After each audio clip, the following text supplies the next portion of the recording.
You are listening to novel Shadow Slave, a dark fantasy novel by Guilty 3 Volume 4 Part 1. Chapter 601. Kingdom of Hope. Sunny dreamt of boundless blue skies. Beneath them, a patchwork of islands floated in the air, laid on the backdrop of velvety darkness like a beautiful mosaic.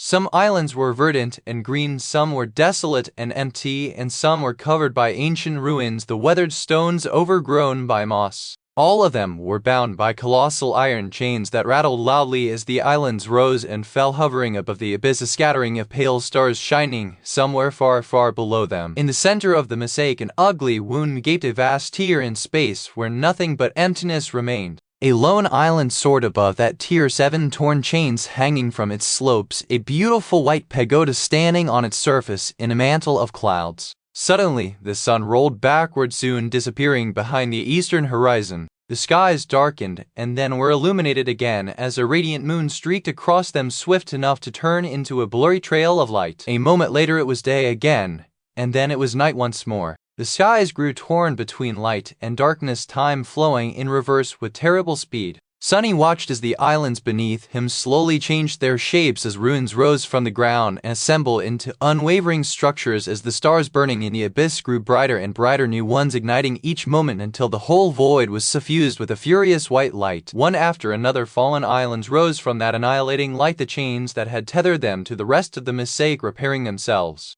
Soon the tear in its center was no more, and instead a vast ashen wasteland of scorched isles appeared in its place. The ivory tower descended from high above, taking its place at the very heart of the wasteland. An instant later the ashes were no more, revealing a breathtaking aerial city that sprawled across dozens of islands, all of them connected to each other by arching bridges and overflowing aqueducts built out of pristine white stone, with vibrant flags fluttering in the wind and sparkling waterfalls flowing into the abyss below. Slowly Sunny's gaze was pulled west toward the very edge of the chain isles. There one of the great chains anchored them to the lands beyond, and a mighty fortress stood at the precipice, similar to the other border strongholds he had seen before. The island next to it resembled a vast stone bowl with rows of seats cut into its weathered white slopes and a circular arena laying at its bottom painted dull red. And even further than that was an island with a strange river that flowed endlessly through it, forming a circle around an ancient statue of a beautiful woman wielding a spear in one hand and gripping a beating human heart in the other, her nakedness covered only by a beast hide tied around her thighs, her face lost in the shadows.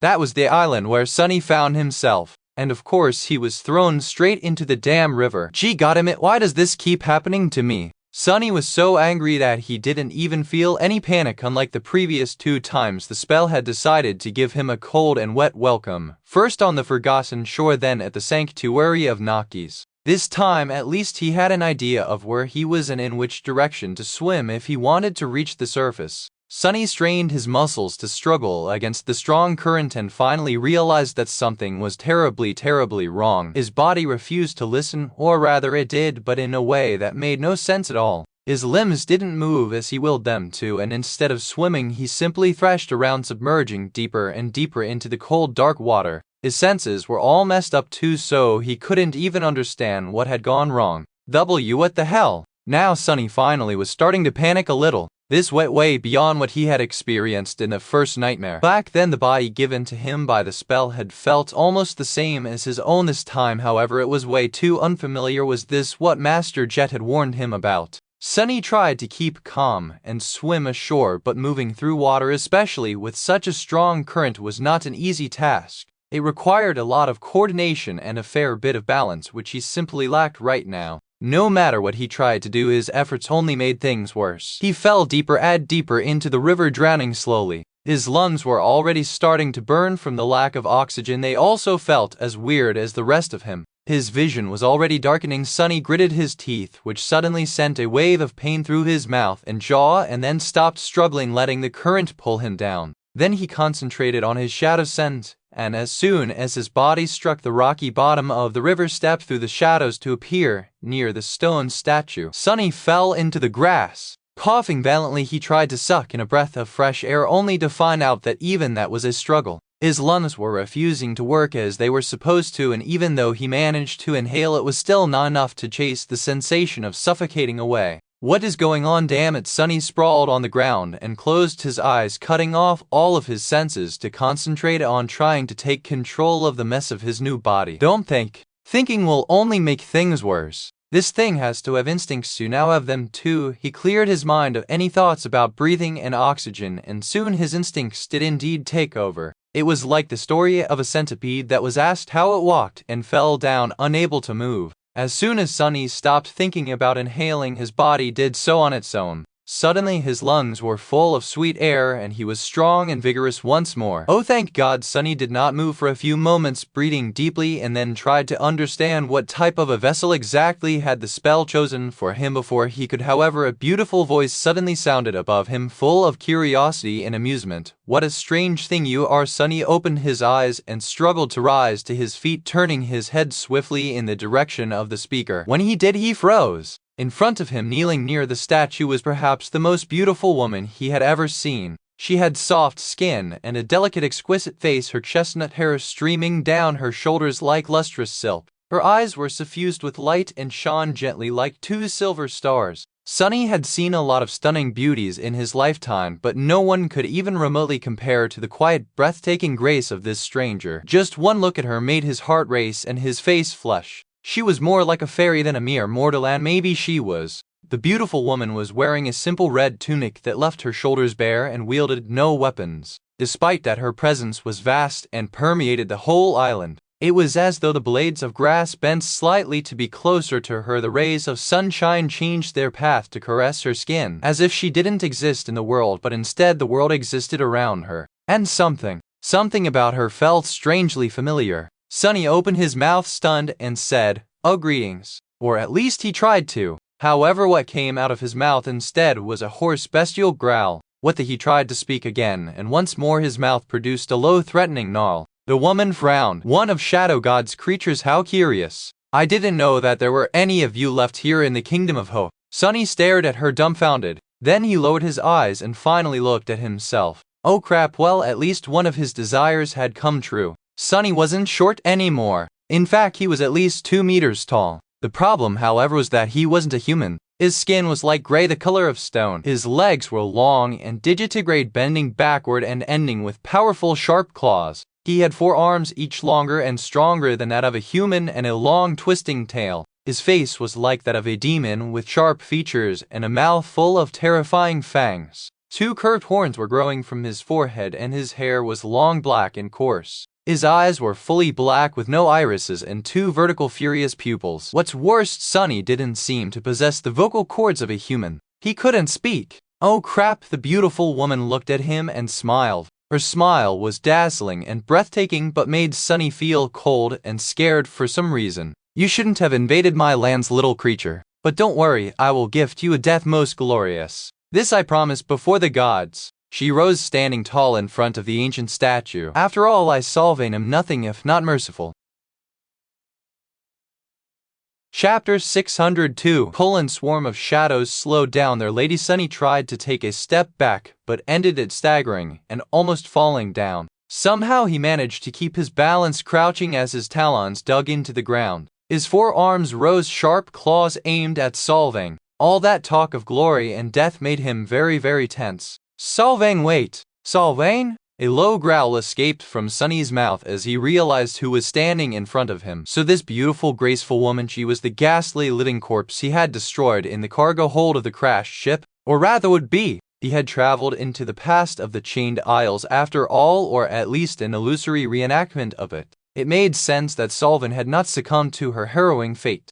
Sunny shivered, remembering the silent pleading and boundless torment in the empty eyes of the worm Ryan's host. How could those terrible eyes be the same as the radiant ones looking at him right now? Suddenly he was overwhelmed by pity, compassion, and sorrow. And fear. Because if he was right, and this was really the same Solvain, then this dazzling stranger who had just promised to gift him a glorious death was a saint. And a saint promising to kill him was not something Sunny had ever wanted to hear. He peered beneath the surface of Solvain's lovely figure and saw a single sphere of light burning brightly in her chest, so radiant as to appear almost blinding. Her soul core, the soul core of a transcendent. His vertical pupils narrowed, a single thought ringing in his mind.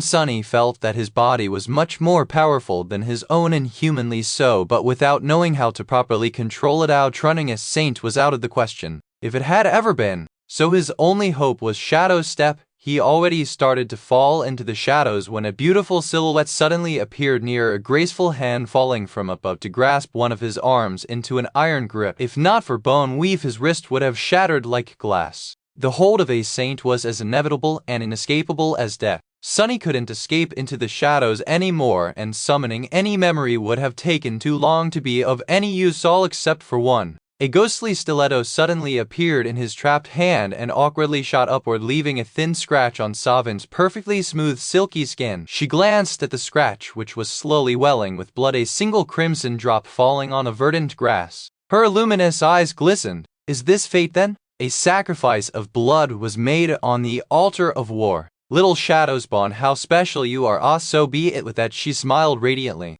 In the next moment, her other hand moved forward, and before Sunny could even feel fear, the world exploded with pain and then turned utterly dark. Shadows, shadows. Sunny was surrounded by shadows. Some were close to him and some were far. Some were small and some were large. Some moved and some were still. He was one of the shadows too. No, not one. A swarm of them. A legion of shadows, all hidden in one vast and lightless soul. Silent and tranquil, free of all burdens. Free of all desires, free of reason and will. For now, my head hurts. Slowly Sunny regained his senses. The first thing he felt was pain, and then the steady beating of his hearts. Hearts? Yes, apparently he had two now, as well as 4 lungs. His body was heavy and unfamiliar, too large, too cumbersome, and too strange. Something hard and cold was pressed against it, making him feel a dull pain in his limbs. His head ached too, as if he had been struck on it hard enough to shatter a weaker skull.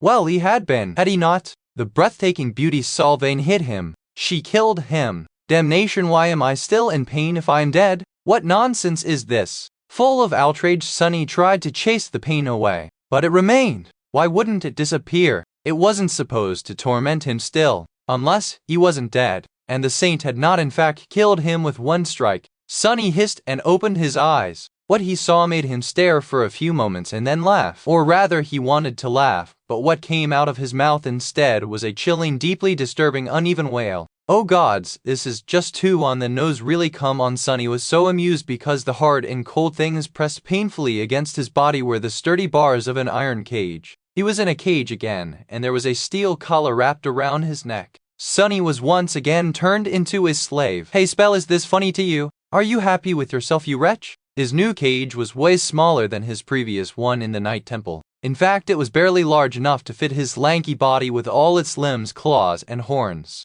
The cage was hung from the ceiling by a rusty chain, and his every move caused it to sway lightly, the bars digging painfully into his flesh. Sunny growled angrily and looked around, trying to make sense of his previous sensations. What were all the other shadows he had felt close by? Crap. All around him were rows of hanging cages of different sizes, and each of them imprisoned a creature of some sort. There were monstrous wolves, stone gargoyles, giant slithering worms, bulging mounds of flesh with gaping circular maws, and all kinds of abominations, some of which he had seen and fought before, and some that he had never even heard of. There were closed metal boxes that produced the sound of hundreds of small feet rustling against their surface, and cages large enough to fit a chain worm. In fact, there was a chain worm trapped in one not too far away from Sunny. There were even cages that contained humans. Sunny stared at this dungeon of horrors for a bit and shivered. What the hell is this place? Chapter 603: Menagerie of Monsters. Sunny stared at the menagerie of monsters for a bit, getting used to the fact that his eyesight was different now too. His eyes seemed to be much keener and were naturally able to see in utter darkness, as opposed to being gifted this trait by his aspect, but had trouble differentiating colors. The world was basically black and white, or rather consisted of various shades of gray, similar to how he used to see the world through shadows. His sense of smell was also enhanced, overloading his mind with an avalanche of new information. It was hard to concentrate on any one thing, let alone make sense of all this mess. Ah, who cares? Let's just get out of here. Just like in the Night Temple, the cage limited his shadow sense. However, this one did not sap him of shadow essence, which was a pleasant surprise. Sunny's joy was short-lived, however. As soon as he tried to shadow step away, he realized that he couldn't teleport through the iron bars. What's more, even his shadows couldn't slide through them, as though there was an invisible barrier blocking their way. Sunny gritted his teeth and felt a sharp pain as his fangs sunk into the soft flesh inside his mouth. He tried to curse and produced a furious growl instead. After that, he simply remained motionless for a bit, staring at the other prisoners of the dungeon with gloomy resentment. Curse at all! Finally, he shook his head and awkwardly knelt at the bottom of the cage, grasping the iron bars with all four of his hands. Moving twice the amount he had possessed previously was a bit of a challenge, but he did manage after a couple of attempts. Fine, there are other methods. I'll melt this whole damned cage if necessary. He stretched one hand through the bars and summoned the cruel sight, and then nothing happened. The only thing that changed was that his steel collar turned a little colder for a moment. Sunny frowned, his black eyes growing even darker, then tried again. The summer weapon did not appear. There was no tenebrous mist shrouding his hand, and no feeling of a small portion of his shadow essence disappearing to grant the memory a physical shape. Feeling uneasy, Sunny lingered for a second and then tried to summon the Midnight Shard. Once more his collar grew colder for a moment, and nothing happened. What is going on? One after another, Sunny tried to manifest all of his memories to the same result. His memories refused to appear, and not even a single spark of ethereal light ignited in the darkness of the dungeon. It was almost as if they were all gone. Stolen! Even Weaver's mask panicking, he hurriedly summoned the runes, hoping to see that he was wrong, that the list of his memories did not turn empty. No, but the familiar shimmering runes did not appear. There was nothing in the air in front of him, just cold and dark emptiness. Wait, what? Sunny called the runes forth again and again, but they were inexplicably gone. His collar was now as cold as ice. Can't be. It was almost as if he was completely cut off from the spell. When the realization hit him, Sunny leaned heavily on the bars of the cage and remained motionless for a while, utterly stunned. What kind of a nightmare was that? How was it even possible to lose connection to the spell? Spell, it was the spell, damn it, the terrifying almighty spell. Who could snatch and awakened away from it? He wasn't even able to enter his soul. See, the scale and scope of this tectonic change simply failed to fit into his mind.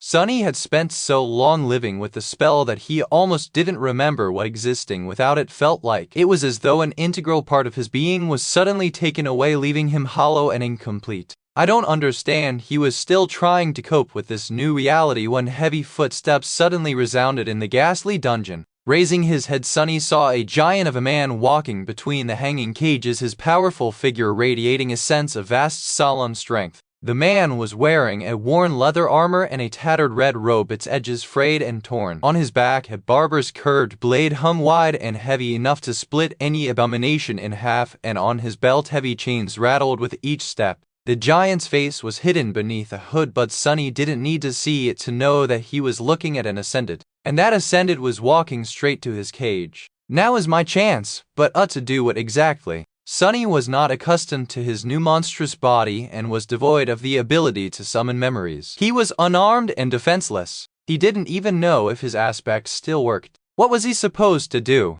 Try to fight a master with his bare fists, claws, or whatever, or wait and see what happens? In the end, a cautious part of his mind won. Sunny silently stared as the man in the red robe approached the cage, glanced at him, and then somehow made the iron bars disappear without a trace. One moment they were there, and the next they were gone, throwing Sunny to the ground. The giant cruelly slammed his massive fist into Sunny's head, and before he had a chance to shrug off the disorientation, a thick chain was already fastened to his collar. Then Sunny was dragged somewhere, sliding across the dirty floor as the collar dug painfully into his neck. Not too long after that, bright sunlight suddenly blinded him. A sharp pain pierced his black eyes, and a moment later Sunny was thrown ruthlessly to the ground, landing on it in a graceless heap. Still unable to see, he felt the chain being removed from his collar. Slowly his eyes adjusted to the light, and even though his vision was not as good as it had been in the darkness, Sunny was able to see that he was sprawled on the stone floor of a circular arena. All around him, rows of seats rose, cut from pristine white stone to form a vast amphitheater. The theater was not crowded, and yet there were a lot of humans seated in it, looking down at him with joy and excitement. They were dressed in simple tunics and other kinds of archaic garments, most of them of some shade of red. The arena itself was not white like the rest of the amphitheater. Instead, it was dull red too. Or rather, it might have been pristine once, but now its stone surface had absorbed too much blood and changed color. Sunny looked up and saw another monster being let off its chain some distance away. A cold shiver ran down his spine. Yes, he was a slave again, but it seemed that this time fate had made him a very different kind of slave. "We don't tell me," as the crowd of spectators cheered. The other monster roared, spun around, and fixed its bloodthirsty eyes on Sunny. "It's a damned Colosseum." Chapter 604 Shadow Gladiator. There were wooden fences built throughout the arena, partitioning it into many small enclosures, each connected to a next one by a rusty iron gate. Currently, Sunny was at the very edge of the Colosseum with one of its stone walls behind him. 3 sturdy fences formed the rest of the killing box, sharp spikes mounted on them to prevent the combatants from trying to escape. And that was unmistakably where he found himself. A Colosseum, a theater of death, where slaves fought each other for the entertainment of the crowd unless they wanted to be slaughtered by the other gladiators or their own masters. Granted, this one was rather strange. For one thing, the slaves were predominantly wild beasts and monsters of all kinds as opposed to captured humans. The crowd was behaving weirdly too. After his experience in the dreamscape, Sunny expected to see the spectators overwhelmed by bloodthirst and dark, cruel fascination. Instead, these people seemed to be joyful and proud, almost solemn. It was as though they were genuinely happy for the gladiators, even a little bit jealous. The crowd was undulating and shifting, singing one word over and over again. "Glory, glory, glory." Their voices merged into an echoing, thunderous roar. What the hell is wrong with these bastards? Sadly, Sunny didn't have a lot of time to think about the weirdness of the audience. He had bigger problems on his plate. Right in front of him, another creature was let go of the chain, its powerful body covered in dirty brown fur. 4 mighty paws, a long muzzle with terrifying fangs, and 6 eyes burning with madness. It was very similar to the dread wolves he had thought at the island covered by strange, twisted trees. And it wasn't alone. 2 more beasts appeared from behind, the first one falling low to the ground as guttural growls escaped from their maws. Damnation! Sunny shifted his gaze, trying to discern the rank and class of the murderous beasts. They seemed a lot smaller than the fallen monster he had killed before, at least simply the size of a bull instead of a full cargo vehicle. His newfound ability to peer into the souls of living things and see their soul cores was going to come in handy. However, what he saw beneath their tough hides left him confused. Instead of spheres of radiant light, the creatures had hideous masses of swirling darkness at the center of their beings, veins of it spreading throughout their souls like cancerous growths. In the depths of that darkness, something unclear seemed to be moving, as if trying to break free. The sight of it was both frightening and repulsive. It reminded him somewhat of the harrowing rot he had witnessed in the ebony toe growing from the severed arm of Weaver. So, this is what soul cores of the nightmare creatures look like. Sunny had no idea how to judge the rank of such cores, since he only knew to measure the usual ones by their size and luminosity. The growths of darkness in the dread wolves seemed to have 2 swirling nods each, which at least told him that they were mere monsters. Not that it helped him very much. How was he supposed to fight against 3 monsters while barely being able to stand upright in this new, unfamiliar body? Kursaki was also not at all happy with the fact that this gaunt and powerful body was standing more than 2 meters tall, devoid of any fat,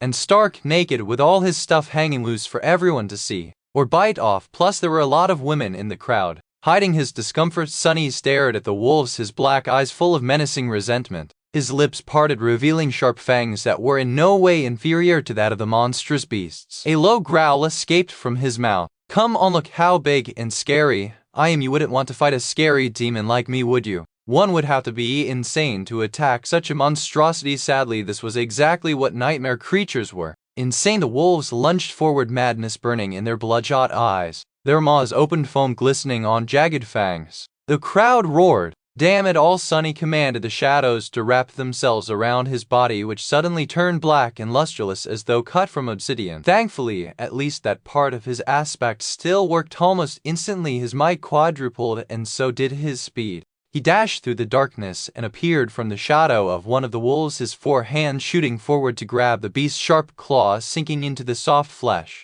Sunny was still struggling to control his body, and for that reason his movements were much slower and messier than they could have been. But embraced by the 3 shadows, he simply used brute power to overcome that disadvantage. Raising the massive monster above his head, he hissed and pulled with all his might. Lean muscles moved like steel cables under his onyx skin, and in the next moment a river of blood flowed onto his horned head from above as the body of the wolf was mercilessly torn apart. The crowd went wild, their voices growing loud and triumphant, at least of those spectators who were close to his enclosed box. What are you screaming for, idiots?" Sonny was more than a little startled by the violent strength of his new body. It was much more powerful than his human one, however it was also much taller and his center of gravity was much further from the ground. For that reason, Sonny miscalculated his posture, completely lost his balance, and toppled over as soon as the dread wolf's body lost its integrity. He crashed onto the bloodied stones, instinctively raising two of his four hands to cover his throat. Almost instantly, one of the remaining two monsters was upon him, its maw opening wide before closing around his neck like a crushing bear trap. Luckily, Sonny's arms were already in the way, so instead of tearing his throat open, the wolf only managed to bite into them, sharp fangs burrowing through tough skin, piercing flesh and scraping against bone. Overwhelmed by the explosion of terrible pain and the sudden fall, Sonny momentarily forgot how to control his limbs and operate the shadow demon's body.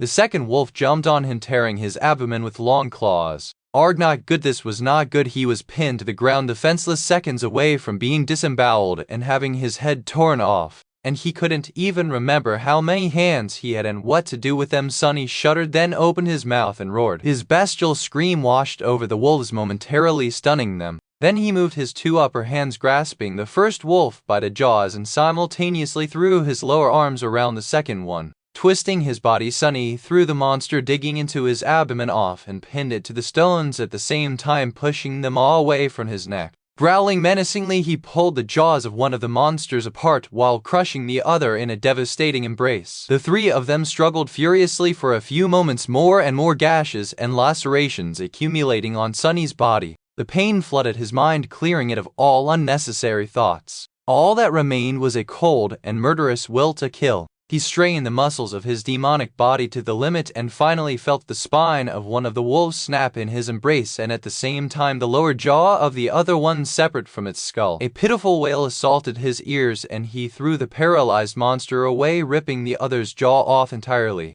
Both wolves fell to the ground while Sonny was finally able to rise. His fists came down like sledgehammers, crushing the skulls of the abominations into paste. The massive bodies of the nightmare creatures shuddered and then grew still. Sonny was left kneeling, his chest rising and falling heavily. His naked body was covered in deep lacerations and blood, most of it not his own. His eyes were as black as the bottomless abyss of the sky below, and his four hands hung low, claws marred with strands of brown fur, bone dust, and disgusting grayish-red sludge. The crowd cheered loudly, more spectators starting to pay attention to his box with disturbingly joyful and sincerely pleased expressions on their faces. Sonny sucked in the air into his four lungs, his two hearts beating wildly, and slowly rose to his feet. He scowled painfully, aware of the absence of the familiar voice announcing his kills. The spell was silent. Now what? As though to answer his question, a rattling of chains resounded from somewhere up ahead. And then the rusty iron gate in the front fence of the box rose, opening a path to a new one, this one closer to the center of the arena and permeated with the smell of death even more. Sonny stared at the newly opened path with a bleak expression, then let out a low growl and walked toward it, now acquainted with his towering body a little bit better. Damned Solvane. That witch, I am going to kill her again, I mean. Anyway, she's going to answer for everything before the nightmare is over. This I promise before the gods. Radiating a menacing aura of anger and resentment, Sonny passed beneath the rusted gates and entered the second box. Chapter 605.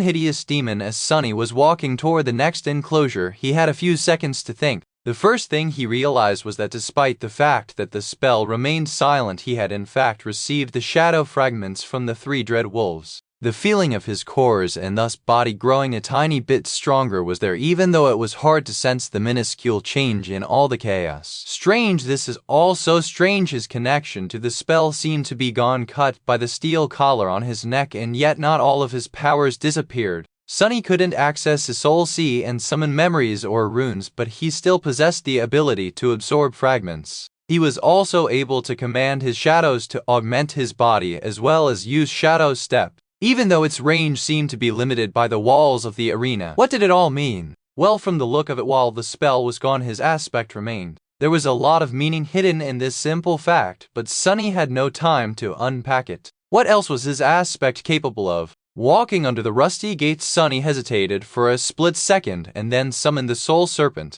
A moment later, almost unnoticeable on his obsidian skin, an intricate tattoo of a coiling serpent appeared wrapped around his arms and torso. When Sunny sent shadow essence coursing through it, the coils shone with dark radiance, revealing themselves for everyone to see. His lips moved, revealing powerful fangs in a frightening grin. "So you're here as well, buddy. What did it mean?" It meant that Sunny didn't have to fight unarmed anymore. It also meant that Saint was with him as well. He might not have been the most deadly of creatures at the moment, still unaccustomed to this new lumbering body, but the two of them? Together, Sunny and Saint were a duo most fearsome. Full of new confidence, he entered the second killing box, sending his shadow sense forward to encompass it. What he saw there made him squint a little. There was already a battle going on in the enclosure, a pair of humans desperately trying to fight off a swarm of small, swift lizard-like creatures. Both of them wore white tunics, the younger one unarmed, while the older one had a simple sword in his hands and a leather cuirass protecting his torso. There were several human corpses laying on the ground, terribly disfigured by the sharp claws and triangular fangs of the abominations, with their once white clothes soaked in blood.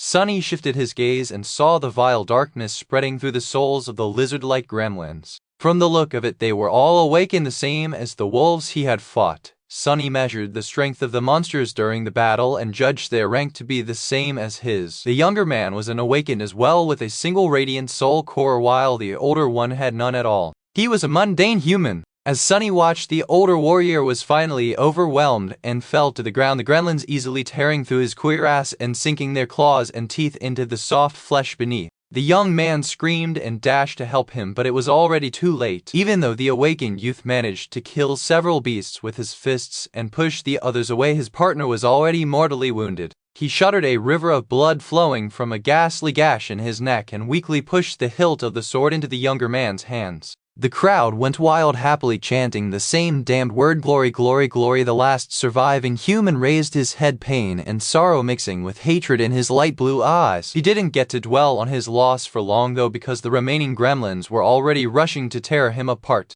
Some, however, found a new target. Sunny grunted and tried to control his body as precisely as possible. He didn't command the Soul Serpent to assume the form of a weapon or summon Saint, yet preferring to keep his cards hidden for now. The lizard-like abominations did not seem too dangerous anyway, at least not with their remaining numbers and their attention split between two targets. Curses, the four-armed demon's gaunt body was too tall, heavy, and unwieldy. Every motion required more effort and was slower than he was used to. Even though there was human strength in the shadow creature's steel muscles, which was supposed to translate into explosive speed, dragging so much mass around was still different from operating a small and slim human body he had possessed before. Who would have thought that I would miss being short one day? 4 gremlins jumped at Sunny at the same time, more of them lagging a second behind. Their narrow eyes shone with rabid bloodlust, and their jagged claws were aimed at his flesh, lusting to rip it apart. Wrapped in shadows, with the coils of the Soul Serpent shining darkly on his skin, Sunny took a step forward and caught all 4 creatures from the air, then slammed their skulls against each other, crushing them. Even though he was having trouble controlling his new body, how could these beasts ever hope to survive a battle against a demon? And a very special one at that. Sunny bared his teeth and lunged forward, a low growl escaping from his mouth. His 4 arms moved, crushing flesh and bone. Several beasts managed to slip past his assault and sink their claws into his thighs, one even trying to bite off a big chunk of flesh. Sunny hissed from pain and crouched, using his claws to rip 4 more gremlins apart. There was no free hand to finish off the last one, so he simply bit off its arm with his sharp fangs, feeling the bone crunch and the disgusting taste of corrupted blood on his tongue. "Arg, I'm going to vomit." Sunny spit a mouthful of fetid dark blood and silenced the shrieking creature with a bone-shattering backhand slap. Suddenly the box became deathly silent. He groaned, overwhelmed by pain for a moment. The damned abominations had died rather easily, but not before doing a lot of damage. He might have overestimated his newfound prowess, or underestimated the gremlins due to their small stature and frail frames. Sunny gritted his teeth, this time careful not to pierce his own lips by doing so, then wiped his face and straightened. Finally, he glanced in the direction of the remaining group of abominations. To his surprise, they were already dead. The young awakened had slaughtered them with the sword somehow and was now standing there motionlessly, frozen stiff by fear. The youth was staring at him with a pale face, eyes wide with terror. Then he took an unsteady step back and whispered, "O gods, Lord, protect me against the hideous demons of the night." Sunny looked down at him from his immense height, his cobalt-black body covered in terrible wounds and blood more streaming from between his sharp fangs. He suppressed the desire to roll his eyes. Hideous? Road. Chapter 606 Fate of a Slave. Sunny glanced down at the young man, then slowly moved toward him. The awakened shuddered and took another involuntary step back, then gritted his teeth and lowered his stance, raising the sword into a proper defense position. "Lord, shine then light upon me, let my soul burn unextinguished as the sun can never be extinguished. I've seen suns fade away and disappear before. Never say never, fool." Sunny listened to the strange prayer and allowed one of his shadows to slide off his menacing body, flowing to the ground like a dark veil. After that he hissed from pain and stopped near a mangled human corpse. He stared at the trembling youth for a few moments and then bent down, stretching his hands toward the body. The young man flinched and fell silent, then shouted, "Get your vile hands away from him, demon!" Sunny ignored the awakened and used his claws to rip the white tunic off the corpse. Then he straightened and glanced at it with displeasure, his black eyes narrowing. This one was not too dirtied by blood, but sadly its previous owner was of a normal size for a human. As such, the tunic was way too small for Sunny's new towering body. He snarled and then tried to tie the tunic around his waist like a makeshift loincloth. There was a big problem though: his tail. Sunny froze, somewhat confused about what to do. Then he awkwardly tore a hole in the tunic and made another attempt, this one thankfully successful. With his nakedness finally covered, he instantly felt better and turned his attention back to the trembling youth. The young man was staring at him with wide eyes, periodically glancing at the unceremoniously disrobed corpse at his feet. Finally he opened his mouth. "You barbarous beast, have you no shame?" Sunny grinned, revealing 2 rows of sharp fangs and 4 long, terrifying canines. In the next moment though, his smile dimmed because there was suddenly a familiar pressure rising in his mind. So his flaw remained as well, damn it. He hesitated, then slowly shook his head. Instantly the pressure disappeared. "Figures. I can't escape the damned curse even if when I'm mute. How is this even fair?" The awakened blinked.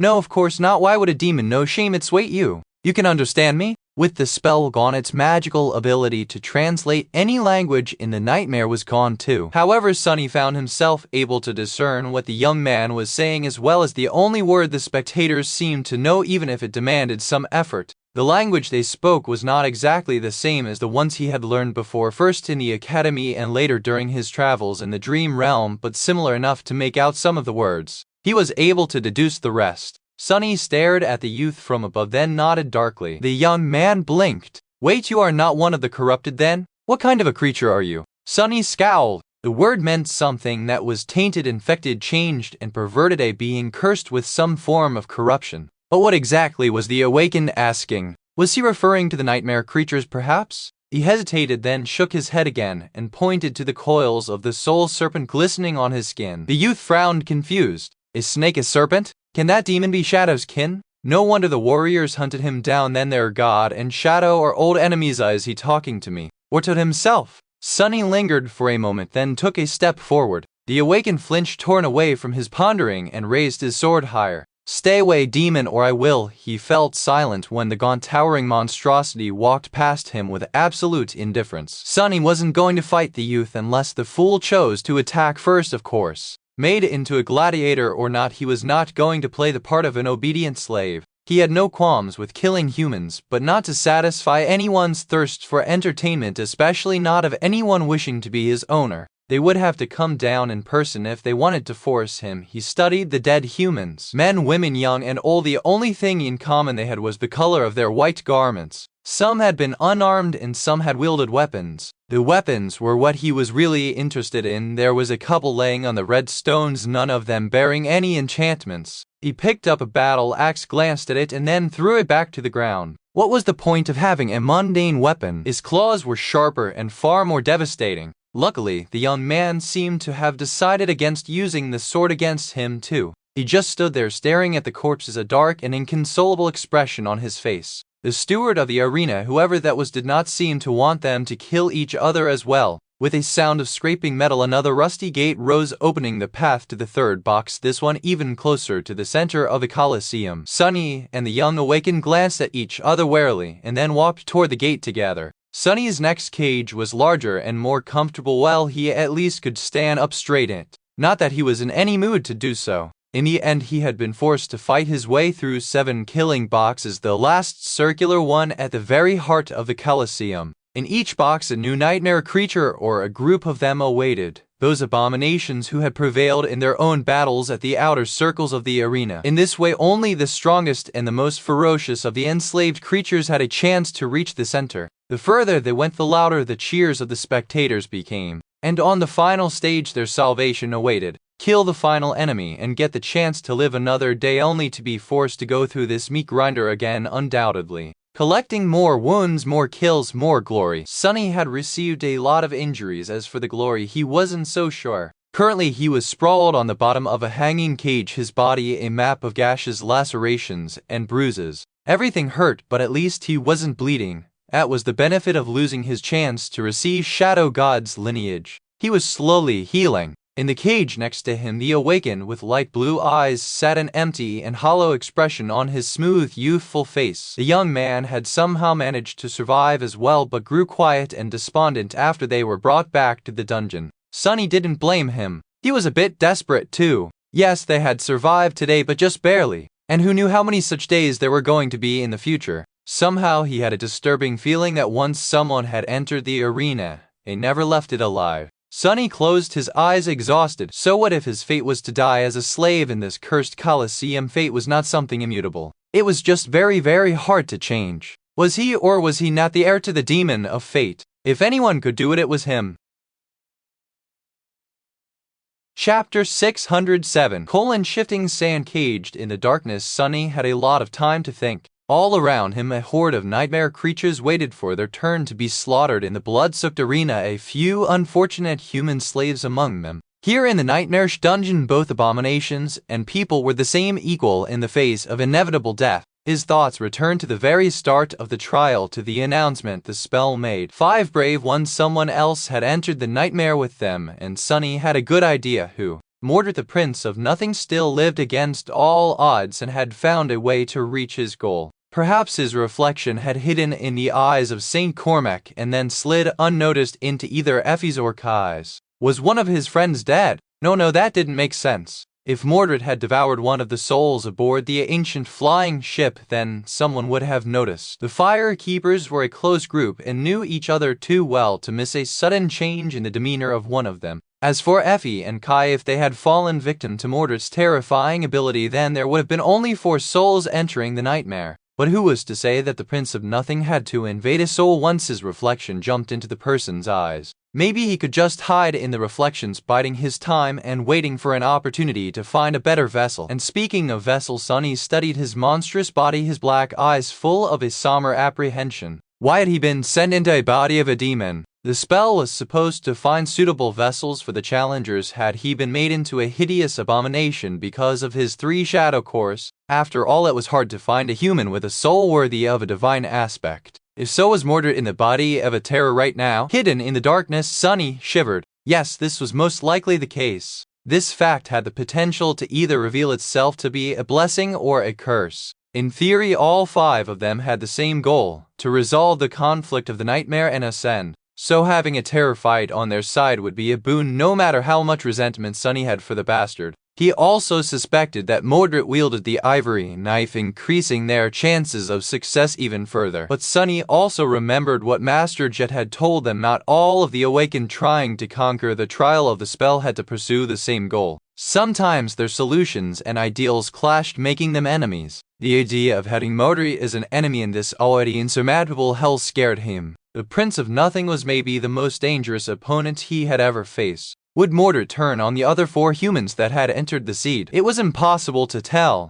He was not cruel for the sake of cruelty and was not nearly as insane as everyone seemed to think. His hatred was directed toward Valor and not them. But at the same time, Sunny could not say that the banished prince was completely of sound mind. Something about him, when Sunny looked Mordred in the eyes, it felt as though something was missing in them. It was a very small difference, but one that made facing the Prince of Nothing strangely unsettling. Mordred was a wild card, one whose actions Sunny simply could not predict. No point in dwelling on it right now. Unless I find a way to escape this morbid place alive, all that waits me is death anyway. He shifted, and his slightly as pain radiated through his body, originating from countless wounds. Sunny thought back to his battle in the arena. Strange, it was all so strange. Some of his powers were gone, but others remained. His aspect seemed to be unaffected by his connection to the spell was gone. Then did this mean that an aspect was not a part of the spell but instead existed outside of it?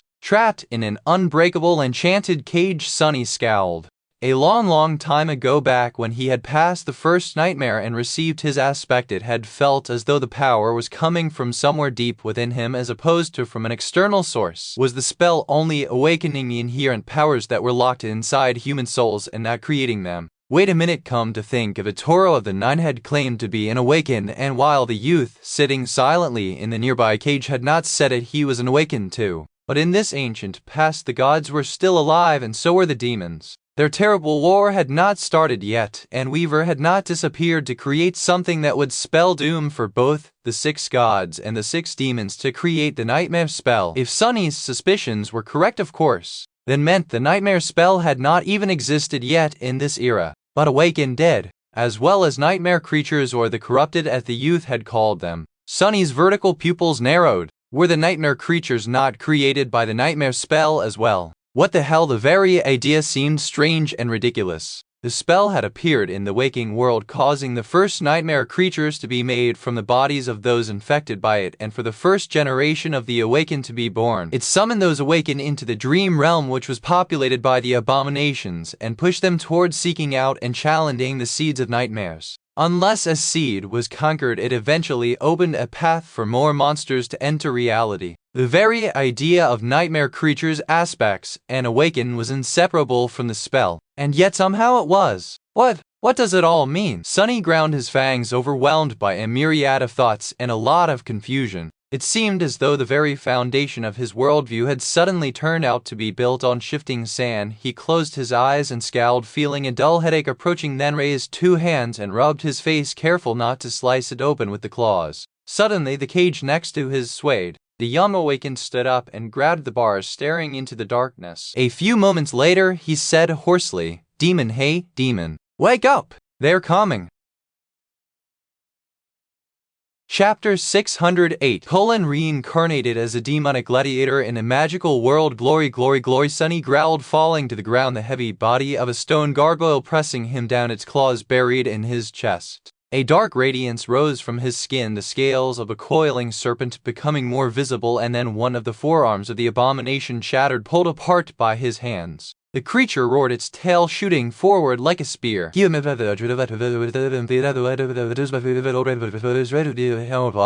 As the result, his horns struck the gargoyle in the chin, impaling it through the skull. Something cold streamed down his face, and momentarily blinded Sunny struck the abomination in the chest with all his might, sending the stone Goliath flying back. The gargoyle exploded into a rain of stone shards when its body struck the floor of the arena. Sunny breathed heavily, his torso a mess of torn flesh, and then tirelessly searched for the remaining enemy, which was supposed to be fighting the awakened youth if he was still alive. His second day in the Colosseum had been both easier and more harrowing than the first. It was easier because Sunny was slowly growing accustomed to his new inhuman body. For someone else this process might have taken longer, but he had always put adaptability and control of his physicality first. Both the flowing battle-style Nephis had taught him and shadow dance were meant to make the practitioner as flexible and versatile as possible, the latter especially being the pinnacle of malleability. So he had plenty of practice to prepare himself for waking up in the body of an actual demon, ironically. Who would have thought?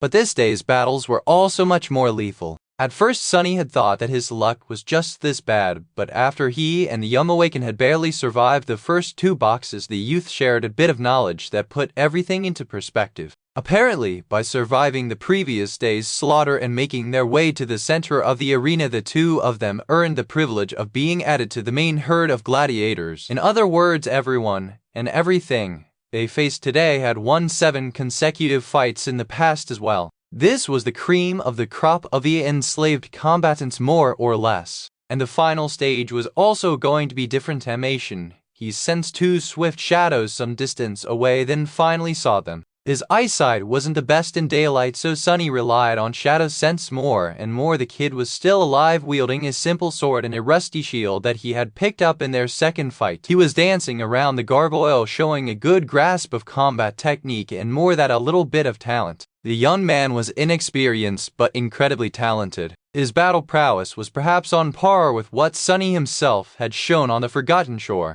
or even greater. Not that it was going to help the youth. What was the point of knowing how to wield a sword when that sword had no chance of piercing the enemy's stone skin? Demon, I can't hold it off much longer. Sunny sighed, then stepped through the shadows, appearing behind the gargoyle in a whirlwind of claws. With a loud roar, he crashed into the towering creature and caught it in a deadly embrace. The steel cables of his muzzles moved under the obsidian skin, and with a low growl, Sunny lifted the heavy abomination into the air. Gods, is this how much Saint weighs? Even for his demonic body, the burden of a monster of similar proportions made entirely out of stone was almost too much. Almost without stopping his lunge, Sunny carried the gargoyle forward like a speeding train and smashed the creature against the spikes mounted on the wall, impaling it on them. The crowd roared, expressing their joy and admiration of his brutality. Sunny watched as mad light was extinguished in the eyes of the abomination, then took a step back and fell heavily to one knee. Can you shut up for a moment, you bastards? Today he hated the spectators even more than he had yesterday.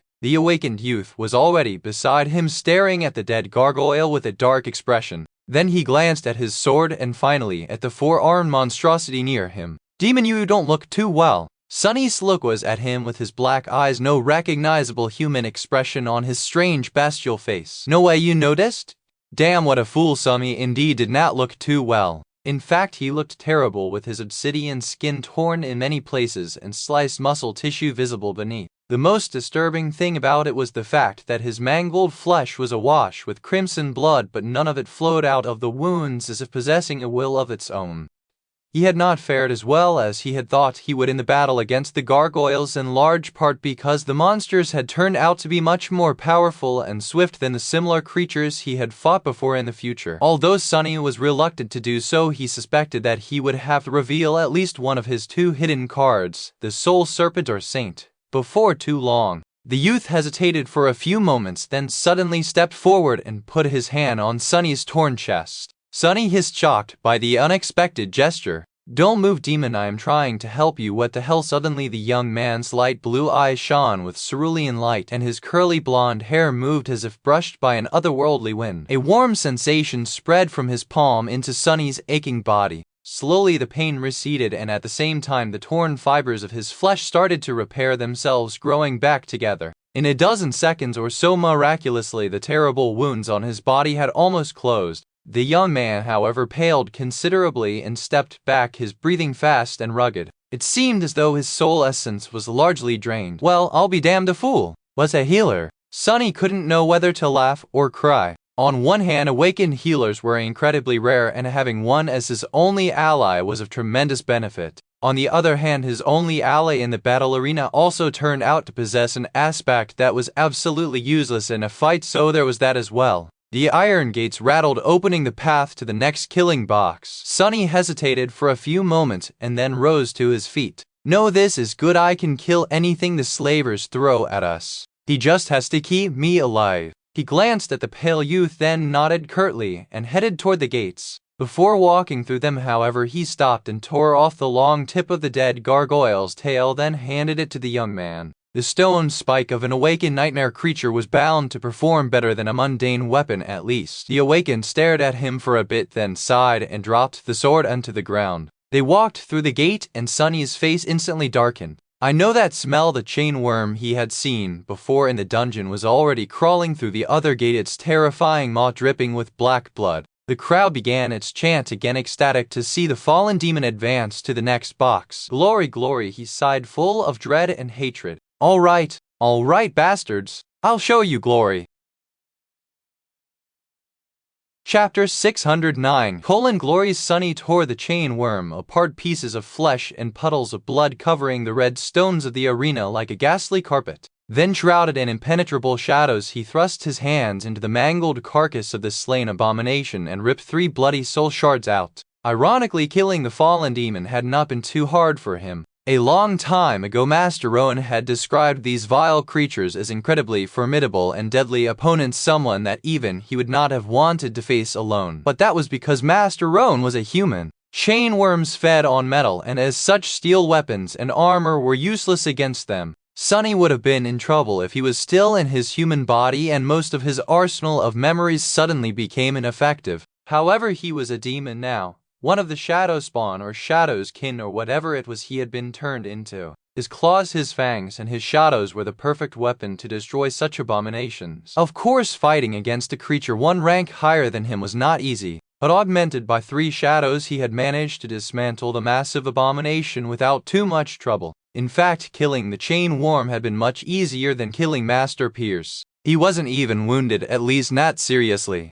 The crowd grew silent, shocked by his display of ruthless brutality, and then exploded with cheers. Glory, glory! It seemed that they enjoyed seeing someone triumph against a stronger opponent much more than anything else. Crazy bastard! Sunny glanced at the spectators with resentment, then walked over to the unawakened and pushed the soul shards into his hands. The youth looked at them with a frown. These are these soul shards? Not. How can he be an awakened and not know what a shard looks like? Sunny stared at the young man darkly, then nodded and raised one hand to his chest, making a fist. The awakened hesitated. Don't you want to consume them yourself? Sunny snarled, then shook his head. Finally convinced, the youth crushed the shards in his fists and froze, a funny expression appearing on his face. What a strange feeling. Whatever. Sunny wasn't giving the shards away out of altruism. For better or worse, the young man was now his partner. The stronger he became, the better he would be able to aid Sunny both in battle and while using his healing aspect. And Sunny was going to need a lot of healing. That he was sure of. After that was done, they proceeded to the 5th cage and then to the 6th, and finally to the last. By that point, Sunny was nearing his limit. Both battles after the chain worm had tested him in ways he had not expected, draining him of essence, damaging his body, and putting a heavy strain on his endurance. He was exhausted and overwhelmed by pain, the merciless sun shining blindingly in the blue skies and making his black eyes ache. At least the crushing seemed to ignore the island where the Colosseum was located. In fact, Sunny had not felt the island move either up or down even once. Perhaps it had a permanent altitude like the sanctuary of Noctis. The 7th battle, the last one they had to survive today, was indeed different. The central stage of the arena was circular in shape with 6 gates in its walls. 4 were already opened and 2 still stood closed. Corpses of several terrifying creatures were laying on the red stones, steam rising from the pools of blood surrounding them. And in the middle of the killing stage, 2 humans stood, their faces hidden behind the helmet visors. Both were tall, strong, and clad in archaic armor. Their garments were painted bright red, and so were the plumes of their helmets. One was armed with his spear and a shield, while the other wielded an axe and his sword. These were worshippers of war god, just like the spectators singing from the stone seats of the great amphitheater. The young man shivered. Warmongers, yous mad dogs! Sunny tilted his head, paying no attention to the raging crowd as he studied the 2 humans. Both were awakened and, from the look of it, of sufficient power and skill. They were calm and solemn, their eyes empty of even a hint of fear and instead full of confidence and savage joy. Glory! That was what all of them were here for, willingly or not. The masters of the arena wanted their slaves to fight for it, but they also wanted to achieve it themselves. After the initial culling had taken place, the final obstacle the gladiators had to overcome each day was to kill some of their slavers, and the slavers had to survive the onslaught of the slaves if they wished to live. In fact, all of the battles in the arena served a singular purpose: to deliver the best and the most formidable opponents for the worshippers of war to temper themselves against or die trying. Mad dogs, indeed. All these people were insane. Sunny was now more sure of it than ever. It didn't change anything though. He still had to kill the 2 awakened warriors if he wanted to survive. Or rather, if he wanted to earn the chance to be killed in the arena some other day. With a low growl, Sunny sent one of the shadows to the ground. In this fight, being aware of his surroundings was going to be more important than raw strength. No awakened human could challenge him in terms of raw might after all, unless their aspect was solely focused on it. But such an aspect was the least dangerous an enemy of his could possess. It was easy to understand and predictable, at least. It was the versatility and unpredictable nature of aspects that made Awaken so dangerous. Without much fanfare, the four of them lunged at each other, an almost palpable killing intent permeating the arena. The two warriors fought with tremendous skill and combat prowess. The two warriors fought bravely and furiously, moving like two parts of a single organism. The two warriors fought with incredible insight and cunning, both wielding clarity like a deadly weapon. Truly, they were worthy of being the followers of War. But in the end, both of them died. How could they resist a creature that could turn their skill against them, who had faced terrors so vast that most humans would have been driven mad by a mere glimpse of them, and who lived his life wearing countless lies like a mantle? Sunny watched as the corpse of the second human fell to the ground, awash in blood, light dimming in his unbelieving eyes, and sighed. "Here's your glory, poor fools. How does it taste? Is it sweet? Is it bitter? Or does it taste like nothing at all, like the empty lie that it is?" Turning away from the dead men, he glanced at the crowd, expecting to finally see sorrow and displeasure on the faces of the spectators. He had just killed two of their own after all, but his hopes were instantly crushed. The people gathered in the amphitheater were not at all perturbed by the death of their brethren. Instead, they were even more excited, pride and joy gleaming on their faces. Laughing and smiling, they pointed at him and yelled one word, other and other. Only this time it was a new one. All of them were shouting, "Shadow!" Chapter 610 Mind of a Beast. Shadow, shadow, shadow. Sunny swayed, looking at the broken sword in his hand. When did it break? He didn't quite remember. This was one of the first weapons he had picked up in the arena right after killing. Wait, who had he killed for that sword? Dead faces spun in his mind, staring at him with empty eyes. There were so many that he couldn't even tell whether all of them had once belonged to real enemies or were simply created by his imagination. No, that one was real, the first human he had killed in the Colosseum. That had been the battle where he took the sword. These days he was having trouble remembering things. Sunny threw the broken sword away and looked at the crowd that was chanting his name. Shadow, right, that was him. What is wrong with you, fool? Since when was that your name? He growled, wishing that he had thrown the broken weapon at one of the humans. Not that it would have done any good. There were powerful enchantments permeating the ancient stones of the Colosseum. Some of them were meant to prevent the fighters from escaping, others protected the audience from their ire. Some he had no idea about. All his attempts to break free of this cursed place had failed for now. "Demon, are you all right?" Sunny lingered for a few moments, then glanced at Elias, slowly returning from the bizarre state of mind the battle had sent him into. The young man was looking at him with a strange expression on his face, a bit of apprehension hiding deep in his light blue eyes. The youth had grown considerably stronger in the weeks they had spent fighting all kinds of monsters, both of the nightmare and humankind, in the arena. All those soul shards had not been wasted on him. His healing ability was now much more potent, and his skill as a warrior blossomed. His face also changed, becoming gaunt and angular, almost mature. One had no choice but to grow up quickly in hell. The pain of the flaw washed over Sunny, finally shattering his strange trance. He gritted his teeth and nodded. "Well, good. You are being with recently, you know. I have some essence left, so let me heal you before they take us back to the cages." Sunny allowed the youth to approach and activate his aspect ability, staring at the warmonger they had just killed. This one was a bit of a challenge. The bastard had almost taken one of his arms off. The slavers they fought were growing stronger lately. Something is wrong. Sunny was not thinking about the warmongers. He was thinking about his own state. At the start of all this, he had been in very bad shape. Day after day he had fought in the arena, receiving terrible wounds and being beaten down time after time just to claw his way to survival somehow and be thrown back into the cage. At first he had kept his spirits high despite all the horror of his situation. He kept thinking and studying his surroundings, searching for a way to escape. He still had hope.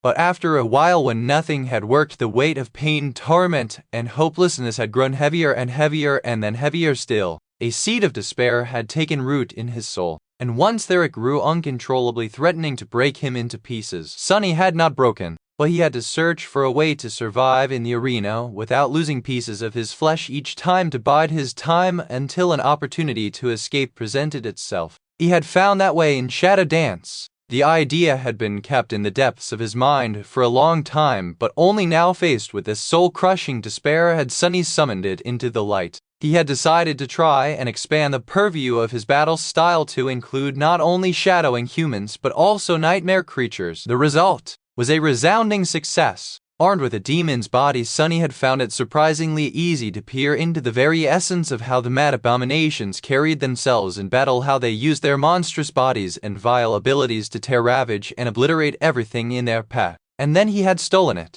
He had claws too. He had fangs and horns too. He had plenty of hatred and cruelty burning in his heart too. Not that having a demon's body mattered in the end. It was the willingness to shift the way he thought that was needed. Why couldn't he learn how to ravage, rip apart, and obliterate from these creatures? He had done exactly that, and slowly his performance in the arena started to improve. Being able to shadow the nightmare creatures not only enhanced his battle style but also made them more predictable and thus less dangerous. Of course, the task had not been easy. In fact, understanding how the corrupted fought and what impulses guided them was in a sense much harder than deciphering even the most sophisticated battle style. Their minds were perverted, bizarre, and alien to everything he had ever known. And yet he had nothing else to do but practice as if his life depended on it. Because it quite literally did. And eventually his efforts bore fruit. Sunny couldn't quite remember when he had made a breakthrough, but at some point he found himself being able to understand the nightmare creatures much better.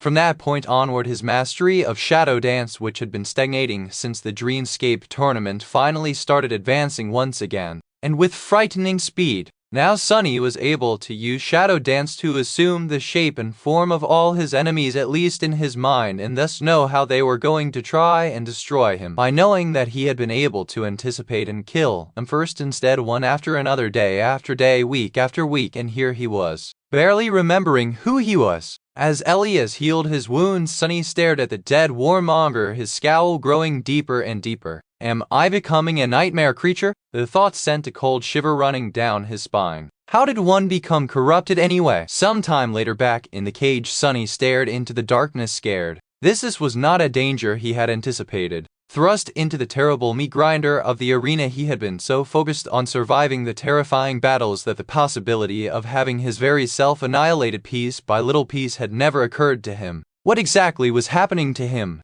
Sunny stared at the unbreakable bars of his cage and shuddered. Damn, I really need to get out of here, but how? He had been trying to escape all this time with not even a hint of a chance. The damned collar around his neck made sure that he would never be able to leave the Colosseum. His black eyes narrowed. No, I have to hold on just a little longer. This madness is not going to last forever. It simply couldn't. Half of the cages in the dungeon were already empty, their inhabitants slaughtered on the red stones of the arena. The warmongers were slowly running out of slaves to kill, and when their number decreased too much with only the most ferocious and deadly monsters left, something was bound to happen. Was it? A cold feeling of despair drowned his mind. But what if it doesn't? Chapter 611 : Immortal Lords. After a while shrouded in darkness, Elias suddenly spoke, addressing Sunny in his usual one-sided manner. In the past weeks, the young awakened had developed a habit of sometimes speaking to his demonic partner, even though the frightening creature could not respond with anything more than an occasional nod, a shake of the head, or an indifferent shrug. Talking to Shadow was not much of a conversation, but perhaps this was one of the few things that were keeping him sane. Sunny could understand why the youth had to do that, since his own inability to talk was one of the things that were driving him mad, that was robbing him even more of his humanity. Hey demon, do you think it's true? About the wooden sword? Sunny stared at the young man, then shrugged. He had no opinion on that topic since he didn't know what the wooden sword was. Elias sighed. Before the warmongers captured us, I had heard of their cruel trials. Everyone back home has really. The horrors of the Red Colosseum is something every parent tells their children to make them behave. He grew silent and then continued after some time, his voice even. But they also say that there is a way to escape this terrible place. If one is brave enough, if they are righteous enough, then they would eventually be given a wooden sword and earn the right to fight for their freedom. Sunny shifted slightly, tilting his head. What a nice fairy tale. The poor kid was deceiving himself if he thought that the worshippers of war were going to just let them go. Bravery, righteousness, these concepts were alien to the insane zealots. Or rather, they understood it all differently. Sunny had spent enough time observing the warriors, or warmongers as Elias called them, to understand that they were not evil people, or at least did not consider themselves as such. Their worldview was twisted and ruthlessly cruel, but more or less simple. They believed in struggle and glory. One had to struggle to achieve glory, and the struggle itself was the most glorious thing. That was why they were happy and joyful when watching their new favorite shadow slaughter his way through the arena, no matter who or what he was killing. Nightmare creatures were their own friends and family, because dying while struggling against an overwhelming foe was the highest form of glory. Dying by his hand was a privilege and an expression of virtue. The only thing more righteous than being killed by a stronger enemy was to kill that enemy instead. In their mind, the warriors saw what they were doing to the slaves not as a cruel injustice, but as a benevolent gift. The slaves were not forced to slaughter each other for the entertainment of the crowd. Instead, they were generously given a chance to walk the path of righteousness and strive toward glory.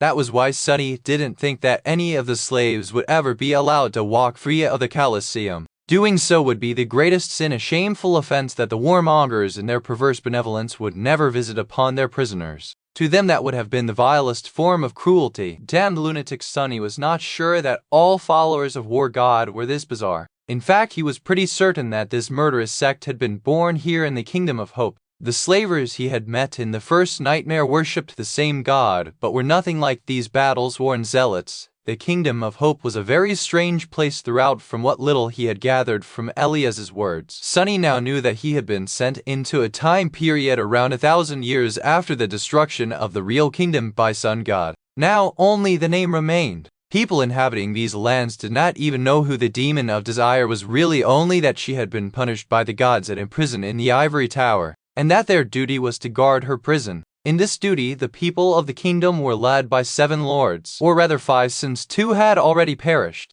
The ivory tower itself had not been separated from the rest of the isles yet and remained at the center of the region, surrounded by a large city. The beautiful city of aerial bridges and white aqueducts that he had seen rebuild itself from ashes at the start of the nightmare. Elias's home. The Ivory City was populated by the followers of Sun God and protected by 2 of the remaining 5 lords. The west of the region belonged to the second most populous faction of the Kingdom of Hope, the followers of War, and this was where Sunny had the misfortune to find himself. He had seen the statues of War God here and there in the arena, even though they did not resemble the one he had witnessed on the strange island that a circular river flowed through. These statues of the god of war, as well as of life, progress, technology, craft, intellect, and humanity, all depicted him as a mighty warrior in heavy armor wielding a bloodied spear and a cracked shield. The warriors were also led by one of the lords, a beautiful priestess of war whose name was Salvain. The dazzling beauty was one of the rulers of the Kingdom of Hope. The followers of War God and Sun God seemed to be in conflict with each other, and so were the lords leading them. That was how Elias and his family had ended up captured and brought into the arena to serve as slaves fighting in the trials. The remaining 2 lords were neutral and of no consequence, since their factions were much smaller and wielded no real power. One resided far to the north and the other somewhere in the east. Elias did not know much about them, and so Sunny didn't either. He just knew that the 5 lords were without a doubt the eternal shackles mentioned in the description of the undying chain. Immortal jailers created by Sun God to keep Hope imprisoned in her tower, chained forever. What had once been a suspicion of his now turned into a certainty. There were just too many clues, some of which he had collected before venturing into the seed, and some that he had picked up from the young man's words. And maybe, just maybe, that knowledge could help him gain freedom.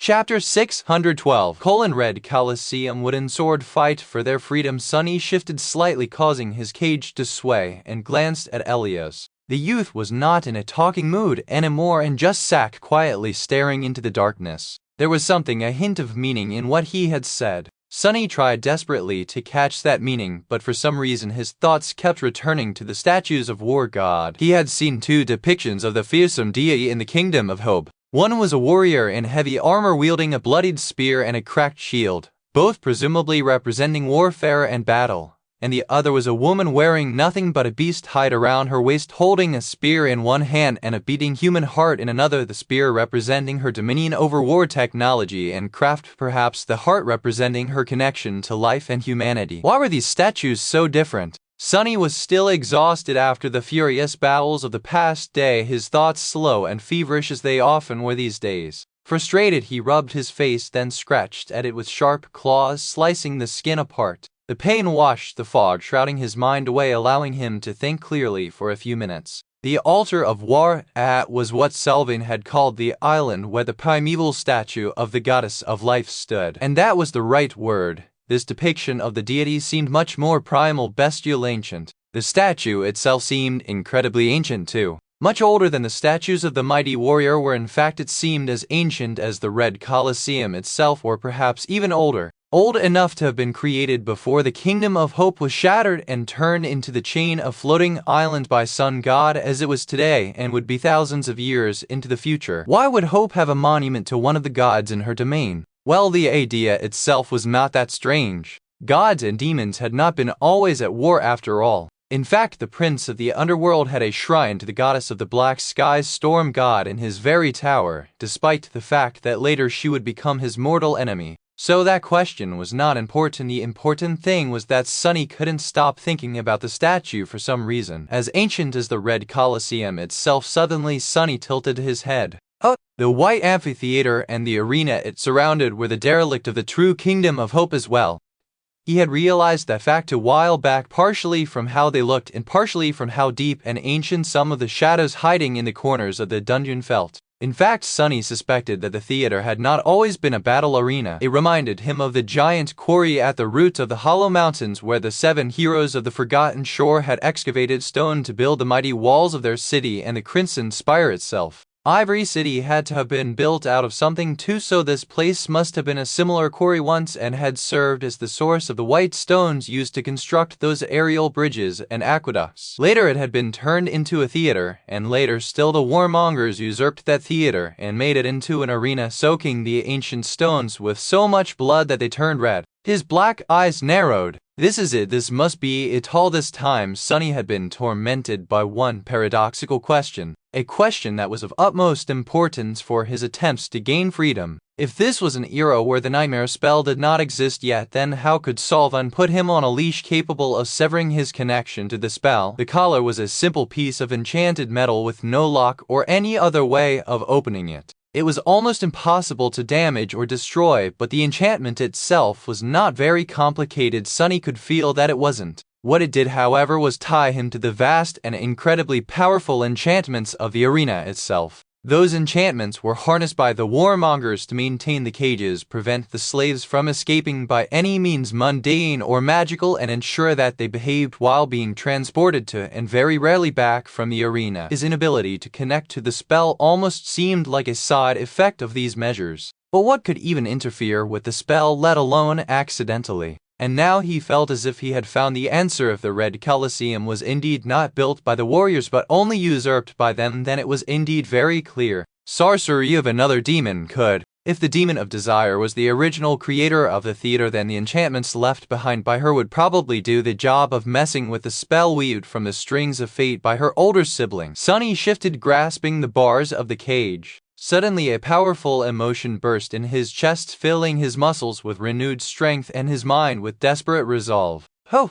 It was hope! He didn't think of it as poison anymore. No, it was the opposite, a most powerful antidote. If the spell had been created by weather and the enchantments interfering with it created by hope, if all of this was the result of a clash between two types of demonic sorcery, then why couldn't he, as an inheritor of a demonic legacy, do something to resolve that clash? Sure, Sunny knew nothing about weaving magic, but he had also not known anything about combat once or how to live and fight in a body of an actual demon. If there was one thing he was good at, it was learning new things. Well, that and lying, and staying alive. Staring at the ghastly dungeon surrounding him with new eyes, Sunny studied its ancient stone walls and frowned. So how was one supposed to start learning sorcery? Chapter 613 Schools of Sorcery. There were hours left until they were going to be taken to the arena again. Sunny stared at the walls of the dungeon intently, as though hoping to glean some secrets from the ancient stones. But what could he see? They were just old stones. There was nothing interesting on their surface, and neither was there anything interesting beneath it. After a while, Sunny took a deep breath and sat down again, trying to make himself as comfortable as possible in the narrow cage. Then he shut down his senses, pushing away the presence of countless abominations surrounding him, the stench of the prison, the pain in his exhausted body, everything that distracted him from thinking. What do I know about sorcery? That was a daunting question. Even the word itself was deceptive. Humans of his world used it to describe any aspect capable of dealing direct damage to the opponents, as opposed to augmenting the awakened's combat ability. especially those that could do so from range. But that wasn't what Sunny was after. No, what he was interested in was not the type of abilities that existed within the familiar framework of supernatural powers, but the very means used to create that framework, or at least those that existed outside the realm of aspects.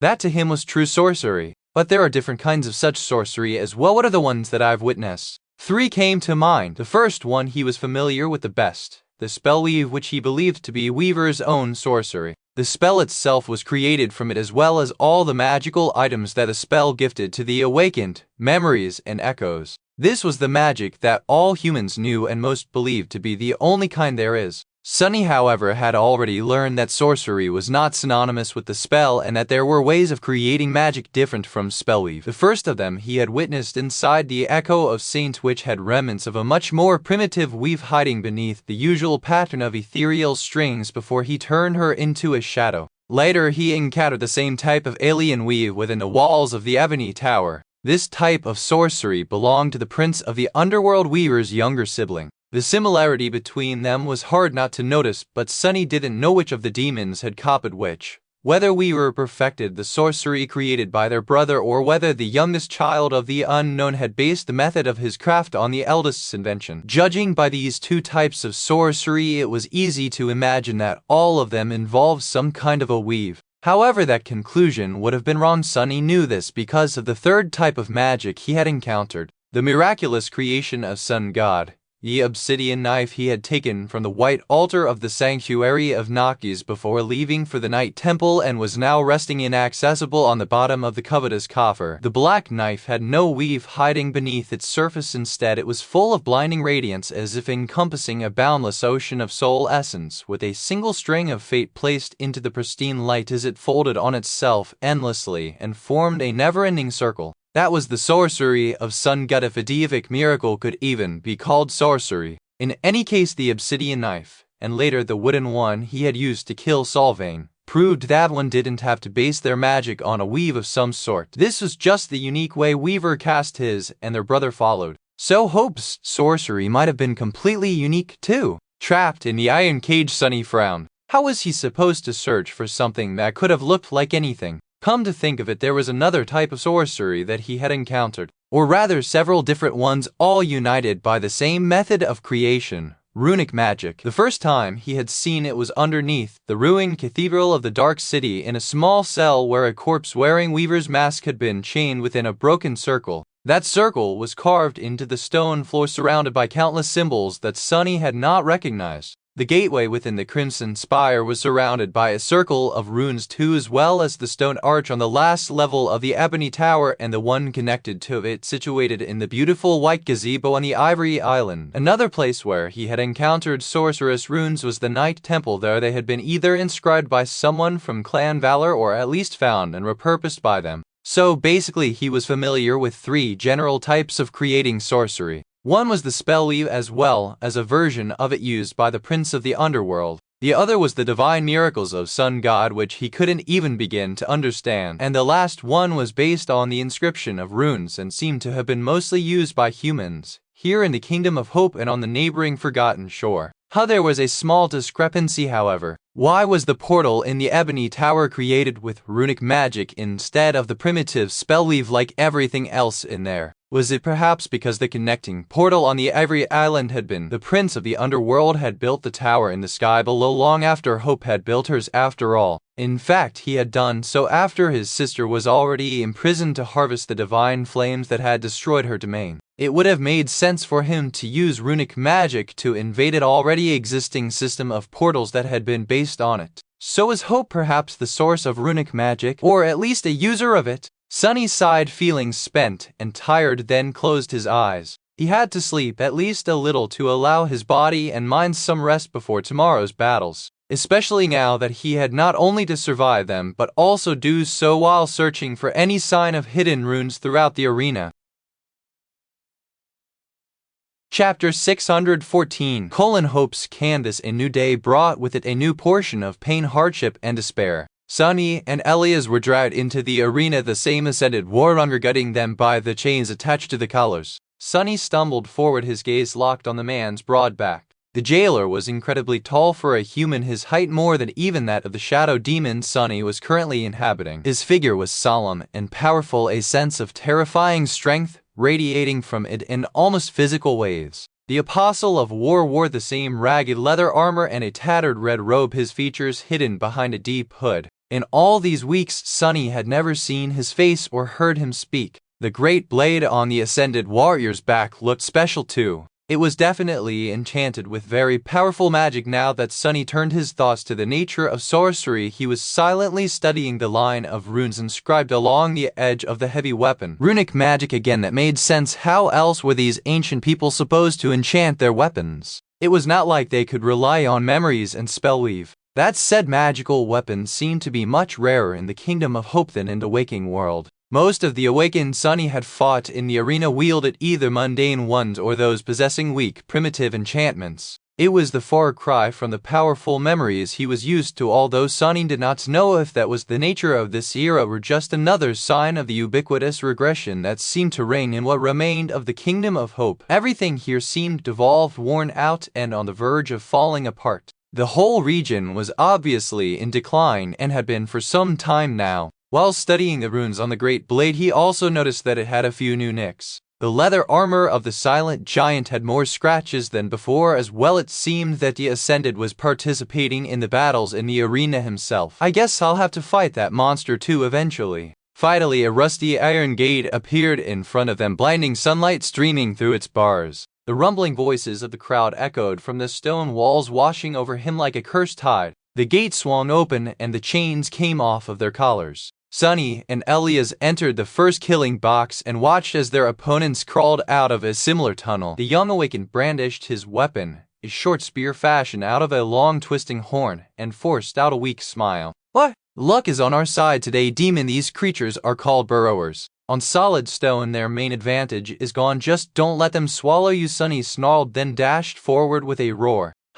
Today was going to be hard. He was forced to use shadow dance to peer into the souls of the nightmare creatures, despite suspecting that doing so too much threatened to destroy his already unsteady mind. He also had to both concentrate on the fight and thoroughly study the ancient theater in hopes of discovering signs of Hope's sorcery. It was almost like his first training sessions with Saint, when he had to resist the taciturn monster while simultaneously keeping an eye on his shadow to decipher the secret of its dance. The problem was that back then he had ended up beaten black and blue by Saint most of the time. Now he couldn't allow himself to lose. Sunny descended upon the repulsive burrowers, which looked like sacks of bulbous flesh with giant circular maws gaping in them, and tried to slaughter the abominations without being eaten alive. The first fight came and went, and then it was time for the second one, and then the third one, and then the fourth. Sunny had slain the vicious burrowers and then a creature that resembled a giant walking skeleton, its bones green and as tough as granite, and then a swarm of monstrous ants that covered the floor of the arena like a carpet, and then a being that was like an oozing mountain of mire sludge that had long razor-sharp steel sickles protruding from it. His body was torn and sliced and crushed and gnawed on.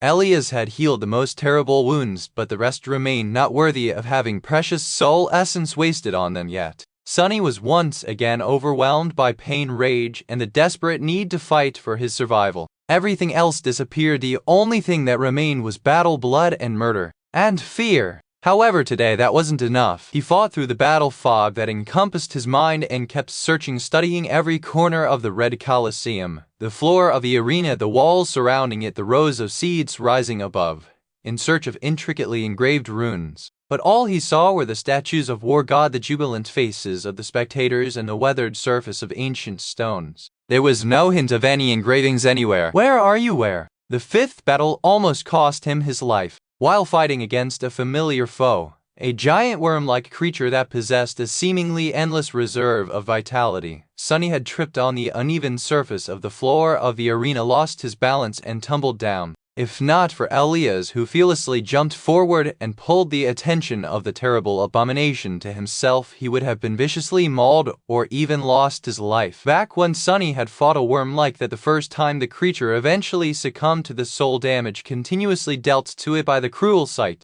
Today, however, he had no deadly memory to help him, only his claws, his fangs, and his horns. In the end, Sunny had to literally rip the giant abomination to shreds. Only when its body was torn apart completely did the worm stop regenerating new flesh and recovering from all the wounds, and finally died. Exhausted, Sunny fell to his knees and breathed hoarsely, then threw a hateful glance at the crowd chanting his name. Finally, he lowered his head and glared at the wide groove in the red stone of the arena that had almost cost him his life. There were several grooves like that in some of the killing boxes, cutting through the floor of the Colosseum like broad channels meant for the rivers of blood to flow through them. Usually he took note of their placement in advance to avoid losing his footing at a dire moment, but today, with his attention split between the battles and the need to study the arena, Sunny had failed in that regard. Damn thing, why couldn't they just make the arena flat? Well, the answer was obvious. All that blood had to go somewhere, and if not for these grooves, the whole Colosseum would have slowly turned into one giant crimson pool. He frowned.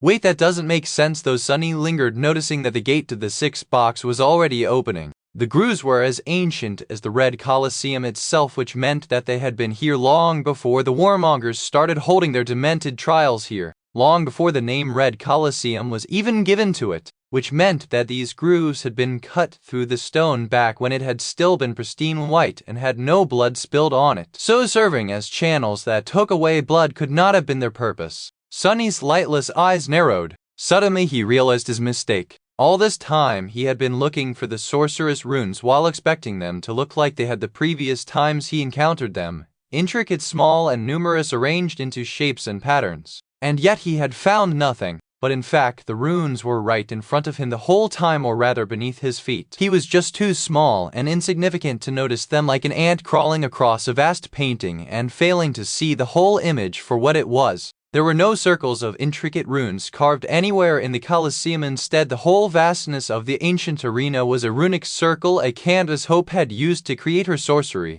He was standing on it. Chapter 615.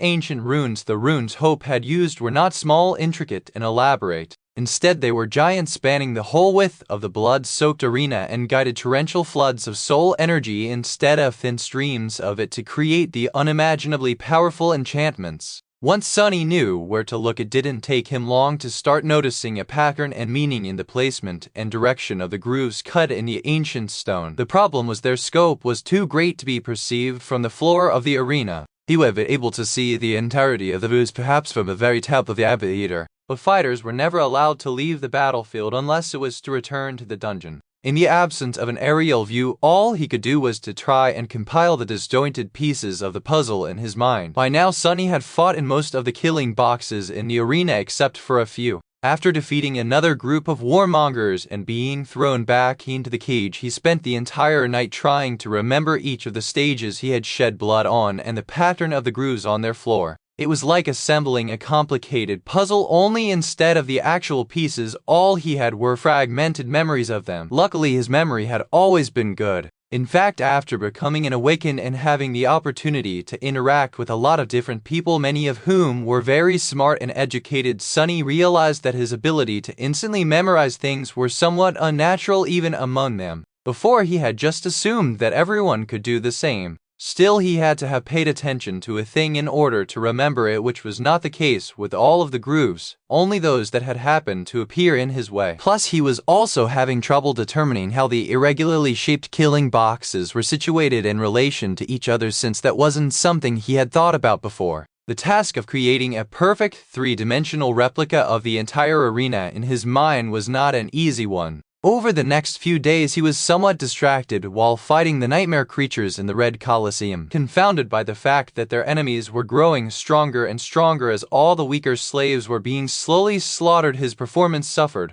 and that meant more injuries, more pain, and more torment. Sometimes he felt utterly beaten, broken, and hopeless. Sunny was familiar with suffering and hardship and had experienced a fair share of horrific anguish in his life, but the trial of the Red Colosseum had turned out to be a hell so dire that even he was having difficulty enduring its burden. It was simply too cruel, too odious, too vile, and the harrowing torture was not going to end until he gave up. But he didn't. The strange task of peering into the secrets of the demon of desire kept him going, no matter how wounded his body and how broken his spirit became. It was almost like an obsession. Sunny continued to fight and kill and suffer and study the ancient stones. His mental condition deteriorated so much that even Elias, who was going through his own terrible ordeal, noticed that something was very wrong with his taciturn demonic partner. The young man tried to encourage the shadow creature as well as he could, but what could he say to soothe the soul-crushing despair of their situation? They were enslaved, locked in cages, and forced to fight for their lives against a swarm of deadly monsters, only to be thrown back behind the iron bars, fed the raw flesh of the abominations they had just killed, and go through the whole nightmare again the next day with no hope of ever escaping except for through death, through being killed and eaten by the other prisoners of the Red Colosseum. Even their captors seemed to be trapped by the Colosseum, chained in the same vicious cycle and doomed to eventually share the same fate as their slaves. Inside this ancient theater, only bloodshed and madness reigned, and yet all of it was not for nothing. Eventually, after Sonny had lost count of the days they had spent in the Colosseum, he finally managed to create a complete image of it in his head. With it came the understanding of the shapes of the giant runes that were cut in the blood-soaked stone, and with that understanding came the ability to peer into their purpose. After learning the shape and position of the runes, Sonny found himself able to peer beneath the surface of the stone and see their function. The ability had always been within him, hiding in the depths of his changed eyes. He just had not known where and how to look. Like he had not been aware of his ability to see the soul court of creatures before clashing with Mordred within the soul sea. Armed with the new knowledge, Sonny was able to perceive vast rivers of soul essence flowing beneath the arena and through its walls, following intricate paths carved for it by the immense runes. In the end, that was what sorcery was. The ability to guide and shape hidden energies, most often that of souls, to express one's will upon the world. The enchantments were simply expressions of the enchanter's will, and the runes were the building blocks with which the enchanter manipulated the movement of energy to achieve their goal. But where was all this soul energy coming from? At first, Sonny assumed that the Red Colosseum was similar to the Crimson Labyrinth and fed on the souls of creatures slain within it. Slaves slaughtering each other in the arena must have been empowering the sorcery, enslaving them by the very act of slaughter. But after observing the flow of soul essence of the ancient structure for a while, he realized that his initial theory was wrong. Instead of the fighters, it was the crowd of spectators that fueled the enchantments. It was their jubilation, their elation, their sincere excitement that were the source of all the power flowing through the ancient theater. Of course, why would the demon of desire base her sorcery on death? Her domain was built upon dreams, emotions, and passion. It was only after the followers of War God had usurped the Colosseum that the subject of all this passion became battle, bloodshed, and murder. The current state of the arena was not how it had been supposed to be. It was stolen, perverted, and made into something utterly different. Corrupted. More than a month had already passed after Sonny entered the second nightmare. The dungeon was growing less and less crowded, most of the prisoners long killed on the bloody stones of the arena. The end of the hateful trials, whatever it was supposed to be, was approaching. Now he knew the basic principle of how the enchantments keeping him tied to the Red Colosseum functioned, so the question was, how was he supposed to use that knowledge to escape? Chapter 616: Black Strings. Sonny had no clue how to create, decipher, or manipulate runic magic. His inherent ability to see the weave and inner structure of magical items, the one he had received after consuming the drop of ichor that fell from Weaver's eye, also gifted him with an innate understanding of the essence of spellweave. While studying the memories created by spells, Sonny was not able to fully understand the intricate purpose of the vast patterns of ethereal strings, but he at least could intuitively feel a hint of it. He had no such advantage when it came to other forms of sorcery. So despite the fact that he had managed to perceive the enchantments encompassing the Red Colosseum, it was not like he could simply change them or create new ones to counteract the old. He could study the runes, of course, but with no teacher and only his wit and intelligence to help him draw the correct conclusions from observing various enchantments. It would take hundreds of years to gain enough insight to learn how to create any meaningful runic sorcery of his own. Sonny, however, wasn't discouraged. Yes, he would not be able to create runic sorcery anytime soon,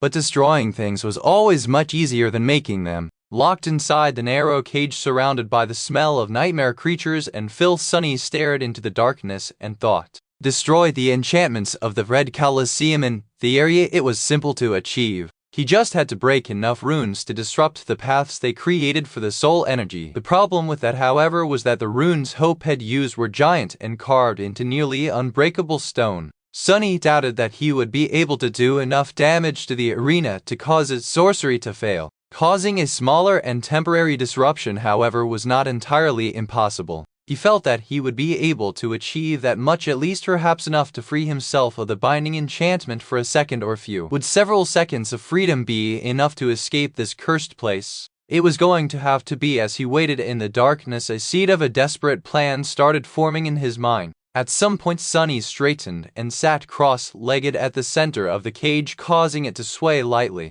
Raising one of his 4 monstrous hands, he stared at it for a while and then commanded shadow essence to stream forward, concentrating at the tips of his fingers. Even since he had consumed Weaver's alabaster phalanx and acquired bone weave, the tactile sense of his fingers went through a strange metamorphosis. It was now much more nuanced, vibrant, and keen. Even though his hands were currently bestial and covered by thick calluses, this sensitivity remained. As shadow essence concentrated in the tips of his fingers, he felt a strange, ghostly, tingling sensation. It was so real as to almost appear physical. Tentatively raising another hand, Sunny hesitated for a few moments, then pinched the air near one of his tingling fingers and tried to pull essence outward. To his surprise, it worked. In his mind's eye, a strand of darkness suddenly extended into the air, summoned by his hand. It didn't look like one of the radiant strings he was used to seeing inside memories, and neither did it look like the flowing liquid that essence was usually depicted as. Instead, the strand of shadow essence looked like a tenebrous fog, similar to the gray wisps that rose from Saint's armor when one of the shadows wrapped itself around her. It was insubstantial, ephemeral, and elusive, not at all like the sharp and beautiful strings that Spellweave was created of. Sunny frowned slightly and pulled the fog with one hand while trying to get a hold of it with the other, wishing to draw it taut and thus more concentrated. However, this small movement instantly caused the strand to break, dissipate, and disappear, blown away by a gust of wind. This is going to take some time. Grim Sunny continued to draw on his shadow essence and try to form it into a thin and durable string, emptying a small portion of his reserves with each failure. By the time morning came, he had not made any progress at all and only managed to waste most of his essence in futile attempts. Fighting after wasting so much power was going to cost him a lot. Soon the ascended jailer appeared from the darkness, chains rattling on his belt. Sunny glanced at the giant in a tattered red robe and then closed his eyes for a moment. Doesn't matter, it doesn't matter. I'll be dead either way. But now, at least, there's a chance. He fought in the arena, killed the nightmare creatures, retrieved the soul shard to empower Elias, and then barely survived in the battle against the awakened warriors on the final stage. At night, he continued to experiment with shadow essence, trying to shape the elusive fog into something resembling an ethereal, resilient string.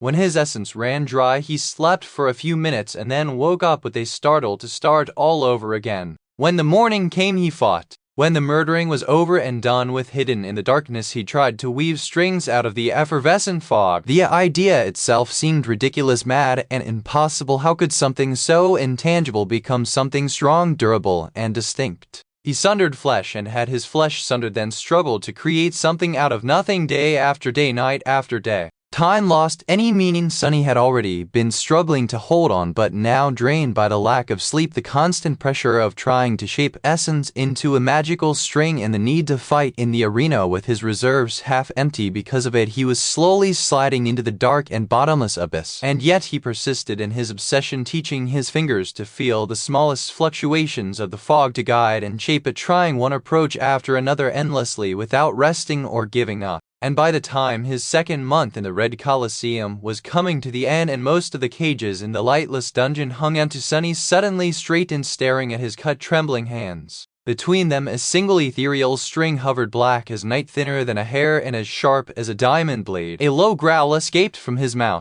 "It's done. I've done it." Chapter 617.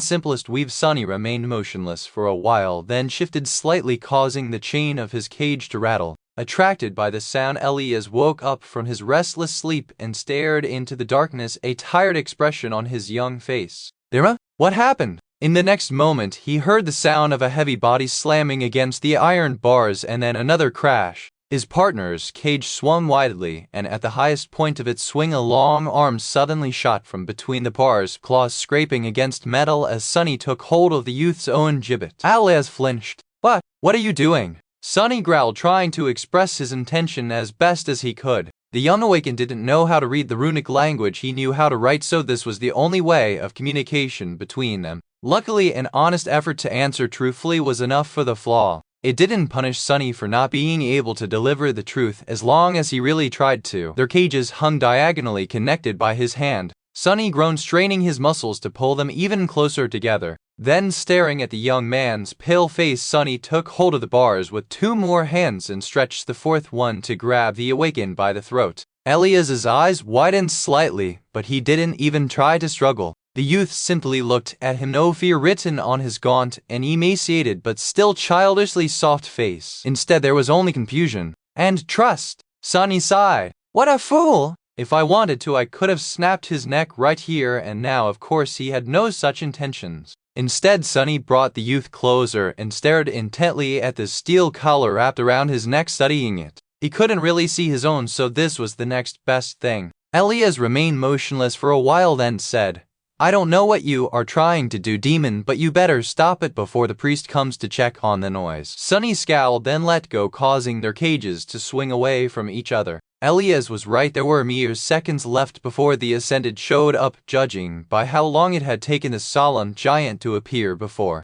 He was always somewhere near, ready to intervene in case the slaves misbehaved. Sunny had timed their jailer's reaction time many, so he knew that much. It didn't matter anyway. He had already seen all that he needed to see. The pattern of runes carved inside the collar and the stream of soul essence running through it, this was what he needed to disrupt. Sunny was going to have to work fast. Several days later, looking more like a corpse than a living being, he was laying at the bottom of the cage, looking at his hands. Between them, a complicated cradle of black strings was weaved together, forming a strange and hypnotic pattern. Sunny had advanced a lot in his ability to thread shadow strings and loop them between his fingers. Sadly, it was not without cost. The strings were ephemeral and unseen to anyone except him, which also meant that they could not interact with the material world. However, they could interact with his flesh, which was why 2 of his fingers were missing, each sliced away so cleanly that it seemed as though they had never existed. Even his phalanxes, reinforced by the evolved bone weave, had not offered the essence swings any assistance. All that remained were 2 bloody stumps.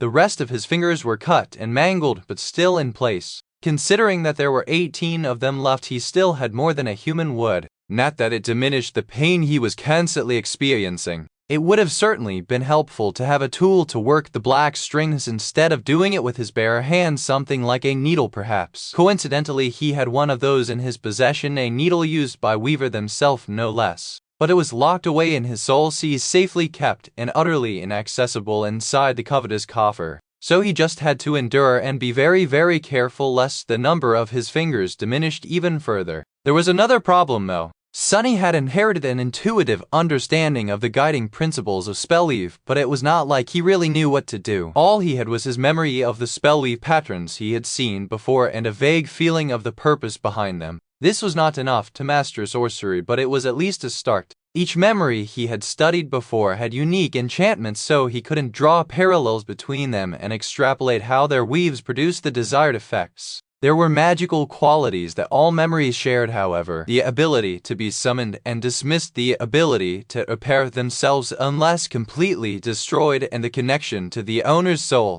Knowing these 3 ubiquitous traits, Sunny could in theory determine which parts of the weaves were the exact same across all memories and thus were responsible for these effects. Then he could try to recreate them. Each spellweave was incredibly complex, so recalling even a single pattern perfectly was a challenge despite him having a very good memory. Sunny, however, had to recall not only many but also do so with a sufficient degree of precision to be able to compare and find similarities between them. And then he had to somehow rebuild the repeating parts of those weaves with nothing but his bare hands and shallow reserves of shadow essence. The task seemed nearly impossible, but fueled by obsession, resolve, and desperation, he had succeeded. And also failed. After thousands of attempts, Sunny was finally able to perfectly recreate one of the 3 patterns he had managed to isolate. But as soon as the pattern was completed, it instantly fell apart. No matter how many times he repeated the process, the result was the same. For some reason, the weave didn't hold. It wasn't able to sustain itself. Something was missing. Today, Sunny was going to perform another experiment, perhaps the last one. He was tired, drained, and terribly hurt. Whatever hope he had managed to find before in this Blood's Hotel was on the verge of running out. He was almost ready to give up, but not just yet. There was one other thing that all memories contain, not a part of the pattern of ethereal strings, but something different. A bright ember that served as the anchor and nexus for the strings, a point around which the whole pattern was structured. Memories of the first tier had one, and those of the higher tiers had several. After considering that fact, Sunny had brought something back from the arena today, a single soul shard that he had not given to Elias, instead keeping it for himself. The shard had belonged to a fearsome awakened demon he killed earlier today in one of the killing boxes of the Red Colosseum. Now looking at the cat's cradle of ethereal black strings drawn between his fingers, he hesitated for a long time and then carefully placed the gleaming crystal in its center. Then, holding his breath, Sunny slowly started connecting each of the strings to the shard, moving his fingers with extreme speed and nimbleness. Slowly, a black pattern started shaping around the bright ember, strangely not permeating a different object, but instead looping back on itself. And after something that felt like an eternity, with drops of blood rolling down his hand, Sunny finally let go of the strings and stared at the soul shard laying on his palm. A beautiful pattern of tenebrous strings hovered in the air around it, stable, without a single flaw or weakness to cause it to fall apart. He sighed and then weaved the last string into the pattern, connecting its other end to the shadow core in his chest. Finally, Sunny closed his eyes and gave the mental command. In front of him, the soul shard disintegrated into a rain of white sparks and then appeared once again, creating itself out of nothingness. Sunny let out a long, heavy breath. This was the first sorcery he had woven. Chapter 618 Plan of Escape. Sunny breathed in then breathed out, calming down his widely beating heart. His hands were trembling so hard that the softly gleaming soul shard almost fell out of his grip. Hey, Elias. What? It's finished. He tiredly turned his head and let out a low growl, trying to attract the young man's attention. But his partner did not even move, laying at the bottom of his cage and staring into the darkness with bleak, hollow eyes. The last few days the youth's condition wasn't too good. He even stopped having his one-sided conversations with Sunny and just sat quietly in the darkness, not moving until the next morning came and it was time to fight again. Sunny lingered for a few moments, then turned away. It's all right, trust. I'll get us out of here soon. We will be free. Elias, just hold on a little longer. There wasn't much time left. In all of the vile dungeon, barely 4 dozen nightmare creatures were left alive. Their grotesque forms towered in the darkness, locked inside enchanted cages, the long stretches of empty space between hinting that the trials of the Red Colosseum were going to come to an end soon.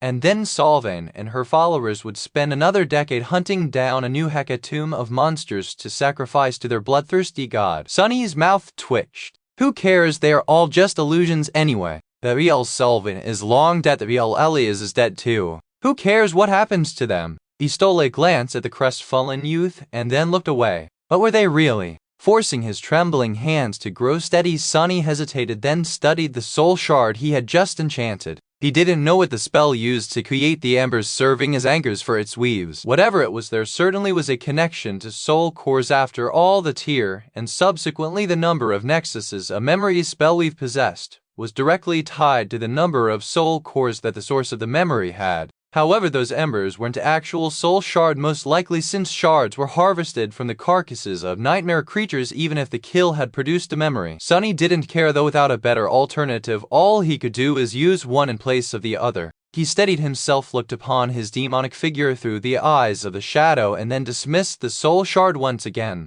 This time, however, Sunny did something strange. He willed the enchanted crystal to remain in an ambivalent state, not quite gone, but also not quite tangible. Then he reached into the weave of the black strings and slowly untangled it, breaking the loops and allowing the ends of the tenebrous threads to float free. And finally, after that was done, he started to weave the whole pattern, including the ethereal soul shard, into the cold steel of his collar. Slowly but surely he integrated the spell weave into the band wrapped around his neck, submerging it into the flowing stream of soul essence. The task was tenuous, perplexing, and intricate, but it wasn't too complicated. The pattern was already made, and all he had to do was to connect it to a new vessel. After a while he was finished. The soul shard disappeared from his hands and from the material world entirely. Instead, it was now burning beneath the surface of the collar, the black strings extending from it and spreading through the steel. Now the collar looked almost like a memory, and even its nexus was almost undistinguishable from the embers Sunny had seen before.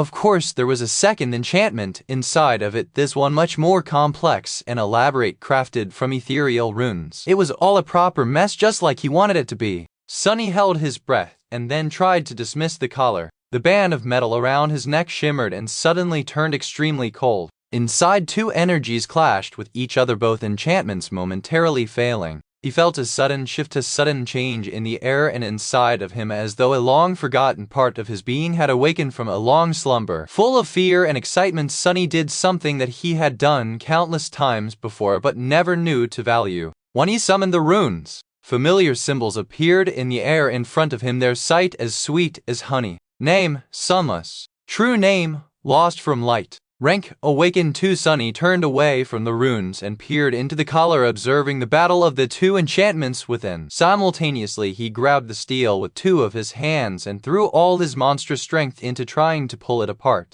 But the collar held firm as if utterly indestructible. 3. On the count of 7, the soul shard he had placed within the band of steel suddenly burst into a myriad of sparks, and the weave of black strings he had so arduously threaded fell apart, turning into the gray fog and disappearing. The original flow of soul essence was unobstructed once again, and the runic enchantment resumed its function. Sunny was not disappointed, for now all he wanted was to learn how long his sabotage was going to last. 7 seconds. A dark grin appeared on his face. 7 seconds will be more than enough. The next day, hurting and barely alive, he brought another soul shard back with him from the arena. Tonight was going to be the night of their escape. Sunny wasn't sure that he would be able to endure any longer. If he had any chance to break free, he had to take it now. The plan was long finalized in his mind, and even though he was frightened to put it in motion, there was no other way. As Elias fell on the bottom of his cage and closed his eyes, too tired to eat the disgusting raw meat thrown to them by the ascended warrior, Sunny concentrated on weaving a new enchantment. He was now proficient enough to create black strings rather swiftly, even though hurrying threatened to cost him another finger or two.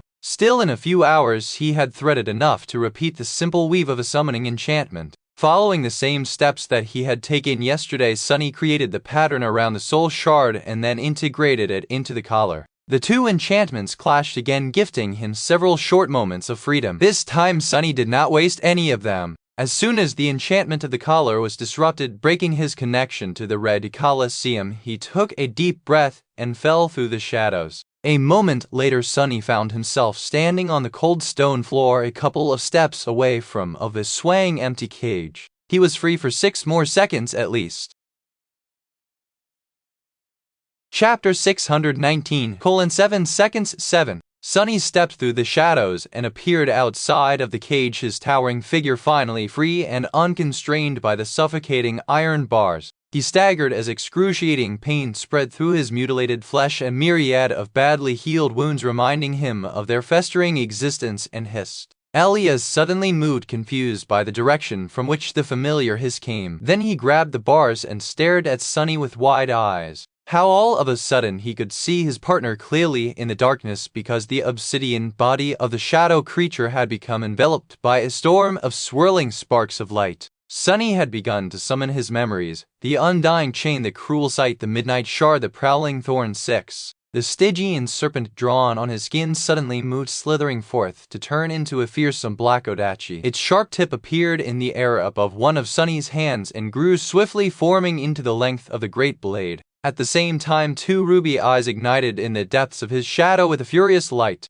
Elias flinched, staring at the gaunt demon in front of him in stunned awe. "Ha!" Saint stepped out of the darkness, her graceful figure as black as the onyx, her posture straight and indomitable. Her hands were empty, devoid for now of any weapon. Sunny stared at his shadow with grim joy and then bared his fangs, greeting her. He wasn't sure, but he thought that he noticed a slight change to the set of the taciturn knight's shoulders. "Haji, missed him too?" 4. The hilt of the soul serpent fell into his hand, the length of the odachi considerably increased to account for his towering height. Sunny didn't hesitate and threw the great blade to Saint, who caught it calmly and weighed the weapon in her hand, the hue of her ruby eyes suddenly growing a little brighter. It almost seemed like the shadow was excited. Sunny glanced into the depths of the dungeon, where dozens of mighty nightmare creatures still remain locked in cages, waiting for their turn to be slaughtered in the arena. Then he turned to Saint 3 and said, "Kill them." kill them all. She tilted her head, sparing him a short look, and then wordlessly disappeared into the darkness, the black blade of the soul serpent raised to deliver the first killing blow.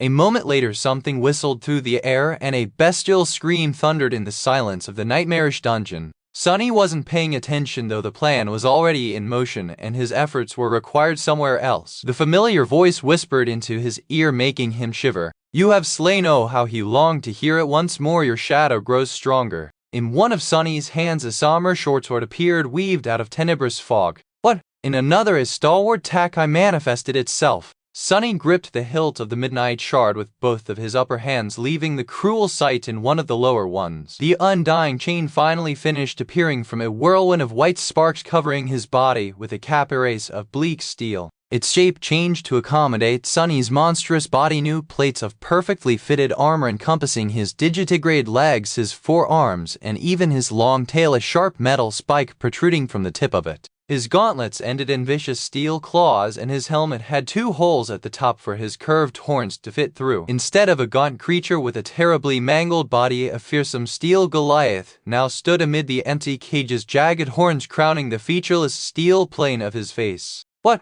Sunny dismissed his helmet and felt the collar snap back into function. Immediately, he sensed that his ability to shadow step was restrained again, and his connection to the spell was cut. The sparks that had almost coalesced into the prowling Thor disappeared, and the unfinished form of the heavy kunai with them. It didn't matter. He had already achieved everything he needed to achieve in these 7 seconds. Sunny could have used that time to shadow step as far as he could, escaping the premises of the Red Colosseum. However, that would have left him with no essence in the middle of Solvin's territory, with the accursed collar still wrapped around his neck. It was easy to leave the Red Colosseum, but it was much harder to escape it. As long as Sunny was collared, he was going to remain tied to the enchantments of the ancient theater. He was still going to be a slave. Plus, there was a thing he wasn't willing to leave behind. Sunny heard Saint slaughtering the second nightmare creature and turned to Elias, who was staring at him with wide eyes. The youth was still trapped in the cage. Of course, Sunny could have left him to die. In fact, doing so was probably an obvious decision. The young awakened wasn't real after all.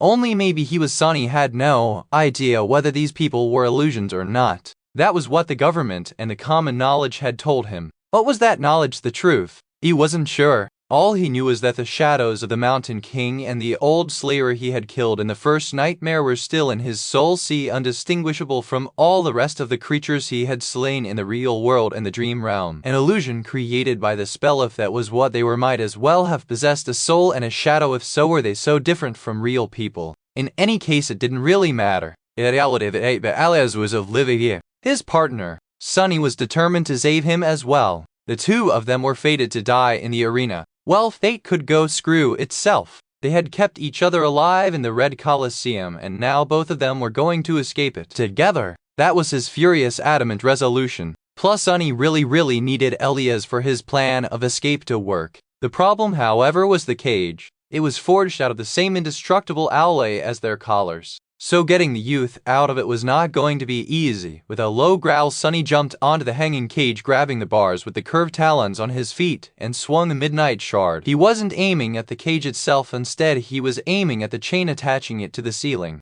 Reinforced by the shadows, the austere Takai cut through the rusty chain, easily breaking it apart. The cage fell to the floor, sending a loud rumble rolling through the dark dungeon, and then toppled to the side. Locked inside, Elias was thrown down. Almost immediately, though, the youth regained his balance and crouched, staring at Sunny with wild eyes. "Hurry, whatever you're planning, demon, hurry, the priest is going to be here soon." Sunny shivered, remembering the aura of savage, crushing strength radiating from their ascended jailer and the cold glint of his terrifying blade. Elias didn't need to remind him. Sunny was painfully aware of how little time he had left.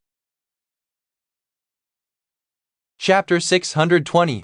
Death. The metal of the collars and the cages could not be broken, but it didn't mean that it couldn't be bent. Twisting a band of steel wrapped tightly around your neck would not have been a great idea. However, the iron burst tapping Elias were another matter entirely. Sunny just needed good leverage, and that was why he had cut the cage down. Throwing a nervous look back in the direction from which the red priest usually appeared, he gritted his teeth and thrust one hand through the bars, pushing Elias back. He needed to soften the metal first, and that was going to be a dire process. The blade of the cruel sight suddenly shone with radiant white light, spreading an almost palpable heat into the cold air of the ghastly dungeon. Sunny didn't linger and pressed the summer sword against the steel bars, letting the divine flame contained within share its immolating incandescence with the enchanted cage. Come on, there were two possible results for his actions. One was that he would be able to soften the metal and bend it. The other was that he was going to cook Elias alive inside the gibbet. There was also the chance that their ascended jailer would arrive quicker than usual, which would be really bad. Sunny counted the seconds and stared at the iron bars, willing them to heat up swifter. Slowly the cold metal turned slightly red, then bright orange. Finally, at the point where the incandescent blade of the cruel sight touched them, a hint of pure white appeared. Sunny would have preferred to wait longer, but there was no more time. Dropping the short sword to the ground and biting down on the midnight shard with his fangs, he grabbed the scorching metal with all four of his hands and endured the pain of the furious heat slowly spreading through the gauntlets to his bare skin. Then Sunny set his foot on another bar, commanded all three shadows to wrap themselves around his body, and pulled. Now that the cage was on the ground and stable, he could use all the muscles in his demonic body to put pressure on it, not just those in his arms. His core, his shoulders, his back, his powerful thighs and calf muscles, the entirety of his body worked in unison in order to bend the steel bars. A stifled roar escaped from his mouth, washing over the blade of the austere Takai and echoing in the cold darkness. Sunny pulled and pushed in opposite directions with all his monstrous strength.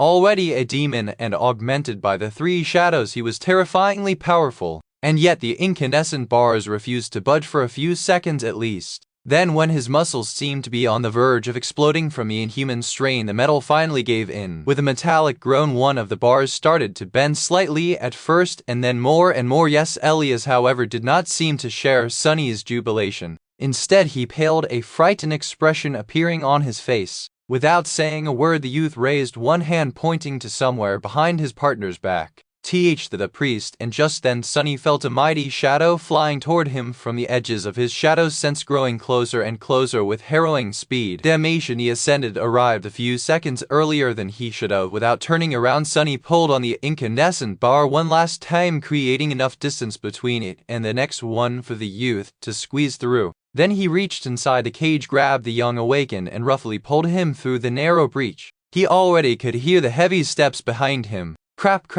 Elias stared into the darkness with eyes full of fear. Demon Baha'i, without letting him finish, Sunny forcefully pushed the youth away, then swiftly turned around, grabbing the cruel sight from the ground and catching the hilt of the midnight shard. The warrior in a tattered red robe and worn leather armor was already upon him, the terrifying heavy blade cutting through the air with unthinkable speed. Sunny moved his weapons forward, trying to block the obliterating blow, but his exhausted, wounded body seemed to have finally betrayed him. He swayed, missing the timing by a split second. It looked like the tiniest of mistakes, but one mistake was all it took. His luck had run out. The great blade of the mighty ascended slid past Sunny's defenses and hit him right in the neck. The sharp metal sliced through his tough skin, his muscles, and his spine, emerging in a fountain of blood from the other side. Sunny felt terrifying pain spread through his whole being, and then the world suddenly spun. The head of the shadow demon flew high into the air, disbelief still frozen in his lightless eyes. It was as though it was screaming, as though it was trying to say something, to share a fatal revelation that had come a few moments too late, that there was no escape except through death. Elias staggered, a stunned expression contorting his soft, youthful face.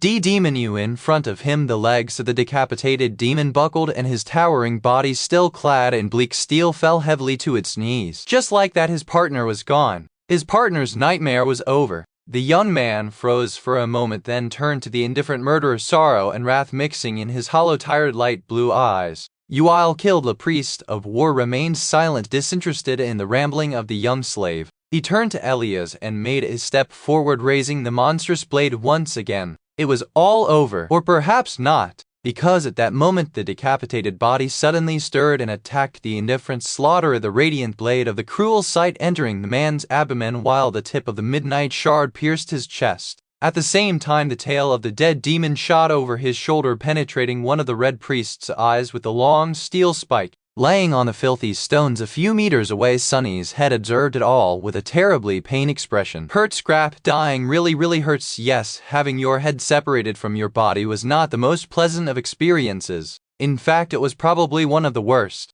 However, Sunny really needed that to have happened. This was the only method to get rid of the unbreakable slave collar he had managed to come up with. He had even considered chopping his head off himself, but came to the conclusion that his own strength was not going to be enough to overcome the durability of bone weave, so he had decided to try and use the might of an ascended apostle of war instead. Death indeed was the only escape. In front of him a river of blood flowed from the body of the taciturn master.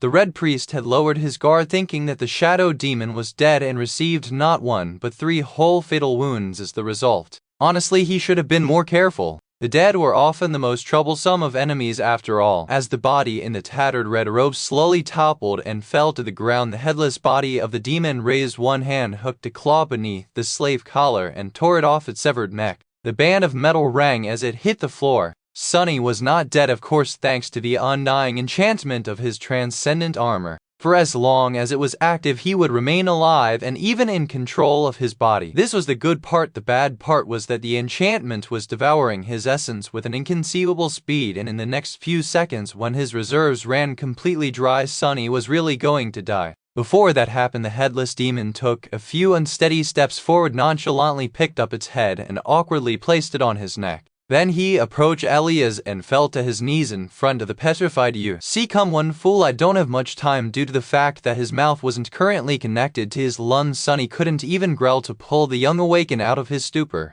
Luckily, Elias shook it off himself, flinching and throwing his hands into the air to place them on both sides of Sunny's mutilated neck. "Oh Lord, oh gods, oh Lord, hold on, demon." He activated his healing ability, trying to make the cleanly severed head of the shadow creature attach itself back to the flat stump of his neck. Sunny shuddered, overwhelmed by terrifying pain. How does it even make sense? Why am I in so much pain? My brain isn't even connected to those nerves. Curses estimation for almost anyone else recovering from having their head cut off would have been nearly impossible. However, Sunny was a bit special because avoiding death was one of his specialties. There were several factors that played to his advantage. Firstly, the Midnight Shard had judged his current state dire enough to unlock the hidden well of power that its unbroken enchantment granted him. Secondly, his bones and his blood were transformed by Weaver's lineage, gifting him with inhuman tenacity. That was the reason why he had not bled out already and why his body was capable of rapid healing. All those qualities were enhanced by the drop of Shadow God's ichor that Bloodweave had unceremoniously devoured, and then augmented ever further by the Midnight Shard. And lastly, while Undying was rapidly consuming his reserves of Shadow Essence, Saint was out there in the darkness slaying one powerful nightmare creature after another.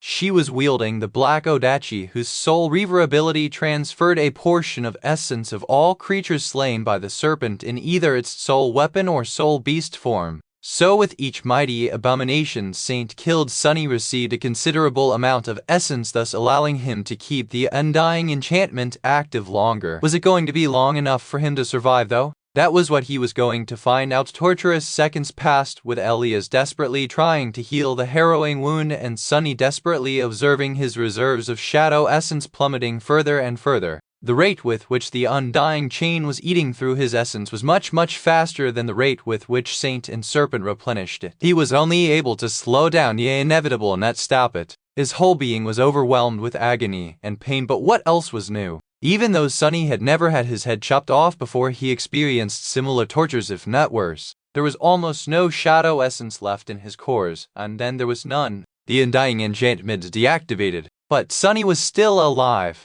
He moved his lips and tentatively touched his neck, which had a ghastly scar running all around it now. Then he bent over and spat out a torrent of blood. Sunny felt terrible. He felt like a zombie, but he was not dead. More than that, he was now truly really free.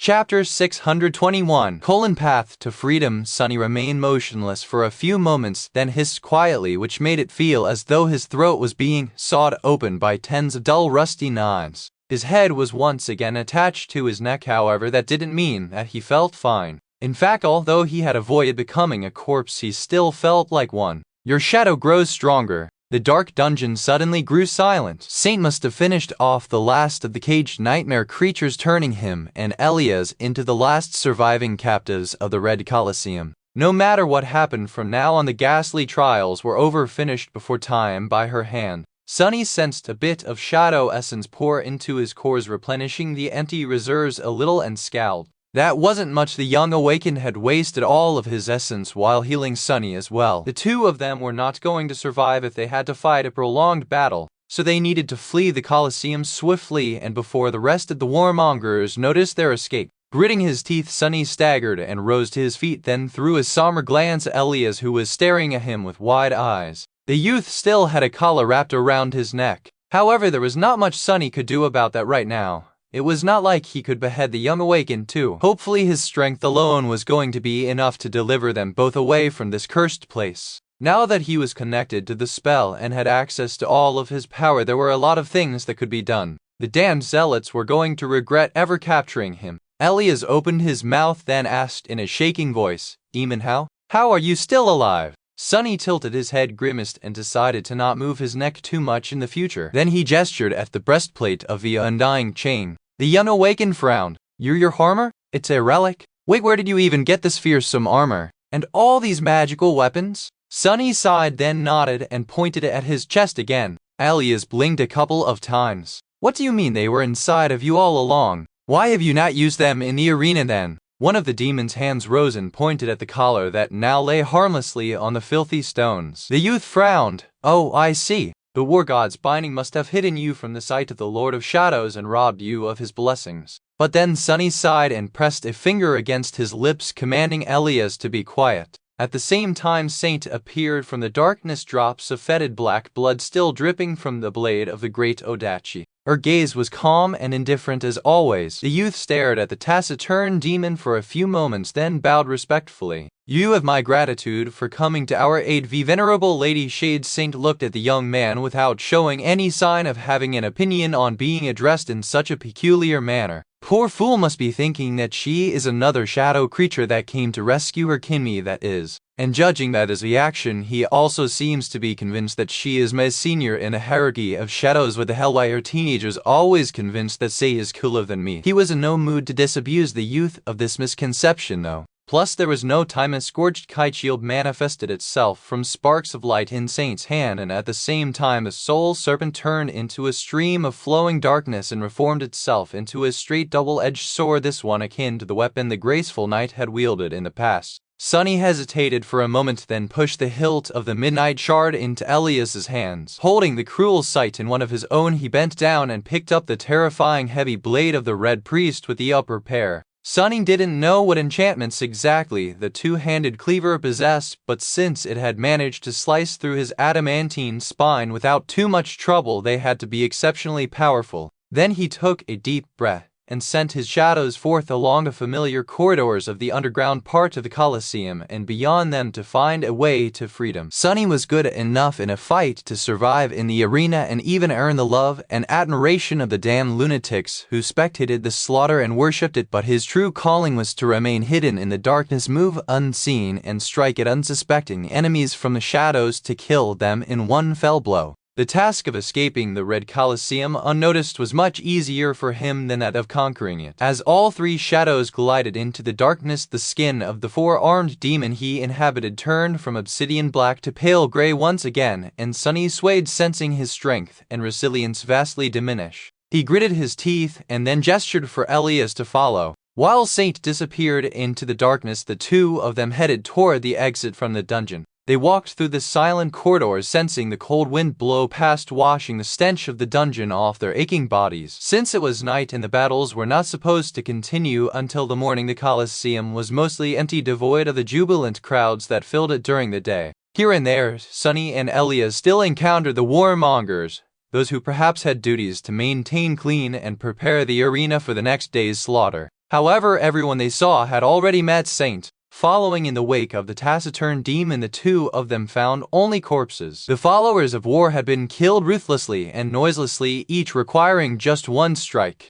With each death, Sunny's reserves of essence were replenished a bit more. But more importantly than that, the path to freedom was clear. Finally, after something that felt like an eternity, Sunny found his three shadows waiting silently before a small wooden door. He lingered for a second and then pushed it open. In front of him there was a vast green meadow, and beyond it nothing but boundless vast starlit sky.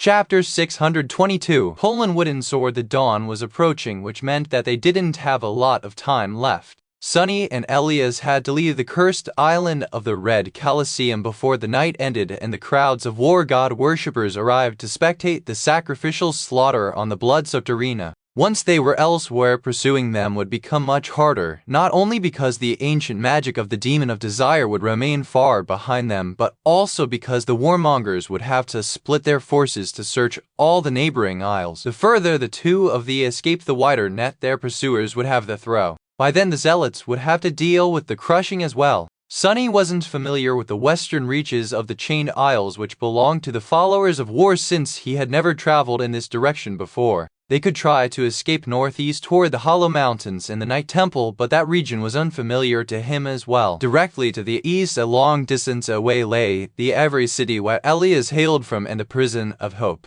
However, the eastern direction would be where the pursuers were most likely to concentrate their search, since running toward the domain of their enemies, the Sun God's people, would have been the safest choice. After hesitating for a few seconds, Sunny pulled the Awaken toward the southern edge of the Red Island. If they journey southeast, they would eventually reach the ruined fortress. Well, it might not have been ruined yet, where he had once welcomed Effie and Kai. There, the influence of the war faction was bound to be severely diminished. More importantly, that was the boundary to the part of Hope's shattered kingdom that Sunny knew and had explored before. Before the start of the night, he and the other members of the cohort had agreed to travel to the Iron Hand Island should they be separated. Sunny would be able to easily find his way there from the southern great chain that anchored the isles to the mainland beneath. Hidden in the darkness, Sunny and Elias ran across the meadow, aiming to reach the edge of the island and one of the heavenly chains that rattled below from time to time, disturbed by the turbulent winds of the border between the two skies. Come on, come on. Once they were over the edge, Sunny could summon the heavenly burden and the dark wing to carry them to the chain, or even hide them in the darkness of the sky below for a while. Their salvation was so close, it was already just a few meters away.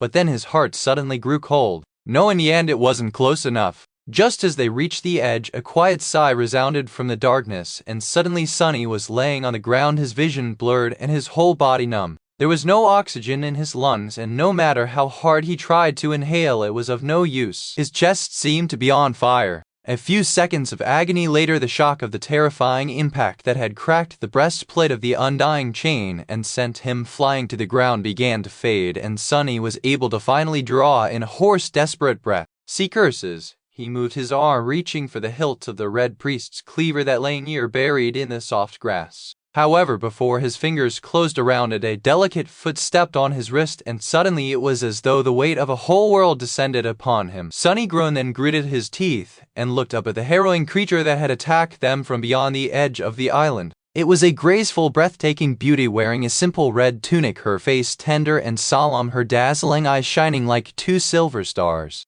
Solvain looked down at him and smiled with sadness. "I am afraid that this is as far as you go. All we meet again, child of shadows." Sunny stared at the beautiful saint with grim resentment burning in his black, tenebrous eyes. He remained motionless, knowing that his worst fear had just come true. The transcendent immortal herself had arrived to hunt them down. He thought feverishly, trying to come up with some way to escape. The priestess of war, soul serpent, and saint were still hiding in his shadows, so he could command them to attack. But what could an awakened and an ascended demon do against a transcendent, an undying one that was chosen by the gods and had lived for at least 1,000 years, no less? No, sending them to fight that horror would be just sending them to their deaths. In all of his travels, Sunny had never met a creature more frightening than Solvain. Of that he was sure. Even the corrupted leviathans of the Dark Sea had not instilled such caution in him. Maybe only the Herringer and the Ebony Tower, but he hesitated to call it a living being. Then what he was supposed to do? Damn you fake, you never let go of your prey, do you?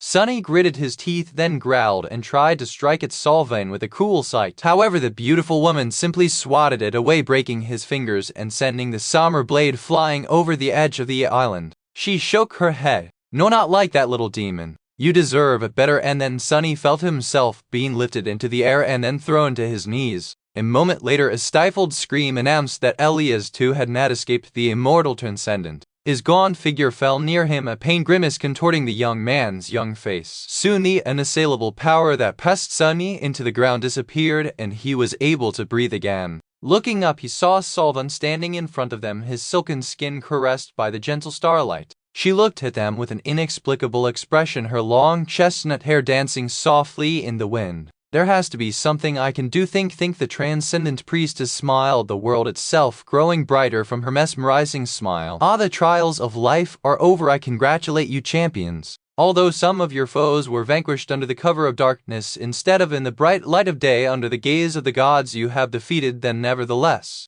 You have even slain one of my blessed. Thank you for giving that which I was unable to. You have my gratitude. Woe of you. Sunny stared at the beautiful saint frozen in place. Despite all the hatred he harbored against the monstrous priestess, despite how much he wanted to pay her back 100-fold for all the suffering she had caused him, he couldn't help but forget his anger and be enchanted by her beauty. Solvane was just too splendid, too lovely. Her eyes were too lustrous, her smile too charming, her soft lips too alluring. This woman was created to be worshipped, for men to wage wars in hope of earning the right to stand by her side. Snap out of it, idiot. Have you not seen beautiful things before? Beautiful things are always the deadliest. Sunny bit his lip, allowing his sharp fangs to pierce it. Pain sobered him up somewhat. Beside him, Elias was staring at Solvin with grim as strangely. The young man did not seem to be affected by her transcendent beauty at all. It was understandable. After all, his whole family had been slaughtered by the followers and on the orders of the dazzling priestess. Meanwhile, something appeared in Solvane's hands. It was a small object that made Sunny's eyes narrow suddenly and his breathing become quicker.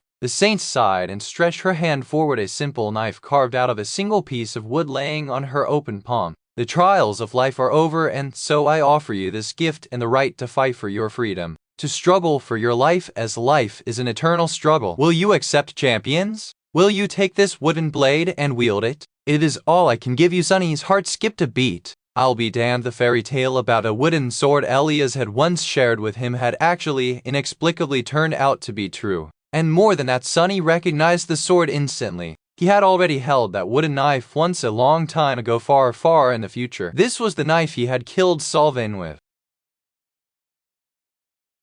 Chapter 623. Ardent desire. Sunny stared at the wooden knife, suffocating pain still radiating from the spot where Solvin had hit him. The transcendent was so fast that he had not even seen or sensed her strike, not that it mattered anymore. As he studied the familiar blade, different pieces of knowledge suddenly clicked together, revealing a chilling truth. Stunned by the grim revelation, Sunny shuddered. Of course, finally, the purpose of the Red Colosseum made sense to him. The cruelty of the trials, the perverse faith of the zealous warriors, their worship of struggle, battle, and death, the tale of a wooden blade that granted the champion a chance to win their freedom. When he looked back, it all seemed so obvious. The strange cult of war that had blossomed on the ruins of the kingdom of hope was built around the tenet of glory. Glory was both the highest virtue and the highest of honors, and it could only be won by prevailing against overwhelming odds through mortal struggle, which was the essence of life and war as far as these zealots were concerned. So they enslaved a horde of abominations and threw themselves against it, fighting to the death against their slaves in the arena.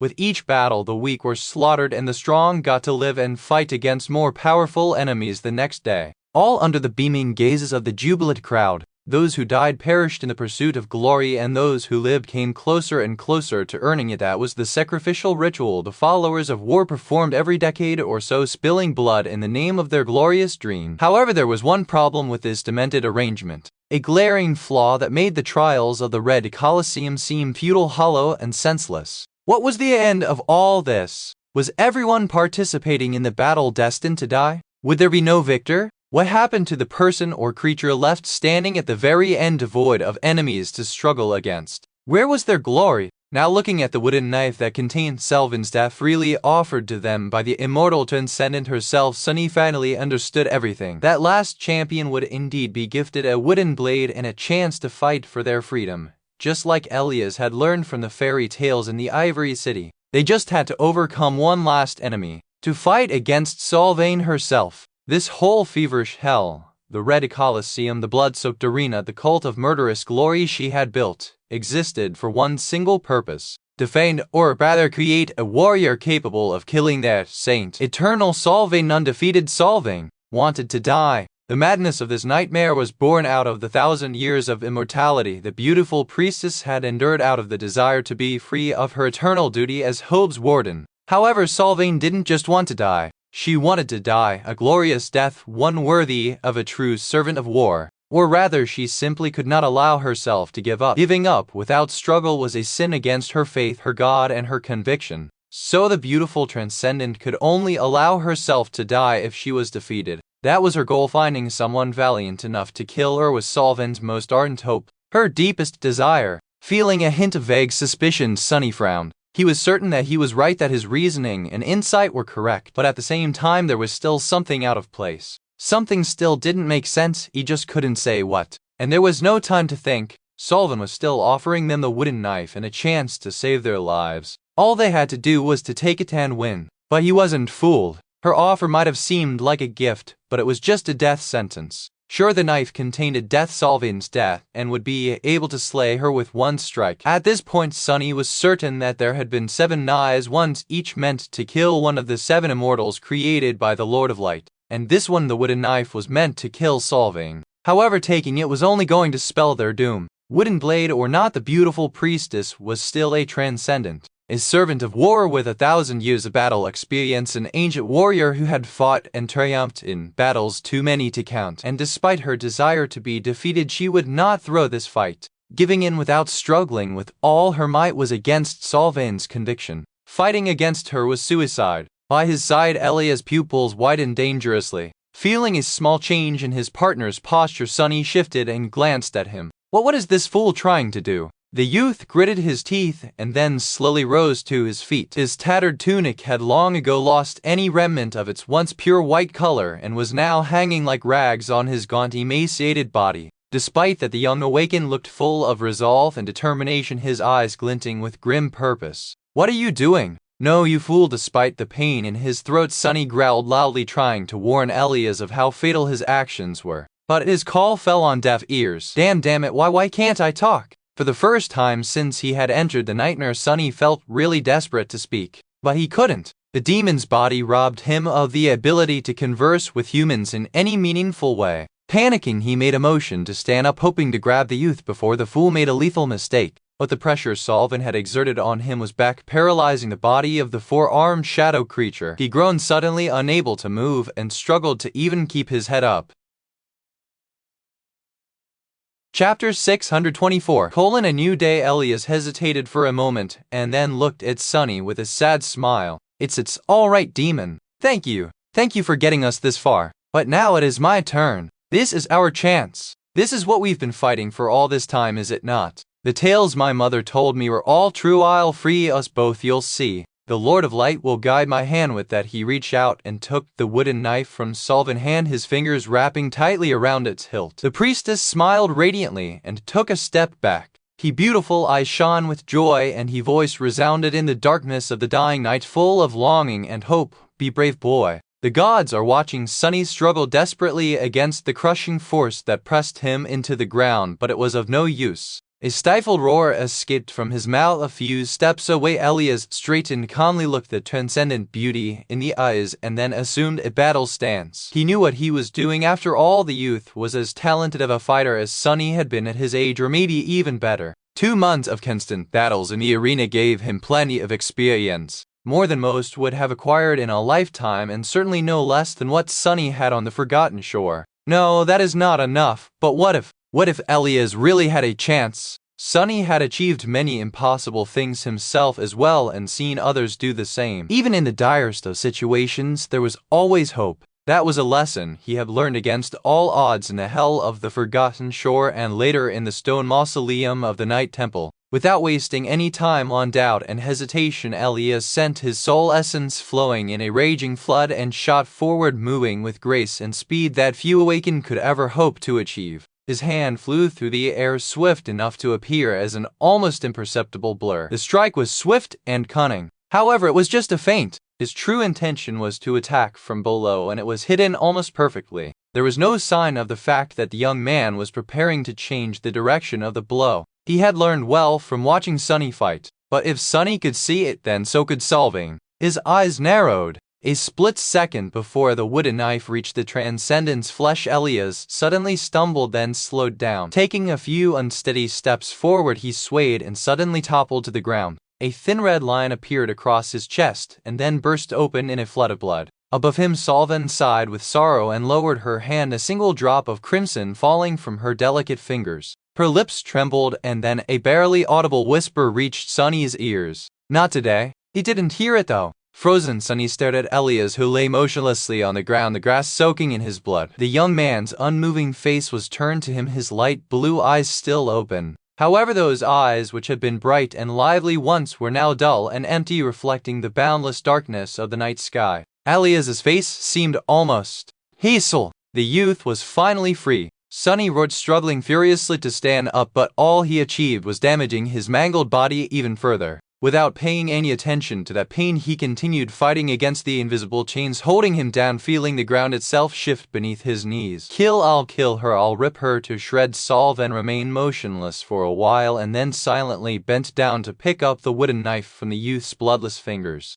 Coming closer, she stared at Sunny with a dark expression and then asked, "What about you? Are you willing to fight me, little demon?" Sunny glared at her, his teeth bared in a hateful grin. He wanted to. Oh, how he wanted to. But he could not. Fighting Solvang meant nothing but death. Slowly, he shook his head. The beautiful priestess sighed. "Oh, of course. Why did I expect different from the servant of cowardly Shadow?" Her hands suddenly flashed and terrible pain exploded through Sunny's body. Looking down in a morbid déjà vu, he saw a graceful arm protruding from his chest. The breastplate of the undying chain shattered into pieces. Solvan grimaced and pulled his hand out of his broken chest, easily tearing the still beating heart out in the process. She glanced at it with disappointment and then sent the body of the far demon tumbling over the edge of the island. The last thing he saw before plummeting into the abyss was her graceful, beautiful figure standing forlornly in the tall grass. Then Sunny fell into the embrace of darkness. His body flew down faster and faster, quickly disappearing into the nothingness of the sky below. Soon it was so far away from the red island that even a memory of sunlight couldn't reach that far.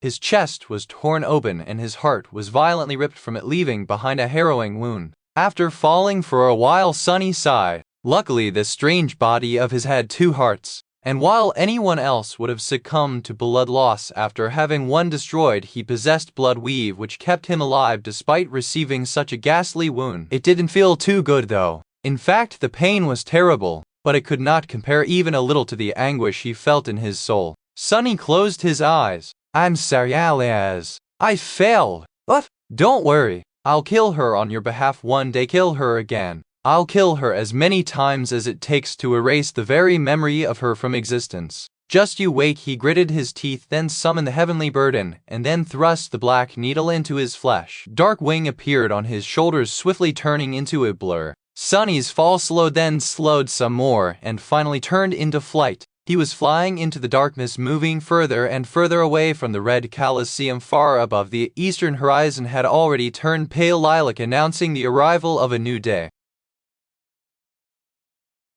Chapter 625. Comfortably numb, eventually Sunny returned to the altitude where the dark undersides of the floating islands could be seen. He tiredly approached one, sensed something moving in the deep shadows, and glided past without coming too close. The next one didn't seem to harbor any horrors. He flew toward the rough stone surface and sunk his claws and talons into it, clinging to the bottom of the island like a bat. Strangely, Sunny did not need to exert any conscious effort to remain in that position, and simply lay upside down on the cold stones for a while, struggling against exhaustion. He was in much worse shape than it had seemed before. 2 months of ruthless battles in the Red Colosseum had taken a toll on his body, and the terrible wound in his chest was still there, sapping him of strength and vitality. With the help of blood weave, the body of the four-armed demon managed to survive, having one of its 2 hearts violently torn out. But that didn't mean that it was going to fully recover from that vicious injury. With only 1 heart left to pump blood through his veins, Sunny felt lethargic and weak. That weakness would probably never go away, not unless he somehow managed to find or grow a new heart. He was tired to the bone, overwhelmed by pain and numb. Terribly utterly numb. After the harrowing intensity of the past 2 months and the crushing strain of their disastrous attempt to escape, Sunny finally reached safety and found himself drained of all thoughts and emotions. He couldn't muster enough energy to feel joy or relief, grief or sorrow, even anger or hatred. Tired, he was just too tired. The island under which Sunny hid was separated from the Red Colosseum by 4 or 5 heavenly chains far to the south. He was still deep within the territory of the followers of the war, but no one was going to discover him, not unless they could wings, and even then finding the field of shadows in the cold and breath of darkness was not going to be easy. However, no one was looking. After all, he was considered to be dead. Sunny looked at the shattered breastplate of the undying chain and then dismissed the damaged armor to give it a chance to repair itself. Then he summoned the mantle of Underworld and gasped when its onyx metal wrapped itself around his mangled chest. The intricate black armor embraced his tortured body, soothing its aches. Sunny doubted that anyone from the real world would be able to spy on him here in the depths of a nightmare, but even if they could, he didn't care anymore. He just wanted to be safe and protected. As soon as the fearsome mantle hid his wounds, Sunny tiredly closed his eyes and plunged into the nothingness of a deep, dreamless sleep. Thirst and pain. That were the first things Sunny felt before slowly remembering who he was, what he was, and where he had found himself. He was in hell. Where else? I fell asleep. He opened his eyes and saw the rough surface of the bare stone in front of him. Sunny was still clinging to the underside of the island, his claws buried deep into it and holding him in place like iron pitons. He felt better somewhat. His body was still a labyrinth of pain, but it was much milder than before. Judging by the state of his wounds, he had slept for many days. No wonder he was so thirsty.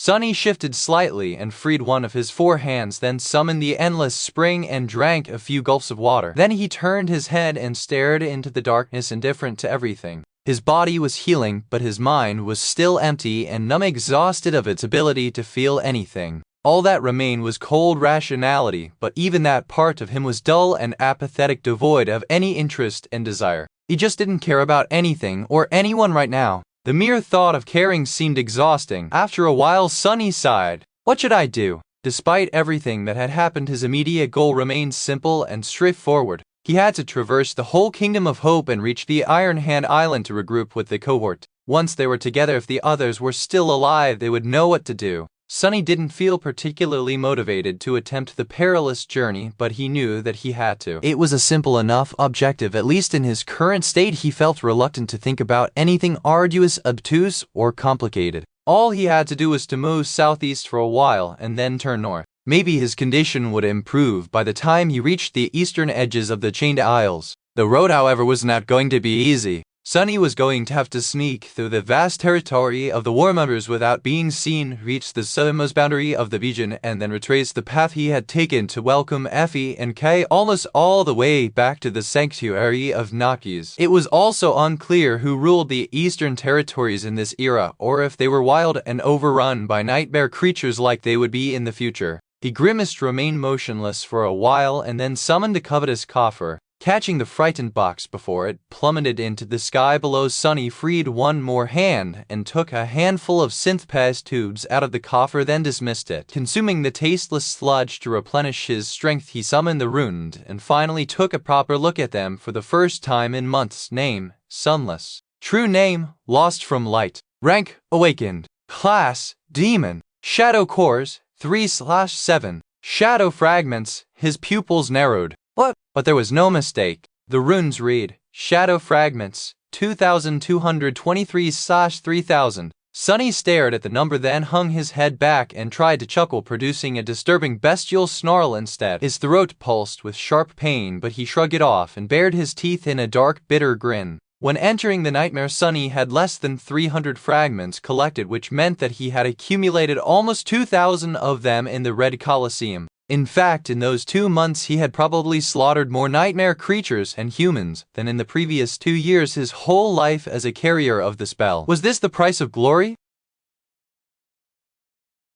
Chapter 626. Hiding in the dark, Sunny remained motionless for a while, then shifted his gaze, moving it to the very end of the field of shimmering runes. Soon Nef's description appeared before him. He lingered for a few moments and then read, Soul Fragments, 2478/4000. The corner of his mouth twitched. Oh, of course! She is in a hell of her own after all. The gap between them had diminished but barely. He was still behind, still lacking, but she was alive at least, and fighting with all her strength to return. If Neff refused to give up, then he would have to persevere too. With a sigh, Sunny turned away and looked back to his runes, finding the list of his memories and echoes. His eyes suddenly gleamed but then grew dark and slightly despondent. What the hell, how is this even possible? Among the names of his memories, dozens of new ones shimmered in the darkness. It seemed that the spell continued to reward him even while their connection was obstructed by the sorceries of hope. It sort of made sense. The fact that Sunny had not been able to communicate with the spell did not mean that it had not continued to watch his every step.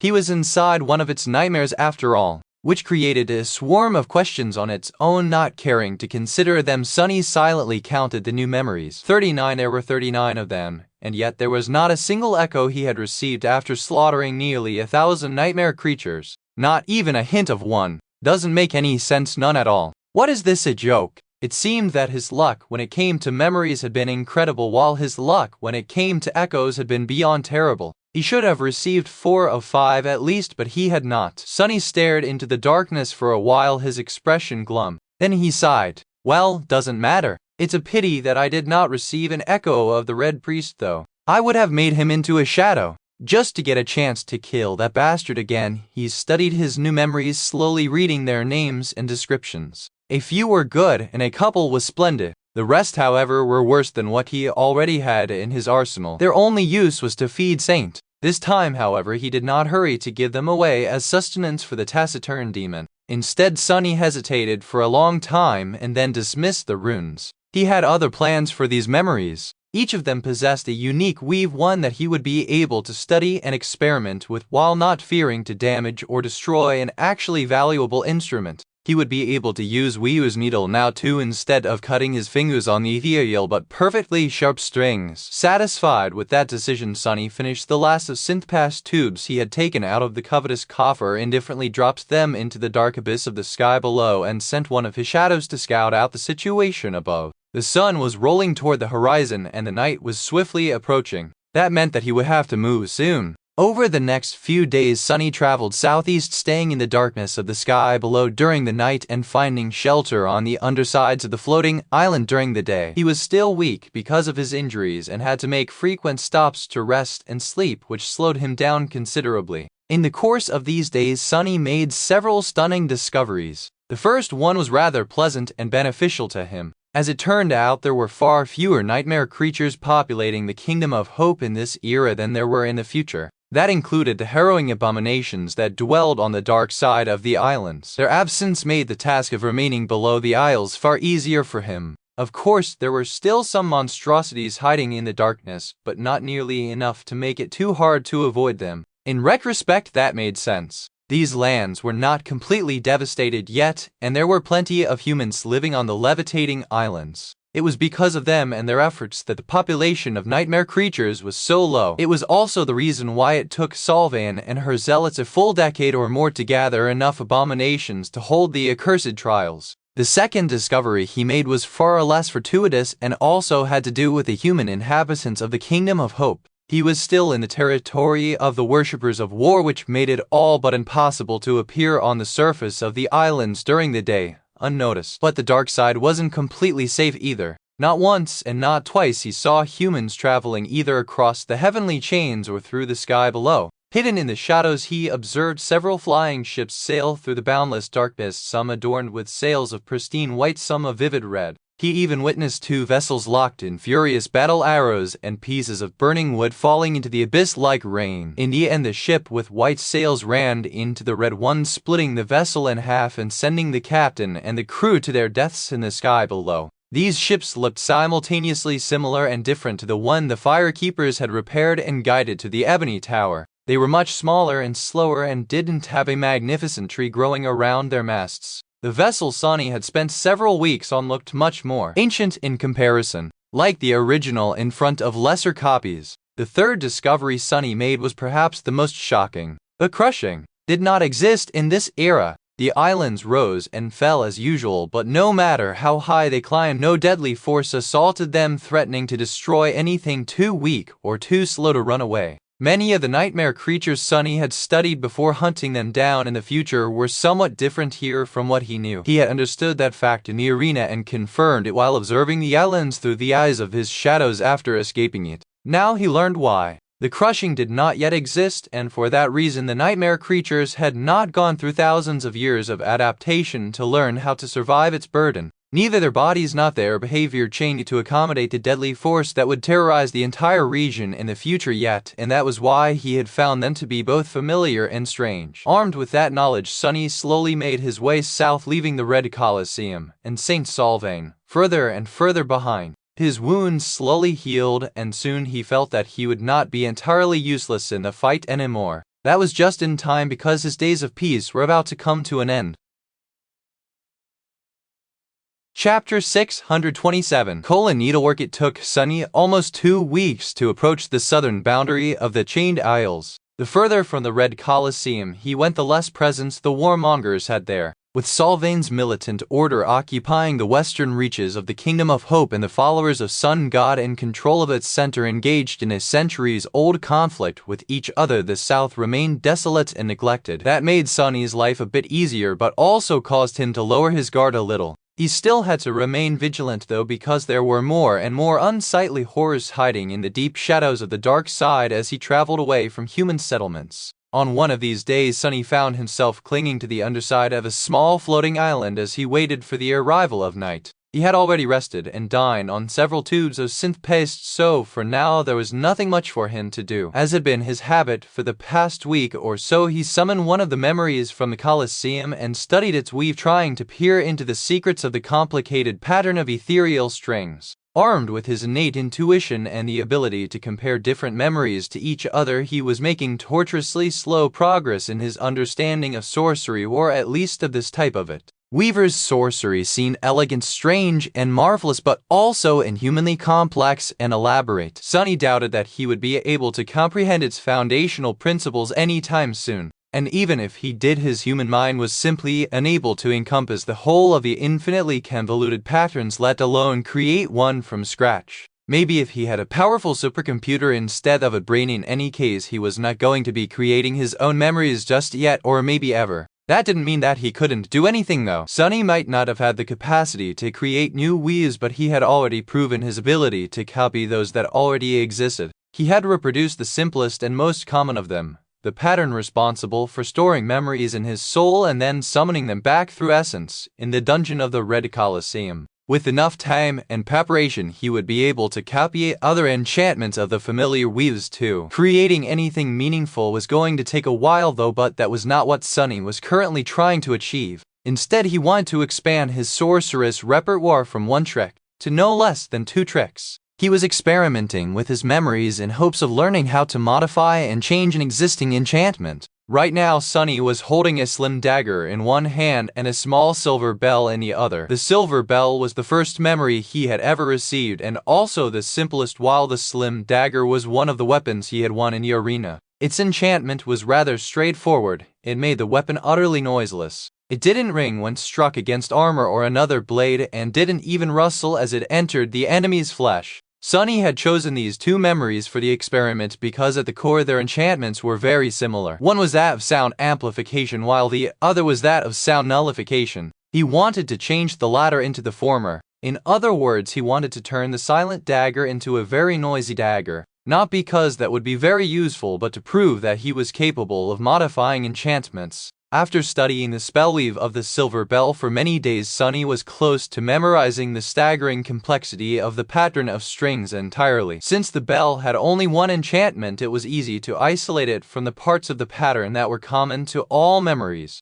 So, in theory, he knew what shape to create. The dagger, on the other hand, was a bit different. It also only had a single enchantment and a single ember anchoring the pattern, but that ember was brighter and the pattern itself was much larger and more intricate. However, there were certain similarities with the one in the bell, so Sunny could imagine turning one into another. He hesitated for a while, then sighed and raised Weaver's needle. Just like on the day he had found it, the long and narrow needle was enveloped in a faint, weak, golden shine that only he could see. Thousands of years ago, or maybe sometime in the future, it had absorbed some of Weaver's deific blood along with tiny traces of divinity. Sunny suspected that the needle had not been a magical tool, and neither had it actually belonged to Weaver. Rather, it had been just a random needle that a demon of fate found in the Ebony Tower and made use of to sew a new arm to their body, and its magical properties came from being washed in the demon's blood. However, now the needle did possess magical properties. Just like Sunny's fingers, it was capable of interacting with the ephemeral strings that constituted spellweaves. Sunny threaded a shadow string through the needle and carefully thrust it into the sorceress pattern that created the enchantment of the silent dagger. He was hoping to replace some of the existing strings with his own, shift others around, and remove some completely.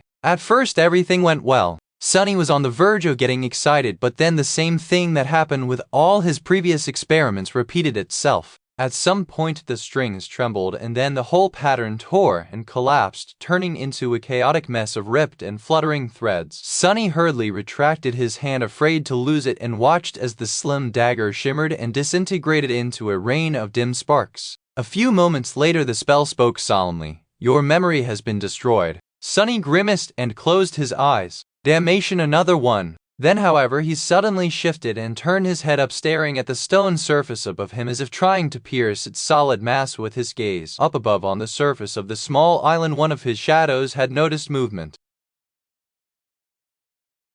Chapter 628. From the dark side, the grass covering the surface of the island moved, and strange shapes appeared from beneath it. Some were similar to each other while some were not, but all shared the same deep emerald color. The shapes levitated upwards, slowly coalescing together. The creepy shadow observed the event from the shade of a large boulder, darkly excited. Sunny only understood what it was so excited about when the boulder suddenly split open and fell apart, making way for another of the shapes, this one easily recognizable. It was a massive emerald jawbone similar to a human one in all aspects except for size. The creepy guy had always been strangely fascinated by dead things. No wonder he got fixated on a bunch of flying bones. As Sunny watched, the emerald bones assembled into a towering human skeleton, very similar to the powerful abomination of the same kind Sunny had fought and destroyed in the Red Colosseum, but much larger and way more frightening. The emerald skeleton stared north for a while and then slowly headed toward the edge of the island, each of its steps making the ground shake. At the same time, a loud rattle of the heavenly chain rolled through the two skies. Sunny was so used to hearing them that he didn't pay it any attention at first, but then a deep frown appeared on his face. Something wasn't right. The rattling of the chain sounded different somehow. He lingered for a few moments, then silently dove into the shadows and glided to the northern slope of the flying isle. As soon as Sunny saw the heavenly chain stretching far into the distance, his heart grew cold. A terrifying abomination with a body that resembled a dirty mass of pitch-black tar was crawling underneath it, its back facing the sky below. Each second, a dozen tendrils of liquid darted forward from the mist into the lips of the giant chain and pointed the creature forward. The monstrosity was at least 20 meters long and so heavy that the iron of the heavenly tether groaned under its weight. What hellish nightmare is this? Sunny peered beneath the surface of the black tar creature and shuddered once he saw the taint of corruption that hid within its soul. The two hideous nodes of swirling darkness that spread cancerous veins through the body of the abomination were especially ripe and horrid, revealing its rank. Corrupted, a corrupted monster. Earlier, when he had been passing the islands north of his current shelter, he had felt the shadow of a powerful fiend hiding beneath one of them. Who knew that the horror nesting on the dark side of the flying island would turn out to be equal to the harrowing wormvine, and then decide to follow Sunny south on top of that? As Sunny froze for a moment, a large boulder suddenly flew from the island and hit the massive body of the black tar fiend, sending ripples across its liquid flesh. The force of the impact was so great that a destructive shockwave spread in all directions, causing the heavenly chain to rattle even louder. On the surface of the island, a towering emerald skeleton lowered its arms and stared at the invading horror, dark lights igniting in the pits of its empty eye sockets. The boulder it had just thrown disappeared within the body of the corrupted abomination, seemingly dealing it no damage. The creature simply continued crawling, its massive body surging forward like a black tide. I probably need to run, but before he could do anything, the advancing monster suddenly convulsed, and in the next second dozens of sharp stone shards shot out of its flesh, each covered by fetid black liquid.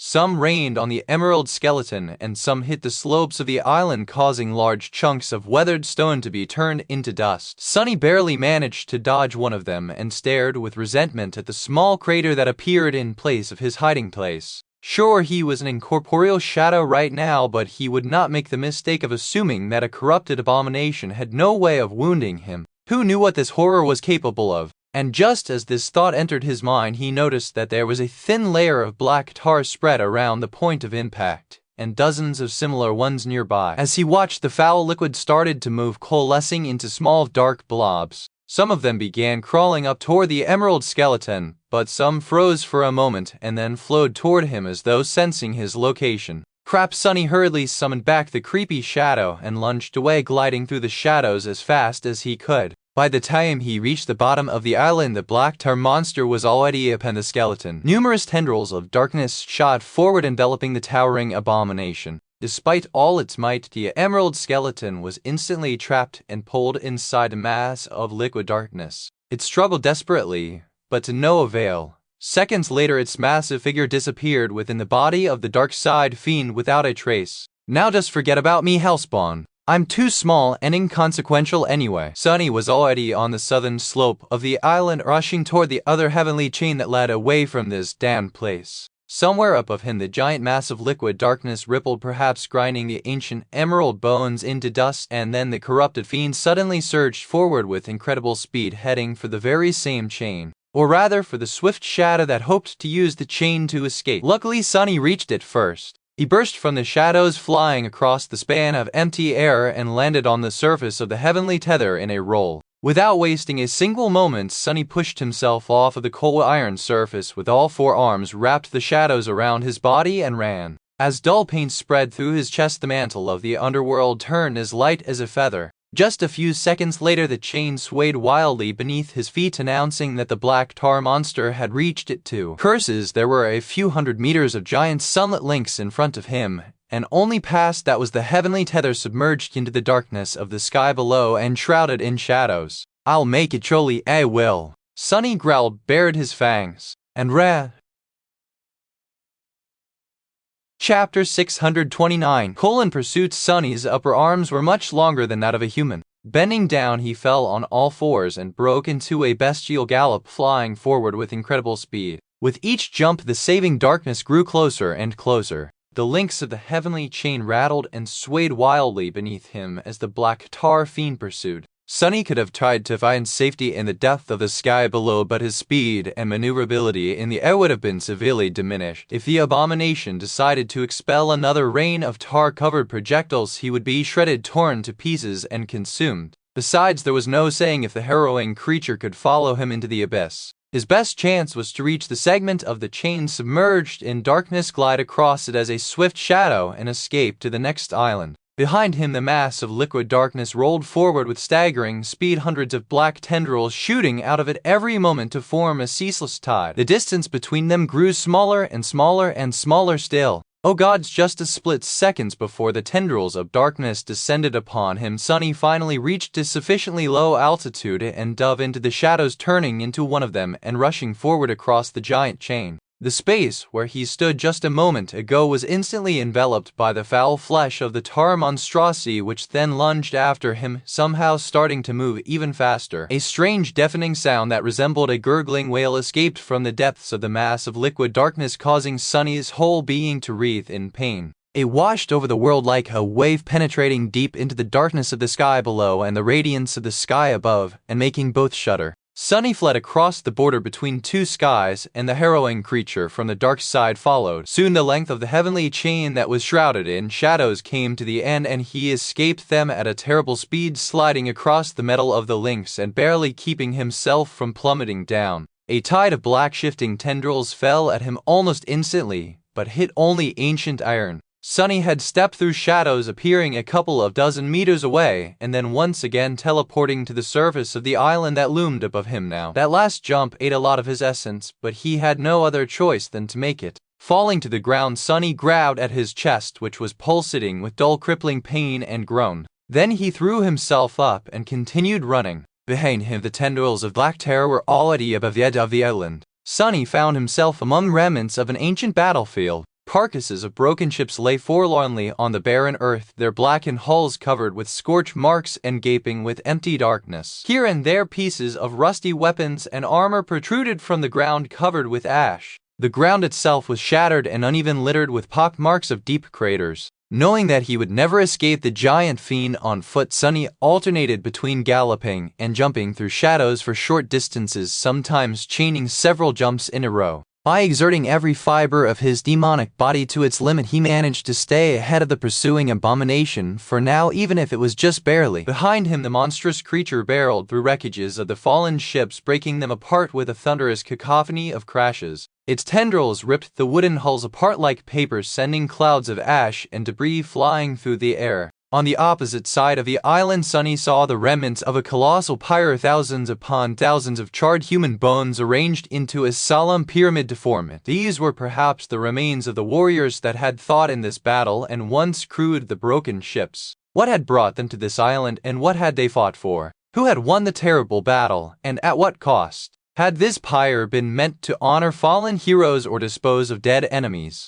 Or even prisoners, perhaps? Without sparing a single thought to these questions, he dove down from the edge and fell through the air, reaching another chain and escaping further south. A few moments later, the corrupted fiend flowed over the edge as well, landing at the heavenly tether with a deafening thud. Sunny was still ahead. The fiend failed to outrun him. For now, the problem was that Sunny was growing tired and slowly running out of shadow essence, while the black tar monster was not. South, pursued by the fiend from the dark side, Sunny fled south, crossing one island after another. But no matter how fast he ran, the damned monstrosity was faster. Many of the islands he traversed were populated by nightmare creatures of all kinds, but unlike the towering emerald skeleton, these ones did not even try to fight the corrupted abomination. Instead, they fled too, scattering to the neighboring islands in something that resembled panic, or being consumed if they were not swift enough. At some point, Sunny found himself running side by side with all kinds of nightmare creatures that would have usually not hesitated to attack him. They were like forest animals escaping from a raging fire when a forest fire spread, like an insatiable monster devouring all in its way. Predators and prey were made equal before its terrifying strength. Besides, with his monstrous body and his mind still clouded by the countless times he had shadowed the abominations of all kinds in the Red Colosseum, Sunny was less unlike the nightmare creatures than he had used to be. The black tar monster, however, was making a clear distinction between him and all the other creatures. It only paid attention to those abominations that were directly in its way, while its only goal for some damned reason was singular: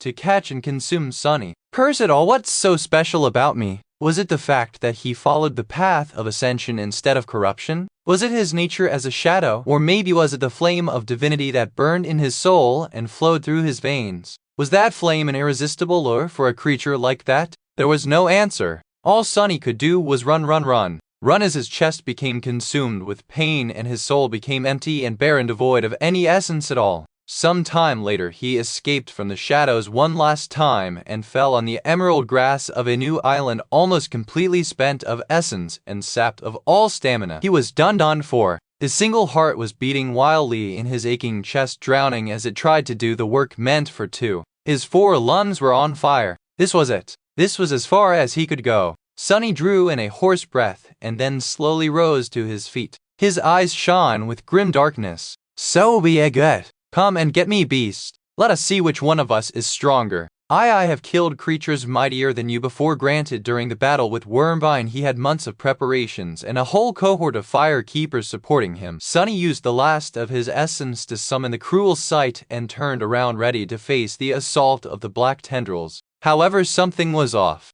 The rattling of the heavenly chains. It had grown quiet. He frowned, then took a few steps toward the edge of the island and looked down. The black tar monster was some distance away, its massive body hanging motionlessly from the heavenly tether. It was frozen and unmoving, with only its tendrils pulsating in a bizarre and nauseating rhythm. The abomination seemed to be reluctant to approach this particular island. It was as though there was an invisible boundary that it refused to cross for some reason. Sunny stared at the harrowing creature for a few moments and then snarled. He had escaped an inescapable situation once again. He had successfully fled the pursuit of the terrifying fiend. It seemed that luck was on his side in the end. However, was it really? Sunny shivered. But what exactly can scare a corrupted monster away?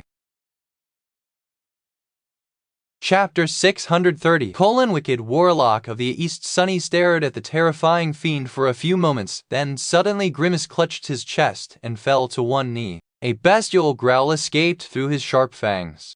His heart was beating wildly, sending waves of pain rolling through his exhausted body. He felt weak and light-headed, beads of sweat glistening on his obsidian skin. This condition was only worsened by the usual sense of frailty that came from utterly depleting reserves of essence. Sunny felt infirm. "God damn it, am I having a heart attack?" He groaned, remained motionless for a bit, and then slowly stood up. Still clutching his chest, he hunched awkwardly and looked around, trying to determine which island he had found himself on and what wicked creature might have kept the corrupted monstrosity at bay. His pupils widened slightly. No way, the night was slowly advancing, and the island was drowned by the dimming resplendence of a beautiful crimson sunset. Despite only having been here once, Sunny recognized the place, the vastness of the island, the emerald grass that veiled its surface like a soft carpet, the rolling hills, the moss-covered ruins. He had reached the southern island where the crumbling fortress lay at the estuary of the great chain, one of the anchors which connected the isles to the mainland of the dream realm far below.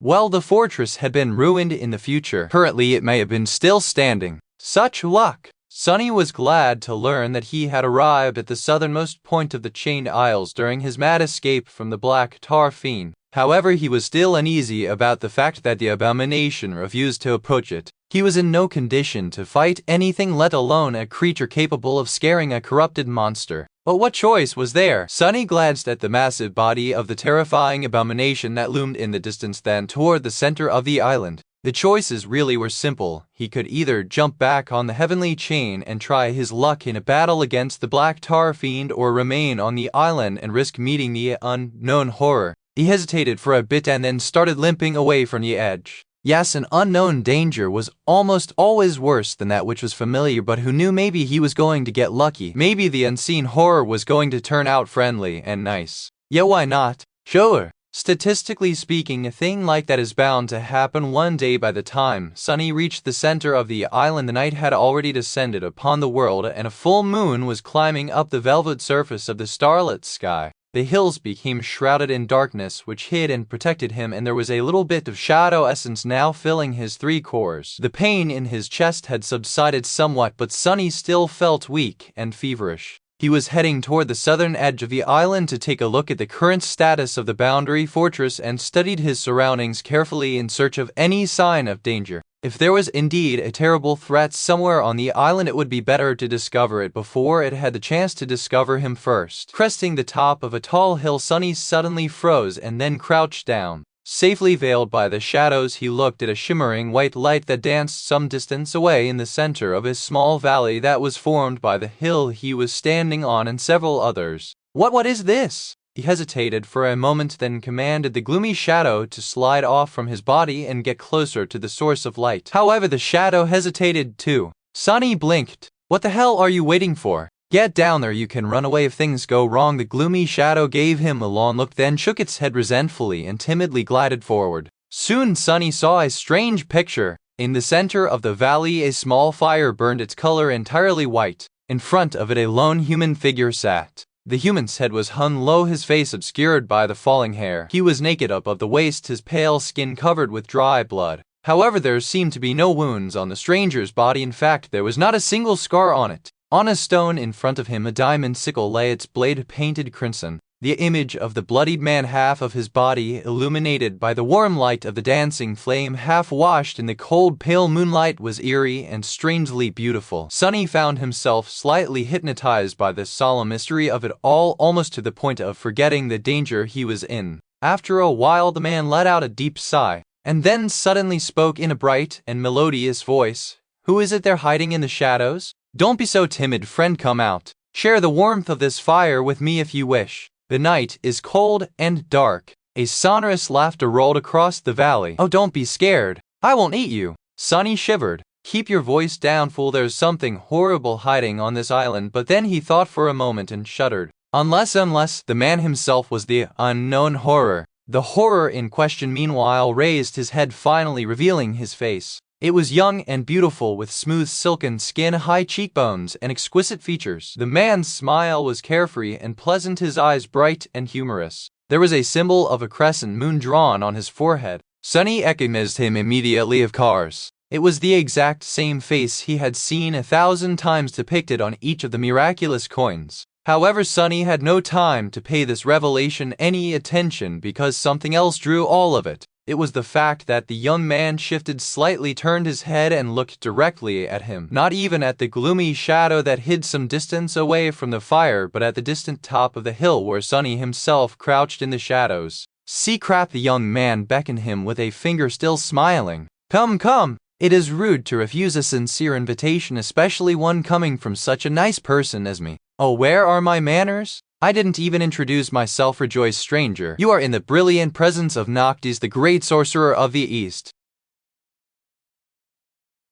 Chapter 631: The funniest thing in the world. Sunny froze, unsure of what the wisest course of action would be. What to do after meeting Solvane. He had a heavy prejudice against crossing paths with powerful figures of the Kingdom of Hope, and Noctis was very powerful, of that he had no doubt. In fact, Sunny was pretty sure that the friendly young man who was looking at him with a charming smile was none other than one of the 7 immortals, shackles of the imprisoned demon, the mysterious Lord of the East. Even without taking into account the otherworldly presence that all transcendents seemed to possess, it was easy to tell there was vast and dreadful power within Noctis, hiding behind the deceptively carefree gleam of his lustrous eyes. Plus, there was a citadel in the eastern reaches of the Chained Isles, literally called the Sanctuary of Noctis. Who else could have been the ruler there? Who else could have possessed the beautiful flying ship and had their image put on the miraculous coins? So Sunny had no desire to meet the strange immortal, even though Noctis seemed weirdly friendly and unthreatening.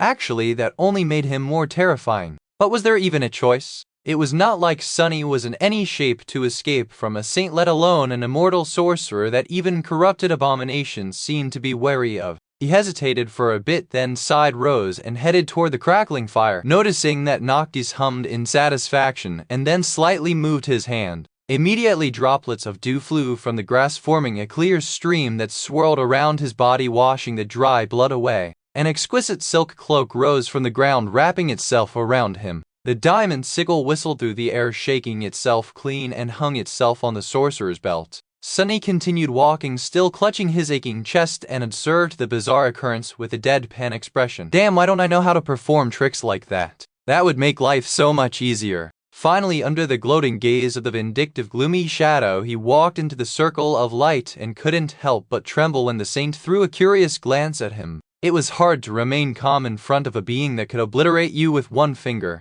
The whole situation was sort of ridiculous, actually. Noctis looked like a pampered young man in bright silks with an effeminate face and the body of someone who had never once exerted themselves physically. His hands were smooth and uncalloused, and his build was slender and soft, almost frail. Sunny, on the other hand, was a towering demon clad in an intricate and fearsome suit of onyx armor, his gaunt figure brimming with ferocious might. He had twisting horns, 4 powerful arms, and a mouth full of sharp fangs, his eyes completely black and inhuman. And yet it was the demon who was afraid of the pampered young man and not the other way around. Ridiculous! Noctis studied the tenebrous demon in front of him, his smile growing wider. Oh, what a fortuitous encounter! A shadow, did fate guide you to me, I wonder? Sunny grew very still. Huh? What does he mean? The sorcerer meanwhile gestured for him to sit. Sit down, Shadow. It seems that you are unwell. Rest for a bit and warm yourself. Sunny hesitated, then lowered himself to the ground, sitting across the dancing flames from the transcendent.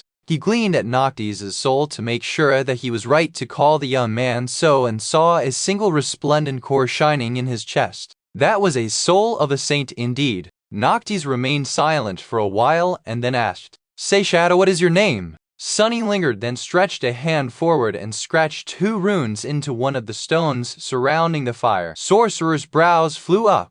"That are those runes, huh? Goodness gracious, now I am sad that I wasn't as studious as my mentors demanded all that time ago. Those boring charlatans. Well, let's see, star? No, that should be sun. Lost sun? Absence of sun, sunless?" Sunny nodded, causing Noctis to beam with a prideful grin. "Ha, there's indeed no one smarter than me in the Kingdom of Hope. The rumors are true. Well, of course they are true. I'm the one who paid storytellers to spread them. In any case, Sunless, what a fitting name you have. Truly a name worthy of a shadow. Little on the nose if you ask me, but very nice nevertheless." "Well done." Sunny tilted his head, staring at the saint in confusion. What the hell is this guy? Just eccentric or completely insane? Noctis didn't mind being stared and instead seemed to enjoy it a great deal. He looked at the onyx demon in return, the smile frozen on his face. The humor in his eyes slowly disappeared, making way for a strange, dangerous gleam. Sunless, since fate itself has brought us together, can you answer me a simple question? Feeling tension spreading through his exhausted body, Sunny grew grim and then slowly nodded. This is not good.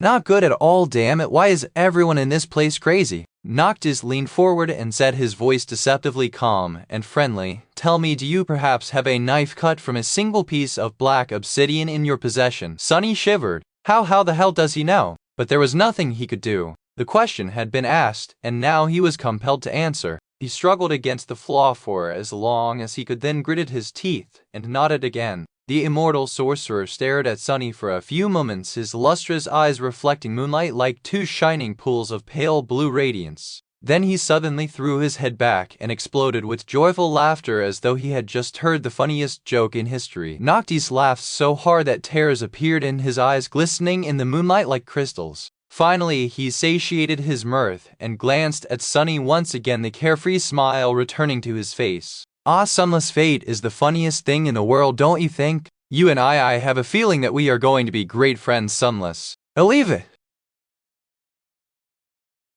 Chapter 632.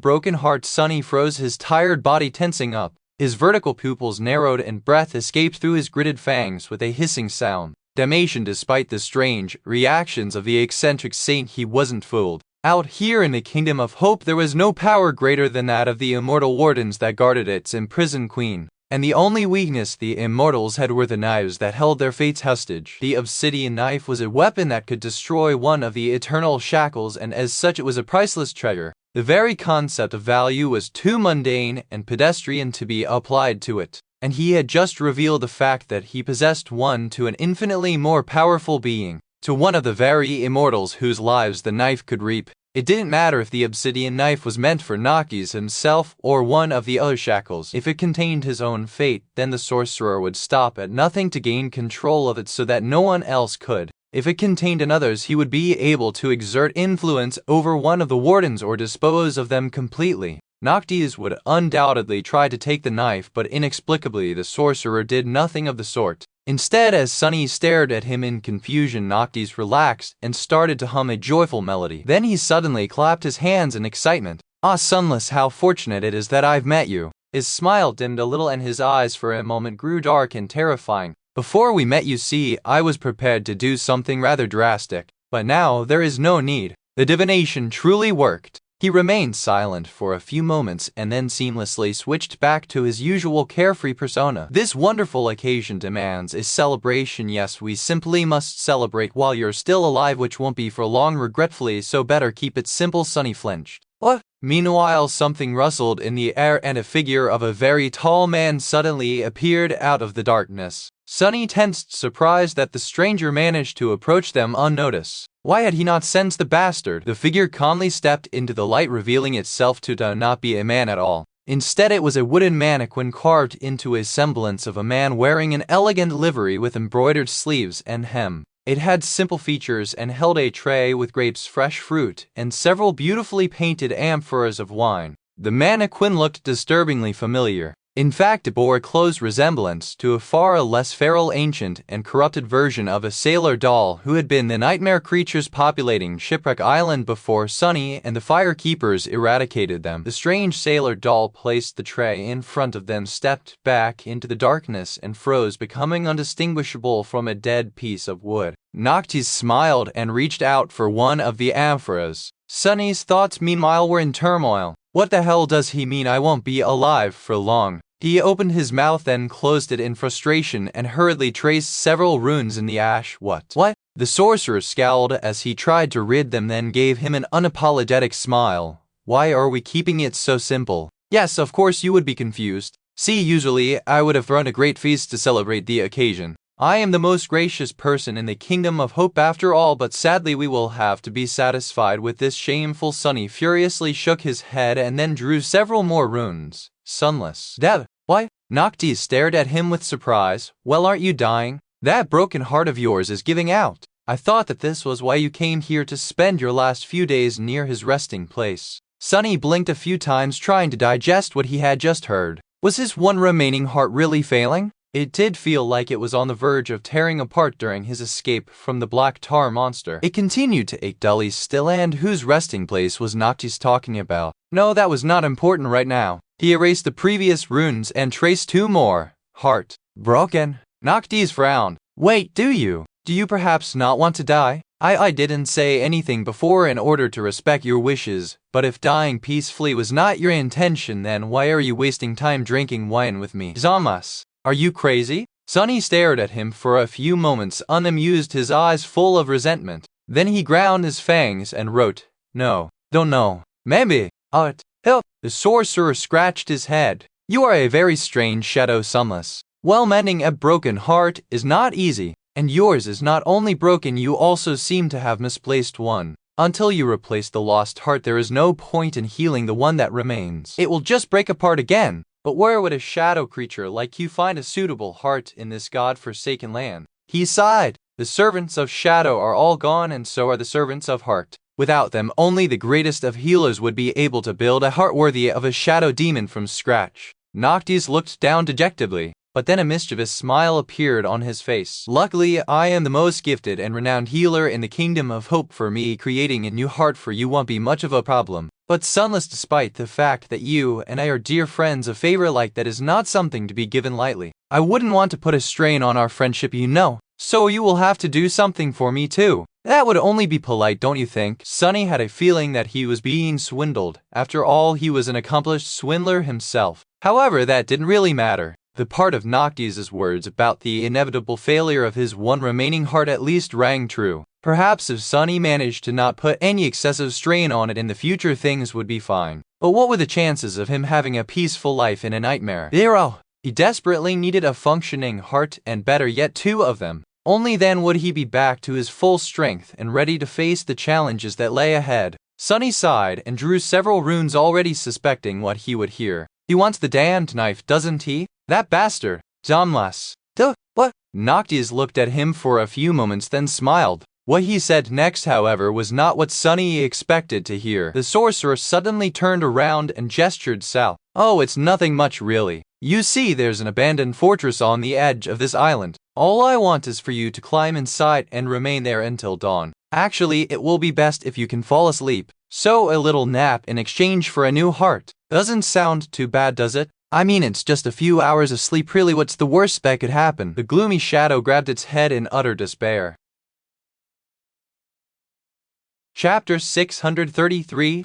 Dead Fortress. Sunny remained silent for a long time, looking at Noctis with a grim expression. Finally, he shifted and drew several runes, the onyx claw of his armored gauntlet moving through the ash with swift precision. Fortress. Danger. Inside. The sorcerer laughed. Danger, of course there is danger, but don't worry. It is nothing that you won't be able to handle. I believe even regardless, there's no one in the entire Kingdom of Hope better suited for this task. Thank you, Sunless. So hurry up. Time's a wasting. Sunny scowled, unamused by the fact that Noctis avoided the question. Unwilling to let go, he growled and pointed to the runes again. The sorcerer sighed wistfully. It's not that I don't want to tell you, Sunless. It's just that there's no point. You won't remember anyway, but this will benefit us both, trust me. This fortress once belonged to a friend of mine. He was one of Hope's shackles just like me, and a shadow just like you. Do you see now? I think that fate itself has brought us together. Sunny held his breath. So I was right?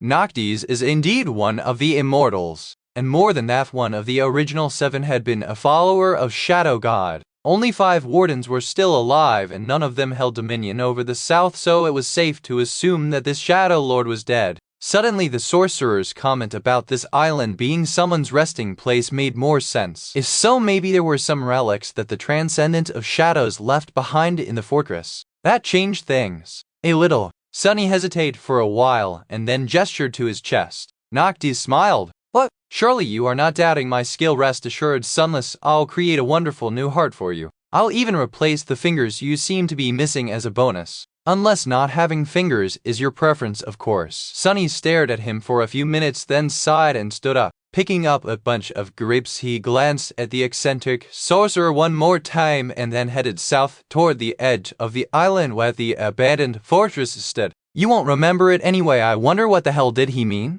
As he walked, Sunny noticed several clusters of beautiful white flowers growing here and there among the emerald grass. The closer to the fortress he came, the more of these flowers there were. Despite the fact that it was the middle of the night, their buds were open, filling the air with a faint but pleasant smell. A deep scowl appeared on his face. These flowers, they looked vaguely familiar. He slowly ate the sweet, succulent grapes and searched his memory for a hint of where he might have seen them. After a while, his expression turned even darker. There was an island in the eastern reaches of the Chain Isles, not too far from the sanctuary of Noctis, covered by a vast and beautiful field of such white flowers. Everyone, even the most competent cohort of Awakened and those from the White Feather clan, avoided this island like a plague. The ground there was littered with bones of all kinds hidden beneath the delicate white petals. As soon as a person stepped on the surface of the island, they would feel an irresistible desire to stop, rest, and fall asleep. And if they succumbed to that desire, none ever woke up.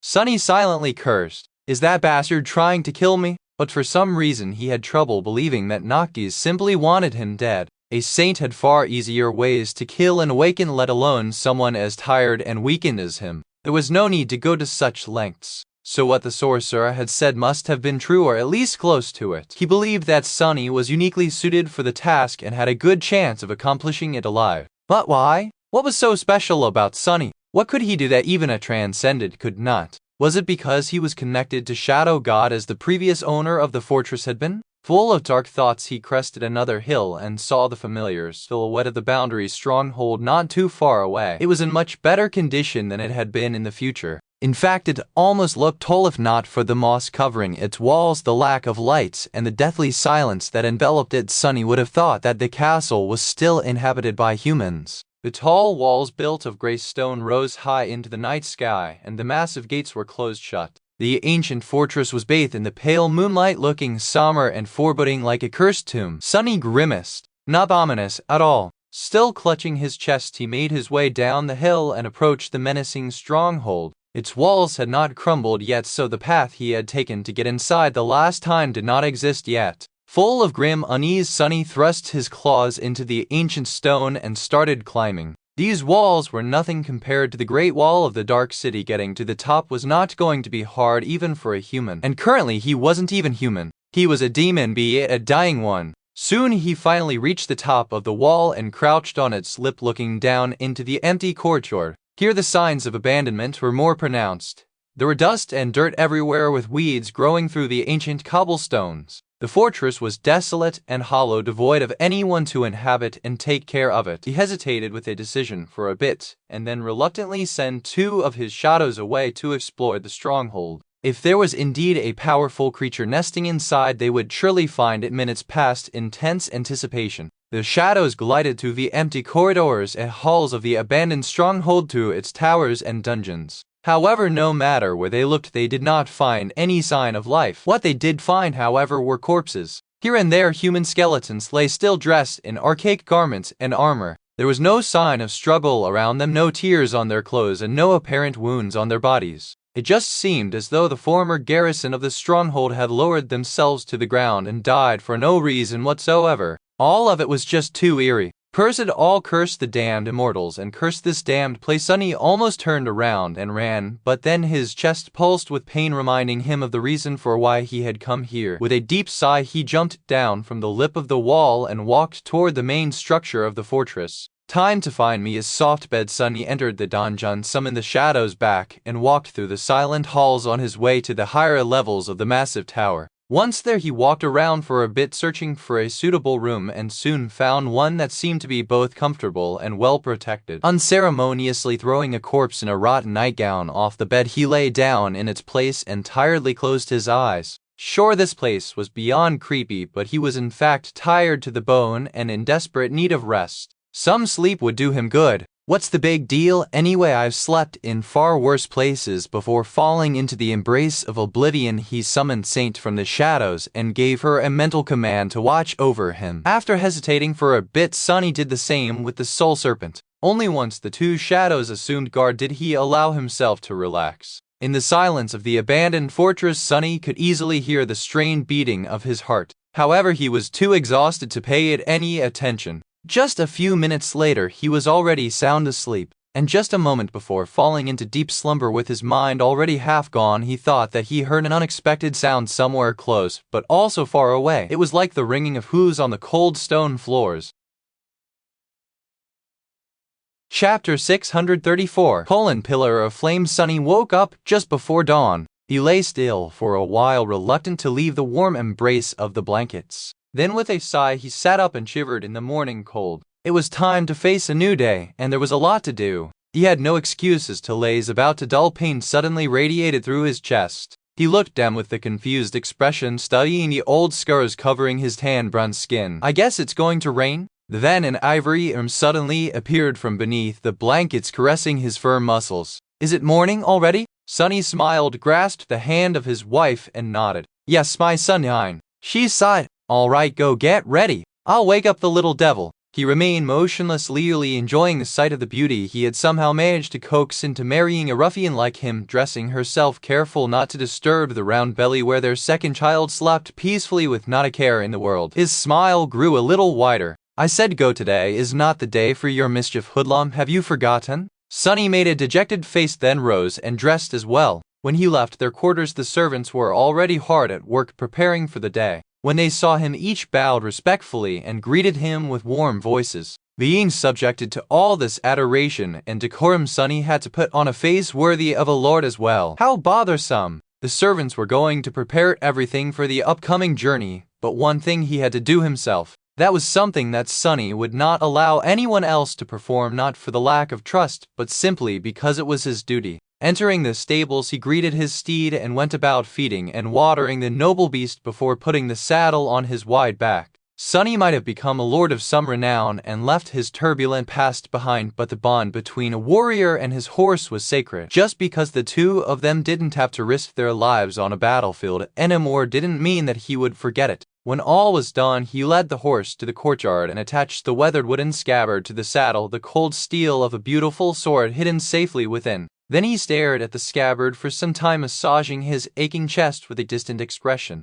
A subtle dark expression appeared on his face. After a while, the sound of quick steps headed his way. Dad. Sunny turned around and grinned as he caught his son in an iron embrace. Trying to sneak up on your poor old father, huh? Not so fast. I was sneaking up on monsters long before you were born, Brat. The boy giggled and then took a step back. He was turning 7 today, and on that occasion his mother had dressed him in the best clothes they had. The little devil almost looked like a proper child and not a corrupted abomination sent to the mortal realm to torture his helpless parents. Why did you have to sneak up? Too weak to kill them outright, huh? Sunny sighed in exasperation and stared at the heavens. Lady help me, why did their son have to inherit his poisonous tongue as well? The boy meanwhile turned around and looked into the distance where the beautiful silhouette of the ivory tower could already be seen in the morning haze. His eyes widened. That is it true? Am I going to see her today? The lady? Sunny lingered for a few moments, then nodded. Oh, of course. You are turning 7, are you not?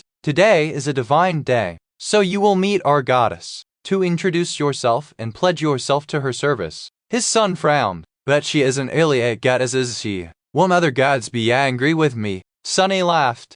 Gods are too great and mighty to know what jealousy means, kid. Why would they mind? Lady Hope gives us shelter and safety, protects us from the corruption, from war, famine, plague, and even ourselves. If that is not something worthy of worship, then I don't know what is. With that he jumped into the saddle and then lifted the boy to sit in front of him. Let's go. They left the manor and followed the road of white stones through a peaceful forest and up the hill. The horse walked forward at a steady pace, easily bearing the weight of 2 riders. Sunshine fell through the canopy of leaves in wide beams, making their surroundings look like a fairy tale. Sunny was enjoying the beauty of the forest and its tranquility. A long time ago, before coming to the Kingdom of Hope, he had known neither. His life had been nothing but bloodshed and pain, battle after battle, war after war. Only after coming to this realm and deciding to remain here did he learn the truth of how joyous life could be, especially when shared with those you love. His son, however, didn't know anything about strife and darkness. This peace was all he had ever known. For that reason, he was extremely bored. The boy fidgeted for a few minutes, then stared at the hilt of Sunny's sword. One day I'm going to have a sword of my own. It will be way bigger and sharper than yours, old man. Mark my words. Sunny laughed. What do you need a sword for? His son glanced at him with confusion. What do you mean, what for? to become an awakened warrior like you?" Sunny looked away and didn't respond for a while. His eyes grew distant. His heart ached. Why did it ache so much today? "I was a warrior once, true, but I never chose to be a warrior. I just became one to survive. In the kingdom of hope you don't need to fight, suffer, and kill others to live a long and happy life. Why would you still want to be a warrior?" The boy fell silent, a comically thoughtful frown appearing on his face. He turned away and didn't say anything else for a while. Sunny doubted that his son really understood what he meant, and he hoped that the boy never would. Closing his eyes, he said a silent prayer. "Hail to you, desire, demon of hope. Please hear my yearning. Protect my son from all the horrors of the world and save him as you have saved me." Silently the three of them, the man, the boy, and the horse, left the forest and climbed the tall hill. From its top, a breathtaking sight opened before them. In front of them, a vast plain was bathed in sunlight, emerald grass shining with the morning dew. Here and there, farmsteads and fields stood, golden wheat swaying in the wind. Sparkling ribbons of rivers cut the plain, and in the distance a beautiful city built of white stone rose from the ground with a magnificent pagoda towering above it. Sunny couldn't help but smile. No matter how many times he saw it, he could help but feel a little bit sentimental. "Hey, do you want to wave to your mother? I'm sure she's looking in this direction right now." His son glanced at him with a pitying expression. "Are you crazy? She won't see us. We're too far away." Sunny laughed. He turned around and looked back at a similar landscape that lay behind them. Gazing past the forest, he saw the small town and a humble stone manor standing near it. From this distance, the building looked like a toy. He raised his hand and waved. "Hey, Dad," Sunny scoffed. "But are you going to mock me some more?" The boy shook his head. "No, it's just, what is wrong with the sky? It looks funny." "Huh?" Sunny raised his head then frowned in confusion. The sky indeed looked funny. The sun was still climbing up, but there seemed to be a second one right above them, swelling with incandescent light. The sky itself was growing brighter and brighter as if permeated with intense heat. The clouds were all gone. A gust of hot wind suddenly blew past them. His eyes suddenly narrowed.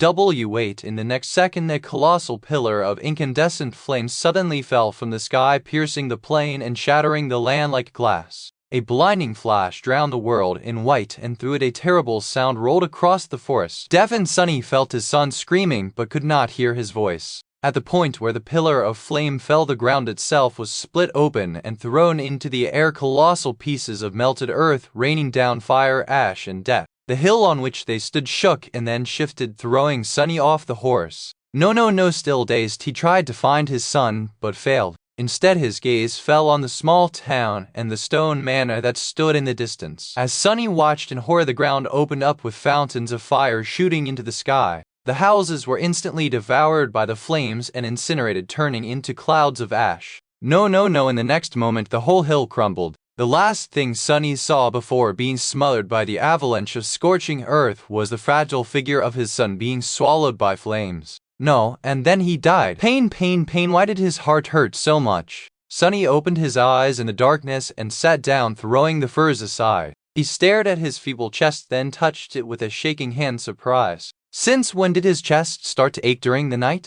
Being old is not fun. Chasing the remnants of a terrible nightmare away, he struggled to sit up and massaged his joints for a while, waiting until some flexibility returned to them. Then he slowly stood up and closed his eyes, listening to the sounds of the sacred grove that enveloped him. Well, at least he woke up alive. At his age, that was already an accomplishment. If only his heart didn't ache so much, but that was just what being old meant. Every dawn brought a new ache. Actually, Sunny would have been more scared if he woke up and suddenly felt perfectly fine. In any case, it was time to face a new day. Chapter 635. The will of gods. Using a wooden cane, Sunny walked out of his hut and breathed in the clear, sweet air of the sacred grove. The ancient trees rustled gently as if greeting him. The forest was slowly waking up, emerald leaves longing to be bathed in the warmth of the sun once more. A chilly fog was flowing between the mighty trunks, suffused with the vibrant lilac light of the early dawn. The nightingales sang cheerfully, jumping from branch to branch. The sight of it was familiar, beautiful, and calming. Truly, the grove of Heart God was the jewel of the kingdom of hope. How lucky he was to have been born and spend most of his life here. These trees had stood upon the ancient land before it had been shattered, weathered the terrible cataclysm of Desire's imprisonment, and were going to remain standing here long after he was dead and forgotten, his bones buried at their roots. Now that Sunny was old and didn't have a lot of time left to live, that thought was very comforting. A human's life might be fleeting, but the beautiful grove was eternal. He patted one of the ancient oaks as an old friend sighed and limped toward the water spring to fill his jug. Since Sunny's hut stood at the outskirts of the grove, he could see the edge of the island through the spaces between the tree trunks. As always, it rose and fell slowly, the heavenly chains rattling from time to time. Everything was just as usual, which was the very best thing in the world. Sunny had lived a long life. Some of it was peaceful and some of it was turbulent, but luckily the turbulent times had not visited this quiet forest for a long time. And that was the only thing that he had always wanted, to live a quiet and tranquil life far away from all the strife and misfortune of the ever-changing world. Change always brought ruin on its wings. Sunny wanted no part of it. However, today his desires were not meant to come true. Something unexpected did happen, disturbing the familiar routine of his day. At the very edge of the island, a mighty black steed suddenly appeared, as if jumping from below where a giant chain connected to the soil of the sacred grove. He walked forward at a steady pace, approaching the line of ancient trees. The steed had no saddle, but there was a rider on his back. A pretty young woman in a simple red tunic sat there, her ivory legs svelte and bare. She had a graceful figure, a face so lovely that it simply demanded to be gazed upon, and chestnut hair that fell down like a silken waterfall. Sunny stared at the young woman, mesmerized by her beauty. Then he scoffed and shook his head. "What are you even doing, old fool? Your days of ogling pretty girls are long over. This beauty is young enough to be your granddaughter. Have some shame, you vile lecher." He chuckled wryly and then changed his course to greet the unexpected guest. A dozen meters or so away from the line of trees, the young beauty stopped. Her horse jumped down with breathtaking grace and knelt in the soft grass, looking down as other pilgrims would usually do. Sunny made his way toward the girl, panting a little from the strain, and tried to put on a smile worthy of an enlightened elder. For some reason, the closer he got to the beauty, the worse his heart ached. "Ah, what's wrong with this frail body of mine today?" "Greetings, young lady.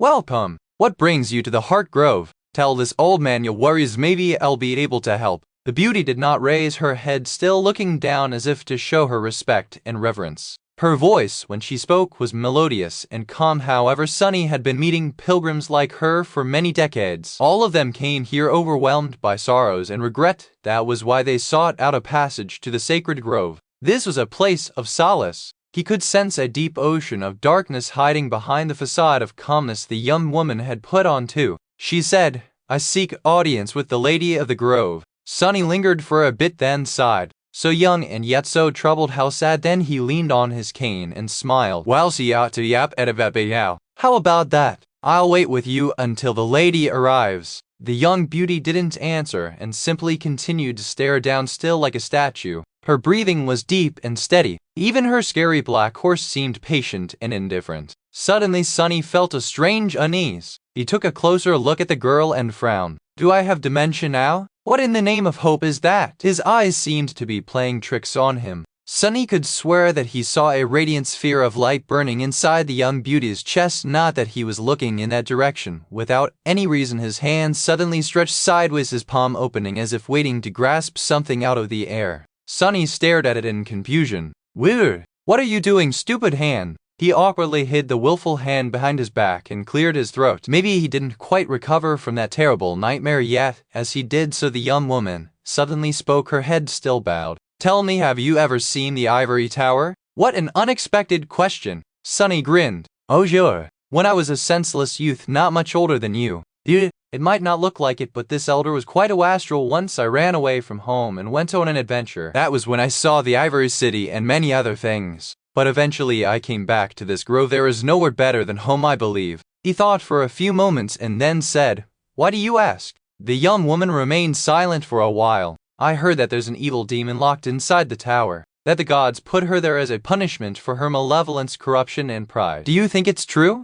Sunny chuckled. "I'll bet. Sometimes I forget how much knowledge has been lost by us, the inhabitants of the kingdom of hope. Yes, young lady, there is indeed a demon imprisoned within the ivory tower. However, she was never evil, malevolent, or corrupt. In fact, Hope was very kind and generous to us humans." The beauty shifted slightly. "Oh, why did the gods punish her then?" Sunny sighed dejectedly. "That is the question, isn't it? Why destroy this land and put its kind lady in shackles? Who knows? If mortals like us could know the will of gods, then maybe we'd be gods. Instead there it was again, the radiant flame in the young woman on his chest. He wasn't imagining things, it was really their son. He was about to try and get a better look at caring of how improper such an attempt would seem, but at that moment a dearly familiar voice came from behind him. However, he had never heard that voice sound so somber and grave. The Lady of the Groves said, "Why are you here, Solving?"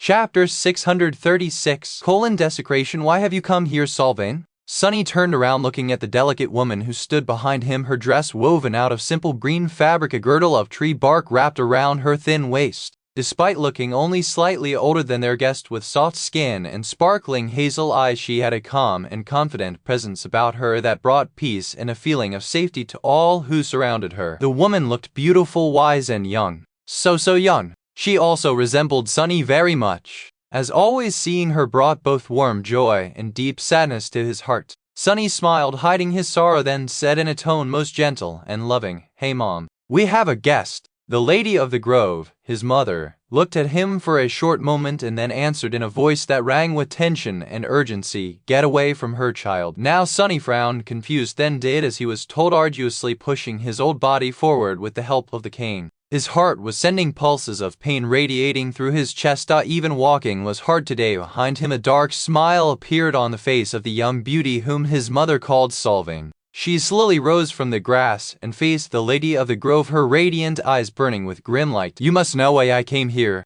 There is no need to pretend, Ader." Sunny finally reached his mother and stood beside her, turning around to look at the strange pilgrim. Something isn't right. How does she know my mother's name? Was she perhaps a powerful awakened? Well, whoever she was, the eternal guardian of the sacred grove was not going to let things get too out of hand. She was not only his mother, but also transcendent Ader, the blessed of heart god after all. So there was no reason to worry. Nothing terrible ever happened in the sacred grove. His thoughts were interrupted by the fact that suddenly another brilliant sphere of light appeared in view, this one inside the body of his own mother. Sunny stared at her back for a few moments, then glanced at Solving. He even looked at the horse. Meanwhile, the smile disappeared from Solving's beautiful face. Her voice turned cold and sharp as she said, "I have heard rumors that across all of the Kingdom of Hope a cult of her followers was slowly spreading like a virulent plague. Imagine my surprise, my indignation, my rage, when I discovered that you were the source of this disease."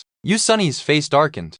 So that's what this is all about. He had warned his mother that this might happen. Saying anything good about a demon was tantamount to offending the gods these days. Maybe he should have followed his own advice and kept his mouth shut earlier. Damnation. Solving, meanwhile, clenched her fists. "I came here wishing to be proven wrong, but instead saw that the accusations were true. Your own son is infected by this heresy. How could you betray us so? You have created a cult of demon worshippers. You have nurtured the very thing that we were created to prevent." The Lady of the Grove scowled. "So what if I did? Do you think perhaps that I have forgotten the solemn oath we had given? No, you are the ones who are blind to the will of the Lord of Light. You are the ones who have failed in your duty." Solving stared at the delicate woman in the green dress for a while, her expression grim. Then she slowly shook her head. "You are so broken. How did you allow your soul to get so twisted? You out of all of us should have been the last to become lost. Your God should have protected you. He is the God of souls, is he not?" Sunny heard his mother chuckle, her voice devoid of amusement.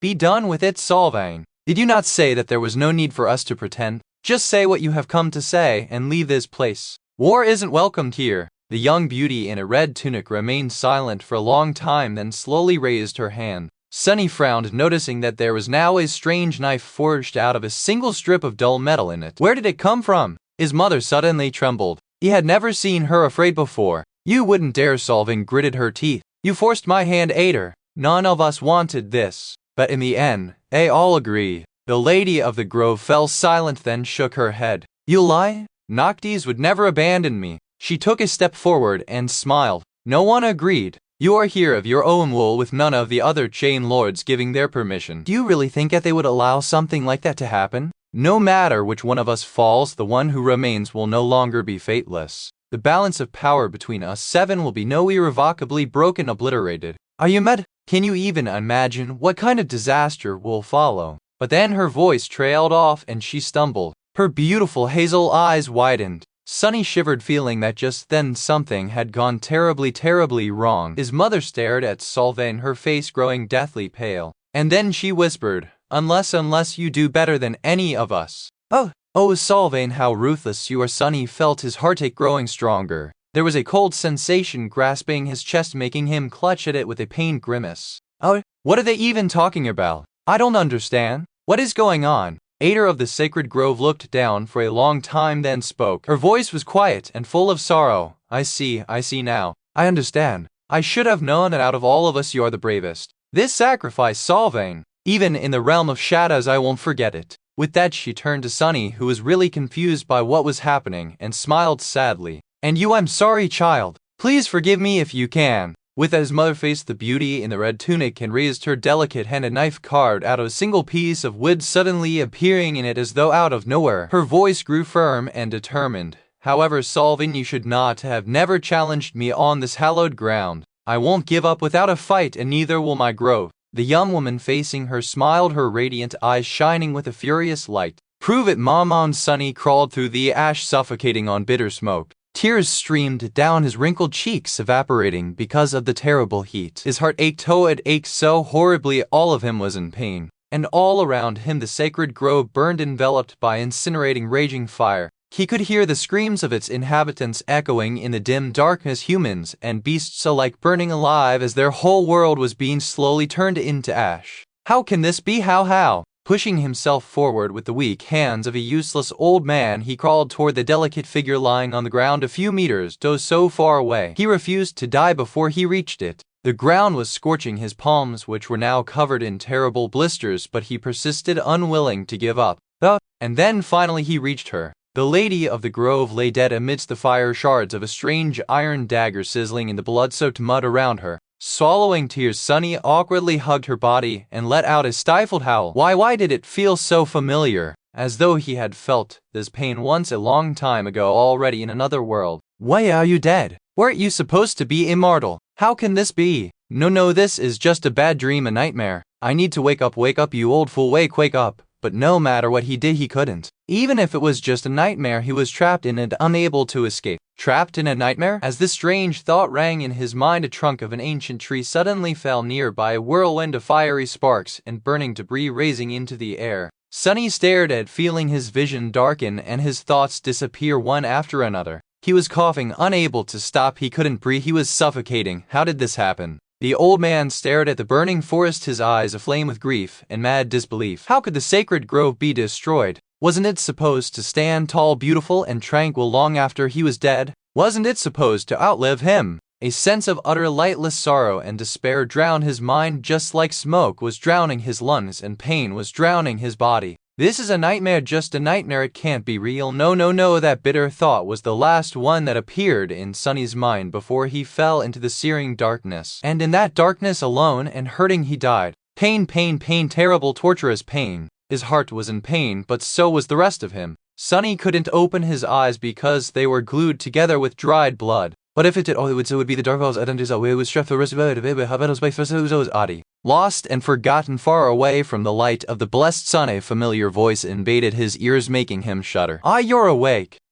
You've been out of it for so long this time, my friend. Shall we continue? More torture. Sunny sighed, knowing what awaited him all too well. He could barely remember who he was before ending up in this cold dungeon, or why he was being tormented by the owner of the cursed voice. All he knew was pain, darkness, and despair. However, this time, all of it didn't seem so terrible. What could have been worse than the harrowing nightmare he had just seen? Solvane, Ader, Noctis, the names sounded familiar. Had he known these people once, perhaps? Before this hell? If anything even existed outside of it, of course. In any case, that didn't matter. All that mattered was pain, torment, and hopelessness. He gritted his teeth. It was time to face a new day. Chapter 637. Ron caged. The torture continued without end. Day after day, night after night. Sunny screamed when he had the voice and remained silent when he lost it. A long time ago, decades ago, he still had pride and endured the torment without giving the torturer the satisfaction of hearing him howl, cry, and beg. But there was no point. Pride had no place here, only pain. Anyone should have died from the inhuman agony he was subjected to and the terrible wounds dealt to his body. But Sunny didn't die, was unable to die, and so there was no end to his anguish. Every morning his wounds were gone as if he was born anew. Every morning the torturer returned and the cycle continued. The torturer himself never asked Sunny any questions. It was as though he was tormenting his prisoner just for the sake of torment. However, the master of the dungeon never seemed to enjoy his cruelty. He never reveled in the agony of his victim and instead seemed almost sad while performing his duties. Why was this happening? How long had it been happening? When would this never-ending nightmare end? Never-ending nightmare Sunny didn't know. He barely knew himself anymore. All he knew was fear, darkness, and pain. Lord save me. On one of these days he opened his eyes to see the torturer entering the cell. His personal executioner was tall and noble and bearing, with skin as white as ivory, lustrous golden hair, and amber eyes that were full of calmness, conviction, and melancholy. Just like always, the torturer started preparing his tools, and just like always, Sunny strained his mangled body, pointlessly trying to break free of his shackles. But this time something unexpected happened. Sunny froze and stared at the radiant man in front of him, his eyes widening. Can this be? Just like in the harrowing nightmare he had seen a few days ago, there was a beautiful sphere of light burning within the torturer's chest. Its splendor washed over Sunny, making the terrible pain recede for a moment. A weak, pale smile found its way onto his face. Sunny bathed in the light and whispered, "Son, oh how he had longed to see the sun again." The torturer froze, then slowly turned to him. His amber eyes shone with sudden emotion. "You are speaking again?" He took a tentative step forward and studied Sunny's face, then gently caressed it. "Brother, my brother, how good it is to hear your voice once more." Sunny shivered. "Brother, are we brothers?" He was weak and confused. Thoughts danced chaotically in his broken mind, fragile like snowflakes in the summer's heat. He found it hard to concentrate on anything even if he wanted to. But he didn't want to. Not for a long time. The torturer smiled sadly. "Have you forgotten even me?" Sunny frowned, trying to remember. Brother, did he have a brother? Yes, he used to once. His brother was noble, valiant, and wise. His brother was blessed by the Lord of Light. He was entrusted with a sacred duty, and so was Sunny himself. Or maybe he was just remembering shattered fragments of old nightmares. Who could tell? He weakly shook his head. "If we are brothers, then why are you torturing me?" The torturer remained silent for a while, then laughed sadly. "Ah, that old question. You haven't asked it in decades." He leaned forward and looked at Sunny with sorrow. "Don't you remember? You were the one who asked me to do this after all." Sunny's pupils widened. No, I asked you?" The torturer nodded. "As penitence for the terrible sin you committed, for betraying the trust of the Lord of Light. Was it a century ago?" "Yes, almost." He turned away and picked up a long blade, thrusting it into the flames that burned furiously in a golden brazier. "It has been almost a century since you abandoned me. Enduring our duty alone was not easy, my brother. It wasn't easy at all. But I never broke my word to you." Sunny stared as the blade was slowly starting to glow inside the flames. Knowing that it would be soon thrust into his flesh, instead he shuddered. "If I asked you, then stop." I don't want it anymore." The torturer looked down, then smiled darkly. "Stop? We can't stop. Not until you answer the question." Sunny's eyes were glued to the blade. He whispered, "Question? What question?" His brother was silent for a bit and then asked, "Where is that which was entrusted to us by the Lord?" "What have you done with the knives?" "Knives? What knives?" Sunny couldn't recall any knife and could only think about the one that was already glowing red in the golden brazier. "I don't know." His torturer sighed. "Then your penitence can't stop." With that he took the blade out of the fire and brought it to Sunny's chest, where an aching heart was beating wildly like a caged beast. Sunny searched his memory, desperate for the torture to end. No, he couldn't remember. A split second before the tip of the blade cut his skin, he suddenly shouted, Shadow stole it. The ember knife. Shadow took it from me. It was his fault." As the blade froze without reaching Sunny's flesh, the torturer looked away, a somber expression on his face. "It is good that you finally spoke." However, that mystery had been revealed some time ago. After all, Shadow is long dead. He glanced at Sunny, then asked coldly, "But what of the other? Where is the ivory knife that I have given you? Did Shadow steal it as well?" Sunny shivered, then slowly shook his head. "No, I did it. I hid it far away." His brother closed his eyes. "Where did you hide it?" Tears streamed down Sunny's face. He strained in his bindings, desperately trying to free himself. I don't remember. I don't know," the torturer sighed, then dropped the searing blade to the ground. "Useless. This is all useless." A century of this and you are still resisting. He grabbed his head and groaned, then suddenly laughed, his voice echoing from the stone walls of the dungeon. I'm tired, and I'm more tired of this than you are, brother. Why have you deserted me? I can't save you no matter what I do. I can't clear away your guilt. I can't redeem you in the eyes of the Lord. He fell silent, and slowly his face turned calm and solemn. Then he glanced at Sunny and said, mad resolve shining in his eyes, a century is enough. Going further will only break what is left of you, my dear brother. If we can't redeem your sin, then we must burn it away. The blessing of the fire we will invent our own instead of the one you lost. A day finally came when Sunny was freed from his bindings and dragged away from the dungeon cell. He was too weak to fight his jailers and saw no point in it. He didn't really understand what was happening and was just glad to finally leave the darkness of the torture chamber. He was so happy that tears fell from his amber eyes. Sunny was brought to a vast chamber that was full of terrible heat and drowned by an angry orange glow. Strange, what a strange place! In front of him was a giant pit filled with molten steel. There were giant firs blowing a constant stream of wind into the fire below. He heard the sound of hooves ringing on the stones and saw a mighty horse with blinders on his eyes walk constantly in circles, spinning the wooden wheel it was attached to, which in turn worked the firs. In front of the pit a strange iron cage lay on the floor. It was made in the shape of a man's body and open, revealing the human-shaped emptiness within. What of this? Be brave, my brother. Sunny flinched, hearing the familiar voice. He turned his head and saw the torturer standing beside him with a dark and determined expression on his face. Today we will burn away your sin. We will make you into the tool of the gods once more. I don't understand. Before Sunny could realize what was happening, he was placed into the strange cage, which was then closed shut, leaving him in utter darkness. His new prison hugged his body like a metal carapace. He couldn't move or see anything. He was like a soul encased inside the body of an iron man. Panicking, Sunny tried to struggle against his metal prison, but it was of no use. He heard the sound of chains and felt himself being raised into the air. What? And then he was lowered down into the giant pit of molten metal. The outsides of his cage grew hot and then searing, and then scorching, incinerating, immolating. Locked within the incandescent iron cage, Sunny screamed and screamed, his flesh constantly burning and restoring itself, his broken mind drowning in agony and heat in the fire. But no matter how much he screamed, the burning was eternal, just like he himself was. Burning, he was burning. Sunny woke up with a scream, still enveloped in the horror of the nightmare. He shuddered, then clutched at his chest, which was full of sharp, tearing pain. The shadows rustled around him, distressed by the sudden scream of their master. A nightmare, huh? I haven't had one in centuries. He grimaced and then stood up, listening to the rattling of the heavenly chains in the distance. It was time to face a new day, hopefully his last. Chapter 638.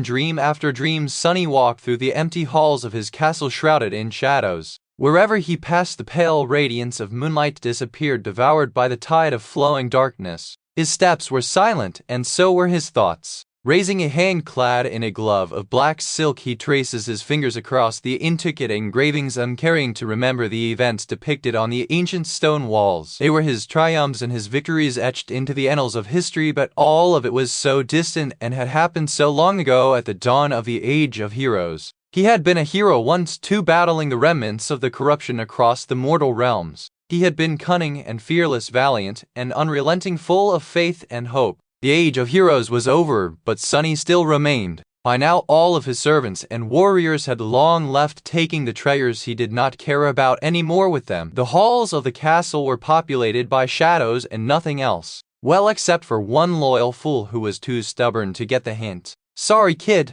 You should have found a better master. Damnation, why did his heart suddenly hurt so much? Sunny opened the gates to the courtyard, not bothering to close them as he left. This castle of his would be without a doubt overtaken by one of the other chain lords soon enough, or maybe even a ragtag gang of random bandits. He did not care too much about it either. Standing in the darkness, Sunny hesitated and then took out two knives from the hidden sheaths on his forearms. One seemed to be cut from a single piece of ghostly glass, the other from beautiful ember. One was the knife entrusted to him by the Lord of Light, and the other was the one he had stolen. The nightmare he had seen must have been because of a sense of guilt he had not known he felt. But why would he? The fool only had himself to blame for losing the knife to Sunny, and surely the two brothers were not demented enough to come up with something that distasteful, at least not yet. Sunny sighed and shook his head, indifferent to the fate of the other immortals. Then he turned slightly and watched as a tall figure appeared from the darkness. A towering demon with pale gray skin, 4 arms, and twisting horns approached him and bowed his head, a sorrowful expression contorting the bestial lines of his face. Sunny smiled.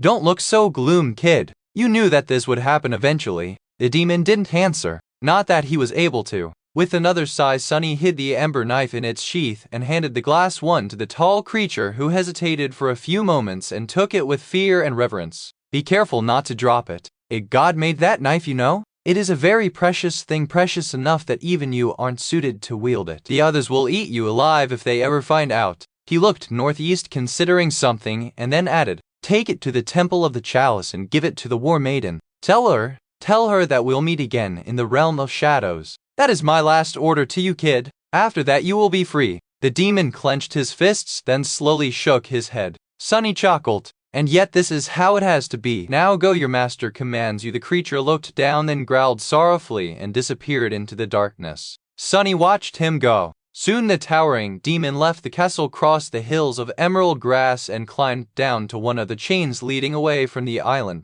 Making sure that the creature was gone, Sunny recalled his shadow scouts and then clicked his tongue.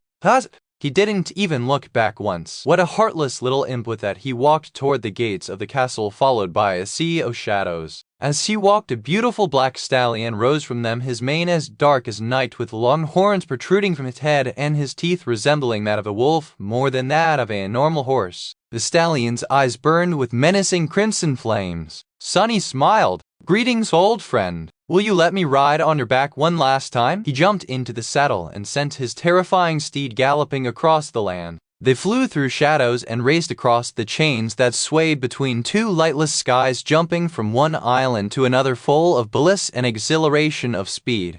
This is the one thing I will miss. After centuries of being burdened by the crushing weight of knowledge and duty, Sunny was finally free and at peace. The night sky above him was vast and beautiful, and so was the one below. Everything was perfect except for one thing. Why did his heart have to hurt so much? Surely he didn't have any regrets left. Just before dawn approached, they reached a secluded and lonesome island. Sunny jumped off the horse, patted him on the back, and said his farewells. The steed then turned into a vast sprawling shadow and disappeared as though he had never existed at all. The black stallion even made an attempt to hide his heartbreaking grief, to not burden his creator with it and not turn their final farewell bitter. Sunny remained still for a few moments and then made his way to the edge of the island. There he undid the strings of his tunic and bared his chest, then knelt, looking down into the endless darkness of the sky below, the divine flames burning in its depths. The other didn't know yet what awaited them all, none except for maybe Solvang, who had sealed their fates with her merciless hand.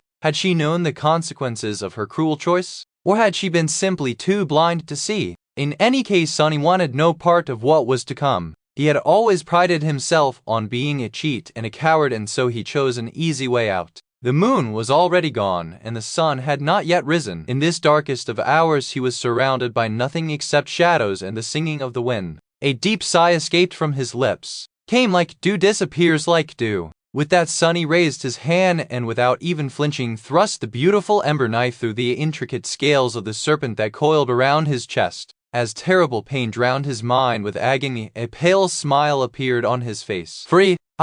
Finally! Free!" His body swayed and then fell down into the endless abyss of the sky below, disappearing from the edge of the island just as the first ray of sunlight appeared over the horizon. Sunny fell into absolute darkness. Wrapped in its soothing embrace, finally he died. Sunny woke up. His chest hurt for some reason, but he couldn't allow himself to sleep any longer. It was time to face a new what the hell. Doesn't this seem awfully familiar? Chapter 639. Every nightmare. Sunny woke up from a nightmare where he was a shadow but had lost the will to live. Who woke up from a nightmare where he was a prince being drowned in a fiery tomb of molten steel. Who woke up from a nightmare where he was an old man dying as he held the body of his murdered mother. Who woke up from a nightmare where he was a mortal watching his world being destroyed by a god. Soon enough, Sunny found himself tied to a stake with fire spreading through the pile of tinder beneath his bare feet as a crowd of people whom he had considered friends and neighbors watched with demented glee. All he could do was struggle desperately against his bonds and pray that the smoke would smother him before the flames reached his flesh, but his prayers were not answered. Screaming from inside the fire, he died. It was time to face a new day. Sunny fought desperately as sharp fangs tore his flesh apart as he was being eaten alive. But no matter how much he struggled, it was of no use. The monster was just too strong and mad and cruel. And then he died. It was time to face a new day again. Sunny drowned a heavy chain tied around his legs. Sunny bled to death on a battlefield, suffering from terrible thirst and too weak to move, hungry crows tearing at his face with sharp beaks. Sunny watched his entire family be executed before being hanged from the walls of a summer fortress. Thrown into the boundless darkness of the sky below by his heartless mother, Sunny died of hunger, thirst, and fear, too tired to scream or cry. Sunny was killed and turned into a wooden doll by a vengeful sorcerer, and then killed again after an eternity of silent servitude, the doll burning to ashes as it fell into an ocean of white flames. His heart was pierced with an obsidian knife on an altar made of pure darkness. His body was cleaved apart by the blade of a giant warrior in a red tattered robe, while the jubilant crowd cheered from the stone seats of an ancient theater. It was time to face a new day again. The nightmares never ended, bleeding into one another. Each time Sunny woke up, sure that the agony he had experienced was just a harrowing dream, but very soon his waking life would turn into pure horror itself. And then he would die, and then it would be time to face a new day again. Sunny dreamt of being mighty and weak, young and old, men and women, humans and beasts. Their end was always the same. Everywhere he went, everywhere he fled, no matter who he was, there was only pain and death and madness. It was as though everyone he met was infected by a terrible, unexplainable madness. The whole world was mad, and he was slowly going mad too. After a while, he found that waking up was getting harder and harder. Sometimes he failed to differentiate which of his lives was real and which ones he had just dreamt of. Even though the horrors he had experienced seemed like a nightmare, their weight accumulated, slowly breaking his spirit apart. His faces changed, his memories changed, but one thing always remained the same: the terror. The ever-present chilling terror of waking up from a nightmare only to be thrust into a worse one instead. And two other things remained the same as well: the pain in his chest and the spheres of light that he saw from time to time burning inside someone's soul. Sunny was a soldier in a war between the Ivory City and the Red Colosseum. Consumed by terror, he watched as a brilliant colossus made of lustrous steel stepped forward, making the whole island shake. A giant metal hand slowly moved forward, catching a swift flying ship and crushing the vessel in its enormous fist. And then the iron giant took another step. Suddenly the sky disappeared, replaced by a vast expanse of polished metal. The colossus brought his foot down, crushing Sunny and all of his comrades into a bloody paste. Sunny died, and then he woke up with a scream. It was time to face a new day again. That was too much. He shivered, remembering the terrifying sight of the steel giant advancing toward the trembling row of soldiers. Who would be mad enough to challenge the indestructible Sun Prince? Well, he knew who. The warmongers were all insane, each and every one of them. Some said that they had been different and called by another name once, that they had been valiant and brave champions who protected the kingdom of hope from the beasts of corruption, but he didn't really believe it. As long as Sunny was alive, and as long as his father was alive and his grandfather as well, the warmongers had been the same: bloodthirsty monsters wearing human skins. Luckily, the war was raging far away from here. In the northern reaches of the kingdom of hope, people didn't have to worry about the madness of the followers of war and the misguided righteousness of the followers of sun. Granted, they had their own worries. Shuddering and still in the grasp of the nightmare, Sunny massaged his aching chest and rose. Today his lady was going to meet with the emissaries of the Night Temple. It was a high honor, but also not without risk. As a knight tasked with protecting her, Sunny had to be ready for anything. Why does my heart so much today? Shivering, he reached for his clothes. No, Sunny and a young girl in a beautiful silk dress that was passed down to her from her mother, and for that reason a little bit too long for the girl's awkward figure, had nowhere else to run. The pursuers, who had already slaughtered the rest of their party, chased them to the very edge of the island. Now there was nothing but the darkness of the sky below in front of them, and behind them steel hooves were already ringing on the stones, growing closer and closer. The teenage girl stared into the bottomless abyss, then turned to him. Her lips trembled. "Sir, what should we do?" Her face was soft and pale, not yet touched by the sharpness of maturity. Her eyes, usually so gentle and bright, were now dull and full of fear. Sunny hesitated, then drew his sword and turned his back to the abyss. "Don't be afraid, my lady. I am with you." He said those empty words knowing full well that it was a lie. He was just one man, he was not even an awakened. What could a mundane swordsman like him do against this foe? The girl, young as she was, knew that he was lying too. A few moments before the first of the pursuer appeared from the darkness, she grabbed his forearm and looked at him with desperate resolve. "You won't let them. Don't let them take me alive, sir. Please." Sunny gritted his teeth, remained silent for a second, and then slowly nodded. His heart hurt. It hurt so much. The pain was almost blinding. A second later, a mighty black stallion appeared in front of them bearing an armored rider on his back. The rider jumped down, moving with a speed that no mundane human could ever hope to match. He unsheathed his own sword and glanced at Sunny, his eyes hidden behind a visor of a menacing black helmet. His voice sounded like a voice of an ancient monster. "Step aside, warrior. We only need the maiden. You can still walk away alive." Sunny laughed. Oh, why did his heart hurt so much? Dying was already painful enough. He looked at the awakened hunter in front of him, then at the young girl he had sworn to protect. Why does this nightmare never stop? And then he lowered his sword and stepped aside. Both of them looked at him, the pursuer with dark amusement, his lady with shock and disbelief. Her voice trembled. "Sir, what are you doing?" Sunny remained silent for a few moments, then sighed. "Why is this world so insane? I am very sorry, my lady. Please don't hold a grudge against me. But you see, how do I say this?" He looked to her, then in the direction of the awakened hunter. Then he shook his head and said, "I am pretty sure that you are not real." Chapter 640 World that has gone mad. Sunny looked at the terrified young girl and then laughed. His laughter sounded more than a little bit unhinged. His lady shuddered. "Sir, you." Sunny waved a hand in the air. No need, I understand. I sound crazy." The night sky above them was covered in an impregnable veil of clouds, and the one below them was empty and dark. The ancient stones they stood upon were slick with rain water, and it was too dim to see anything except for vague silhouettes. The silhouette of the awakened hunter was towering, menacing, and embodied the very concept of terror. But Sunny didn't care that much. Massaging his chest, he smiled crookedly and said, his voice hoarse and raspy, "But then again, this whole world is insane. Someone told me once, I don't quite remember who, that we can only reflect what is in front of us. Is it my fault that there is nothing in front of me except for madness?" He looked down, his smile turning into a wicked grin. "And someone else once told me that they wanted to destroy the world. Back then I thought them insane, I think, but now I wonder." The awakened hunter took a step forward, his monstrous voice permeating the darkness like an insidious murmur.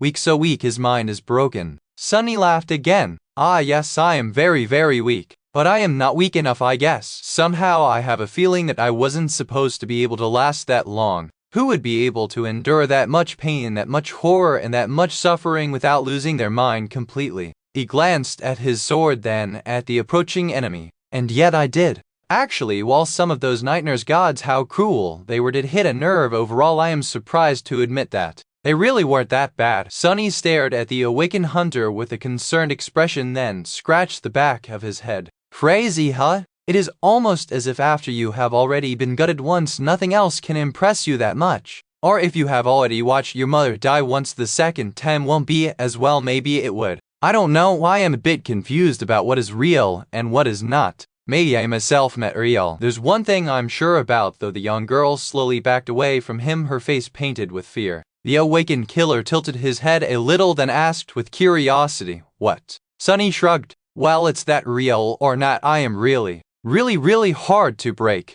as it turns out. At least not to the point where I'll be unable to think and notice things. Oh, and I did notice a few things." He slowly raised his sword and pointed it at the approaching hunter. "One thing I noticed is that my heart always seems ache, doesn't matter whether it's in a nightmare or in the real life. So that demands a question. If the heartache is the same, then maybe the nature of both the dream and the reality is the same as well." He took a step forward, a confused expression on his face. "The second thing I noticed was that many of my thoughts, actions, and reactions don't really make sense. Sometimes my hands will try to do something on their own, and sometimes fragments of feelings, ideas, and judgments that I have to cause to possess will just appear on their own. Easy to explain in a dream, not so much in the waking world. And I am awake, am I? Or am I? Or am I not?" Sometimes it's hard to say. He laughed again and assumed a defensive position, waiting for the terrifying awakened hunter to attack. Well, and the last thing I noticed were the radiant spheres of light I seemed to be able to see inside the souls of living beings, or vile orbs of darkness in those of the corrupted. It took me a few nightmares to realize that those were soul cores. Strangely, once again this ability pursued me from the nightmares into reality, making the two seem so much alike. So with all that said, I am really only curious about one thing. Sunny smiled, ready to meet his death once more. You see, in my nightmares I met all kinds of creatures. Awakened warriors, corrupted monsters, even transcendent immortals. Some of them had one soul core, some 2 or 3. He lingered for a moment, and then looked past his enemy at the mighty black steed standing motionless behind him, barely visible in the shadows. So my question is, why does this damned horse always have 6? With that he dashed in the opposite direction from where the hunter's sword flashed, abandoning the young girl he was sworn to protect without a second thought. Sliding on the wet stone, Sunny dove under the flying blade and jumped to his feet, putting all of his weight into an attack of his own. However, his strike was not directed at the menacing killer. Instead, it was directed at the tenebrous steed. Unobstructed, the tip of the sword touched the mighty beast's onyx coat and shattered as if striking adamantine stone instead of a living being. In the next moment, the awakened hunter's blade pierced him from behind, exiting out of Sunny's chest in a fountain of blood. Ignoring the terrible pain and the blood that was flowing from his mouth, Sunny grinned and looked at the motionless horse. The stallion looked at him back, his eyes dark and full of boundless, terrifying malevolence. A gargling laughter escaped from Sunny's lips. Doesn't matter, doesn't matter. Kill me again, bastard, kill me as many times as you want. In this nightmare I am just a mundane swordsman, but in the next one, or the one after that, or the one after that, I'll be someone powerful enough to rip you to shreds. And then I will kill you again, and again, and again. Let's see which one of us is going to break first, you wretched pony. The black steed looked down at Sunny, his eyes igniting with ghostly crimson flames. He snorted quietly and then opened his mouth full of sharp teeth that were more like those of a wolf than that of a horse. And then the nightmare bit down on the trembling human's head, easily crushing it between his mighty jaws. Sunny died and woke up with a tortured scream. It was time to face a new day. He rolled out of the dingy tent he had been sleeping in and grinned, mad sparks igniting in his dark eyes. It was time to hunt an evil horse. Chapter 641 Dream Battle. Sunny and the diabolical steed of the fallen Shadow Lord battled across an endless tapestry of nightmares. Both were possessed by an insatiable desire to destroy the other, burning with bloodlust, fury, and relentless killing intent. Their blood flowed across 100 harrowing dreams, dissolving into the crimson rivers that had been spilled in the kingdom of hope across the centuries. As the weaker of the two, it was Sunny who bled most of the time, but every time he was torn apart and killed, he made sure to at least leave a mark on the stallion's tenebrous black body. No matter how many times the damned horse killed Sunny, he had to share in the pain. Sunny was not only being hunted, no, he was a hunter himself. What did it matter how many deaths he experienced, what ghastly torments the nightmares held it in store for him? In this realm of terrors, he was as immortal as the Stygian steed. Every time he died, he was reborn anew. And every time he was reborn, there was a chance of becoming someone, or something, that the infernal stallion would not be able to defeat. When that happened, their roles reversed, and it was the black horse that had to suffer, be broken, and die by his hand. Every kill filled Sunny's soul with jubilant dark glee. He didn't care about dying over and over again, about witnessing atrocious horrors and experiencing the worst cruelty a person could imagine. He wasn't even sure that he was a person after all. But no matter who or what he was, Sunny was content to endure as much agony as there was, as long as he could make the dark courser feel it too. Neither of them could die in the dream, so this battle was going to be decided by the tenacity of their wills. They were going to see whose spirit would break first. Sadly, the opportunities to really hurt the Shadow Steed were few and far between. Across all of the history of the Kingdom of Hope, there were not that many creatures that could challenge his vicious strength, and even less that Sunny was fortunate enough to inhabit in their darkest moment of despair. That was not to say that his hunt was without success. After giving in to madness and abandoning faith in the reality of the nightmares and of his own memories, Sunny was left with a gaping emptiness in place of where his identity was supposed to be.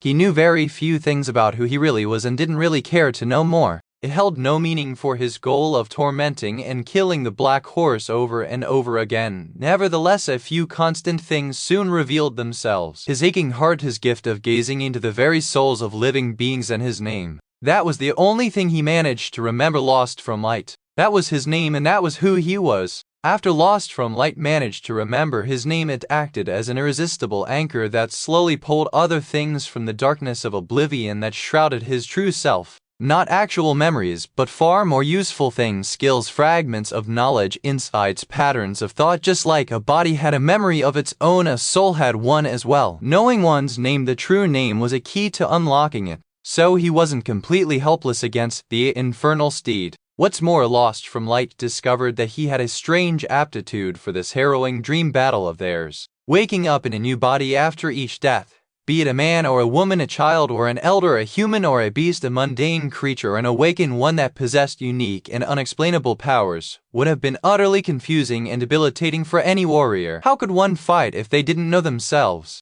But his mind possessed a remarkable flexibility to it, an insidious ability to adapt to any circumstance almost in an instant, as though it was formless and shapeless by nature and thus easily molded to fit any situation. Lost from Light found out that he could masterfully wield a large number of weapons regardless of whom he was reborn, as though he had fought in countless battles before. He was able to learn to wield any other by simply observing his enemies for a few moments. He could easily peer through their technique and intentions and use that knowledge to destroy them. When he was reborn as a fearsome creature, he could almost instantly understand how to use his bestial body to rip the enemies to shreds, as though he had lived countless lives as countless monsters. But most importantly, he found out that fighting against those who were stronger than him was his second nature. Lost from Light's mind was full of treachery and cunning, which he could use to deliver terrible wounds to the fearsome stallion, even when their might was vastly incomparable. And so they hunted and killed each other through numerous nightmares, waiting to see which one would break first under the weight of hopelessness and never-ending suffering. Lost from Light wouldn't break, but the damned horse refused to break too. The black steed was as resilient as he was, as stubborn, as willful, and as ruthless. It endured the endless stream of wounds and deaths Lost from Light delivered upon him with the same unbreakable determination, his hatred and murderous fury only growing stronger. The courser possessed an evil will and a devious mind of his own. He was ready to suffer terrible torment for eternity too, as long as it meant destroying his enemy over and over again. Not caring about the agony, the stallion seemed darkly content to share it with his feral prey as well. The black steed was as mad as Lost from Light was. Neither of them gave up, no matter how many times they were mangled, mutilated, ripped apart, and killed. Neither of them broke. So in the end, it was the never-ending nightmare that had to fracture and fall apart instead. Chapter 642. Rude, awakening, bloodied and crazed, Lost from Light dragged his body across a vast plain of weathered stone, his sword scraping on the black rocks. Behind him, the shattered remains of a warship were being consumed by fire, painting the darkness of the night with an angry orange glow. In front of him, some distance away, a beautiful black steed stood on shaky legs, red foam falling from his mouth. The eyes of the tenebrous beast shone with a dreadful crimson light, but behind the boundless fury and hate, a deep sense of exhaustion hid there, mixed with confusion, resentment, and pain. Lost from Light grinned. What are you waiting for? Come here, come and take me, retched the stallion, breathed heavily, streams of searing steam escaping from his nostrils. He snorted with anger, then lunged forward, lowering his head to skewer the enemy with sharp horns. His steel hooves rang sonorously, causing swarms of red sparks to fly off the ancient stone, and his black mane waved in the wind like a stream of pure darkness. They clashed beneath the empty night sky, and then Lost from Light died.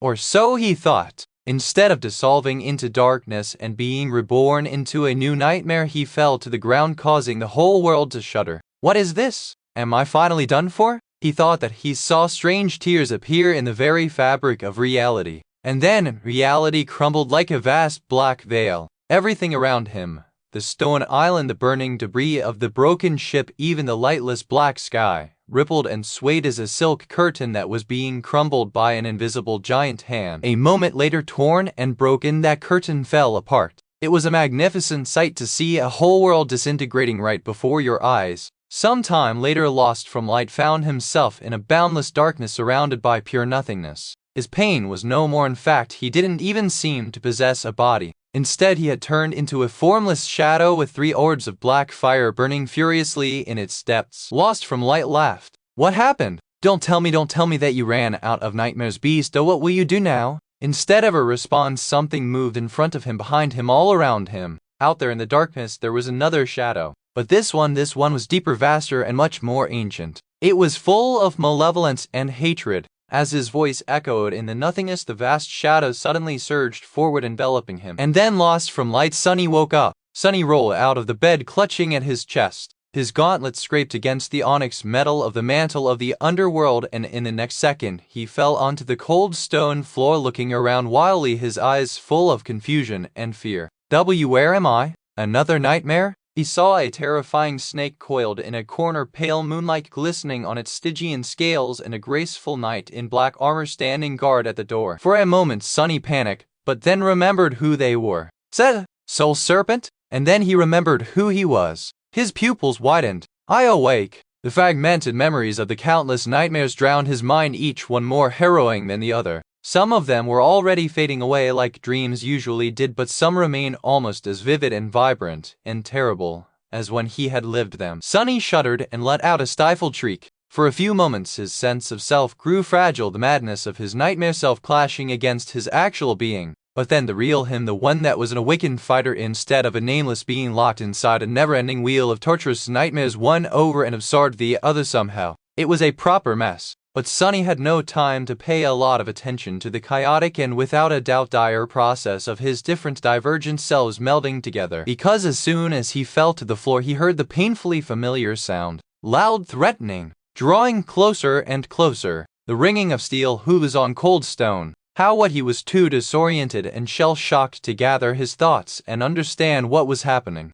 He knew only one thing for sure. The damned horse was coming. Saint suddenly raised her shield and stared at the door while the Soul Serpent silently blended with the shadows. Sunny was already trying to stand up, a desperate thought trying to form in his mind. Memory, I need to summon a memory, I need a weapon, but he didn't get a chance to. Just a moment later, the wall of the chamber suddenly exploded into a flood of stone shrapnel, and 2 furious crimson eyes appeared in the darkness behind it. The black stallion, the awakened terror that had once been Shadow Lord's steed and companion, galloped into the chamber right through the stone wall and ran into Sunny without slowing down one bit. In the short moment before that happened, Sunny got a chance to get a good look at him. The creature appeared exactly as it had in the nightmares. The stallion was tall and graceful, his coat as black as night and his eyes burning with menacing crimson light. Lean muscles rolled under his skin, with each movement making it glisten with dark luster. His hooves seemed to be forged out of somber adamantine metal, as were his curved horns and sharp, terrifying fangs. The tenebrous steed seemed to be surrounded by shadows, his silhouette cloaked in their dark mantle.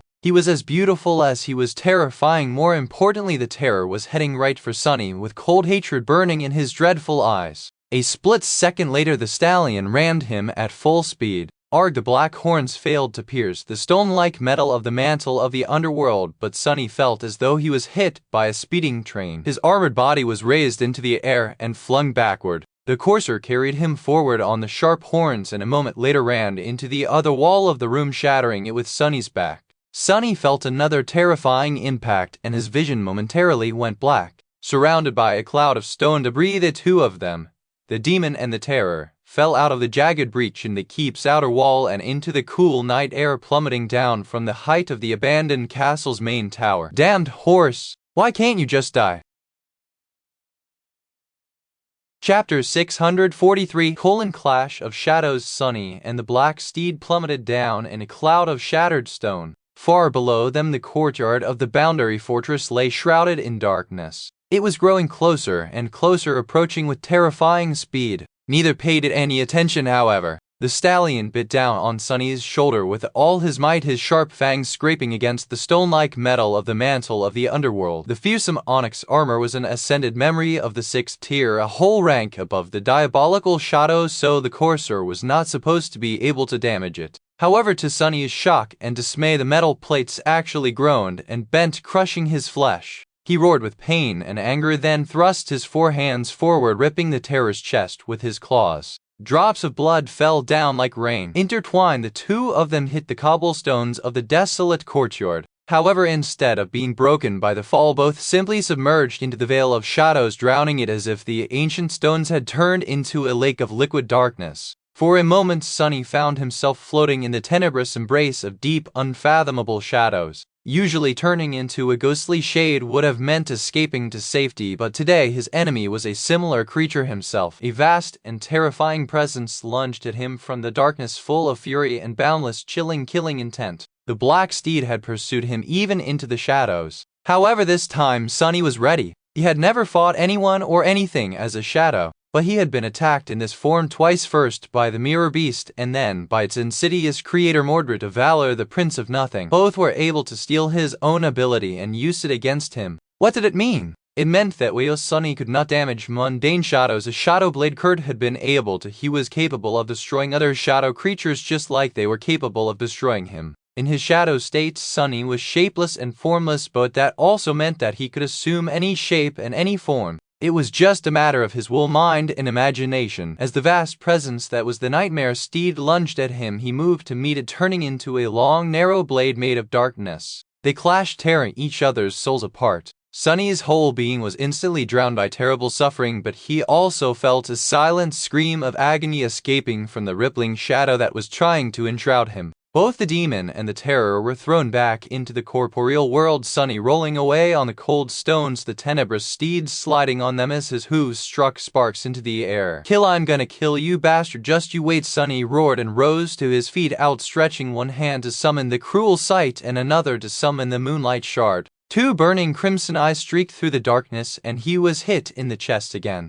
His lower hands grabbed the horns of the infernal stallion, and the mantle of the underworld suddenly grew as heavy as a mountain. That didn't slow down the courser one bit, however. Together they struck the wall of the dilapidated fortress. Sunny shrieked, feeling his spine come very close to snapping. If not for Bone Weave, he would have undoubtedly been shattered into pieces. Instead, the wall of the fortress was shattered instead. A whole section of it cracked and then crumbled, making the ground tremble as a vast cloud of dust rose into the air and blotted out the stars. The damned terror carried him through the cloud, emerging from the other side of it a split second later, and then threw Sunny to the ground, trying to impale him with the horns. But his enemy never let go of them, so instead the four-armored demon was dragged across the emerald grass, tearing the soil apart. One of his hands flashed forward, piercing one of the stallion's eyes with a ghostly stiletto. Or at least trying to. At the last moment, the black horse snapped its head sideways and bit down on the blade of the moonlight shard with his fangs, then jerked his neck and sent Sunny flying through the air. Damnation! Sunny spun in the air and landed on his feet, sliding back a dozen meters as the soles of his armored boots tore the ground.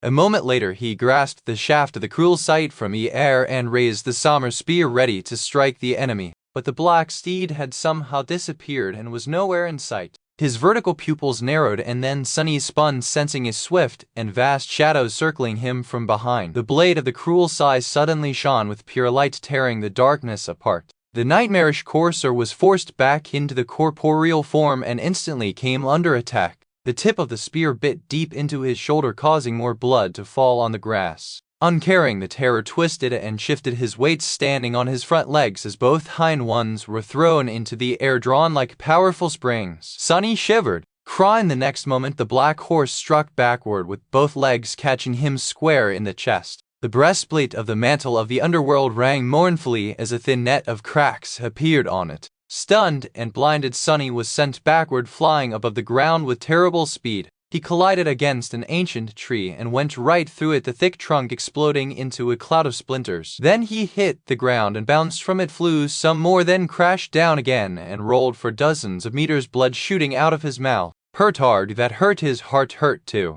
It hurt way too much. Gulping for air and unable to force it into his four lungs, Sunny shakily rose to his feet and stubbornly raised the cruel sight. And then the black steed shot from the darkness and rammed into him again. This time, both of them slid off the edge of the island. Chapter 644. My enemies Sunny and the Stygian courser continued their battle in the darkness of the sky below, then fell on the swaying surface of a heavenly chain. Turning into swift shadows, they clashed again and again as they glided across its length with terrible speed, ripping each other's souls to shreds. Traversing many kilometers in a matter of a dozen heartbeats, they emerged from the shadows and shot upward, then crashed on the surface of the next island, wrecking and destroying anything that appeared in their way. The courser ran Sunny again and again, carrying him further and further away through the night, not giving Saint and the Soul Serpent any chance to catch up. The stallion used his devastating hooves, his adamantine horns, and his sharp fangs, anything he had to deliver as much pain and damage to the wicked, tenacious, hateful enemy of his. But Sunny was consumed with the same murderous fury. He returned the favor with his weapons, his claws, and his own fangs and horns as well, forgetting everything except for the crazed desire to obliterate his foe. They rolled across the unfamiliar island like a wave of destruction and flew high into the sky. Sunny with the help of the dark wing, and the heavenly bird in the terror with the help of nothing but the force of his hind legs and the terrifying range of his dashing jump. His fangs caught the fragile fabric of the transparent cloak, tearing it apart, and then both of them plummeted down once more, landing on another chain and instantly submerging into shadows. Just like that, they fought without stop, overwhelmed by the maddening desire to destroy the enemy. When they clashed in their corporeal forms, Sunny was always on the losing side, receiving more wounds and being thrown around like a tattered rag doll. However, when they became shadows, he held the advantage. Despite the fact that the black steed was 3 whole classes ahead of him, they were of the same rank, and while the courser was a more ancient and powerful shadow, Sunny was a divine one. Suffused with the flame of divinity, each of his attacks dealt more damage, and that damage was far more terrible as well. His shadow form, while much smaller, was far more fathomless and resilient. Held together by the bond of a true name, his soul was much harder to destroy. They fought and fought and fought, flying through the night as their bodies became broken and bloodied and their souls became tattered and torn. And yet neither was willing to give up. Neither was willing to let the enemy live. Sunny had never experienced a battle that was so ferocious, swift, and devastating. Everything happened too fast and hurt too much for him to properly perceive and comprehend. At some point he stopped trying to giving in entirely to his intuition and battle instinct. There was only one truth and one unbreakable law after all. He had to kill the enemy and prevent the enemy from killing him. Everything else was just noise. Finally, exhausted and covered in wounds, they reached a deserted island where nothing living dwelled or grew. Rolling on the ground, Sunny used 2 shadows to augment his mangled body and the third one to serve as his second pair of eyes. Deep in the battle trance of clarity, he was able to perceive the whole world as one interconnected picture, with each part of it existing within the same complicated pattern as all the rest. His mind was forged into a single sharp edge, all of his thought dedicated to the battle, clear, purposeful, and swift. He saw the silhouette of the infernal black horse approach him from the darkness, bloody foam streaming from the stallion's mouth, unshaken, while burning in the dreadful crimson eyes. By now the two of them knew each other better than they knew themselves. After all, they had spent countless nightmares hunting and killing each other, only to continue the battle in reality after the nightmares could not keep up anymore. They were evenly matched. The black steed was far more powerful and had experienced centuries of bloody battles, but Sunny was devious, cunning, and full of insidious treachery that made up for his lack of strength. Neither could overwhelm the other, and at this point both were probably going to die trying. The steed seemed to be at peace with such an outcome. And Sunny was too. He would have preferred to stay alive though. "Curse you!" A low growl escaped from his lips, and then Sunny suddenly dismissed his weapons, and even his armor, standing motionlessly under the starlit sky, his nakedness covered only by a crude loincloth. Raising one hand, he massaged his aching chest, then bared his fangs in a dark grin and growled, "Let us end this then." The black steed stared at the hateful enemy for a few moments and then lowered his head, starlight shining on the sharp tips of his horns. And then the courser charged forward, breaking the ground with the push of his adamantine hooves. Sunny lunged forward as well. He had only one gamble left. One desperate, devious trick, since he and the tenebrous stallion knew each other so well. He was going to try and turn into the terror shadow. Using shadow dance against another shadow was a strange concept, since shadows were formless and shapeless by nature. How was he supposed to peer into the very essence of something that was shifting and ever-changing? Well, he was either going to do it somehow or die. That was why Sunny had dismissed his armor and his weapons. The black stallion did not use any weapons or armor after all, only his hooves, his fangs, his horns, his unbreakable will, and his furious desire to kill. That was what Sunny had to use too. He recalled everything he could about the endless stream of nightmares, every torturous death, every indescribable torment, every excruciating loss. He still remembered and how his enemy had been in those vile dreams. He remembered a similar deserted island centuries ago where the Shadow Lord said his last goodbye to his faithful steed, and their exhilarating ride across the night skies just before that. He remembered every wound that the stallion had dealt him and every wound that he had dealt in return. And then he tried to use Shadow Dance like he had used it on countless humans and creatures before, only this time peering even deeper, wishing to understand even more. For a moment it was as though Sunny himself became the Stygian steed. He felt it, the rage, the hatred, the dark resolve, but also deep underneath it boundless loneliness, sorrow, and longing. Ah, what a terrible fate it was for a shadow to walk the world without its master. He saw himself wandering across the ruins of the kingdom of hope, mournful and lost, and then returning to the now empty fortress that had once been his home, his master's home, only to see it be overtaken and desecrated by marauding strangers. He felt a deep maddening rage and gave into this madness, letting it consume him. And then Sunny saw himself charging at a bloodied form of a four-armed demon. He saw clearly what the black steed was going to do to kill him a split second before it happened. And so he sidestepped the attack before it even came, raised his upper arms, locked his fists together, and brought them down with all the devastating inhuman power he had. The charge of the stallion missed, and instead a terrible blow descended from above, landing on his spine and shattering it. The black steed tumbled to the ground, suddenly paralyzed, and remained laying there, his side rising and falling shakily, his hoarse breathing slowing down, and down Sunny fell too. Ah, hell, it felt like he was dying too.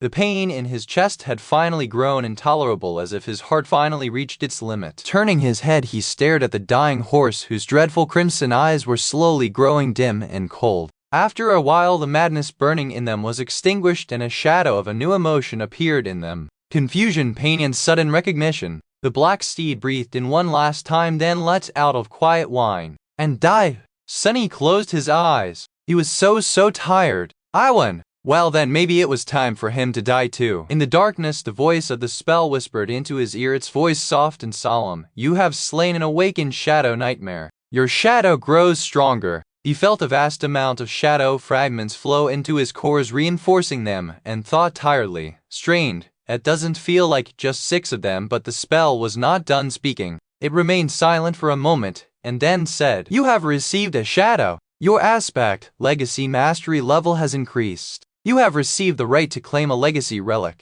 Sunny weakly tried to smile. Such great news! This would have been great if I was not dying. And then a strange sound invaded his ears. It sounded like the rustle of sails. Chapter 645. Facing a new day, there was warmth, sunlight, and the smell of fresh sheets, wood, and green leaves. Sunny slowly opened his eyes and felt the bed beneath him sway gently. No, the world itself had swayed. It was time to face a new day. Suddenly overwhelmed by terror, he sat up with a growl, his eyes wildly searching for the signs of danger, disaster, and death. His 4 hands rose, sharp claws ready to tear flesh apart. No, it was all a dream. I'm in the nightmare again. I never escaped. Panic washed over his mind, but this slowly receded. Sunny remained motionless for a few moments, then lowered his gaze and stared at his 4 hands. For this was the shadow demon's body. He was awake. He was himself, well, the nightmare version of himself. It was all so convoluted. He remembered the desolate fortress, the endless torments he had dreamt of, the fearsome battle with the black steed, and his eventual victory. The terrible pain of his last heart giving out. Too-tum, too-tum, too-tum, too-tum, too-tum, too-tum. Hearing the strange sound, Sunny looked at his chest. His 3 shadows were sprawled on the ground, so the rough skin of the shadow demon had lost its obsidian color and was back to its original complexion, as pale and gray as it had been back when he first entered the nightmare. There was a thin, barely noticeable scar running vertically from his collarbone to his abdomen, and beneath it, too-tum, too-tum, 2 mighty hearts were beating steadily, circulating rivers of blood through the gaunt, towering body of the 4-armed demon. He blinked a couple of times. I am alive? Not only was he alive, but he also seemed to possess 2 perfectly healthy hearts. Remembering something, Sunny shifted his gaze back to his hands and noticed that his 2 missing fingers were now back, beat of a slightly different color and seemingly carved out of ashen polished wood. He tentatively made his hands into fists and saw the wooden fingers bend as if they were no different from the other 18. He could even feel the texture of the skin on his palms pressing against their tips. His 2 new claws were forged out of lustreless steel. Finally, Sunny raised his eyes and looked around, trying to understand where he was. The room he saw was not very spacious, but also not small. Its walls and ceiling were made out of wood, and so was the floor, hidden under an opulent plush rug. The bed he lay upon was sturdy and large, with a mattress so soft that it seemed like a cloud and pristine white sheets covering it. There were several pieces of luxurious furniture in the room, a pile of bright sitting pillows on the floor, a tray with succulent fruit on an intricate wooden table, and a large window on one of the walls opening onto a breathtaking view of the boundless blue sky. Despite the lavish decor, the room felt familiar somehow. Sunny frowned. Wait a minute, wasn't there a room just like this but far more dilapidated and empty on the ancient flying ship the fire keepers had repaired? Suddenly something clicked in his mind and his vertical pupils narrowed. Noctis, that lying crook Sunny, was back on board the magnificent sky vessel that had a beautiful tree growing around its mast, only that vessel had not been shattered and wrecked, then recovered and restored by Cassie's cohort yet. It was still owned by its original captain, the great and powerful sorcerer of the East, Noctis. He must have picked Sunny up after the battle with the Black Steed and kept his promise, fashioning a new heart for the Shadow Demon's body and even replacing the fingers Sunny had lost while trying to learn how to weave. Which was very nice of him, but didn't mean that Sunny would not still enjoy ripping the bastard limb from limb. That lying sack of monster crap spend the night in the fortress sunless. What's the worst that could happen? Sunless, I'm going to strangle him. Sunny growled hatefully and clenched his fists, almost slicing his own skin apart with the claws. He was full of resentment, fury, and vengeful wrath. However, after thinking about it for a few moments, he had to hide his fangs and make a sour face. Yes, the thought of making the deceitful sorcerer squirm felt very nice. But no matter how weak and affable Noctis seemed, he was an immortal, transcended, a chain lord of the Kingdom of Hope. Someone whose mere presence was enough to scare a terrifying, corrupted monster away. There were far more productive things in life than harboring thoughts of revenge against someone like that. Besides, there was so much Sunny had to think about instead. The nightmares, the battle with the Shadow Stallion, the rewards he had received after emerging victorious from it, his future plans and actions. Sadly, he did not receive an opportunity to consider all these important and vital things. As if summoned by Sunny thinking of his name, the damned sorcerer suddenly opened the door and entered the room, whistling a jolly tune under his nose. Noctis was just as Sunny remembered him, carefree, pleasantly likable, and dressed in extravagantly colorful silk garments. His raven black hair was immaculate and lustrous, and his beautiful gray eyes sparkled with jovial light. Noctis saw the 4-armed demon and smiled brightly. "Ah, Sunless, you're finally awake." Sunny stared at him, the corner of his eyes twitching. "Master, you have the audacity to smile at me after sending me to that hell." He hesitated, then let out a low growl as a greeting. Come to think of it, what exactly was the sorcerer planning to do with him now? A vague memory of one of the nightmares suddenly entered his mind, one where he had been turned into an obedient wooden doll by a who had it been. Sunny suddenly shivered. Noctis continued to smile, and then said in a strange voice, "Well then, since you're up, why don't you come with me, Sunless?" Sunny gulped. Somehow he felt that this invitation was not really something he could refuse. Chapter 646 Familiar sights. Thinking that it was unwise to refuse the immortal sorcerer, Sunny rose from the bed and hesitated for a moment, noticing that he was completely naked. Numerous wounds that he had received in the Red Colosseum and later in the battle with the Black Steed had turned his gray skin into a map of scars with lean muscles rolling under it like mountain chains. Noctis gave him a funny look, then cleared his throat and pointed to a chair that had a black kimono hanging on its backrest. The garment was made out of silk, intricately stitched, and fit his towering figure perfectly. It even had 4 sleeves instead of 2, revealing that someone must have sewn the thing specifically for him. Feeling the cool caress of the soft fabric on his rough skin, Sunny covered his nakedness, fastened the belt around his waist, and then put on a pair of leather sandals. Feeling somewhat like a proper human again, or rather a proper demon, he then tied his wild black hair with a black ribbon and followed Noctis out of the room. As they walked to the upper deck, the sorcerer couldn't help but throw glances at him, mumbling some nonsense in a barely audible voice. "Wonderful, marvelous, my complexion is without a doubt the fairest there is in the Kingdom of Hope, but alas, black doesn't suit me at all. I won't be caught dead wearing black. Or alive, really. But this is just perfect. Finally someone to do justice to this knight's silk I bought. It must be fate indeed, no doubt about it. Sunny stared at the immortal transcendent with a concerned scowl on his face. The man was clearly a raving lunatic. Another one. Why the hell is everyone in this damned nightmare insane? They walked onto the upper deck of the flying ship, where Sunny saw a somewhat familiar picture. There was a beautiful tree growing around the main mast, with the middle of the vessel drowning in the cool shade of its wide branches. The bark of the tree was ivory white and its leaves were vibrant emerald in color. The difference with how the flying ship had been in the future was that the original tree he was staring at right now was much taller, stronger, more robust, ancient. Now that he had witnessed the consecrated grove of heart gods, Sunny easily recognized its origin. He also shuddered, remembering the nightmare in which he was reborn as an old man. That one was perhaps the most terrible of them all, mostly because it reminded him of his own past, his own mother, his own loss. Noticing a subtle shift in the expression of the sullen demon and misunderstanding it, Noctis smiled proudly. Ah yes, she's a real beauty. This noble ship is the last of her kind. An original. All those flying buckets the rest of them use are just crude imitations. He patted the bark of the sacred tree in passing and continued forward, heading for the bow of the ship. You are probably too young to remember Sunless, but a long time ago the sky below was full of divine flame. Back then there were fearless daredevils who dove down into the ocean of immolating fire to harvest some of it. This is the last remaining vessel of their fleet. The sorcerer smiled. All the rest returned to ash along with their crews. Even the memory of them is long gone. Shame, those guys were really something, the fire hunters. A fun crowd. Not very bright though, which was how I got my hands on this beauty. Won her in a game of cards and made some improvements. He laughed. I am the best player in all of the Kingdom of Hope. You know, I even won that obsidian knife you carry once from the one in the north.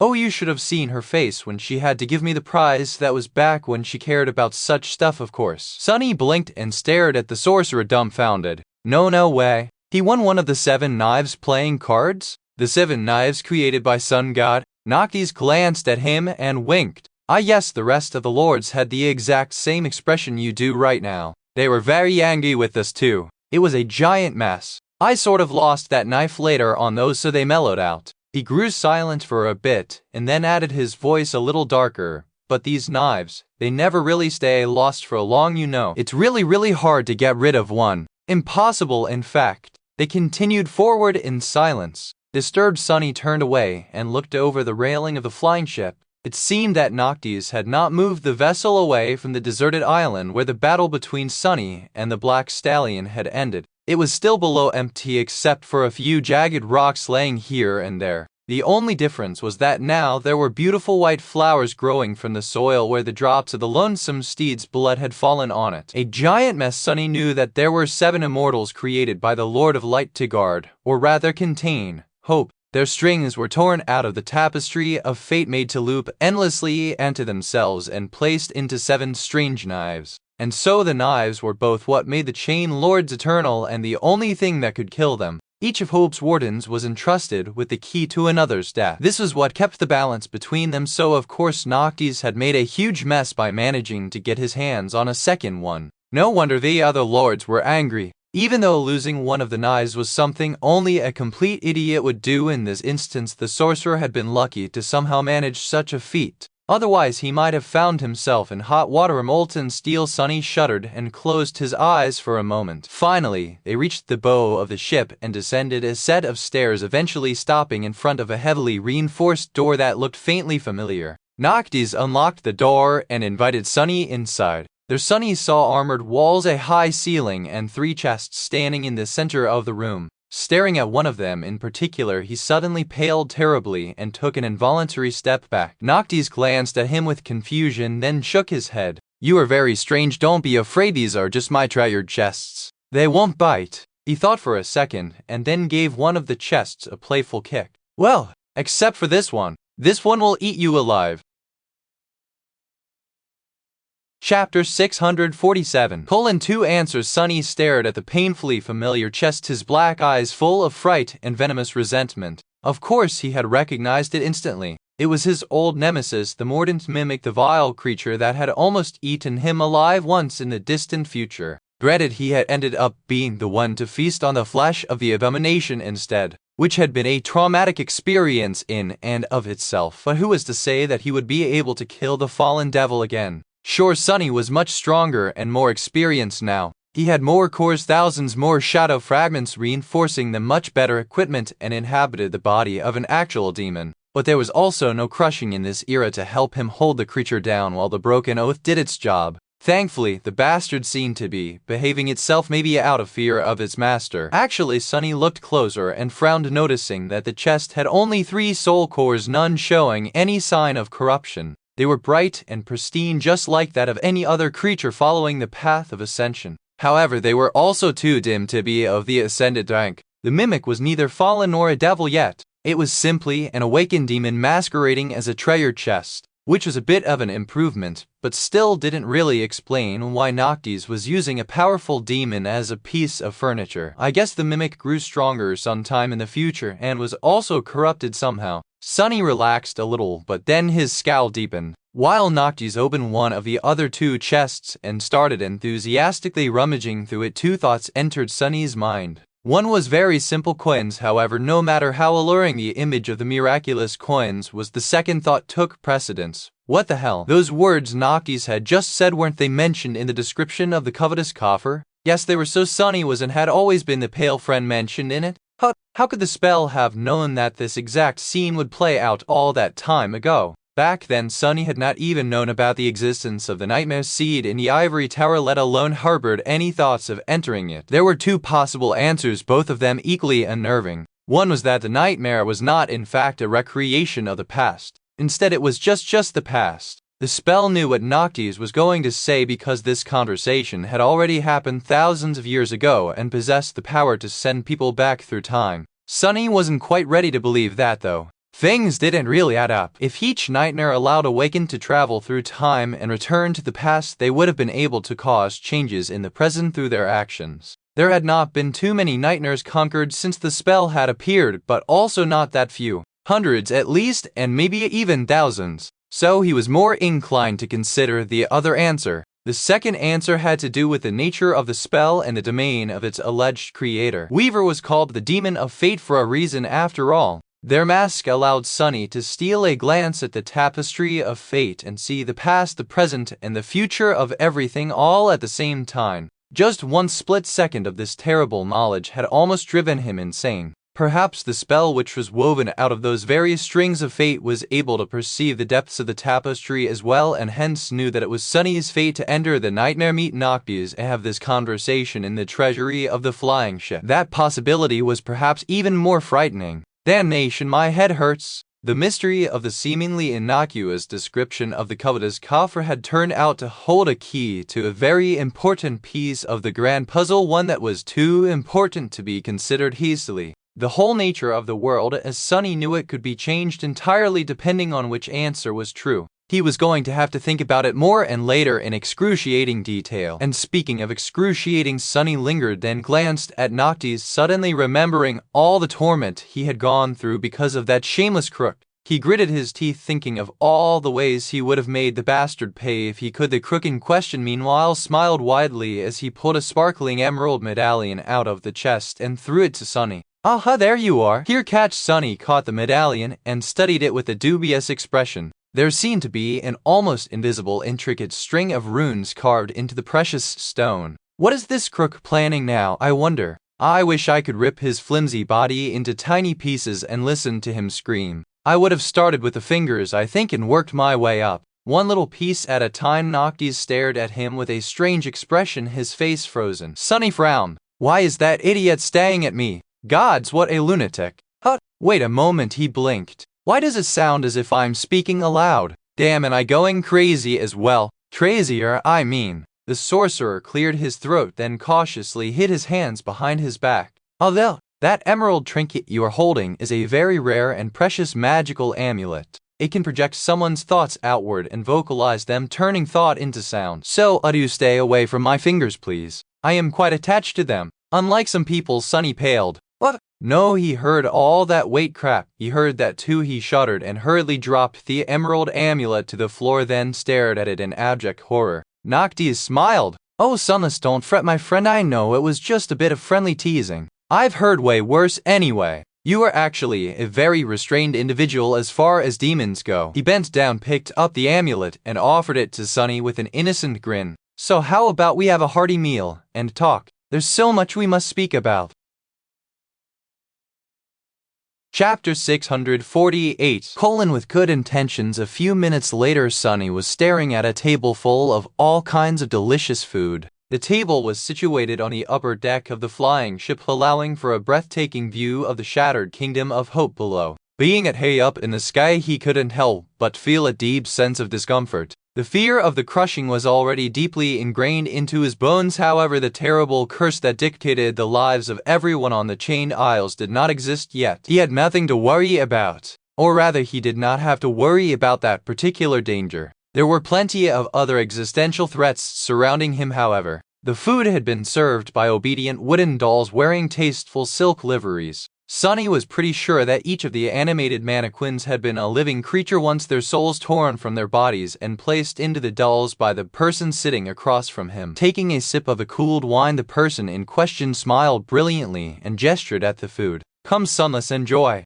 Sunny hesitated for a bit, then reached out to put a few portions of several mouth-watering dishes onto his plate. He was careful not to touch the emerald amulet that lay in front of him, knowing that doing so would reveal all his thoughts to the damned sorcerer. That thing was maybe the greatest danger he faced. While the ability to communicate with people was something he had been thinking about from the first day of entering the nightmare, sharing his every thought was not something Sunny was ready to deal with yet. His flaw had been constraining what he was able to say for a long time now, so his mind was a kind of safe haven for Sunny. For that reason, he had developed a tendency to run wild with his thoughts. Revealing them all to a mad sorcerer was not a very great idea. Noctis watched him eat with a carefree smile, then said in a friendly tone, "By the way, great job killing that nasty horse. What a feat, what a gallant deed, truly vanquishing it was an exploit worthy of being sung about." But Sunless, the sorcerer hesitated for a moment, then leaned forward and asked with a bit of exasperated desperation in his voice, "Please tell me why. Why, for the love of the gods, did you kill the horse?" Sunny, who was taking a sip of cold water, spat it all out.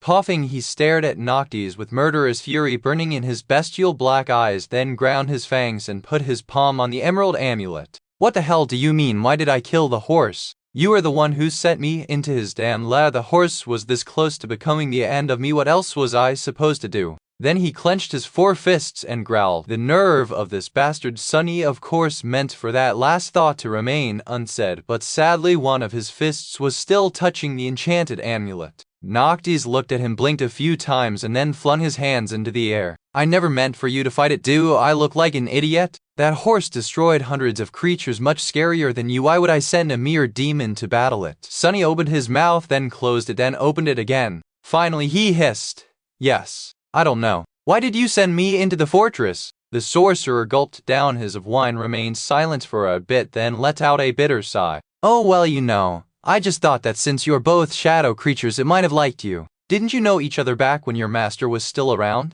Sunny looked at the beautiful immortal for a few moments, then trembled slightly and covered his face with two hands. That damn fool! This time he was careful to not touch the amulet while thinking that. The worst part of all of it was that Noctis was not entirely unfounded in thinking that the black steed would not attack Sunny. The body he was currently inhabiting had indeed been acquainted with the stallion centuries ago, back when their lord had been alive. The problem was that Sunny had replaced the four-armed demon and thus had no memory of knowing the black courser, while the courser himself had gone mad during the hundreds of years of solitude and only recognized his old companion seconds before death, when his madness receded for a few short moments. So all that horror, all the pain and torment he had gone through in the nightmares was the result of a tragic and cruel twist of fate. It was just a series of wicked and disastrous coincidences, nothing more and nothing less. Sunny let out a low growl. "Forget it. It doesn't matter anyway. Not now and not anymore.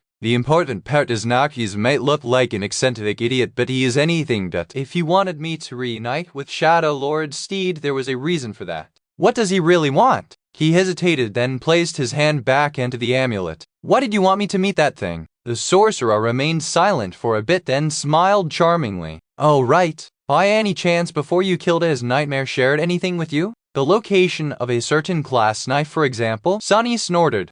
So that's what all of this is about. He took a bite out of a loaf of delicious freshly baked bread, chewed it unhurriedly, thinking about nothing at all, and then responded in a calm tone. Sure, there is something that I learn. What? Noctis cleared his throat, glanced at the scenery, then back at Sunny. Finally, he said with a bit of visibly forced indifference. Well, would you mind sharing? Sunny stared at him for a bit, then grinned. With his bestial face and 2 rows of sharp fangs, that grin looked truly frightening. Would I mind, huh? That depends. Why do you want that knife? Noctis smiled with his usual carefree attitude, then waved his hand dismissively. It's nothing much. A small thing really, you see. I just want to gather the knives, start a war against both the Ivory City and the Red Colosseum, kill all of the Chain Lords, defy the Lord of Light, break the will of gods, and release the demon of desire out of her prison. And then maybe have a cup of tea. The sorcerer grew silent for a moment, and then added thoughtfully, Actually, on second thought, maybe I'll have the tea first.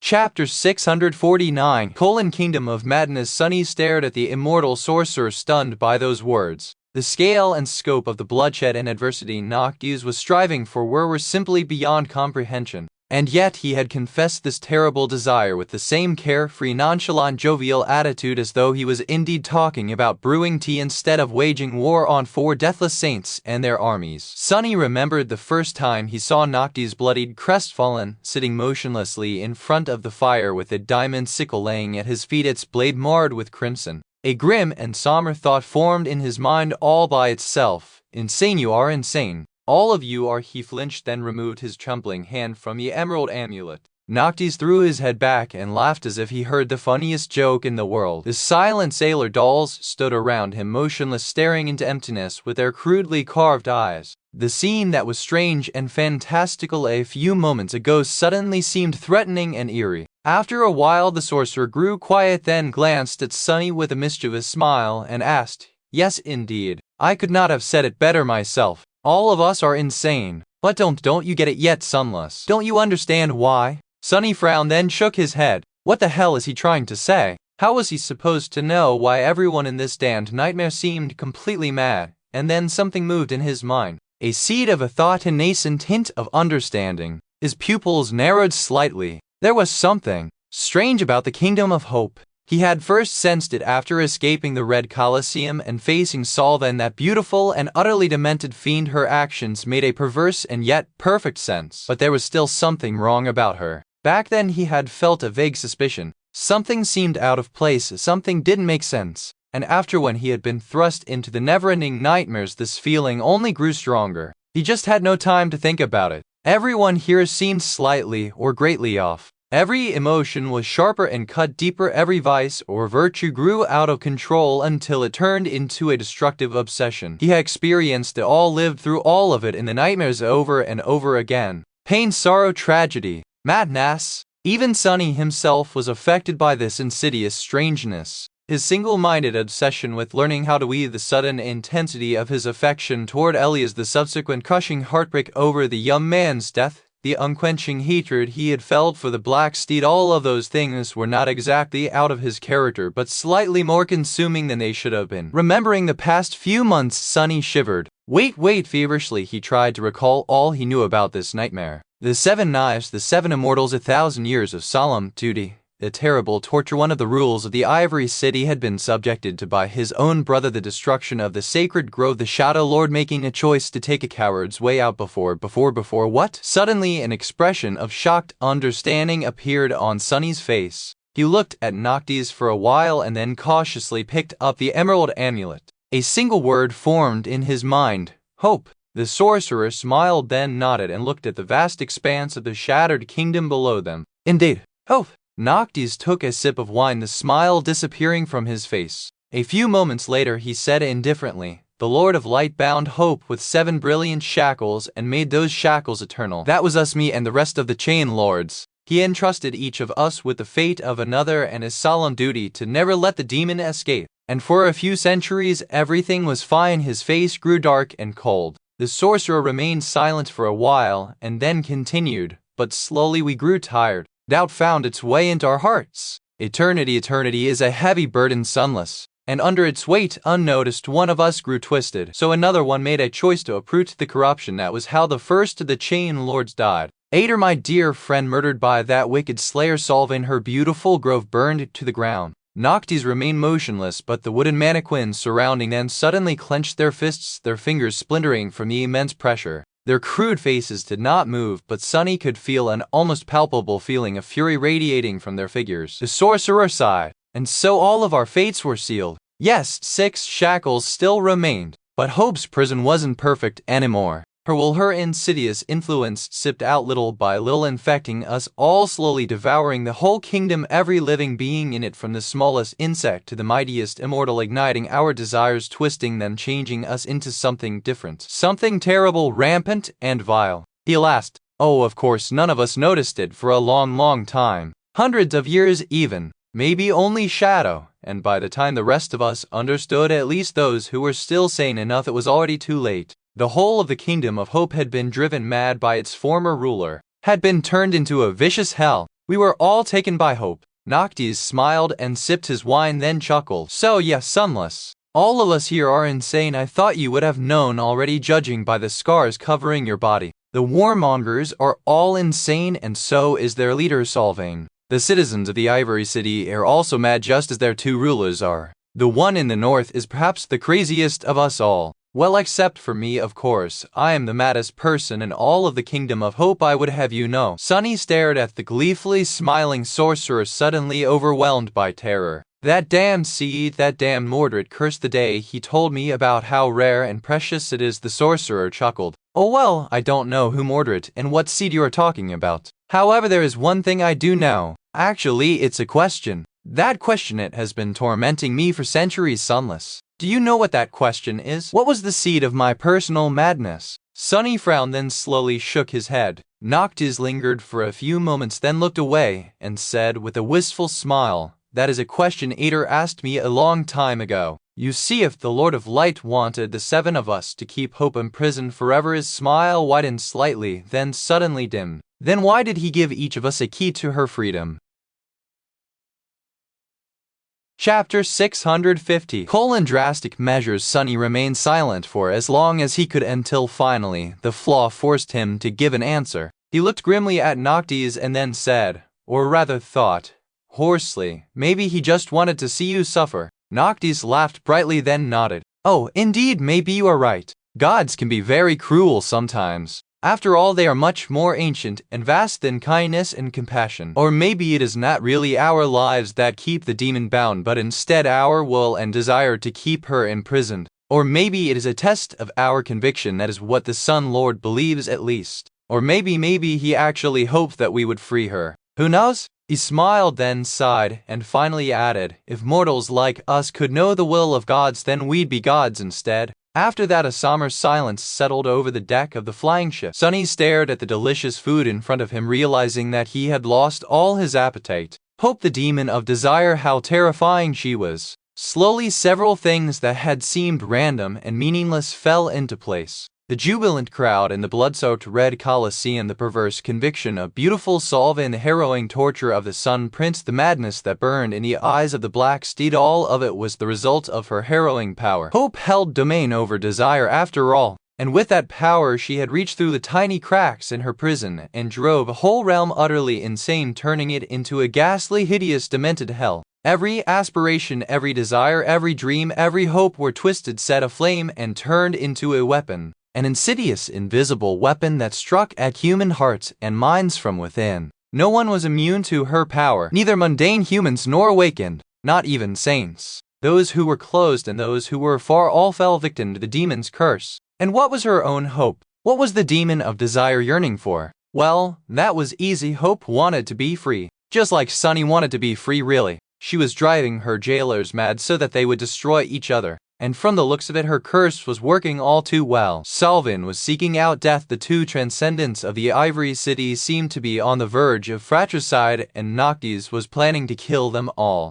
The one in the north, Sunny, didn't know about the last chain lord, but from the little bits of what the sorcerer had said, she was not in her right mind either. Suddenly he remembered the sight of the time running in reverse that he had witnessed at the very start of the nightmare. The ivory tower had descended from the sky, and the burned wasteland around it had turned into a beautiful white city, which meant that one day perhaps soon the ivory city would be burned to the ground, and Hope's prison would then break off its 7 chains and rise above the chained isles, and then the crushing would be created somehow. A cold, dire feeling grasped his 2 hearts. Oh no, suddenly Sunny came to a harrowing realization. His eyes widened and he glanced at Noctis with fear. This was the conflict he, Cassie, Effie, Kai, and Mordred had to resolve to conquer the nightmare. They had to either help this mad sorcerer free the terrifying demon or make sure that she would never escape. The 5 of them were pitted against the 5 immortal saints. A barely audible groan escaped from his lips. How is this possible? What happened to the spell always being fair? How the hell can this be fair? Another revelation suddenly appeared in his mind. Those words Ader had said before accepting Solvin's challenge, the gratitude she expressed had Solvin really eradicated the blessed of heart god to punish Ader for her heresy? Or had the beautiful warrior known all along what would happen if one of the Chain Lords was killed and doomed all of the remaining immortals, including herself, to a fate worse than death?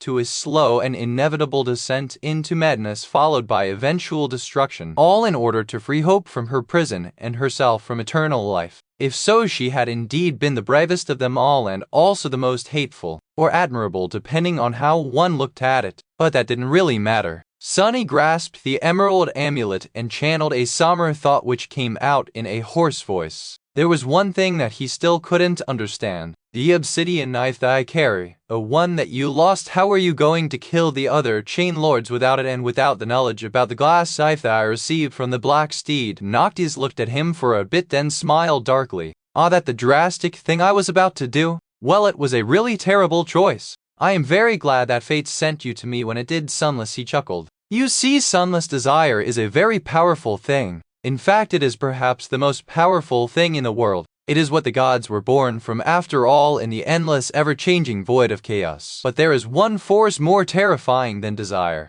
and that force is fate. The sorcerer looked away with a distant expression. Even gods are afraid of fate, Sunless. So, I was going to make a deal with a certain creature, a harrowing, evil, and insidious monster, the vile demon known as Weaver, who holds domain over fate. These knives can kill us because they hold the strings of our fate, so if anyone can find a way to end our lives without the knives, it would be Weaver. As Noctis mentioned Weaver's name, he shuddered, then forced out a pale smile. But the demon of fate would have asked a terrible price of me, I'm sure. So it is very fortunate that you came along. Just imagine that fiend would have made me into something ugly or even worse, poorly dressed. The horror. Noctis laughed and gave one of the sailor dolls a command to bring another amphora of wine. He either didn't notice or pretended to overlook the sudden tension that appeared in Sunny's eyes. So Noctis wanted to make a deal with Weaver to free Hope, and then I suddenly appeared. A cold shiver suddenly ran down his spine. What exactly does that mean?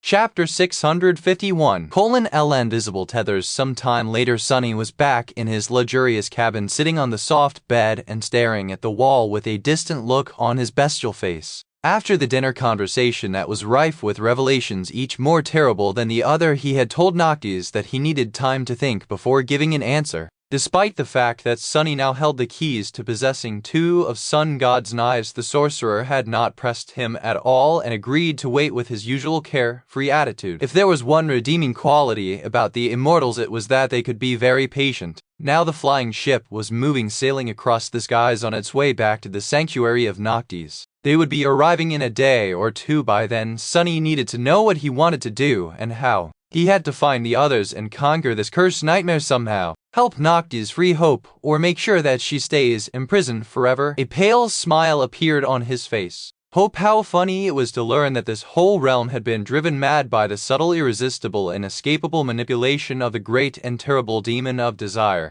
Everyone here was subjugated by her wondrous, harrowing powers, including himself. Back in the Dark City at his lowest point, Sunny had given all hope of ever returning to the real world. In fact, he had convinced himself that hope was the deadliest, most vile of poisons. It was only after he had clawed his way back from the brink of madness and out of the forgotten shore, returning alive to the waking world, that he understood the erroneous and destructive harmfulness of that misguided belief. Sunny had built a modest life for himself and found out that there were people who genuinely cared about him. And even more importantly, that there were people whom he cared about himself. That hope was not something to fear, but instead something to draw power from. Something so vital that without it there was no way to survive and no real point to. So learning that his mind was now literally being poisoned by hope was full of incredibly bitter irony. How fitting, he sighed and then stared at his 4 calloused hands. The obsidian knife, the ivory knife, the glass knife, the wooden knife, and one more which he knew nothing about. Could they really collect them all?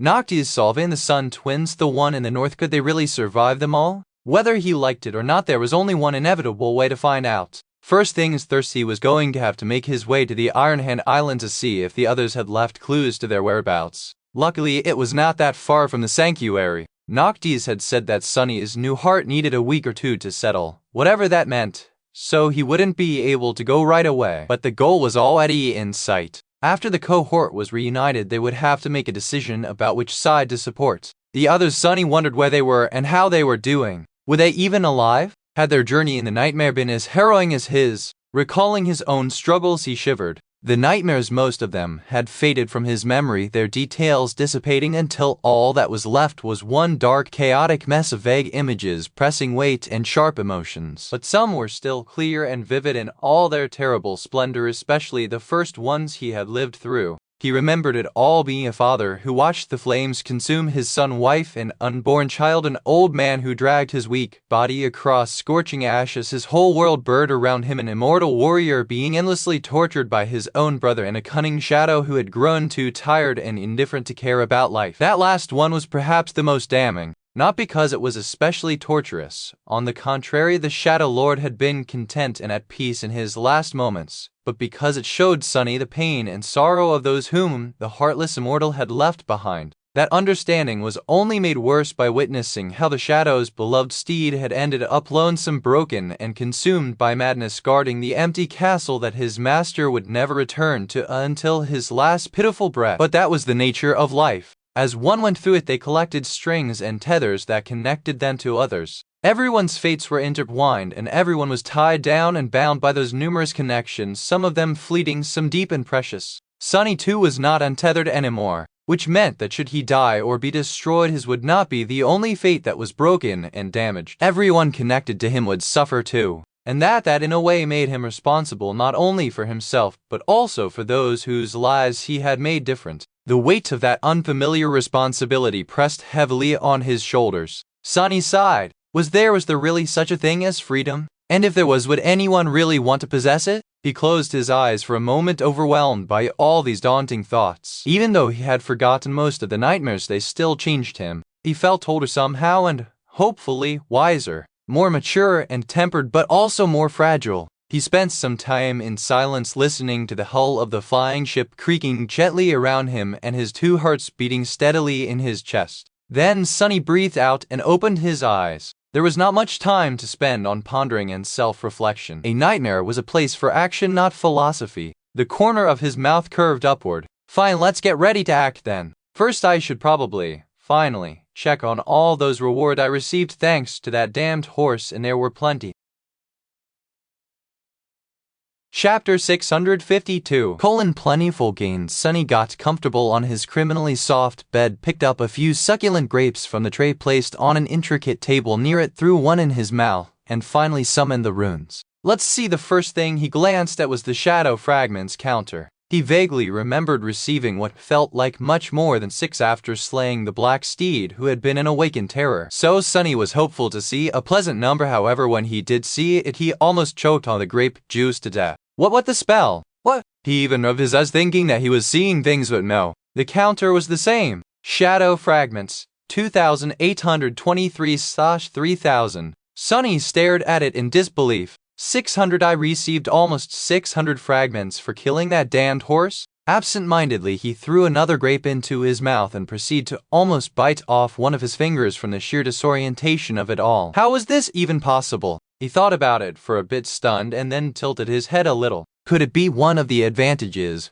but also inherent drawbacks of Sunny's aspect was that it operated through shadow fragments instead of the usual soul ones? So while Sunny didn't need to collect and absorb shards to grow stronger, he also could not use the shards of creatures that he had not personally slain for that purpose. The other detail was that unlike all human awakened, he did not receive a portion of all the accumulated soul fragments after killing others of his own kind, and instead received just 1 or 2 depending on their rank. Was that perhaps because the spell, or rather the world itself, did not consider him a human? He was a divine shadow after all, and shadows recognized him as one of their own. So would it be safe to say that in this context his own kind were actually not humans, but shadows instead? The Black Steed had been a shadow created by one of the Chain Lords, an awakened terror possessing 6 cores and with 1,000 years of battles and bloodshed behind his shoulders to fill them to the brim with shadow fragments. Did Sunny receive a portion of the fragments accumulated by the Tenebrous Courser throughout his long and grim life as a normal awakened would after slaying another human? The math certainly supported that theory.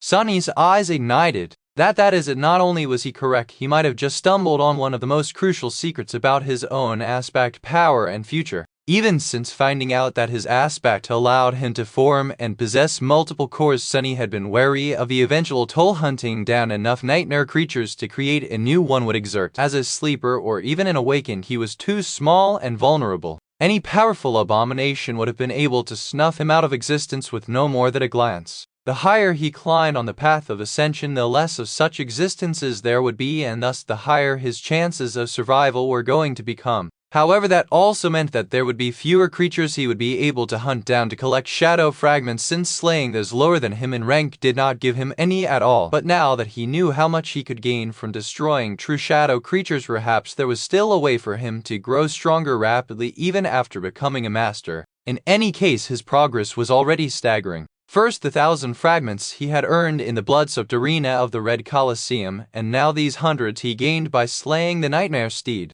Neither of these feats had been easy. In fact, both rewards had cost him an unimaginable amount of pain, torment, and damage, both mental and physical, but the results almost made it seem as if it had all been worth it. Almost. At the start of the nightmare, the idea of gaining enough fragments to create a 4th core had seemed so distant and unreachable. But now, just a few months later, Sunny was already near the finish line. This fact was both exciting and incredible, even if its splendor was somewhat overshadowed by all the hideous scars he had received along the way. Oh, no, it is still amazing. I survived, did I not? Both elated and reminded of the horrors he had been subjected to in the nightmare, Sunny stared at the unbelievable number for some time, then shifted his gaze elsewhere. The second reward he had received was also very welcomed, be it strangely unexpected. In fact, Sunny stumbled upon it almost by accident while seeking the runes describing his shadows. Before that, he had noticed that the runes of the mantle of the underworld seemed to shimmer a bit differently. Confused, he concentrated on them and shifted his gaze to the last string describing the enchantments of the Onyx Armors, the counter of victories tied to the Prince of the Underworld enchantment. Now it read, vanquished foes, 3,291/6,000. He blinked. Somehow, sometime he had managed to raise the counter by almost 1,000 victories. He knew that the nightmare creatures and humans he had killed in the Red Colosseum had not counted toward the requirements of the strange enchantment for a simple reason. He had not been wearing the mantle of the underworld while fighting them. So where had the 1,000 vanquished foes come from? Sunny frowned. Come to think of it, I was wearing the armor while sleeping in the Boundary Fortress. Did it actually accept every battle I won in the nightmares as a true victory? That would be very strange, since the enemies he had defeated in the never-ending nightmares had been just phantasms summoned by the Black Steed and not in any way real. However, that would also make sense. After all, the mantle did not care about him actually killing the enemies. All it cared about was that he had overpowered and defeated the opponent. So did it really matter if the opponent was real or not? The duelists of the dreamscape had been considered sufficiently real, so why would the creatures populating the nightmares be different? 1,000 souls, had I really killed that many? Suddenly Sunny felt cold and somber. How many nightmares exactly had he lived through during those several terrible hours? Full of dark wonder, he shook his head and looked away from the runes describing the onyx armor. He was already halfway to satiating its mysterious enchantment, which was already good enough. Finally, Sunny looked at the cluster that interested him the most. His shadows. A few runes shimmered beautifully in the darkness. They read, Shadows, Marble Saint Soul Serpent. And then a new one, Nightmare. Chapter 653 Cute little snake. Sunny remained motionless for a while, a pale smile appearing on his face. Beyond the window of his cabin, the sky was slowly turning black, the stars shining on its velvet surface as they welcomed the arrival of the newborn moon. Nightmare, so that is your name. What better name could there be for a shadow that moved through human dreams, turning them into visions of horror? He hesitated for a few moments, then looked away, turning to a different string of runes first. There was another shadow of his that had changed. The Soul Serpent. Every time Sunny moved up a class, so did the serpent. And every time Sunny mastered a new step of shadow dance, the serpent ascended to a new rank. At least that was how things were supposed to go. Shadow, Soul Serpent. Shadow rank, ascended. Shadow class, demon. Shadow attributes, shadow guide, soul weapon, soul based. Sunny sighed, ascended. Now that he had mastered the third step of the shadow dance, the serpent had indeed evolved as well. The tenebrous creature was now an ascended demon, just like Saint. Both of them had left Sunny in the dust. While it hurt his pride a little that his shadows were more powerful than him, not to mention way cooler according to some tasteless brats, having two creatures of such formidable might under his command was going to be of tremendous help without a doubt, especially considering the caliber of enemies he would most likely have to face in this trial. He glanced down at the intricate tattoo coiling around his arms and torso. It seemed larger. Sunny could already feel the rush of the essence through his body. Its rate of expenditure and speed of replenishment increased even further. Not only was the serpent going to be much more powerful in its soul beast form, but also from now on any soul weapon Sunny would want to use would be of the ascended rank as well. Basically, he now had a vast arsenal of ascended armaments to choose from. Well, isn't that neat? Sunny lingered for a few moments, then continued to read the runes. The serpent was not supposed to gain any new abilities from rising to a new rank, just like Saint had not. However, that legacy shadow of his was a bit strange. It had come into possession of the Soul Beast attribute and the Soul Reaver ability the last time he mastered a step of the Aspect legacy. After all, who knew, maybe this time would be the same. And just as Sunny hoped, there was a new set of runes shining in the darkness. Shadow abilities. Serpentine Steel, Soul Reaver, Grace of Shadows. He frowned. Grace of Shadows? Sunny concentrated on the new ability and read. Ability description. The master of the Soul Serpent can grace another with the trust and companionship of their shadow guide. One should be careful whom they bestow with their grace, and trusting others with the loyalty of shadows is the same as sharing one's soul, and thus should not be offered lightly. He tilted his head. So basically, this ability allowed Sunny to transfer the ownership of the Soul Serpent to someone else, as if the shadow was just an echo. No, not quite. Echoes could be transferred only to other awakened, while the grace of shadows could be bestowed upon anyone with a shadow, presumably. If Sunny wanted to, he could gift the Soul Serpent to a random nightmare creature, like the Mordant Mimic for example. That would have been funny. Why? No, it wouldn't have. Why would he give away his precious serpent? Especially considering that the description hinted that doing so would leave him vulnerable. What nonsense was this? Sunny grimaced. Well, not every ability could be a winner. This one was rather useless. He could imagine a situation where lending the Soul Serpent to one of the cohort members would be beneficial, but just barely. It would be easier to just command the creature himself. With a sigh, he commanded the serpent to slither off his skin and present itself for inspection. A few moments later, Sunny flinched back. What? Where did my cute little snake go? The shadow had changed a lot indeed. Before, the Soul Serpent had not really been a cute little snake, but its size was at least not too terrible, no more than 6 meters in length at best. But now a Stygian creature of at least twice that size sprawled through the cabin, its mighty body covered in adamantine jet black scales and as thick as a tree trunk. Its terrifying maw was wide enough to swallow Sunny whole, well, at least his real human body, and its triangular head, however, near the ceiling, 2 tenebrous eyes looking at him from above. The Soul Serpent was so large that it barely fit into the confines of the cabin, suddenly making it look small and fragile. Sunny gulped. What a good boy you are. Nice snake eye you. You can return now, buddy. The shadow stared at him for a few more seconds, then hissed deeply and moved its scales, rustling on the floorboards. Soon it turned back into an intricate, beautiful tattoo. Sunny remained motionless for a few moments, shaken, and then slowly grinned.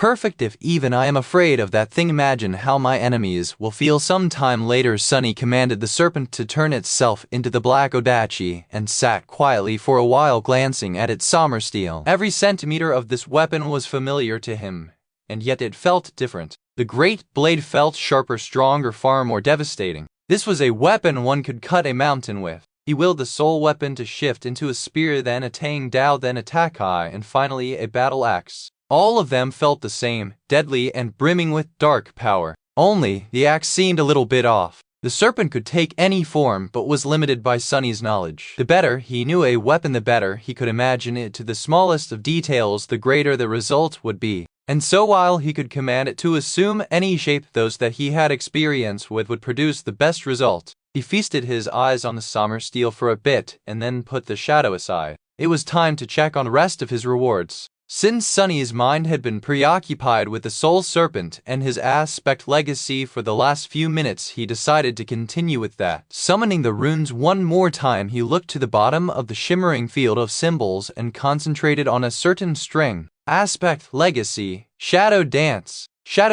mastery level 3/7. First relic claimed, second relic claimed, third relic claimed. Sunny hesitated for a long time, his face turning grim. What the hell was he going to do if the third relic turned out to be another drop of ichor? Wasted again? Curses. Finally he inhaled deeply and thought. Claim. For a moment nothing happened. And then the spell whispered into his ear. You have claimed an aspect legacy relic. You have received a memory. Sunny gritted his teeth and looked up at the list of his memories. Then a relieved sigh escaped from his lips. It was not a drop of Shadow God's blood. Instead, an unfamiliar combination of runes appeared at the end of the list. It read, Memory, Shadow Lantern.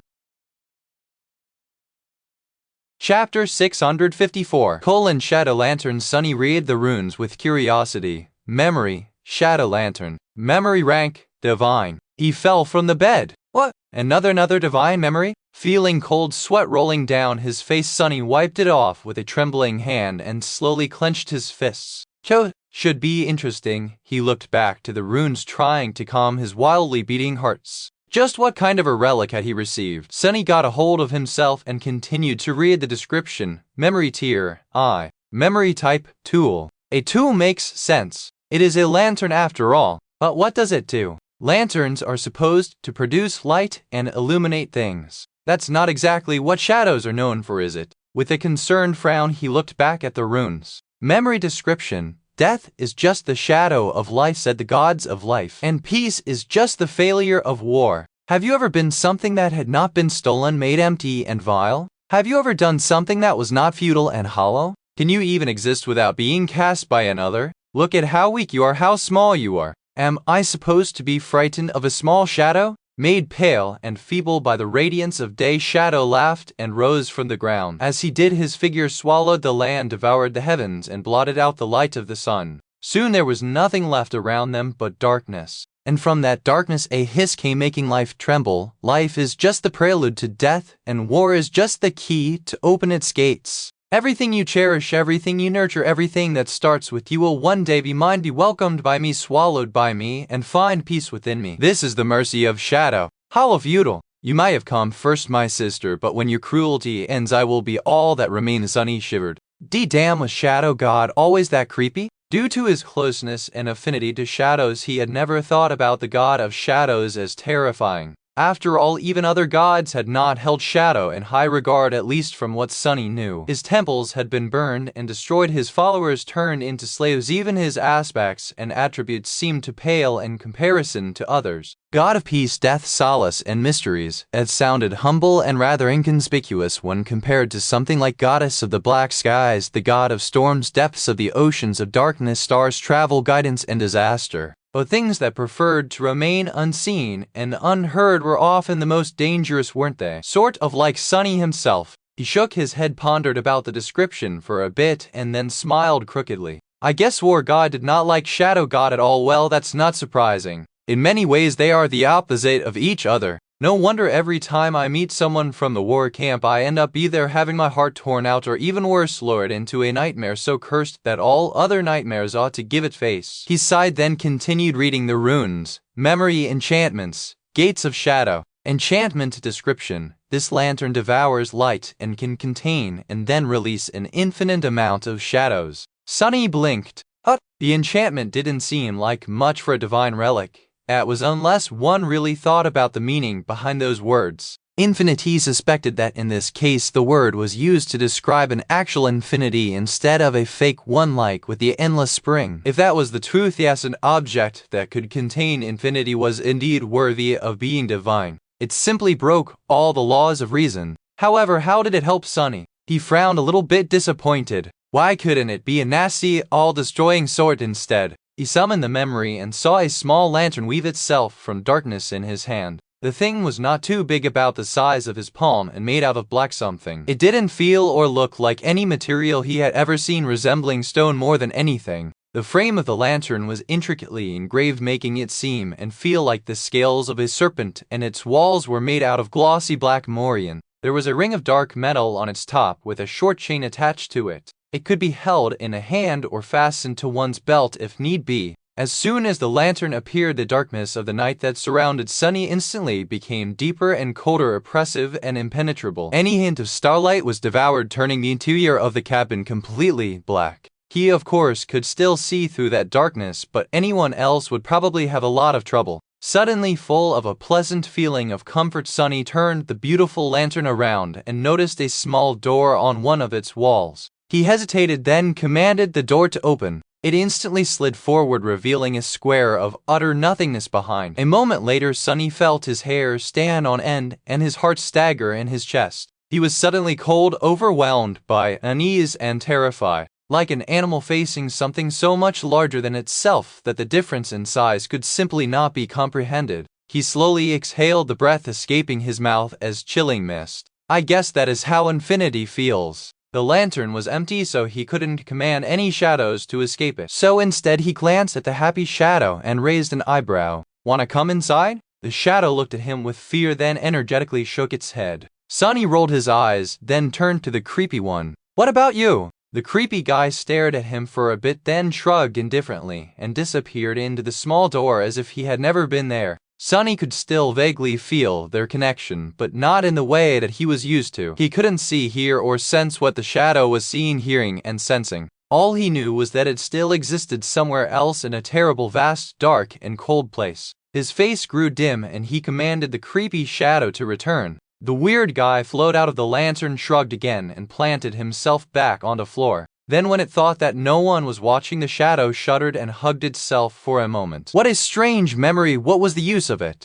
Sunny summoned Saint and tried to repeat the experiment, but to no avail. The tenebrous night remained motionless when he told her to enter the beautiful black lantern, not showing any signs of knowing how to abide by the order. "I guess it doesn't work with shadows," he frowned, then lowered the lantern to the ground and brought it closer to wild shadows hiding in the corners of the cabin. Then, feeling extremely stupid, Sunny thought aloud, do you want to come inside?" The shadows moved slightly, flowing toward the lantern, and then swiftly slid through the black door. A hint of a smile appeared on Sunny's bestial face. Now we're talking. That I can work with." Satisfied, he closed the door of the lantern and then dismissed it. Sunny was still a little bit sad that the relic had not turned out to be a destructive weapon, but his disappointment waned. While not as immediately useful, the lantern would allow him to carry friendly shadows, an infinite amount of them no less, with him at all times. That would counteract the main weakness of his aspect, the fact that most of his abilities only worked within the veil of darkness, to a large degree.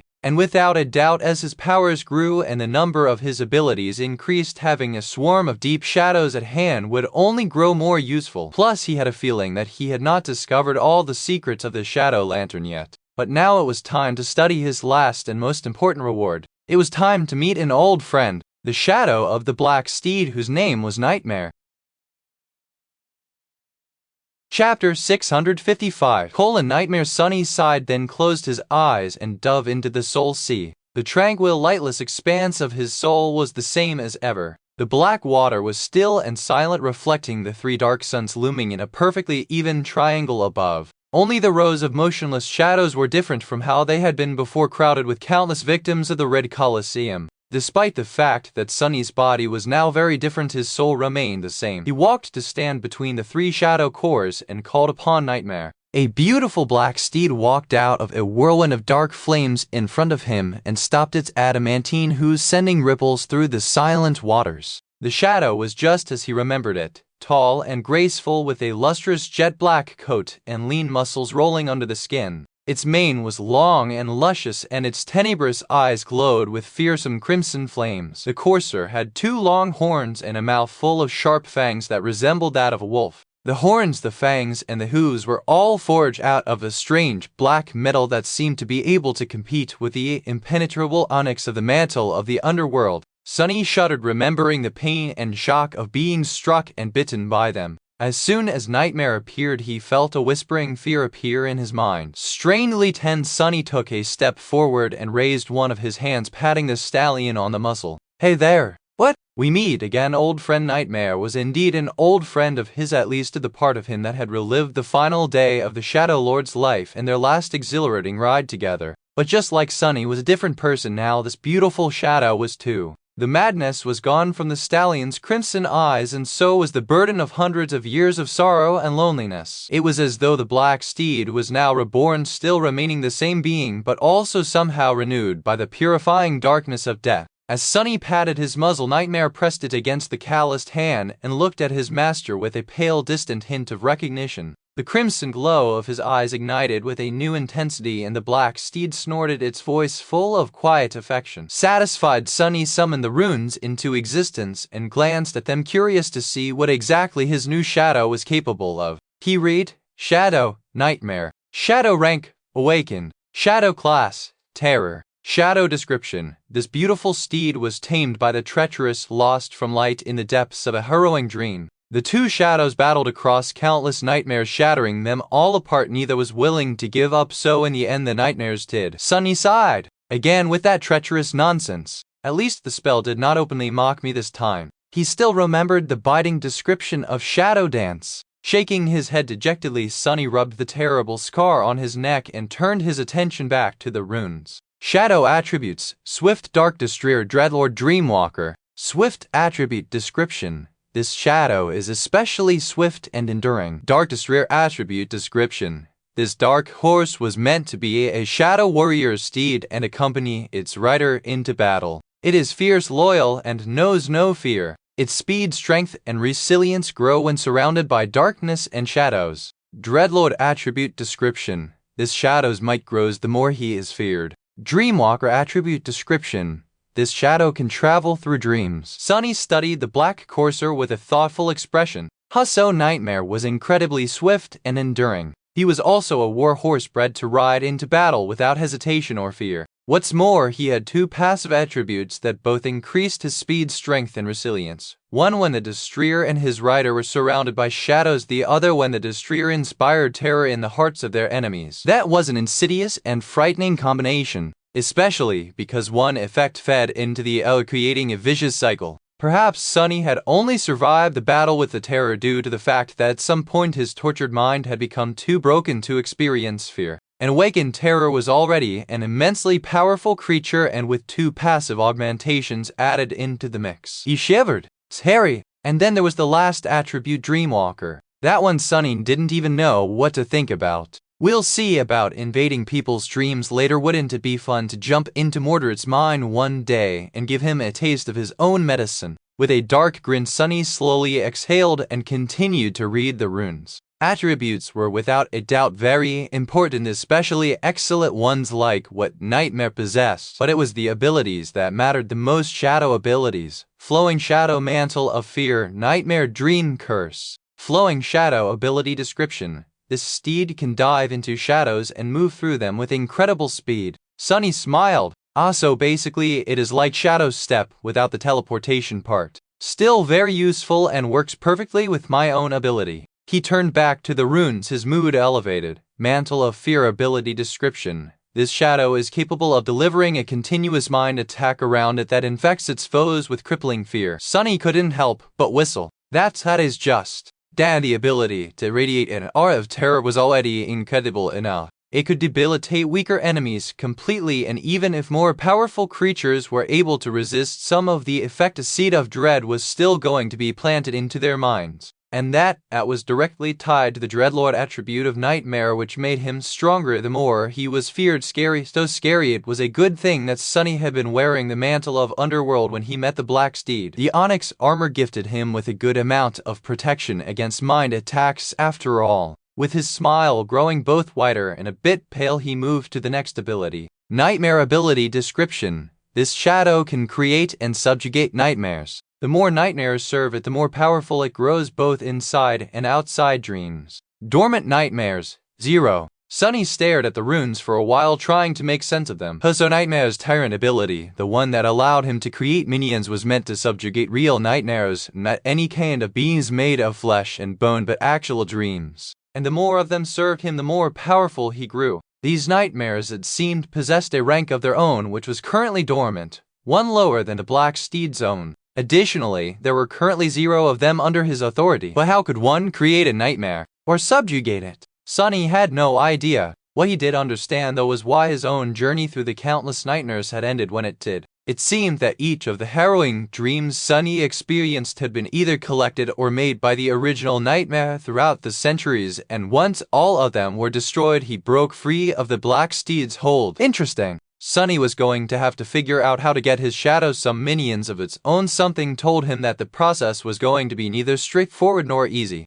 With a sigh, he glanced at the last ability that Nightmare possessed. This one was called Dream Curse, but looked different from all the rest. The runes constituting the string were dull and lifeless, as though the ability was not accessible. And indeed, when he tried to concentrate on it, a few new runes appeared. Nightmares required 0/1000. Sunny grimaced. Damnation. I guess being a true terror is not that simple. Still, his new shadow was a fearsome one. Not only was it a swift and mighty steed, it was also a force on the battlefield in its own right, one that could instill fear in the hearts of his enemies and then feed on it to grow stronger. More than that, it was a true shadow creature, which meant that its attributes and abilities went perfectly with his own. Sunny had experienced the terrifying fury of the Black Courser himself, so he felt giddy knowing that this fearsome creature was going to be fighting on his side from now on. Gods knew he was going to need as many powerful allies as he could find. His smile dimmed a little. There was one very obvious flaw about Nightmare. It wasn't the Black Steed's fault, of course, but saddened Sunny nevertheless.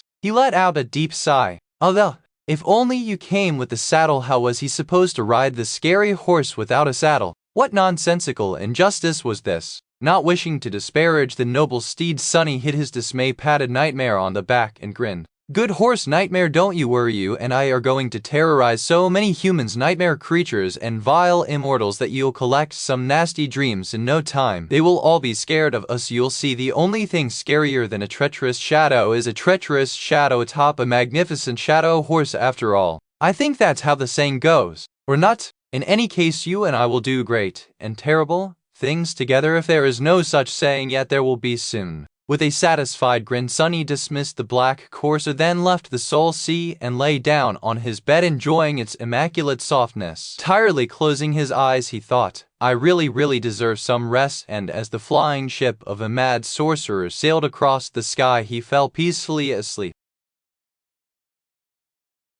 Chapter 656.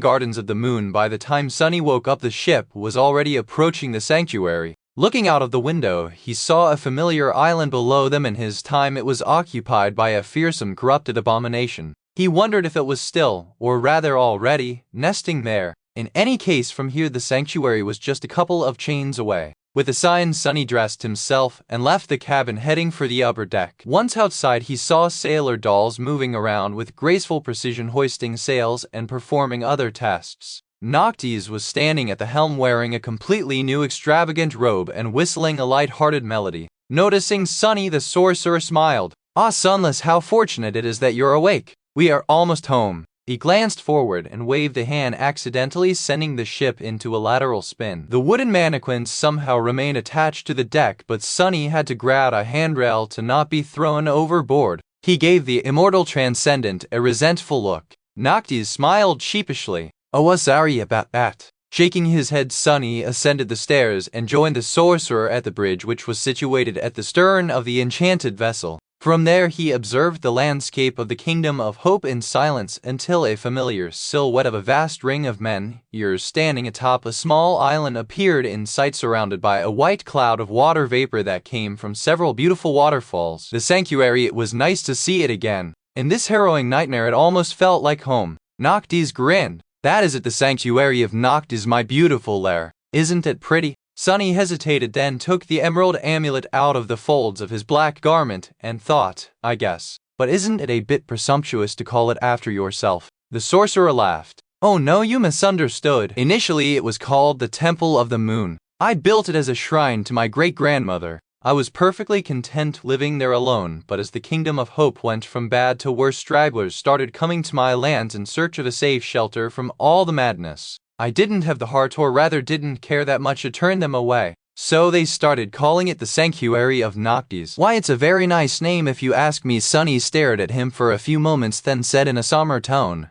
Who is your great-grandmother? Noctis turned to him and blinked a couple of times, an expression of surprise clearly written on his beautiful face. Well, who else? The goddess of the moon, of course. Sunny paled. How does this even make sense? He opened his mouth to say something, then shut it and decided not to think about it too much. Noticing this reaction, Noctis shrugged with a confused expression. Whom did you think I inherited my unparalleled looks from? People as gorgeous as I don't grow on trees, you know well, usually. Unless it is a very special tree, I guess. Sunny gritted his teeth and tried very hard not to think anything aloud. Soon the flying ship descended from the skies and hovered in the center of the ring of giant menhirs, the sacred tree that grew on its deck, situated right above the one growing on a small island surrounded by the pool of clear water, an altar of pure white stone drowning in the shade of its wide branches. Sunny saw dozens of people staring up with odd expressions and involuntarily searched for familiar faces. It was futile, of course. Even if others were somehow here, they were going to look different from their real selves after all.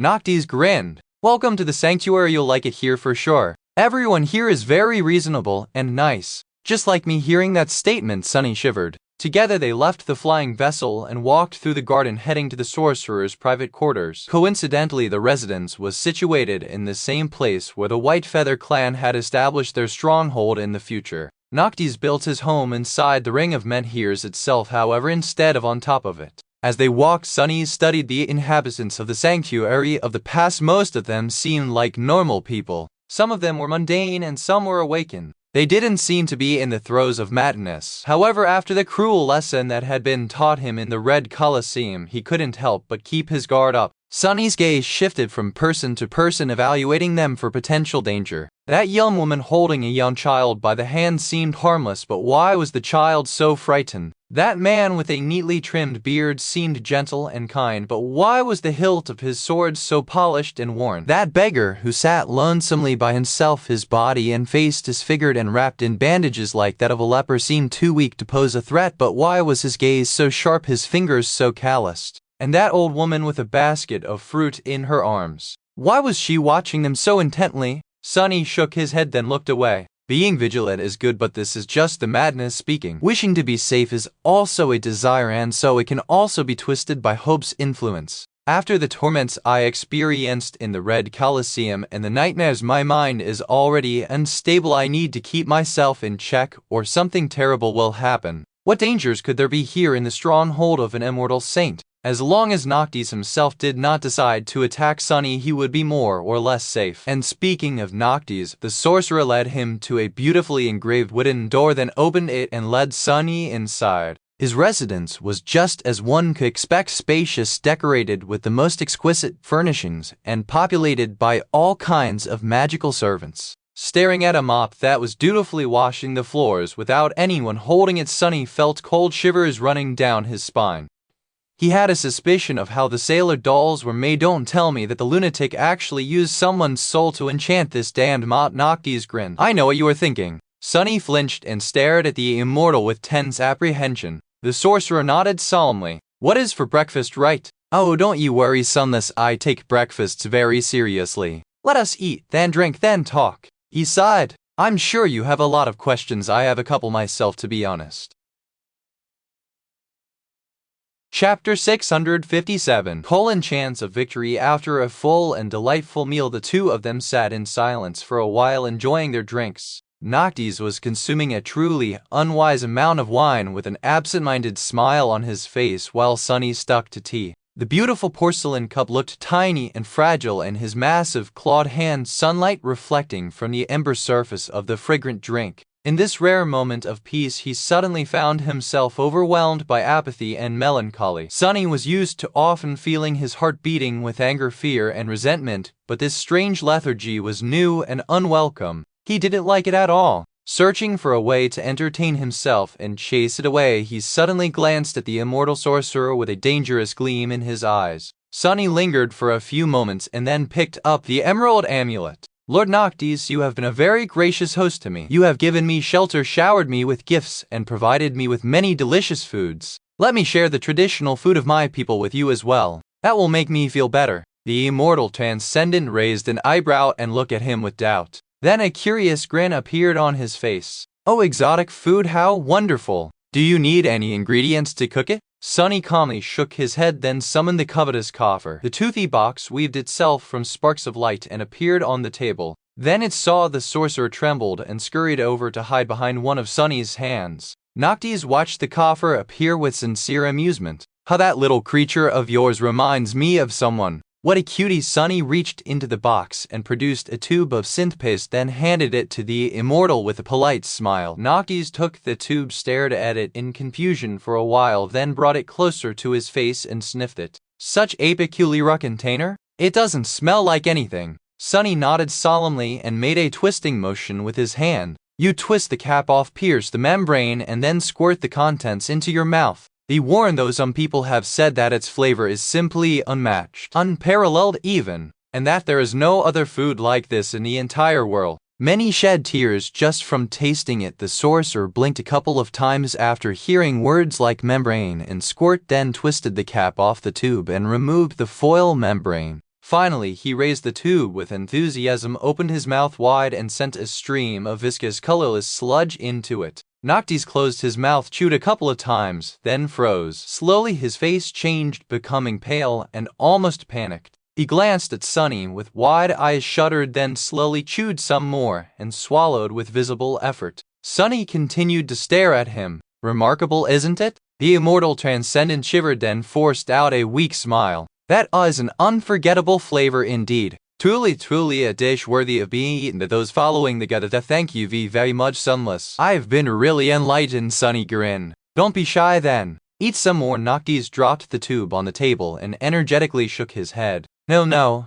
Sadly, I am very full. Thanks for the offer though. He reached out with a trembling hand and grabbed his glass, then gulped down all of the wine in one go. Sunny sipped his tea with a satisfied expression. Serves you right, bastard. The sorcerer poured himself some more wine, glanced at the tube of synth paste with unrestrained horror, and then furtively moved it further away from himself. Finally, he looked at Sunny and lingered for a few moments. Then the immortal asked, So, Sunless, now that we had a splendid and unforgettable breakfast, are you going to tell me where the glass knife is? Sunny hesitated for a bit, then answered with a measured thought, I might. I need to know a few things first though. Noctis sighed with disappointment, then reluctantly shrugged. Knowing things is very overrated if you ask me. But I understand creatures of shadow are known to be drawn to mysteries after all. What is it that you are curious about? Sunny slowly inhaled, thinking. There were many things he wanted to learn, but the most important of them was rather simple. It carried the most weight for his plans and his future. Was Noctis really capable of defeating the other immortals and breaking Hope's chains?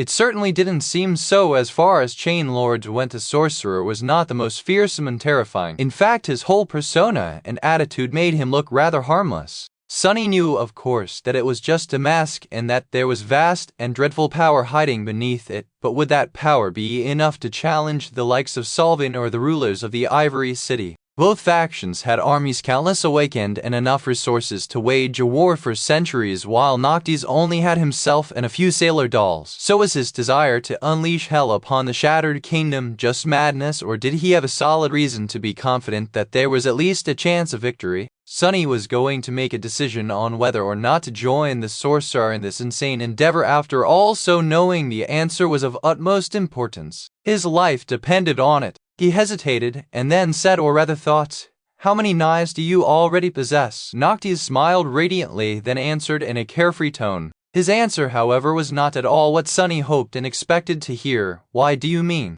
I don't have any. Sunny's face twitched, and the porcelain cup suddenly exploded in his hand. He was too shocked to pay it any attention though. What? How can you not have a single knife? You have to have the one entrusted to you. At least the sorcerer waved a hand. Oh, I used to have one true, but it is sort of well, things happen and now I don't have it anymore. Sunny stared at the immortal transcendent with a stunned expression. He was so befuddled that he even forgot to remove his hand from the emerald amulet. This guy can't be that insane, right? How is he going to wage war against all of the Kingdom of Hope if he doesn't even have a single knife? I have more of them than he does. Got him. At Noctis laughed. So fierce, so straightforward. But don't worry about it, Sunless. He remained silent for a few moments, drinking his wine, and then sighed. You see, in the beginning there were 7 knives entrusted to the 7 of us to hold the fate of another in their hands. The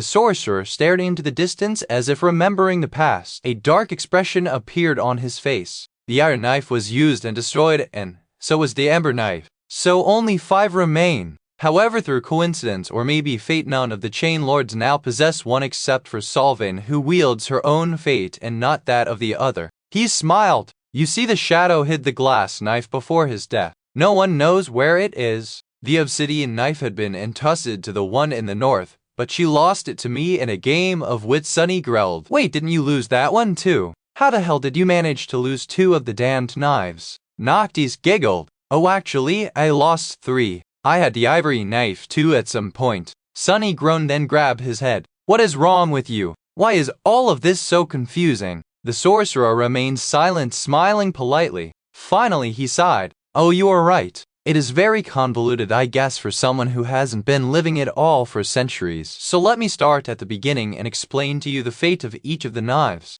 Then you will understand why I dare to challenge all the other chain lords and how I hope to defeat them. Sunny grimaced, then nodded dejectedly. Noctis poured himself more wine, remained silent for a few moments, and then spoke. The glass knife is the most simple to trace.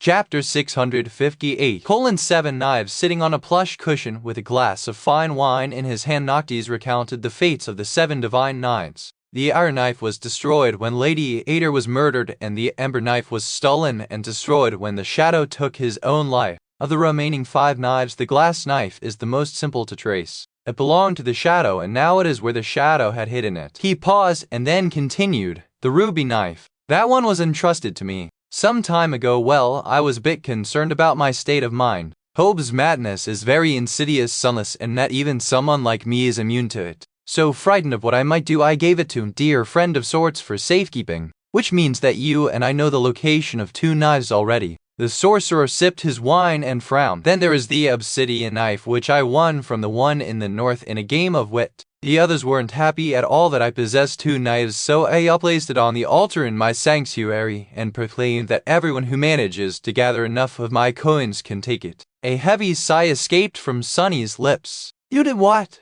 What was wrong with that guy? It was a relic created by Sun God. They were talking about the key to an immortal's death. Why would he just put it where everyone could see it and even put a price tag on it? What madness was this? Noctis shrugged with a guilty look. Listen, those coins are very precious. I'll let you know who could have thought that someone would actually be crazy enough to collect them all. But someone did. A very determined and reckless young man, in fact. That daredevil took the knife and disappeared. He was probably killed for it, but where and how no one knows. The obsidian knife was lost, but as I said, these knives never remain lost for long. And here you are, Sunless, wielding it. So the sorcerer raised a hand and showed Sunny 3 elegant fingers. That is 3. The next one is the most curious, the ivory knife. It was entrusted to Severus, the Sun Lord, who gave it to his twin brother, the Sun Prince. And that is where things get strange. The Sun Prince came to me one day with an unusual request. You see, he had hidden the ivory knife and wanted for me to erase the memories of war from his mind. He also wanted me to make him forget that request.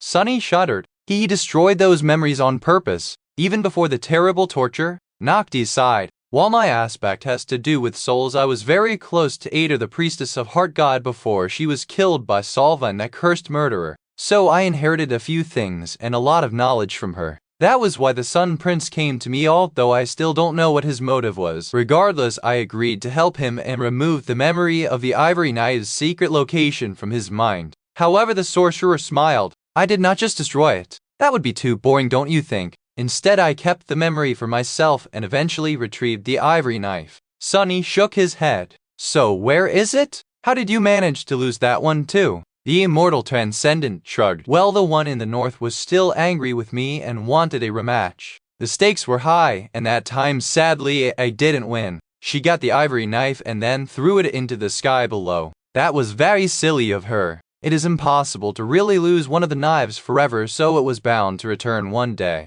And recently it did. I don't know where it is, but it's back, that is for sure. Sunny looked at him for a while, a somber expression on his face. He was pretty certain that he knew who had the ivory knife. Mordred, the Prince of Nothing. And if that fiend wielded it, even gods would not be able to predict what was going to happen. Noctis, however, didn't seem concerned. He sipped his wine with a smile. No matter where it is, it will turn up soon enough. So the only knife that remains is the wooden knife which is in Salvin's possession. This one is the simplest to get, all alone at the easiest. The murderess, which you know, is more than ready to give it to anyone whom she deems worthy enough to try and kill her. So we don't even need to search for it. Sooner or later it will fall into our hands all by itself. Sunny remained silent for a bit, then said in a somber tone, "So let me get this straight. There are 5 knives. The obsidian knife is in my possession, and the glass knife is hidden in a place that is only known to me. The ruby knife is hidden in a place only known to you. The wooden knife will be given to us by Salvin if we defeat her, and the ivory knife is somewhere out there, being pulled toward all this mess by fate."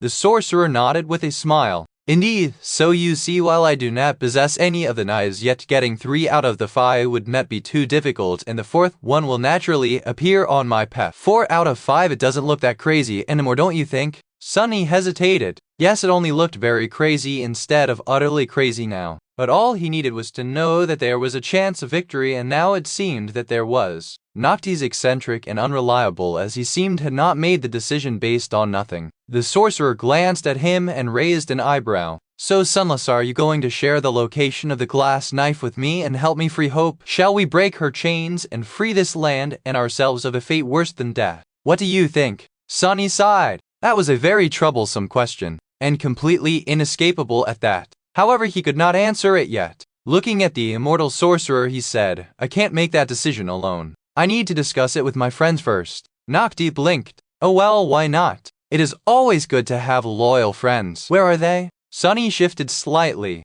"That I don't know." The sorcerer scratched the back of his head with a perplexed expression. "I guess we'll have to find them first, then tell me, what are their names?" Sunny looked away, then cleared his throat awkwardly. "I don't know that either. Who knew what names the members of the cohort received in the nightmare?" Noctis stared at him for a few moments, then asked in an even tone, "You don't know the names of your friends? Oh, interesting. Well, how do they look then?" Sunny smiled sheepishly, or rather he tried. With his bestial face and sharp fangs, the result was far from being as innocent and apologetic as he would have wanted it to be. "Actually, I don't know how they look either." The immortal transcendent slowly took a sip of wine, remained silent for a bit, then spoke. "So if I understood correctly, you won't tell me about the glass knife until you have consulted with your friends, but you don't know where they are, what their names are, and how they look. Did I get it all?" Sunny shifted awkwardly, then shrugged. "Yes, but they were supposed to leave me clues of their whereabouts on the Iron Hand Island. That's something, right?" Noctis emptied his glass and looked at him with a strange smile. "Sunless, how do I say this? There is no island by that name in the kingdom of Hoporite. The Iron Giant might have been still alive and in possession of both of his arms, so there would not be an Iron Hand Island indeed." Sunny shook his head. You just know it by another name. It does exist, don't worry. Actually, it is right here near the sanctuary. So I will have to go there first before giving you an answer." Noctis looked at him, blinked a couple of times, and then sighed. "All right then. In that case, wait for a week or 2 before your new heart settles. Traveling before that would be very unwise, but after that, do go and find your friends. Invite them here. Actually, I doubt that there's a friend of yours who is better, smarter, and more beautiful than I, but I am sure that they are all nice people, or demons, or whatever they are." He smiled and then winked at Sunny with a slightly mischievous look. "I can't wait to meet them."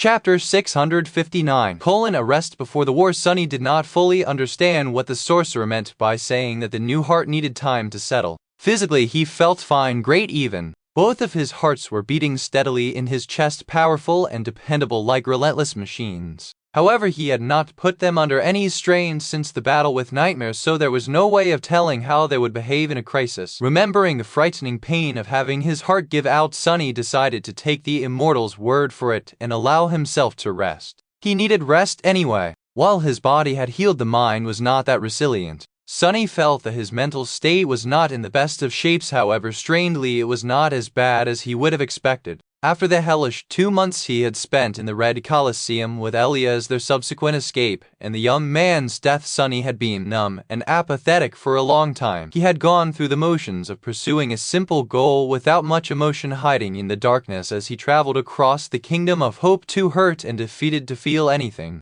Already in a damaged and vulnerable state, he had been then thrust into the harrowing succession of nightmares and forced to experience one hideous torment after another. At this point Sunny could have broken, but instead unexpectedly he had found himself full of rapacious determination. That determination had banished the suffocating lethargy and allowed him to endure countless nightmares and continue to fight until there were none left. It was as though the two ghastly experiences clashed and counteracted each other, leaving him in a semblance of a healthy state. Or maybe it was just the matter of suffering a bitter defeat by Solvin's hand but then refusing to give up and clawing his way to victory in the battle against Nightmare. That victory, costly as it had been, ignited his tortured spirit despite all the suffering it brought, the same way that the previous defeat had extinguished it. Well, healthy was a strong word. Perhaps functioning was more suitable. He could still feel barely closed wounds in his mind which sometimes made their existence known. And added to that was the invisible, insidious poison of hope. Yes, a week or two of rest did not sound too bad. Sunny had a feeling that later there would not be such an opportunity again. After their breakfast conversation, Noctis offered to host him in the luxurious residence. However, Sunny felt that sharing a living space with the eccentric sorcerer would have been very conducive to peaceful restoration, so he politely refused. In the end, he settled in spacious quarters on the opposite side of the ring of men, years close to where his small room had been in the future. His new one was larger and much better furnished. It was comfortable, beautiful, and safe. However, Sunny didn't like to stay inside the room for too long. Being surrounded by its stone walls reminded him of the dungeon of the Red Colosseum too much, so he spent most of his days in the inner garden of the sanctuary. The people living in the former Temple of the Moon did not seem as perturbed by seeing a horned demon walk among them as the humans of the waking world would have been, especially since they knew that Sunny had arrived with Noctis himself. However, they were still tense and apprehensive around him. In the end, Sunny found himself being avoided at all costs, which suited him fine. Not wishing to disturb anyone unnecessarily, he tended to remain in a corner of the garden where very few people ever appeared. Coincidentally, it was the same place where he used to sell soul shards in the future.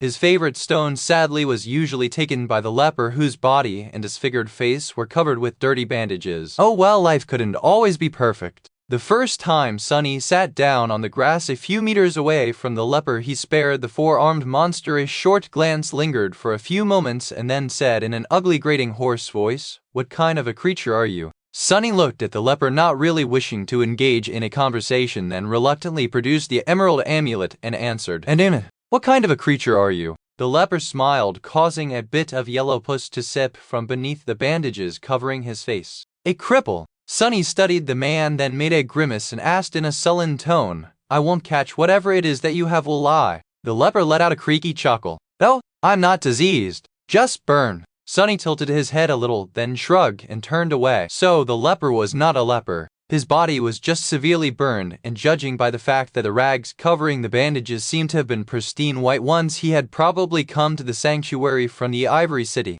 Sunny wasn't sure that he wanted to know how a citizen of the Sun God's stronghold ended up with those burns. The memory of their lord's torture was still fresh in his mind. They haven't spoken after that, remaining in indifferent silence. Looking at the empty corner of the beautiful garden around them and the distant figures of humans going about their lives, Sunny couldn't help but remember his first day at the academy. Back then, two outcasts, Cassie and himself, had been segregated from the rest of sleepers in a similar fashion. Suddenly, in a somber mood, he put the amulet away and thought, some things never change, don't they? Of course, he would have preferred to be in the company of a beautiful oracle instead of a hideous cripple. That was only fair, considering that the cripple would have without a doubt preferred company of someone like Cassie to that of a ferocious-looking demon as well. With a sigh, Sunny threw these thoughts out of his head and closed his eyes, trying to meditate. 2 weeks. That was all the time he had to prepare himself for the encroaching hell of an obliterating war.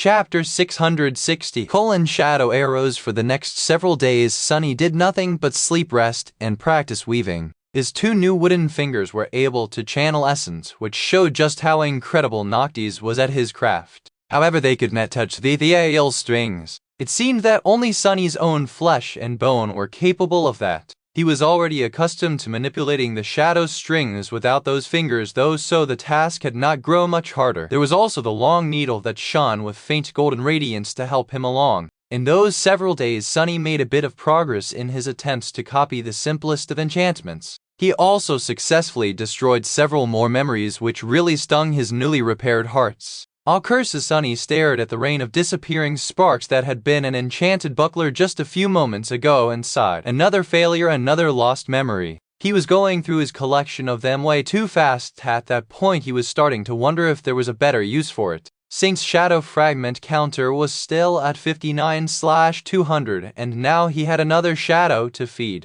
Nightmare also demanded his fair share of resources to reach the next rank, and his appetite was even steeper. Currently, the Dark Courser was at 1/300, and that single fragment came from a memory Sunny had fed him to check if the horse also consumed them. The only silver lining was that Nightmare was still of the awakened rank, and as such gained more sustenance from weaker memories. Getting him to 300 was going to require about the same amount as what Saint needed to get to 2. That was another reason why Sunny wanted to master at least the very foundation of weaving. If he could create even the simplest memories himself, he would effectively gain the ability to convert soul shards into shadow fragments. As far as Saint and Nightmare were concerned, probably, he already knew enough to try actually, and only lacked a few shards to experiment. However, the ability to copy and modify enchantments seemed even more alluring. Just imagining the utility of such a skill made him tremble with excitement. But enough was enough. He could not endure the heartbreaking sorrow of losing another memory today. With each of them he destroyed, Sunny could practically see potential credits disappearing from his theoretical bank account. Shaking his head dejectedly, he returned the needle into the maw of the covetous coffer, dismissed the little box, and headed toward the door of his room.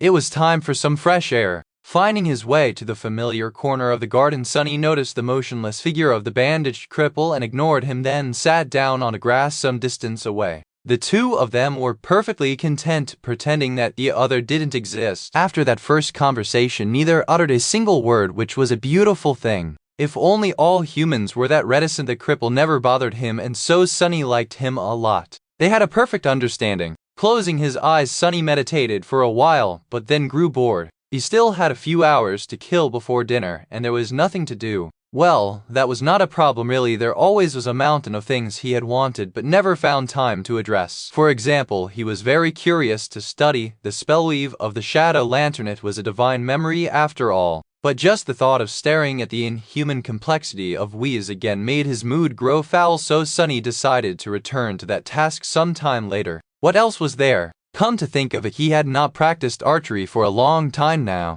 His skill in that regard was still very far from satisfactory. Sunny thought for a bit, then stood up and summoned Morgan's warbow. The beautiful black bow weaved itself from scarlet sparks, which were the same color as his grip and string, as well as the small brand in the shape of a straight sword piercing straight through an anvil that was burned into its surface. He turned slightly and glanced at the gray stone of one of the giant menhirs that loomed some distance away. Surely the ancient stone pillar that had withstood 1,000 years in perfect condition and was going to withstand thousands more would not be damaged if he used it for target practice. Not that Sunny cared too much. Noctis would just have to produce a new menhir if he destroy one or several. The bastard owed him this much at least. With a short sigh, he raised the bow, placed his fingers on the string, and strained his muscles to pull it back. Due to the unbending enchantment of the fearsome warbow, Sunny needed all of his might as well as the help of the shadows just to draw the string. No mundane human would have ever been able to do that, and even among the awakened, only those with aspects providing exceptional physical enhancement could hope to succeed. But thanks to that, every arrow sent flying by the black bow went especially far and hit with devastating strength. And speaking of arrows, as Sunny was drawing the string, a shadow appeared on it, then grew heavy and solid, turning from a ghostly shade into a sharp arrow. The other enchantment of Morgan's warbow, soul arrows, allowed it to attune to the soul of the wielder and create arrows that shared its affinity. The arrows Sunny just created was utterly black with dark fletching and an arrowhead that seemed to be made out of a sharp piece of obsidian. This was a shadow arrow which flew swiftly and didn't produce any sound at all. It was also perfect for finding cracks in the enemy's armor. Actually, he could create a different kind of arrow too due to his high divine affinity. Those arrows were lustrous and seemed to be forged out of pale gold, their broadheads perfect for slicing flesh and causing terrible wounds. There was probably another quality to them, but Sunny had yet to figure it out. In any case, that didn't matter right now. Bringing the string to his ear with some effort, Sunny struggled to hold it in place, then closed one eye, took aim, and jerked his fingers away from the arrow.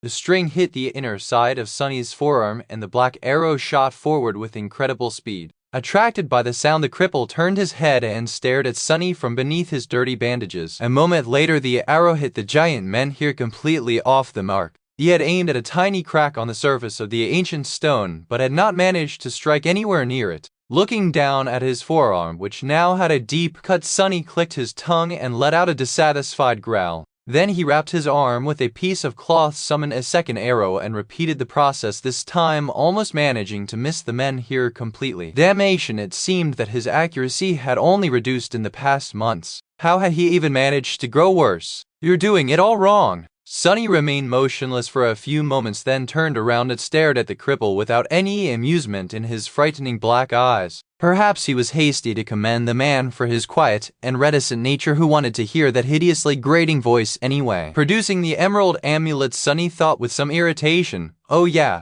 what, you are an archery expert now?" The cripple remained silent for a while, then turned away. "I used to be a captain in the Sun Legion." Before he sighed and then smiled a little. "I led 100 brave warriors into battle for the glory of Lord Severex and the Ivory City." The cripple grew silent and then added quietly, "Ivor." Sunny stared at the bandages that covered the man's burned body, then glanced at his soul, which was illuminated by a radiant core of an awakened. "So this guy used to be an officer serving one of the Sun Immortals?" He hesitated for a moment, then asked, "How'd you end up this messed up then? Where do all these burn scars come from? Did the warmongers catch you?" The cripple stared into the distance for some time, then slowly shook his head. "You have plenty of scars yourself, demon, some as terrible as mine. That wicked one around your neck, where did it come from?" Sunny looked down at the crestfallen man, then grinned. "What, that thing? Funny you should ask. You see, I did actually got captured by the warmongers once. So to escape, I tricked the biggest and meanest of them into cutting my head off.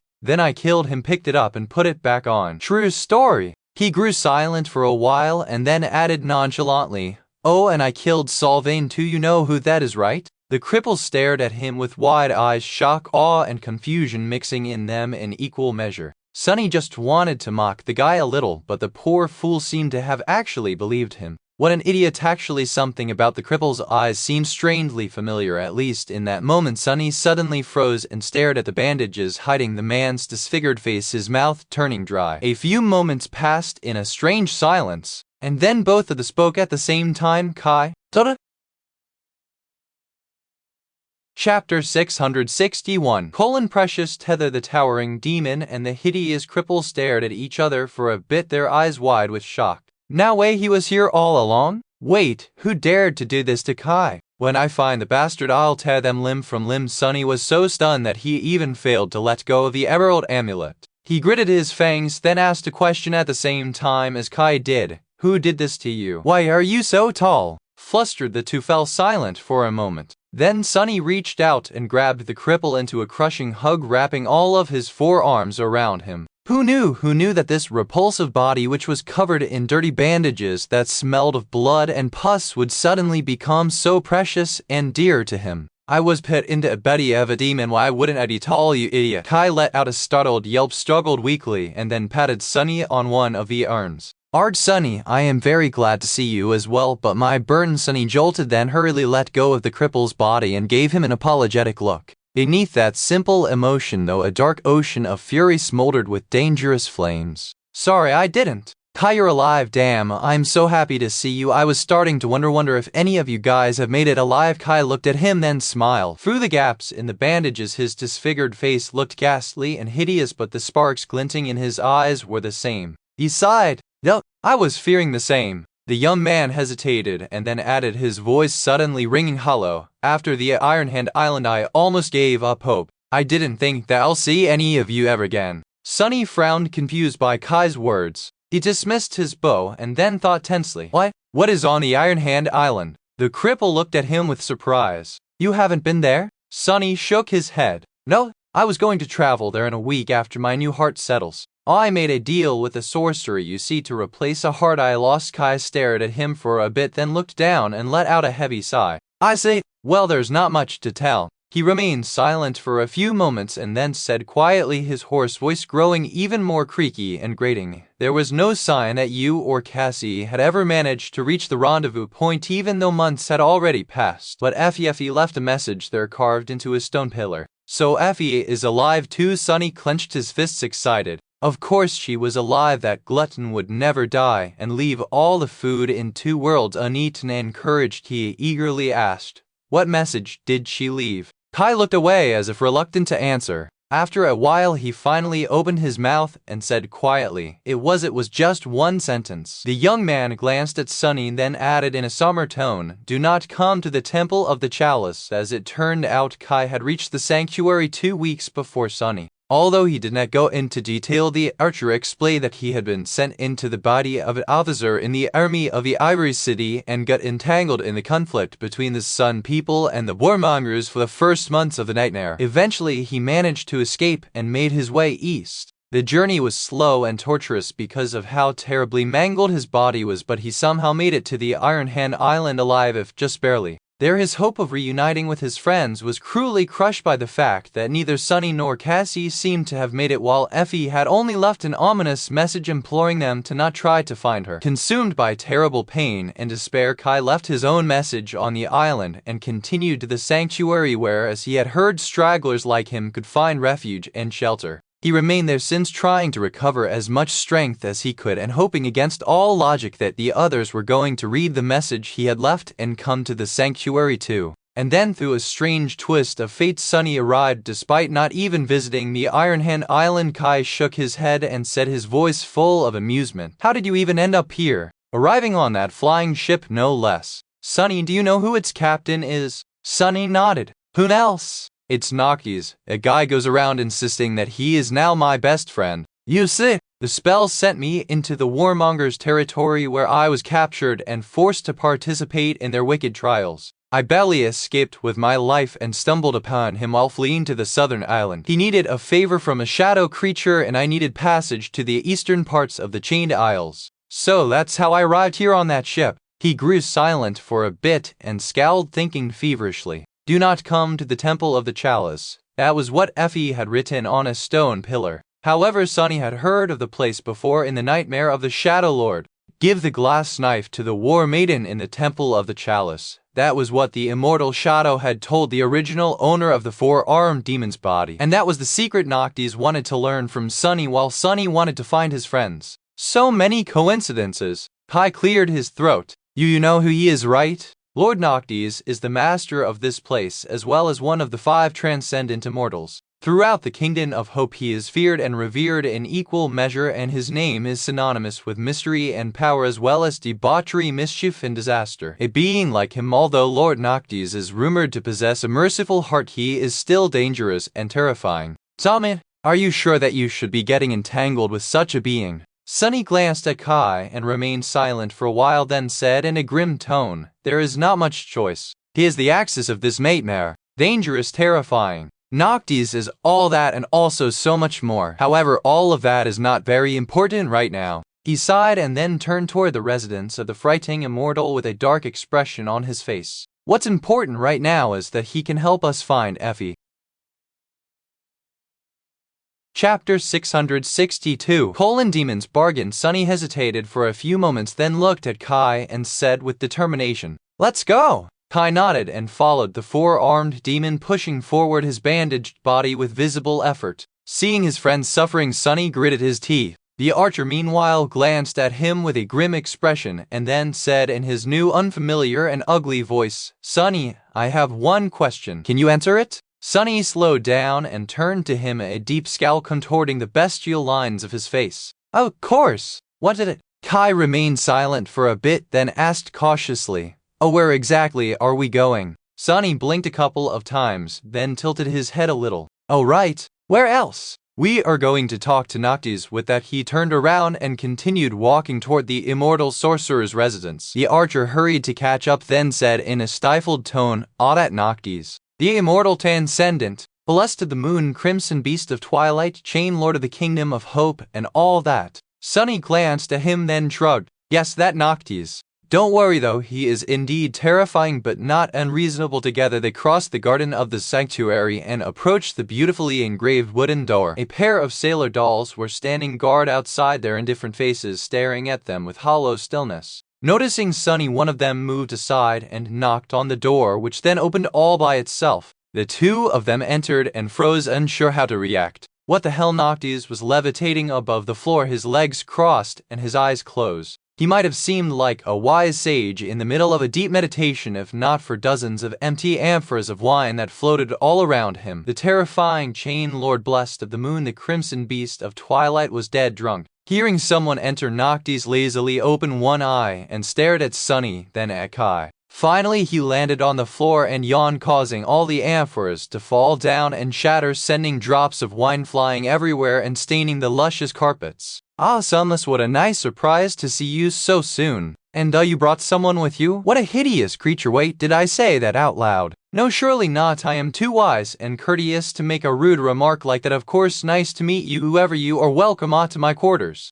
He gave them a radiant smile, then waved a hand, causing the whole residence to shudder and the shards of the amphoras to disappear without a trace. Then Noctis walked over to his small table, picked up a fresh apple, and glanced at his guests with a curious expression. To what do you owe the honor? To what do we? Oh wait, wasn't it supposed to be the other way around? Sunny frowned, then glanced at Kai, who was staring at the immortal sorcerer with an inexorable expression on his burned, disfigured face. Finally, he cleared his throat and turned to Noctis. Actually, I am here to deliver some good news. Do you remember the friends I told you about? Well, this is one of them. And yes, you did say it out loud. The sorcerer stared at Kai, blinked a couple of times, then took a bite out of the apple. Oh, so this is one of the friends that you were supposed to find after visiting an island that doesn't exist, despite not knowing how they look, where they are, and what they are called. He just happened to be here in my sanctuary? How fortunate. Sunny smiled. Indeed, this is Nightingale, my dear friend.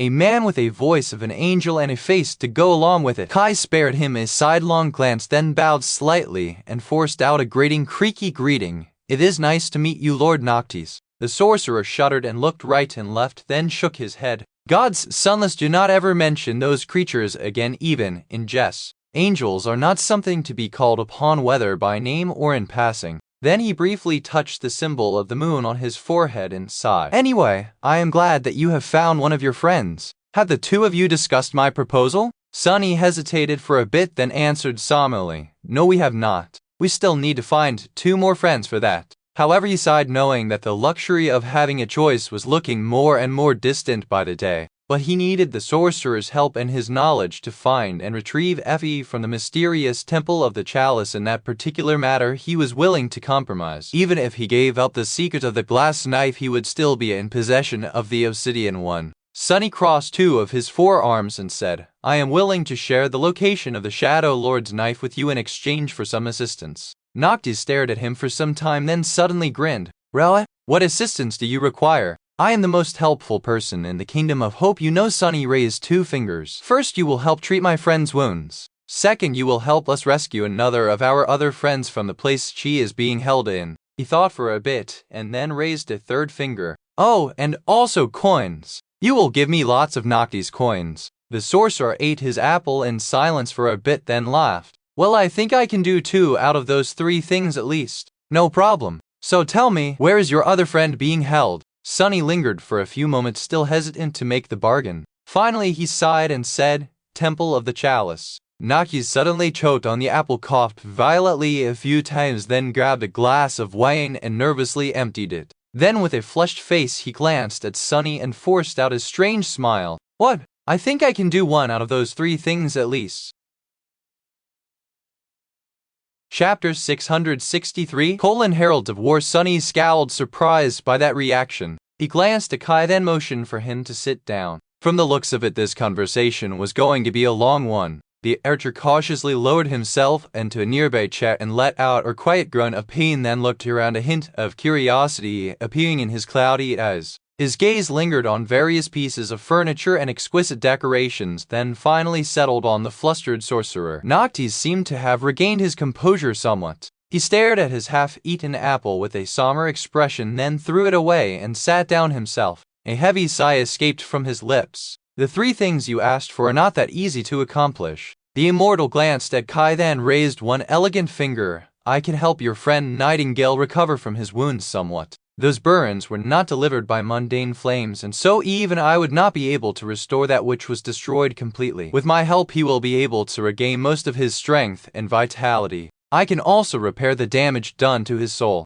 but the flames, their mark will remain. Unless you want me to build him a completely new vessel, of course. Noctis smiled and then glanced at one of the wooden mannequins which was in the process of disposing of the carelessly discarded apple. Something like that, but much better. Kai shivered. Will I be able to draw a bow and control soul essence after you treat my body? The sorcerer nodded. Of course, you might even grow stronger than you were before. But your face, I am sorry to say this, Nightingale, but it will remain as hideous as it is now. The pain that consumes you will subside but never go away completely. If you agree to transfer your soul into a doll, on the other hand, your strength will diminish slightly, but you won't have to endure that suffering anymore. I can also promise to make a truly beautiful vessel for you, one worthy of carrying even the most radiant of souls. The archer remained silent for a while, then smiled. No, mate, this face suits me fine. As long as I can draw a bow and help my friends, I will be content. Noctis looked at him silently, an expression of confusion written clearly on his face. But don't you want to become beautiful? Kai chuckled, his voice hoarse and grating.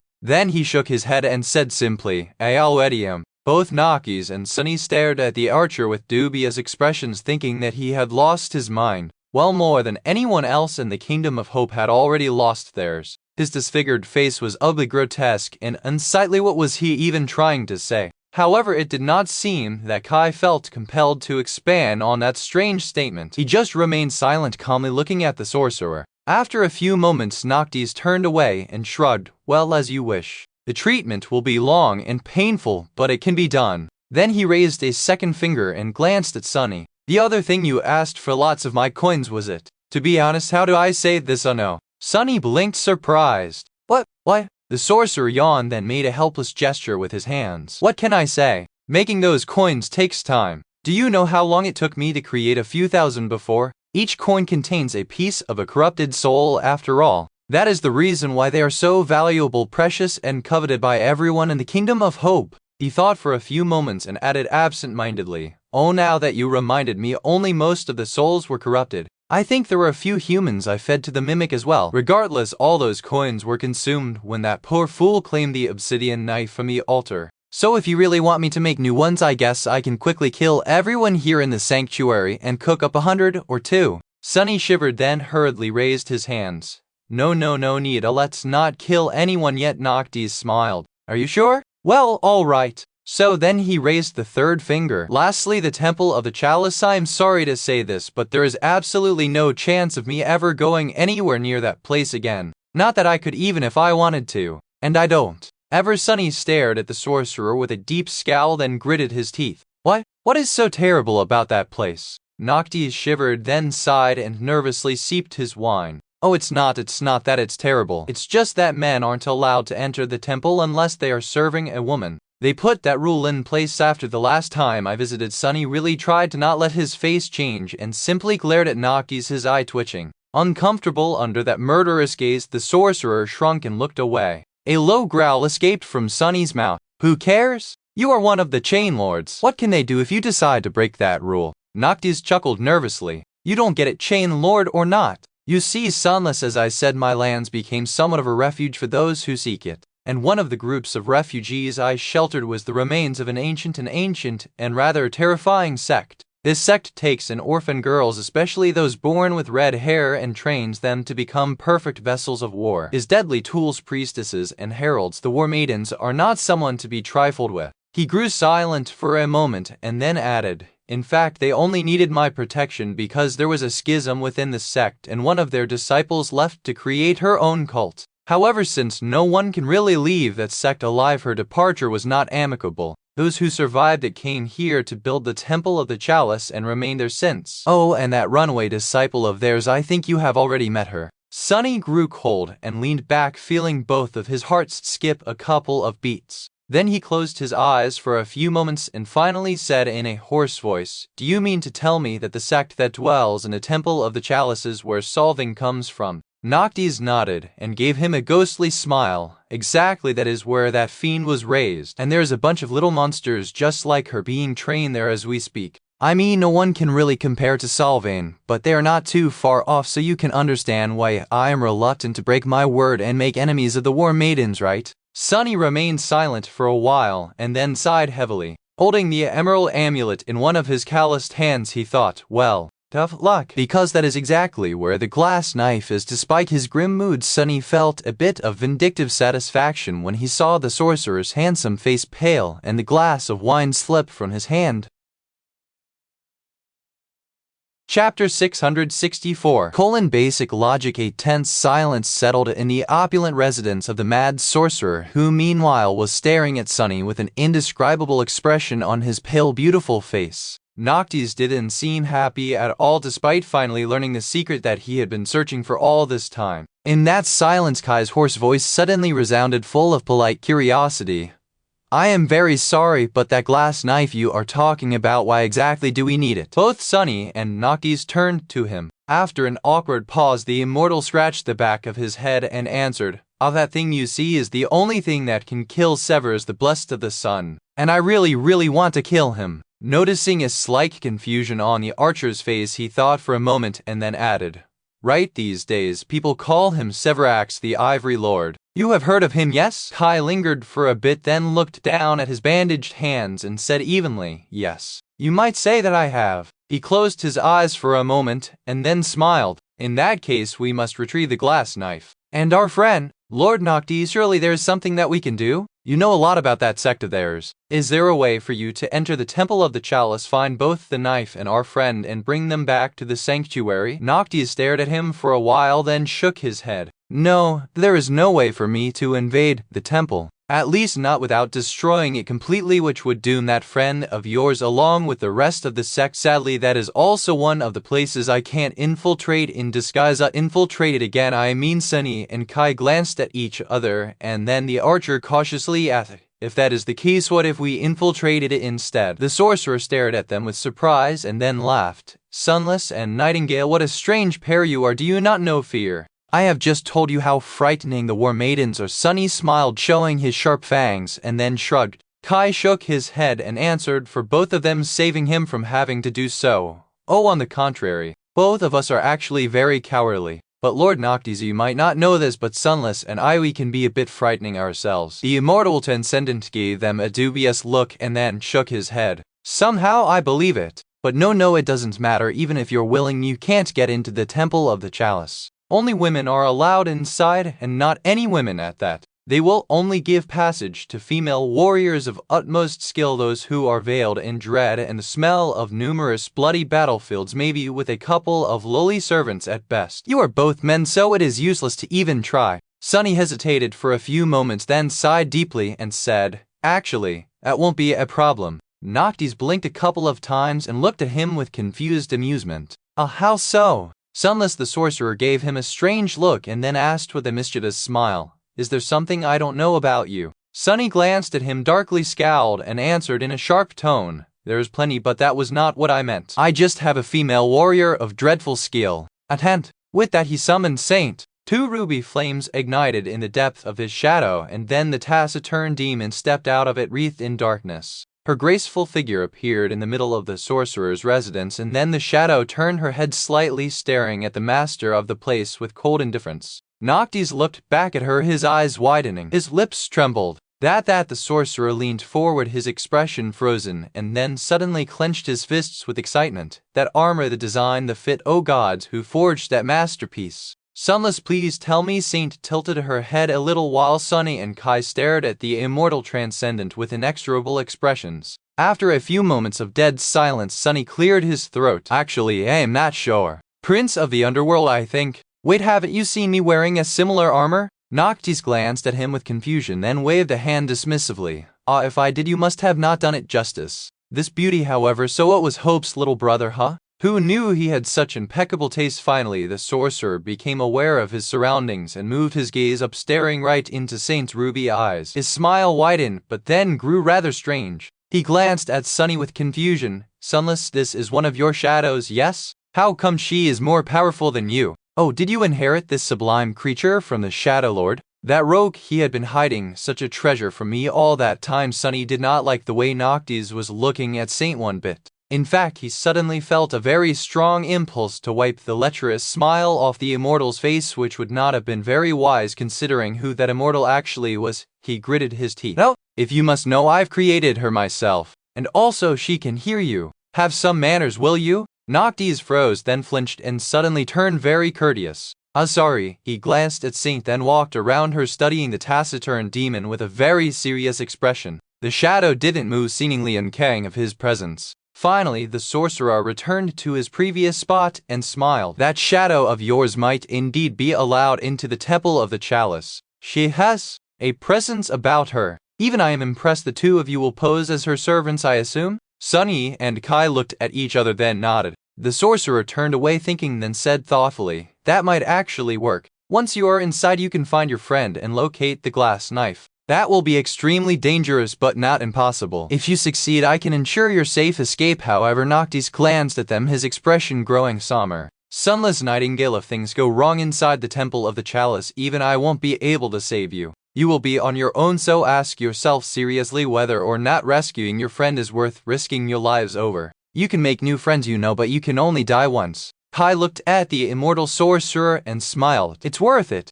Sunny wasn't so quick to speak. After a while he snorted and looked away. I don't make friends easily, so the ones I do have are extremely valuable. One has to protect their valuables, you know? That's just basic logic. He glanced at Noctis with a dark expression and added, besides, who says that you can only die once? I have already died 100 times, and that was just after meeting you. Killing me is really a very troublesome endeavor. Chapter 665. Preparations. After their conversation with Noctis was done, Sunny and Kai left the sorcerer alone. The immortal needed some time to make preparations, so they had a few hours left before the archer's treatment was going to begin. After that, they were not going to see each other again until it was over, which would take at least a week. Walking through the beautiful garden of the sanctuary, Kai remained silent for a bit and then said with a smile, well, I think that went well. Sunny glanced at him with a dark expression. You think? The archer shrugged, then frowned a little. The bandages covering his disfigured face moved, revealing a confused expression. Did it not? Sunny shook his head. No, we have been swindled actually. Think about it, I wanted to get 3 things out of Noctis in exchange for revealing the location of the glass knife to him. He'll you rescue Effie and receive his enchanted coins. Not only did he force the secret out of me without even lifting a finger, he even fooled us into retrieving the knife in his stead while thinking that it was our own idea, no less. He grimaced, then let out a heavy sigh. Harry, he is a cunning trickster, and my own mind seems to be dulled by the curse of hope. Still, all is well. Noctis will heal your body, nothing else matters. Kai frowned when Sunny mentioned Hope's influence, but didn't ask anything, revealing that he had made the discovery himself. After a while he said, when you put it like that, I do feel a bit foolish. But Sunny, if you knew that we are being swindled, why didn't you try to drive a harder bargain? Sunny shrugged. There was no point to. I did not expect him to honor all 3 of my requests anyway. 2 of them were just for show. While those coins of his are useful, I can do without them. As for rescuing Effie, that is our own task. I would not have entrusted it to an outsider, especially an ancient transcendent with mysterious motives. He remained silent for a few moments and then added, we will have to ally ourselves with at least one of the chain lords in order to conquer this nightmare, but becoming dependent on someone else's strength is a slippery slope. In the end, we can only put trust in our own efforts. Kai tilted his head a little. So those 2 requests were just bait, and your real intention had only been to get Noctis to heal me? Lost in thoughts, Sunny simply nodded. The archer smiled, then mumbled under his nose, I wonder who swindled whom. Then they reached their corner of the garden in silence and sat down on the grass. There was so much Sunny wanted to tell Kai, and so much he wanted to ask. He was sure that Kai felt the same, but without even having to say anything, both of them decided to remain silent. They had already shared some things about their experiences in the nightmare, and as for details, that was going to have to wait until the cohort was back together. Even knowing that it was foolish, they both held on to the feeling that by postponing this conversation they were somehow increasing the chances of the other two members joining them unharmed. After a while, Kai asked, Do you think that she is alright? From what Noctis said, that sect is incredibly ancient, formidable, and cruel. If Effie was sent into the body of a disciple with her temper, I hate to admit it, but I am afraid for her. Plus, none of the maidens is allowed to leave that temple alive. How are we going to take her away? Sunny remained silent for a few moments, then shook his head. Effie is more resilient than any of us. Don't forget she survived in the Dark City far longer than you or I completely alone. She held the line during the siege of the Spire and survived that too. Effie will be fine. The War Maidens are not as formidable as you might think either. After all, the Temple of the Chalice is destroyed in the future and all of them are dead. I've seen the bones myself. His face grew somber when he remembered the furious wraiths whom he had slain to create his third core. Who could have known that the ruin he had already explored and the Temple of the Chalice were one and the same? Judging by the destruction that reigned over the ancient temple in the future, someone was going to obliterate the fearsome sect between then and now. The War Maidens weren't invincible. Kai sighed. What about Cassie? There is no sign of her. She is not like the rest of us. Her combat skill is commendable, but her aspect is not tailored toward direct confrontation, and with how terrible her flaw is, he grew silent, reluctant to finish the thought. Sunny grinned.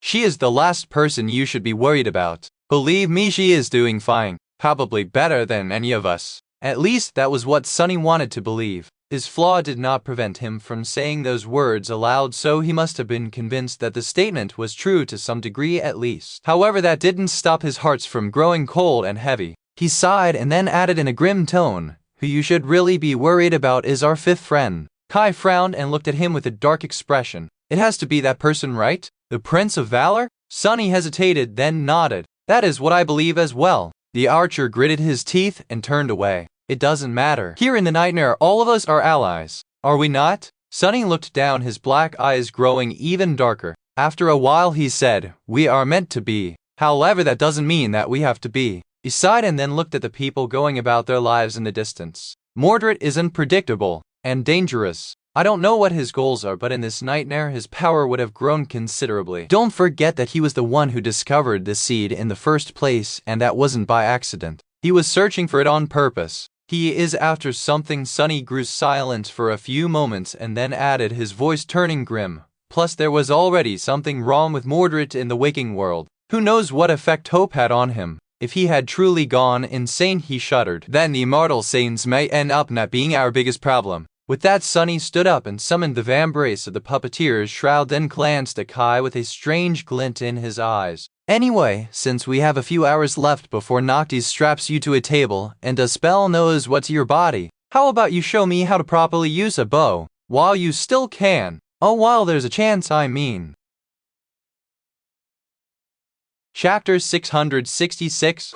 Dark righted. The sun was slowly drowning in the darkness of the void, and as it did, a veil of shadows was devouring the world. The western horizon was still aflame with the scarlet pyre of the sunset, but the summer night was already approaching from the east. On a desolate island covered by tall pillars of jagged rock and numinous temples stood its beautiful stone walls painted red by the light of the drowning sun. All around it countless swords were thrust into the petrous ground, rising from it like a solemn graveyard of steel. There was only one path through the forest of blades, and as the twilight of dusk approached it, a dull echoing ringing suddenly resounded from the darkness, then traveled through it, slowly growing closer and closer. It was the sound of adamantine hooves ringing against stone. Soon 4 crimson flames ignited in the shadows and then revealed themselves to be 4 eyes. 2 belonged to a Stygian industry, the other 2 to its dark rider. The steed was black as night with dreadful horns crowning its head. It walked forward with a steady pace, fearsome and noble, lean muscles rolling under its lustreless coat. The rider was a graceful woman in intricate onyx armor, her face hidden behind the visor of a closed helmet with only ruby lights shining through it with indifferent resolve. Her presence was both calm and fearsome, full of quiet confidence and frightening strength. The blade of a great Hodachi rested on her shoulder, its steel as dark as the heart of the night. 2 steps behind the taciturn knight, 2 creatures walked with their gazes lowered to the ground. One was a towering 4-armed demon dressed in a black kimono, his dark hair tied with a silk ribbon. The other was a strange human with skin that resembled polished bark, wearing a fitting dark garment made of soft silk, his disfigured face hidden behind a wooden mask and drowning in the shadow of a deep hood. Neither of them was armed. The Dark Knight led her horse to the first steps of the path through the graveyard of swords and stopped waiting. Her ruby eyes burned with cold calmness, as if the woman had a heart made of stone, incapable of feeling fear, unease, or trepidation. Her servants, however, were not as aloof. Both stole glances at the magnificent stone temple, tension clearly written on their faces. A few moments later, the human asked quietly, "It is too late to turn back, isn't it?" The demon did not respond, not that he was capable of speaking in the human tongue. Instead, he simply nodded, then froze as if sensing something. The other servants sighed and grew silent as well. There was no one and nothing around them, just the pillars of jagged rocks and the swords thrust into the ground. The island was awash in the blood-red radiance of the dying sunset, with deep shadows nesting in the spots from where the sunlight had already fled. A gust of wind suddenly blew, bringing with it the smell of iron, and then out of nowhere they were surrounded by a dozen silent figures. All of them were beautiful women wearing light garments made of red silk. Their bodies were slender and supple, their skin smooth and soft. The sight of them might have been alluring if not for the sharp coldness of their eyes, the ruthless expressions written on their tantalizing faces, and the murderous glint of their blades, all aimed at the uninvited guests. Sunny shivered. Damnation! Noctis had not been joking when he described the war maidens as fearsome. Even though these women were just awakened, his intuition was screaming that they represented mortal danger. However, Sunny did not need the help of his enhanced sixth sense to understand that the feeling he got from the female warriors was the same as he had experienced a few times before in his life when facing true battle masters. Morgan of Valor had given him the same frightening sensation, as well as Oro of the Nine, Master Jet Nephis, and a couple of others, all of them elite combatants of the highest tier. Some of these fiends he had fought and somehow survived, but not without shedding a lot of blood and receiving deep scars, if not on his body then on his soul. And right now he was staring at 12 of such monsters, and these were just the sentinels, no doubt. Who knew what kind of battle saints would he meet inside the temple? No wonder this sect had been Solvan's cradle. Full of bad premonitions, he made sure to not make any sudden movements and continued staring at the ground. His role during this part was rather simple. He just had to do nothing. Her master might have been apprehensive, but Saint didn't seem concerned at all. She turned her head slightly and looked down at the war maidens, her gaze as calm and indifferent as always. Noticing her calmness, a few of the female warriors gripped their weapons tighter.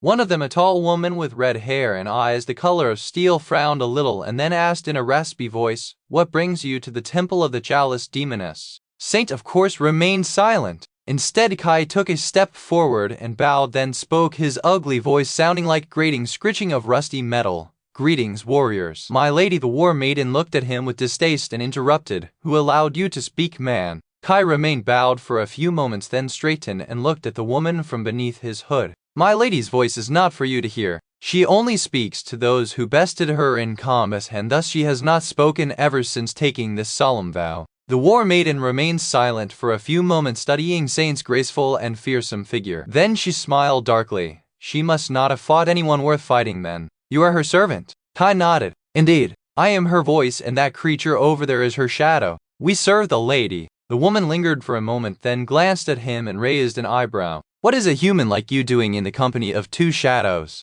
The archer remained silent for a few seconds and then responded. "A long time ago, evil people captured me and locked me in a deep, dark well. I was going to die in there of thirst and hunger, but my lady lifted the heavy grate and helped me escape while that demon slaughtered the evildoers. I owe them a debt of gratitude that can never be repaid." The war maiden stared at him silently, then nodded. "You speak with sincerity surprising for a man. Tell me then, why has your lady come to our temple?" Kai glanced at Saint and hesitated for a bit. Sunny felt his heart start to beat faster as well. This was the most dangerous part of their plan. In fact, he was still not entirely sure that it was going to be a wise move. However, both of them had decided that while not very wise, this was something that would give them the best chance to succeed. Full of tense anticipation, he silently gritted his teeth. Finally, the archer looked at the war maiden and said, his voice calm and steady, "She has come to take back that which belongs to the shadows, to retrieve the death of the Ivory Lord from your hands, whether you are willing to return it or not."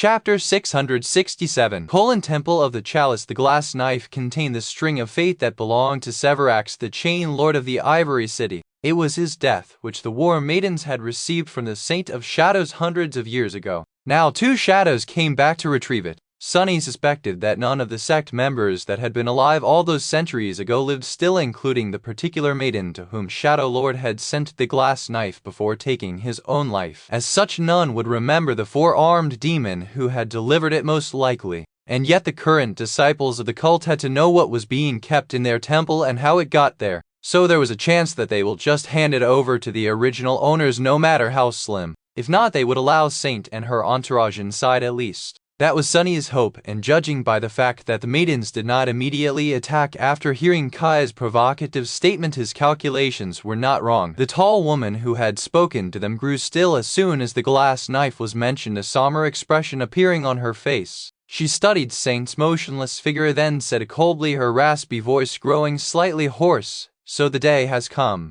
How fortunate we are to witness it. Someone fatally dares to challenge the Red Sect for the ownership of the ancient relic. Who knew that I would witness this children's story come true?" She smiled darkly, then tilted her head, no humor in her sharp gray eyes. "However, you are wrong, Shadow. The glass blade does not belong to you or any of your kin. It had been entrusted to our foremother, who passed on the duty of protecting it to her wards and through them to us." The woman lingered, then sighed. "However, it is not my place to put you in yours. Come, demoness. Let me welcome you to the Temple of the Chalice." With that, the War Maidens slowly lowered their weapons and then followed their leader as she turned to walk on the path through the graveyard of swords. Surrounded by them, Saint, Sunny, and Kai had no choice but to walk forward. After a few moments, the taciturn demon gracefully jumped down from Nightmare's back, who then dissipated into shadows and returned to Sunny's soul. Despite the fact that the beautiful female warriors had sheathed their sword, their hostility remained aimed at the 3 strangers, and their gazes were still as sharp and dangerous as steel blades. "What an unfriendly bunch!" Sunny sighed inwardly, and then looked around through his shadows, paying attention to the countless swords thrust into the ground all around them. Somehow he felt that each of these weapons had a history, a violent story of battle and bloodshed that ended in death. Perhaps some of these blades had once belonged to the War Maidens of the past, but most must have been wielded by those warriors slain by the members of the sect. There were really many swords thrust into the ground around the stone temple. Soon they approached the gates of the magnificent structure and were led inside. Sunny was somewhat familiar with the interior of the ancient shrine, but it was hard to bring together 2 pictures that lived in his mind. One of a desolate ruin, the other of the austere but formidable and perfectly maintained temple fortress. They were ushered into a spacious entrance hall where Saint followed his command and stopped as though unwilling to go further. The tall maiden with gray eyes glanced at her and smiled coldly. "Wait here, demoness. I will inform the elders of your arrival. And you challenge?" Saint stood with the blade of the soul serpent resting on her shoulder, motionless like a beautiful statue cut of black onyx. Her presence was aloof and indifferent, as though the 3 of them were not surrounded from all sides by fearsome warriors with no way to escape. The tall maiden left, but the rest of the sentinels remained surrounding them in a wide circle. Their faces were calm, but their eyes remained sharp, steady hands laying on the hilts of their swords. Under their gaze, Sunny didn't dare to send one of his shadows to scout around the temple. However, he also didn't need to. Instead, he listened to the sounds surrounding them with curiosity. The Temple of the Chalice seemed silent, but somewhere far away a repeating sound could be heard, the sound of something blunt hitting flesh over and over again, and an occasional rattle of chains. Disturbed, he frowned slightly and then glanced at Kai. The archer stood on the other side of Saint, his face hidden in the shadow of a deep hood. His pose seemed both polite and relaxed. However, Sunny could feel a strange tension hidden behind this casual stance. He frowned and then moved his hand slightly, attracting his friend's attention. Kai lingered for a moment, then spoke in the language of the waking world without turning his head. "Yes, I found it." Why would Sunny need to use his shadows to explore the temple if he had Nightingale by his side? Kai's awakened ability, after all, allowed him to see far and wide and even peer through solid objects. Very few things could hide from his gaze, so his task was to locate one of the 2 things they were looking for, the glass knife. And just in a few minutes he had already succeeded. Kai, however, did not seem too happy. "Sunny, I think we might have a slight problem." "Damnation." Sunny scowled, not liking the tone of his friend's voice one bit. He turned his head slightly, glaring at the young man in the wooden mask. The archer sighed. You see, in the center of the temple there is a large hall, and in the center of that hall stands a giant stone chalice. The chalice is filled to the brim with raging white flame. That fire is just like the fires that burn in the sky below. In fact, I am pretty sure that one of those orbs of divine flame is somehow contained within it. He lingered for a moment and then added grimly, "The glass knife is on the bottom of the chalice, right in the middle of the annihilating divine flame." Chapter 668 Vessels of War. Damn it all, why did it have to be the divine flame of all things? The three of them were finally allowed into the central hall of the temple, where a tall chalice cut of a single slab of gray stone stood full of blinding white fire. The hall was drowning in stark light, deep shadows, and suffocating heat. However, even that sweltering heat was too forgiving. This close to the orb of Sun God's flame, all of them should have been already turned to ash. Sunny stared at the chalice with a grim expression, remembering the suffering he had gone through in the sky below. This was a true remnant of the obliterating pillar of white fire that had been brought down on the kingdom of hope by God and then continued to burn in the depths of the shattered land, slowly devouring it until nothing but an empty void remained. The pale version of it that he was able to channel through the cruel sight was already immensely destructive, and this was the real deal. How was the chalice even capable of containing the annihilating white star? He shivered and then glanced under the surface of the stone vessel, noticing an intricate weave of ancient runes glowing inside the gray stone. An enchantment, and a powerful one at that. What kind of sorcerer had created it? Who had been powerful enough to contain a piece of divine fury? In any case, without knowing how to control the enchantment, if there even was a way to control it, getting the glass knife out was not going to be easy, or maybe even impossible. Their task just grew exponentially more difficult. Damn it all, absorbed by the dire sight of the stone chalice, Sunny didn't even notice the three women standing in front of it for a moment or two. When he did, however, his mood dropped even further. Turned into black silhouettes by the furious white flame burning behind them, three ascended battle masters watched the uninvited guests with eyes full of cold, cutting, killing intent. One had red hair and wielded an odachi similar to his own, its blade forged out of vibrant scarlet steel. One had black hair and held a simple spear, its shaft covered by a complicated weave of runes. One had white hair and was unarmed. That last one scared him the most. Sylvain too didn't feel the need to wield a weapon.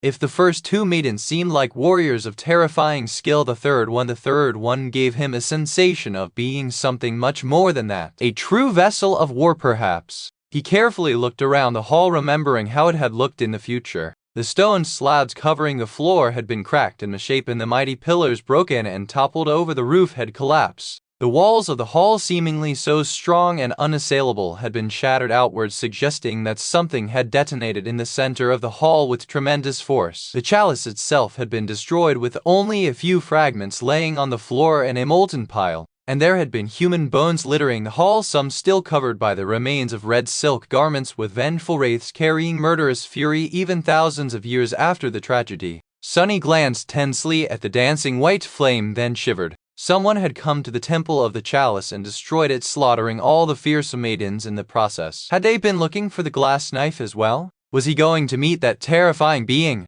Or had he perhaps met them already? Two faces suddenly appeared in his mind, that of Sylvain and that of Noctis. His thoughts were interrupted by one of the ascended maidens. The woman who seemed the most powerful, the fiend with white hair, looked at Saint with a cold expression and said, her voice echoing in the stark darkness of the hall, "I've been told that you wish to retrieve the legacy of our foremother's shadow." Saint lingered for a moment, then moved her head slightly, nodding. The maiden smiled, sending chills running down Sunny's spine. "Then your task is very simple. All you have to do is prove yourself before the chalice. Kill me and then my two sisters. If you do, the glass blade will be yours." Saint tilted her head a little, expressing an indifferent agreement. Sunny let out a furtive sigh of relief. So there was a ritual to release that glass knife into someone's hands, after all, a trial that those seeking it had to pass. A simple duel, or rather 3 consecutive ones, against the senior warriors of the ancient sect. These ascended were truly formidable, but fighting them was better than having to face against the entire sect. His worst expectations had not come true. As for whether or not Saint would be able to kill the 3 ascended priestesses, he wasn't sure. However, there was at least a chance. and after the leaders of the sect were dead, finding and rescuing Effie would be much easier. As the war maiden with white hair grew silent, another one, the woman wielding the scarlet odachi, spoke. However, first you will have to prove that you have the right to challenge us. You will fight and kill a disciple of each of us. As soon as she stopped speaking, the third one said, or you will die. Sunny hid a triumphant smile. 3 awakened warriors were not going to pose any threat to Saint, who was an ascended demon and formidable well beyond her rank and class. However, something felt off. He couldn't tell what at the moment, but his intuition was filling his heart with unease. Sunny glanced at Kai and noticed a similar apprehensive expression in the archer's eyes. He nodded slightly, prompting the young man to step forward and bow. My lady accepts. However, it is unbecoming of her to slaughter your disciples, fearsome as they may be. Such a fight would not be a struggle for her, and as such would not please the goddess of life, offending her in the sacred temple. If these disciples wish to challenge my lady, they will have to defeat her shadow first. The war maiden with white hair laughed, then took a step forward. So she can only fight us after defeating our disciples, but our disciples can only fight her after defeating her pet demon. Fine, let it be so. No shadow can defeat a vessel of war. He was going to die after you lady's body is torn apart anyway. Let the creature be destroyed first. With that, she turned to one of the younger war maidens and smiled darkly. Let us not disappoint our guests. Go bring the feral child. I have the misfortune of calling my successor here. She will atone for her transgressions today by killing these 2 shadows. Sunny was pushed forward and offered a choice of weapons. After hesitating for a few moments, he raised a fearsome greatsword with his upper hands and took a buckler and a long dagger with the lower. Then he walked into the center of the hall and froze, watching the divine flames burn in the darkness. All things considered, things had turned out well.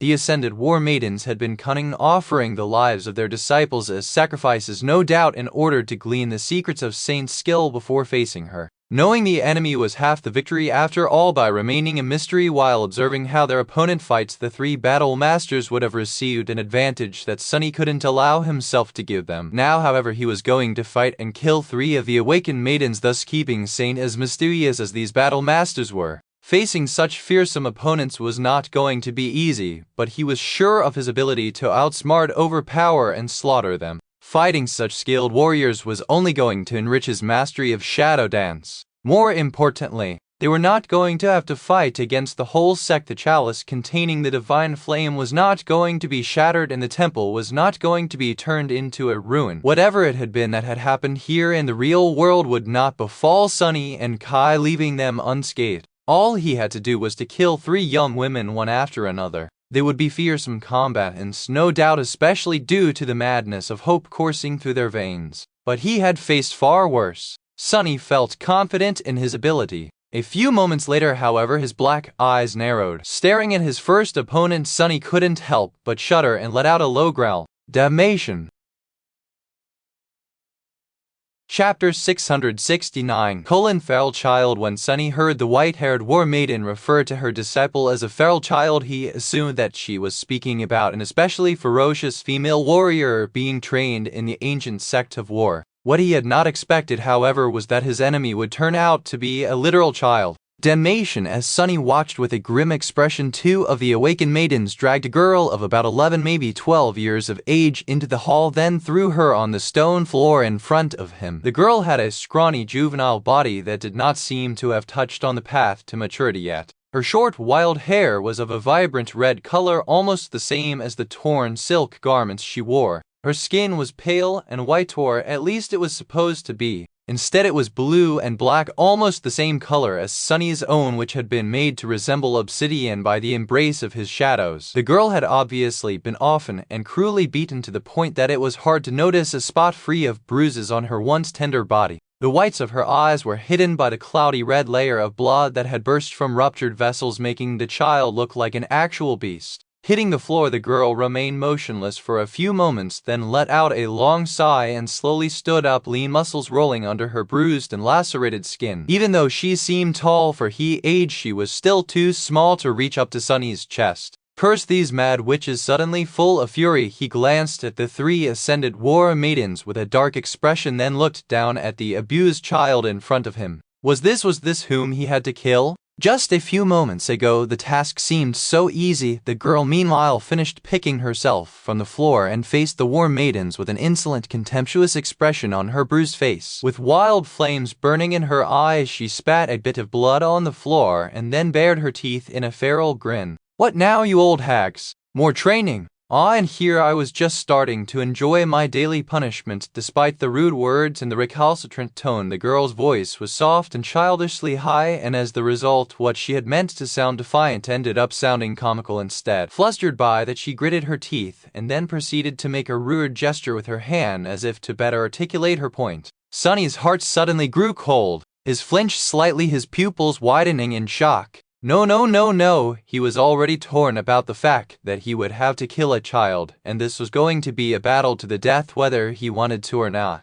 The war maidens had made it abundantly clear. Showing mercy would be the same as admitting defeat, thus surrendering both his own life and that of Kai to their slaughter. But when the girl spoke, things took a turn from bad to worse. Because even if he had not recognized that tone, which he instantly did, Sunny was pretty sure that the inhabitants of the Kingdom of Hope were not in a habit of expressing their meaning with their middle fingers. That was a thing humans in the waking world did, which left only one possibility. The feral child in front of him was Effie. Got him it now. There was no chance at all that he would kill his opponent and follow the ritual set for them by the maidens. All that stuff about not having to fight the entire sect he had felt relieved about a few minutes ago. Any possibility of that was basically gone. How were they going to get out of this one? He gritted his teeth, a low growl escaping through them. Hearing it, the senior war maiden smiled coldly and then stared at Effie. "No training today, insolent child. Instead a test. We have guests today, you see, kill them, and I might order your older sisters to feed you today.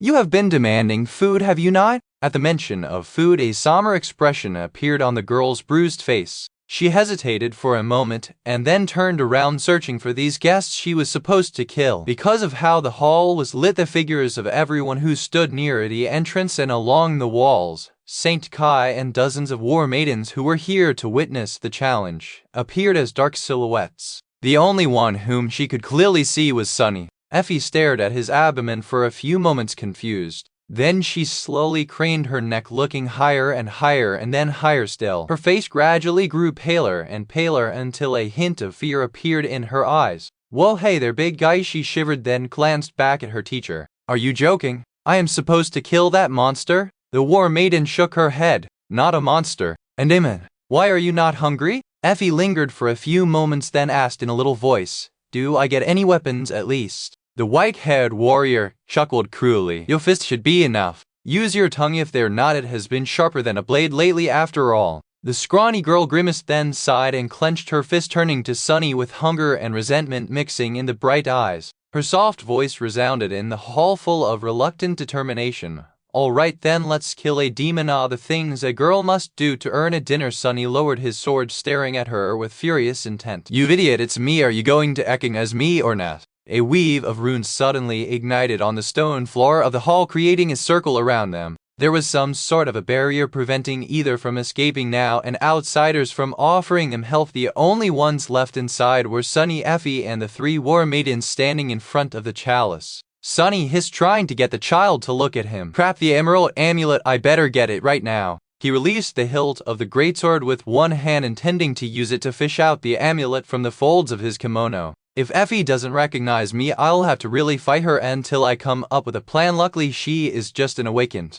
With my 3 cores and shadow augmentation, it should not be 2 before he could finish the thought. However, the scrawny girl suddenly lunged forward with shocking speed and struck him in the abdomen with her tiny fist. The towering 4-armed demon folded like a piece of paper, spat a torrent of blood, and was thrown a dozen meters back like a weightless doll. Crashing into a stone pillar, he sent a net of cracks running through its gray surface and then rolled down to the floor. Stunned by the tremendous, ridiculous force of that single blow, Sunny tried to push air into his 4 empty lungs and stared at the little girl with dread. "What? That is Effie, all right."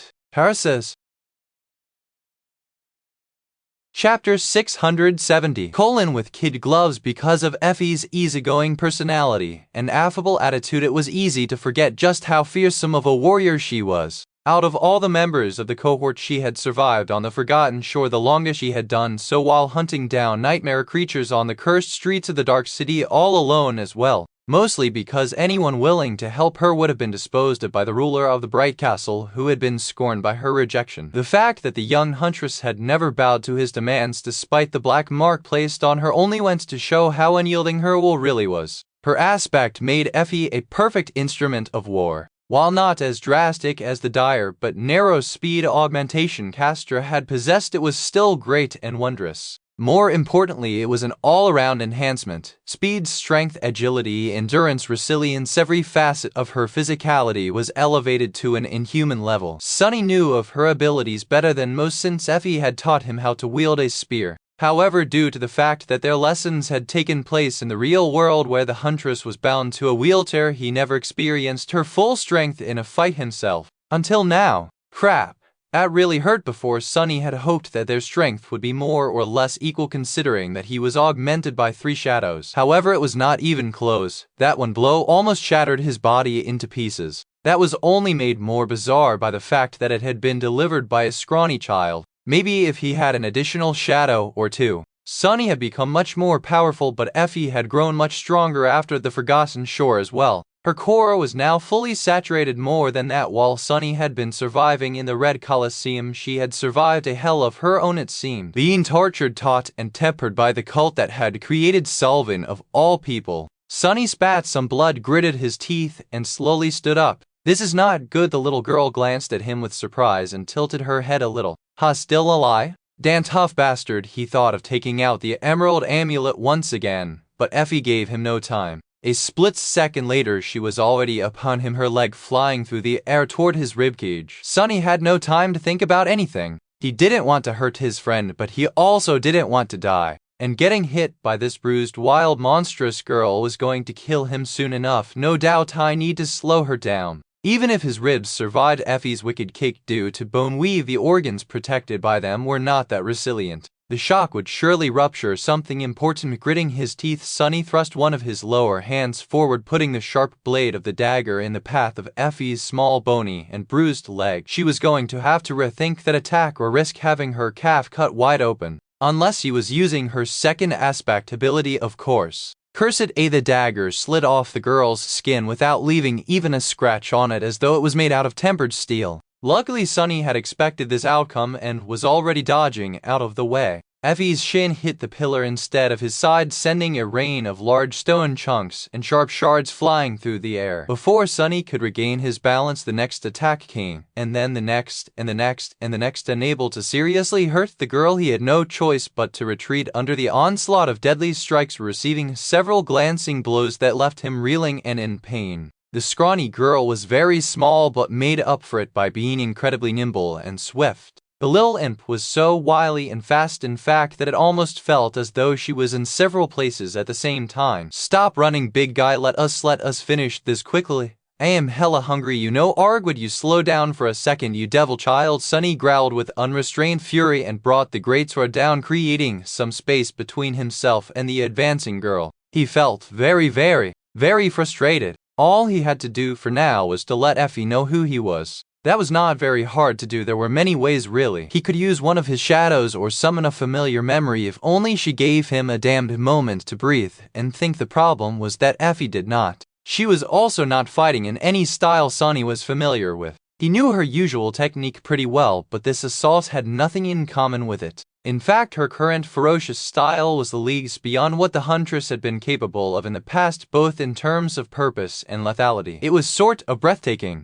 Even when performed by a scrawny child. And memory was the easiest option, since summoning one took only a thought and several seconds. However, that was also the worst option, because doing so would reveal his ability to summon things out of thin air to the maidens. He and Kai had gone through the trouble of appearing unarmed just to give that advantage away immediately. Think, you fool, there had to be a better way. Sunny deflected another devastating kick and took a step back, then froze for a split second and threw his buckler away. The thing was hideously bent by now anyway. With one of his hands now free, he made it into a fist, sent it flying forward, and extended his middle finger with a vicious snarl. Effie, who was already preparing to launch another attack, blinked a couple of times, then looked up at the towering demon with confusion. Finally, using Effie's momentary confusion, Sunny lowered his hand and mind grabbing the rim of a wheel and moving it forward and backward as if pushing a wheelchair. The little girl frowned, then lunged forward and delivered a crushing strike, but this time her movements were a bit slower, allowing him to easily dodge out of the way. Purposefully so. Making sure that Effie could see his hand, he attacked with the greatsword while simultaneously making a fist again and pretending to have an arm wrestling match with an invisible opponent. The little girl swatted the sword away with her naked forearm, and then her bloodred eyes suddenly widened. She craned her neck and stared at the towering demon with an inexorable expression, then blurted out in a soft, childish voice, "D doofus. Thank God. Took you long enough." Sunny pretended to attack her with the dagger, then dodged a similarly half-hearted kick and gave the little girl a short nod. Effie's face trembled, and then she whispered, Why the spell are you so damn tall?" Chapter 671 Thunderstruck Sunny stared at the little girl, trying not to lose his composure. What is wrong with these people? He had 2 horns, a mouth full of sharp fangs, long claws, and 4 damned arms, and yet the first thing that both Effie and Kai had reacted to was his height. Was he not allowed to be tall for once? Continuing to pretend to fight the monstrous child in earnest, he pointed to his chest instead of an answer. Effie too slowed down her relentless assault a bit, just enough to give him some breathing room without making her changed attitude obvious. A few moments later, when they were close to each other, she hissed quietly, "Let me guess you saw the message I left that said to not come to the Temple of Chalice, and naturally decided to do the exact opposite." Sunny spun, avoiding her fist, and raised 2 fingers. The girl frowned. "To someone else is with you? How the heck? It's Kai, so both of you decided to ignore my warning." She deflected his dagger to the side, grimaced when it slid over a barely healed laceration on her forearm, and then squeaked in her childish voice, "Well, good. I might have been too full of myself thinking that I would be able to actually escape this damn place. Though, I'm really glad that you came." Sunny thrust his greatsword forward, narrowly missing the girl's head, and then let out a low growl. Effie gritted her teeth. "But Sunny, we have 2 problems. One is that these lunatics never let their disciples leave the sect alive. The second is that if one of us doesn't kill the other in this duel, my teachers are going to kill us both." So she caught his sword with one hand, then brought her fist on its blade, shattering it and making Sunny stumble. "So I hope that you have a plan." "No, I know you do, don't you?" Despite how beaten and bruised the girl was, her soft voice sounded optimistic and cheerful. Knowing that Effie was confident in his ability to get them both out of this dire situation alive, somehow Sunny felt very validated. The problem was that he did not have a plan. In fact, he didn't have the slightest idea about how to survive this mess. So he simply shook his head, making Effie pale and grow silent. As they continued to fight, Sunny thought feverishly. He didn't see any chance of escaping the Temple of the Chalice without a bloody battle against the War Maidens, as well as any way for the 3 of them to come up on top in that battle. Effie was strong and fearsome, but she was not solving. She would not have been able to fight her way out of the sect as that fiend had. With Kai and Sunny added into the equation, however, things still didn't look too good. Out of the 3, Sunny was the powerhouse. Even though his physical might was lesser than that of the Huntress, overall he was a much deadlier creature. Added to that were his 3 shadows, 2 of which were ascended demons, while the 3rd was an awakened terror. Sunny alone was most likely enough to contain 2 out of the 3 senior War Maidens at least. Effie would have to handle the 3rd one, which would leave Kai alone against dozens of awakened warriors gathered in the hall. That wouldn't work. No matter how Sunny moved the elements of the theoretical battle, nothing gave them a good chance of escaping alive. However, there had to be a way. The War Maidens had been defeated in the future after all, so they were not invincible. Thinking of the future, he hesitated for a moment, and then glanced at the massive stone chalice towering in the center of the hall, full of furious white flame. Unlike in the future, it was still whole and imposing, the complex enchantment that permeated the ancient stone holding the mass of divine fire contained inside. His face grew dim. "I don't like this idea. No, I don't like it at all." Indeed, he was not happy with the seed of a plan that suddenly appeared in his mind. Not only because it would be extremely dangerous and hard to pull off, but also because going through with it had broader, far-reaching implications he didn't want to think about. But no matter how hard Sunny thought, he couldn't come up with anything else to do. If moving the elements did not work, the only way to achieve his goal was to change them. With a deep sigh, he concentrated for a few moments and then gestured Effie to keep close. At the same time, several things happened. Outside of the circle of runes, Saint lowered the soul serpent and then outstretched one hand, which suddenly became shrouded in a swarm of white sparks. She took a small step to the side to shield Kai with her body. Both actions caused the war maidens surrounding them to grow tense, their hands gripping the hilts of their weapons. Within the circle, Sunny had become surrounded by countless onyx threads that ensnared his body. One of his 4 hands was enveloped by a swarm of scarlet sparks, one in a black fog, and the other 2 in a swirling mass of dancing sparks of white light. The 3 senior maidens overseeing the fight frowned when they saw the 4-armed demon undergo a strange transmutation. Although just a little, their stances shifted, revealing their readiness to intervene should a need arise. But they didn't move, yet reluctant to intrude upon the duel without an undeniable reason. A few seconds later, a kite shield forged out of dull steel appeared on Saint's arm, while the odachi she held silently slid into the shadows. Sunny was suddenly clad in intricate onyx armor, holding a somber spear in one of his lower hands and an austere takai in another. Finally, a black bow with a scarlet string and a strange arrow that seemed to be made out of a bolt of lightning appear in his upper hands. Patnet, Avenger, Cruel Sight, Midnight Shard, Morgan's Warbow, Strike of Thunder, a mantle of the underworld augmented by memory of fire. He had summoned all these memories at the same time, knowing that he might not have a chance to do so later. And there was one last memory that he had called upon. As the light around him suddenly dimmed, the shape of a small black lantern started to manifest itself in the air. Spinning around before the senior war maidens reacted, Sunny knocked the strike of thunder on the string of his bow. Then he poured a massive flood of essence into the bow and drew it, activating the Death Dealer enchantment. Unbending enchantment's description: this adamantine bow demands a giant's might to be bent. Because of that, arrows shot from it travel as far as the eye can see and strike with terrible strength, piercing both armor and flesh. Death Dealer enchantment description: this bow is able to consume a large amount of essence to deliver an obliterating strike. And finally, Cage Lightning enchantment description: this arrow strikes as fast as a bolt of lightning and chains its devastating damage to several nearby creatures. Feeling his reserves of essence instantly diminish by a vast amount, Sunny gritted his teeth and released the string.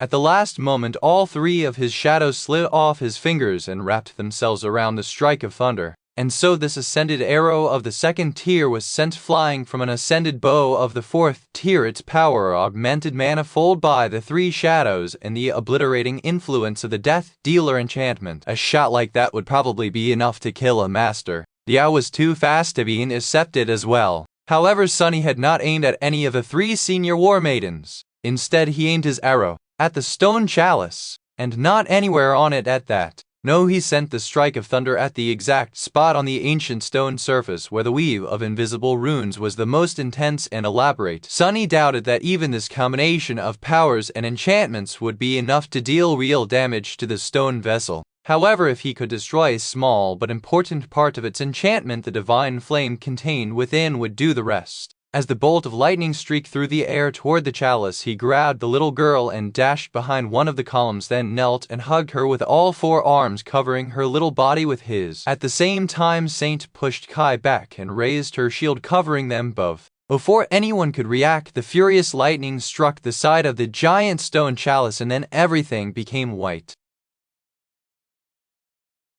Chapter 672 Shadow Cohort. The bolt of darkness wreathed lightning shot between 2 of the senior war maidens and struck the side of the stone chalice. A flash of light drowned the hall for a split second, and almost instantly 3 arcs of electricity tore through the air, traveling back to strike the sect leaders. Since there was no one else near them, the lightning did not chain further, spending all its might while coursing through the bodies of the ascended warriors. Sunny did not see any of that, however, because he was already dashing toward a wide stone pillar with Effie's scrawny figure held in his arms. Behind him, a single narrow crack appeared on the surface of the chalice, and through it a furious white light suddenly shone. A moment later, countless fractures appeared on the ancient stone, and then everything became white. Sunny was on his knees behind the column, his back to the center of the hall, hugging Effie with all his 4 arms. His vision was gone, replaced by an endless field of flawless white, and so was his hearing. He felt a shockwave go through his body, and the pillar behind him shattered, turning into a rain of broken melting stone. Then a flash of agony pierced his soul. Everything was enveloped by terrifying, suffocating heat. He felt it wash over him like a wave and prayed that they would survive its immolating embrace. He had a reason to believe that they would. In the future there had been bones littering the floor of the hall after all. That meant that when the real chalice exploded, not everyone around it had been turned to ash. Sunny also had the stalwart enchantment of the mantle of the underworld, providing him with high resistance to elemental attacks, as well as underworld armament enchantment channeling and enhancing the protective effect of the memory of fire through the onyx armor. That was not going to be enough to withstand divine flame itself, but could save him, and Effie, whom he was shielding with his towering body, from the heat produced by the flame. A few moments later, the white field veiling his sight suddenly dimmed and gave way to beautiful darkness. The shadow lantern was devouring the light surrounding its master, uncaring for what had produced it. After a couple more seconds, Sunny was finally able to discern the shape of his surroundings. The sight of the great hall was all too familiar. The stone chalice lay in a molten pile on the stone floor, which was cracked and shattered. Most of the pillars supporting the roof had toppled, and so did a section of the roof itself, revealing a piece of the night sky with stars shining on its black canvas. The walls of the hall were fractured and had collapsed outward, just like they would be in the future. All over the devastated chamber, small pieces of the divine flame burned. Some danced on shards of stone, slowly devouring it, some on the charred corpses of those war maidens that had been killed in the blast. However, the flames did not seem to be spreading. Strangely, there were numerous runes shining on what remained of the hall's floor and ceiling, weakening them. Perhaps because of those runes, many of the war maidens survived. Cursed, the three ascended were all alive, although two of the three were severely wounded, whether by the lightning of the strike of thunder, the explosion, or the divine flame, Sunny did not know. Some of their awakened disciples had survived as well and were now slowly rising from the ground, shock and fury written on their pale faces. And Sunny was alive too, but not unscathed. His body was not damaged, but one of his shadows seemed to have been too slow to retreat from the chalice and had gotten itself burned a little by the divine flame. Since the three shadows were manifestations of his soul, it was burned as well. Gritting his teeth, Sunny endured the pain and rose to his feet. Soul damage, well, what else was new? Just as he thought that, the shadows slid between the dancing flames and attached themselves to his feet, one cradling its damaged arm with three hands. Effie looked around with shock, sweat rolling down her little face. "The hell happened, you see? Crazy," she spoke, and instantly regretted it when a torrent of scorchingly hot air streamed into her mouth. Sunny evaluated the situation, then pushed the little girl away, gesturing at the far end of the hall. Their Kai was levitating above the floor, his hood torn and his wooden mask glowing angrily as if seconds from catching on fire. The young man was surrounded by a whirlwind of white sparks, no doubt summoning his armor and weapons. He was also surrounded by a dozen surviving war maidens. Effie's eyes widened and she took a step in his direction, but then hesitated and looked at Sunny with concern. "What about the masters?" He glanced at the three ascended warriors and then simply pointed a finger at himself. The little girl wanted to say something, her eyes full of worry and unease, but then nodded and dashed away, summoning her own memories. Left alone, Sunny dismissed Morgan's warbow, transferred the cruel sight to his upper hands, and slowly walked toward the fearsome battle masters. Three shadows followed him, and whenever he passed, the light was destroyed and replaced by darkness. The four-armed demon in onyx armor stopped a dozen or so meters away from the leaders of the red sect and tilted his head a little, staring at them with his black eyes. The white-haired ascended, the only one who remained unscathed after the explosion, looked at him with cold hatred, then smiled wildly and spat. "Foul shadow, you dare challenge the three of us alone?" The maiden with red hair gritted her teeth and moved her badly burned arm, raising the scarlet odachi into a battle-ready position. The one with black hair leaned heavily on her spear, then whispered something, causing the runes on the weapon to ignite with an angry red glow. Sunny remained motionless for a second, then shook his head and grinned, revealing his sharp fangs. A moment later, three terrifying creatures burst from his shadows, fury burning in their eyes. One was a giant serpent with obsidian scales, one was a dreadful black steed with adamantine horns and fangs like those of a wolf, and the third one was a graceful knight in onyx armor wielding a charred kite shield and a stone sword. Together the four shadows lunged forward. Chapter 673 War Masters and Awakened had no business fighting one ascended, let alone three, each radiating an aura of an aberrant battle master. But then again, as far as Awakened went, Sunny was more than a little abnormal himself. He had already killed two masters before, Pierce, one of the wardens of the Night Temple, and the fearsome Red Priest, the slave overseer of the Colosseum. Both victories had been won by the skin of his teeth and cost him dearly. Sonny had even lost his head in one of those battles. The War Maidens seemed far more daunting than both of those men, and there were 3 of them. The previous clashes with the Ascended he had were nothing compared to the dire challenge of this one. However, during both of those fights, Sonny hadn't had the opportunity to go full out. The first time Saint and Serpent had been preoccupied with the human echoes. The second time he had been cut off from the spell and thus from his arsenal of memories. But this time nothing was preventing Sonny from unleashing the full and dreadful power of his divine aspect. It was time to show what he was truly capable of when nothing held him back. Fortunately, 2 of the War Maidens had already been injured by Sonny's treacherous attack. So although attacking the 3 of them alone seemed more than a little bit insane, there was a good chance that he would win this fight. As the 3 Ascended prepared to deflect the assault of shadows, Saint lowered her shoulder, put it behind the patient Avenger, and aimed the charred kite shield at the enemies. Burning Heart enchantment description. This shield can store a portion of fire damage it receives to augment another weapon of its wielder or unleash a devastating shockwave. A deep metallic groan resounded from within the shield, and then an invisible shockwave exploded outward from its dull steel surface. The patient Avenger had absorbed plenty of fire damage during the explosion of divine flames, and now all that furious force was released forward, shattering the chunks of stone that littered the cracked floor into dust and sending the War Masters flying back into different directions. Whatever chance of a coordinated defense they had before was now utterly gone. Without slowing down, Sonny and his shadows split. The Soul Serpent slithered between the dancing flames, lunging at the maiden that wielded a spear. Saint ran toward the maiden that wielded a nodachi. And finally Sonny and Nightmare flew toward the maiden that was unarmed but radiated the most pressure. Come on, everything was going according to plan. However, no plan ever survived a clash with reality. A moment later, something unexpected happened, putting a wrinkle into Sonny's stratagem. The woman with black hair twisted in the air and gracefully landed on her feet, plunging the tip of her glowing spear into the stone floor to stop herself from sliding back into the white wall of divine flame burning behind her.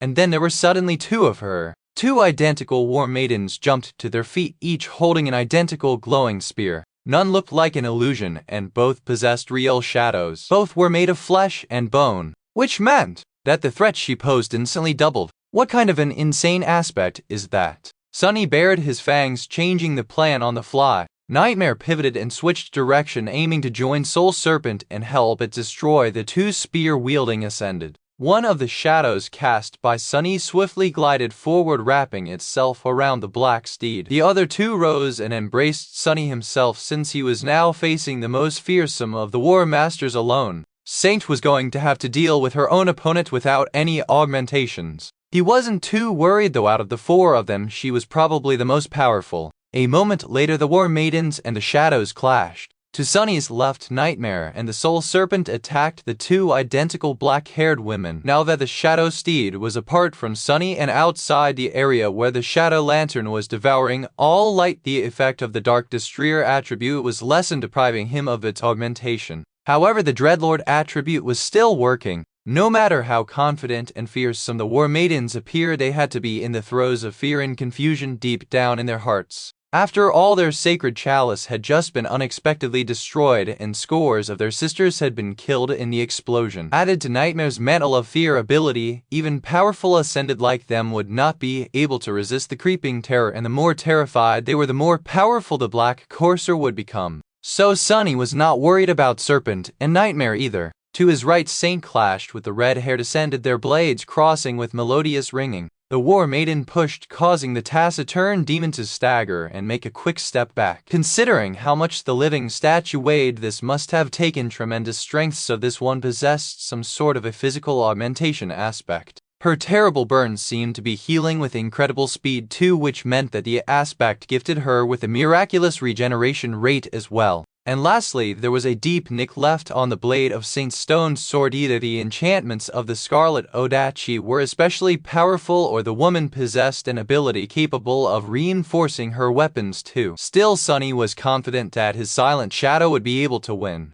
The only member of their team he was somewhat worried about was himself. Raising the cruel sight above his left shoulder and lowering the midnight shard to his right thigh, Sunny lunged at the white-haired war maiden, who was still calm, entirely unscathed and unarmed. "Let's see what kind of a fiend you are then." Looking at the attacking demon with cold hatred, the woman simply outstretched her empty hands, and in the next moment the stone shards and the dancing flames around them suddenly moved. Chapter 674 Mercy of Shadow. What the shards of stone and the dancing flames moved flying through the air toward the tall woman. Instead of crushing and burning her, however, they somehow assembled around her slender body, the pieces of stone levitating around it to form a strange armor, the fire shrouding her hands like incandescent gloves. Sunny suddenly felt a deep, dangerous sense of unease. "How dare you, vile shadow!" The voice of the war maiden thundered in the darkness that the shadow lantern had created, and then two furious white eyes ignited in its depths, piercing Sunny with a murderous gaze. "How dare you challenge war!" A split second later, the maiden disappeared from where she stood, the stone slab beneath her feet exploding into a rain of shards. Almost instantly, she was already upon him, a flame-wreathed palm shooting forward to pierce his chest. "Damnation, what is it with women of war always going straight for my heart?" This is already the third time this happens. Sunny awkwardly blocked the devastating blow and felt himself being thrown back by the terrifying force of the impact. Luckily, the mantle of the underworld had withstood the touch of the divine flames that shrouded his enemy's hands, if just barely. The enhanced enchantment of memory of fire still coursing through its polished onyx.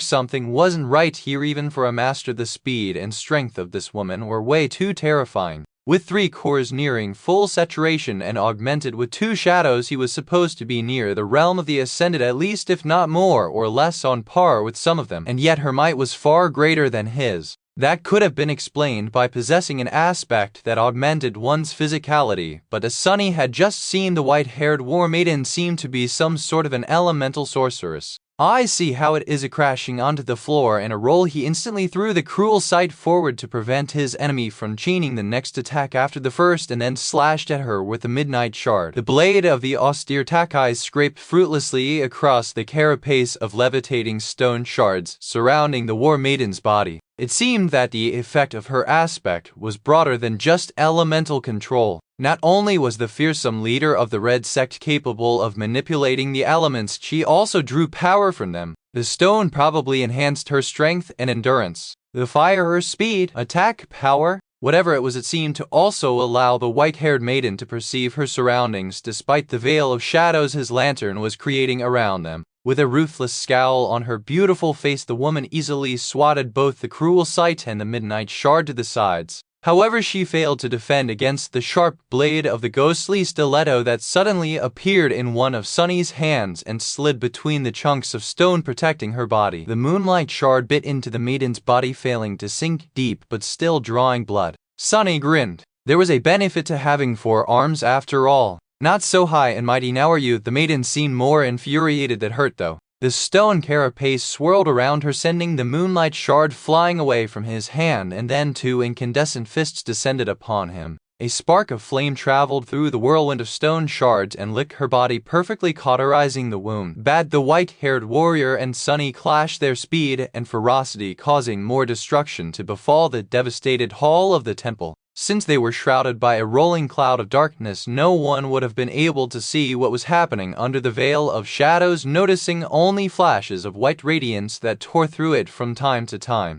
All they would be able to perceive were the furious sounds of a frightening inhuman battle. The war maiden was faster and stronger than Sunny. Her aspect was fearsome, and her skill was unlike anything he had ever seen. It was different from how humans of the waking world fought, but in no way inferior. In fact, her murderous technique was utterly sublime in its deadly power, stark perfection, and lethal precision. She was also able to control the flow of essence through her body with such an intricate and ingenious measure of control that it made Sunny realize how crude and clumsy his own, which he had been proud of before, really was. His essence was running low too, because of how much he had spent on delivering the obliterating shot from Morgan's warbow. However, he was not defenseless in that fight. While the war maiden possessed a sublime technique, Sunny possessed a myriad of them. He was able to shift from one style to another effortlessly, dancing like a shapeless shadow, making it difficult to predict and prevent his next move. The cruel sight danced with him, swiftly changing its form from a somber spear to a mirror sword and jumping between his four hands. Sunny had dismissed the midnight shard, knowing that it would not be able to withstand the immolating heat of divine flames shrouding his enemy's arms. He relied on his versatility and deception to keep himself alive under the ferocious assault of the monstrous ascended, and through all of it he was observing how she moved, how her shadow moved, how they fought, how they reacted. Shadow dance was slowly absorbing the War Maiden's sublime battle style, thus making her incredible technique more transparent and predictable. The process was helped by the fact that Sunny had recognized the same foundation in it that he had witnessed when Effie attacked him earlier. The two were a master and a pupil after all. For now, Sunny was locked into a desperate defense with no hope of launching an effective attack of his own. It seemed as though his death was only a matter of time, but in reality he was just biding his time, waiting for the right moment to deliver a single but singularly inescapable strike. And soon enough that moment came. Sunny was battered and beaten. The onyx surface of the mantle of the underworld cracked and glowing orange in several places as if on the verge of melting. His reserves of essence were almost empty and his breathing was labored and arduous. One of his horns was broken, or rather cut cleanly, the edges turned glossy and black by the indescribable heart of the War Maiden's fiery palm. But then he suddenly saw it. An opportunity. There was probably not going to be another one of those in this dire fight. As the white-haired warrior raised her hand to deliver another terrible strike, he suddenly turned the blade of the cruel sight slightly so that it faced the enemy with the flat side. And then Sunny activated the Light Eater enchantment of the somber spear, turning its blade into a source of bright radiant sunlight. The War Maiden had used her aspect to adjust her eyes to the darkness, and for that reason a sudden flash of daylight blinded her while Sunny remained unaffected by it. He was relying on his shadow sense to move around anyway. His enemy was only blinded for a second, but in the battle at their level 1 second might as well have been an eternity. Simply losing her sight would not have made the War Maiden defenseless, of course. A warrior like her would have been taught how to fight with her eyes closed, and indeed she instantly shifted her body and moved her hands, preparing to deflect the most probable attacks. Unfortunately for her, Sunny had already gained enough insight into her style to know exactly what these movements would be, and so he knew how to slip through them. One of his hands suddenly shot forward, the clawed gauntlet shattering a piece of stone protecting the woman's neck. The other followed, passing through the momentary gap in the magical carapace and ripping her throat apart. A strange sound escaped from the War Maiden's lips. Her eyes widened, the white radiance burning in them growing dimmer. For some reason Sunny felt himself be disturbed by that sight. The whirlwind of stone shards surrounding the maiden's powerful body rained to the ground. See, can't be a shadow with that. The fearsome leader of the Red Sect fell to her knees, life draining through the terrible wound on her neck. All it took to kill her was one calculated, treacherous strike. Before the spell spoke, Sunny hesitated for a moment, then leaned down and whispered, "Find peace within me." Thus is the mercy of Shadow. Chapter 675. Devastation. A few moments later, after Sunny spoke, the spell whispered into his ear, "You have slain an ascended human War Maiden, Hilda. Your shadow grows stronger." He took a step back and grunted, pain and exhaustion permeating his battered body. "Why don't I feel happy?" Sunny did not mean to say those words aloud. With a frown, he pulled his gaze away from the corpse of the valiant maiden, briefly glanced at the emerald amulet grasped in one of his hands, and hid it back under the cracked breastplate of the mantle of the underworld. It was not every day that he achieved the victory in a battle against an ascended. He should have been celebrating, but really Sunny was not too fond of killing humans, at least those whom he did not hate. Feeling pain travel through his scorched body and observing the sorry state of the mantle, he activated its living stone enchantment and saw the stone-like metal start to restore itself. He also sensed most of his remaining essence flow through the armor, disappearing as it empowered the process. With a sigh, Sunny leaned on the cruel sight and looked around warily.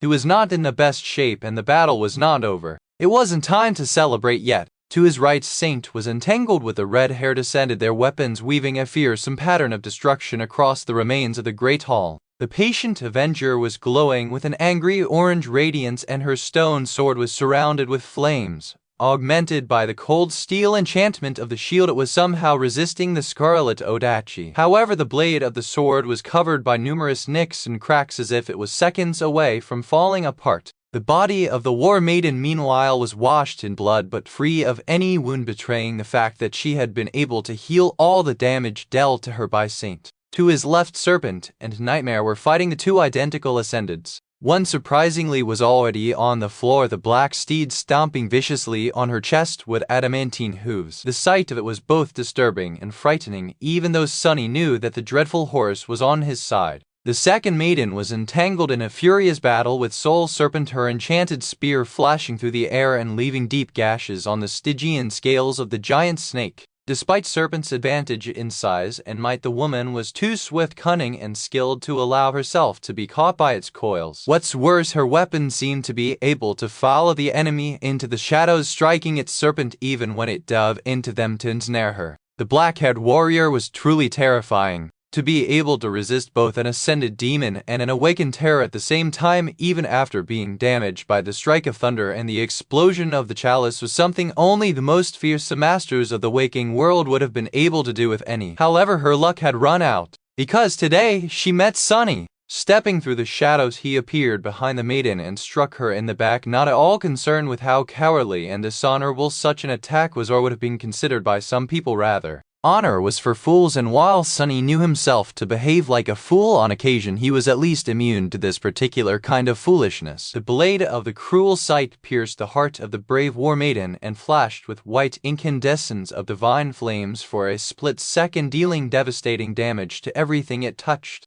The woman died instantly without even realizing who had killed her. At the same time, her second copy finally succumbed to Nightmare's hooves and stopped moving her body, a terrifying mess of torn flesh and broken bones. A moment later, it shimmered with a dark red glow and disappeared. The spell spoke. "You have slain an ascended human War Maiden, J. Venrever. Your shadow grows stronger." One more left, regretting his decision to not let the Serpent finish off the ascended, thus replenishing his now empty reserves of essence. Sunny gritted his teeth and turned his head to glance at Saint. However, at that moment, the voice of the spell suddenly resounded once again. "You have slain an ascended human War Maiden, Kara. Your shadow grows stronger." What he saw was the War Maiden's decapitated body toppling to the floor, the taciturn knight standing above it with a shattered sword in her hand. The length of its stone blade, what remained of it at least, was painted crimson, heavy drops falling down from it. Saint remained motionless for a few moments, then glanced at her broken sword with regret. Her shoulders moved slightly as if the shadow sighed. Dropping the shattered blade, she then bent down and nonchalantly picked up the scarlet odachi that slipped from the Ascended's fingers. Finally, the taciturn demon brandished the odachi and turned around to look in the direction of the entrance to the great hall. "What is she looking at?" Sunny frowned, then suddenly shivered. "Oh right, Teffy and Kai," he spun, remembering that his friends were currently facing off against a dozen of powerful awakened warriors. However, he didn't have to worry. The War Maidens, almost all of them, were already dead. Kai was just about to finish off the last one. The young man was clad in beautiful armor forged out of white steel and gold, wielding a swift saber.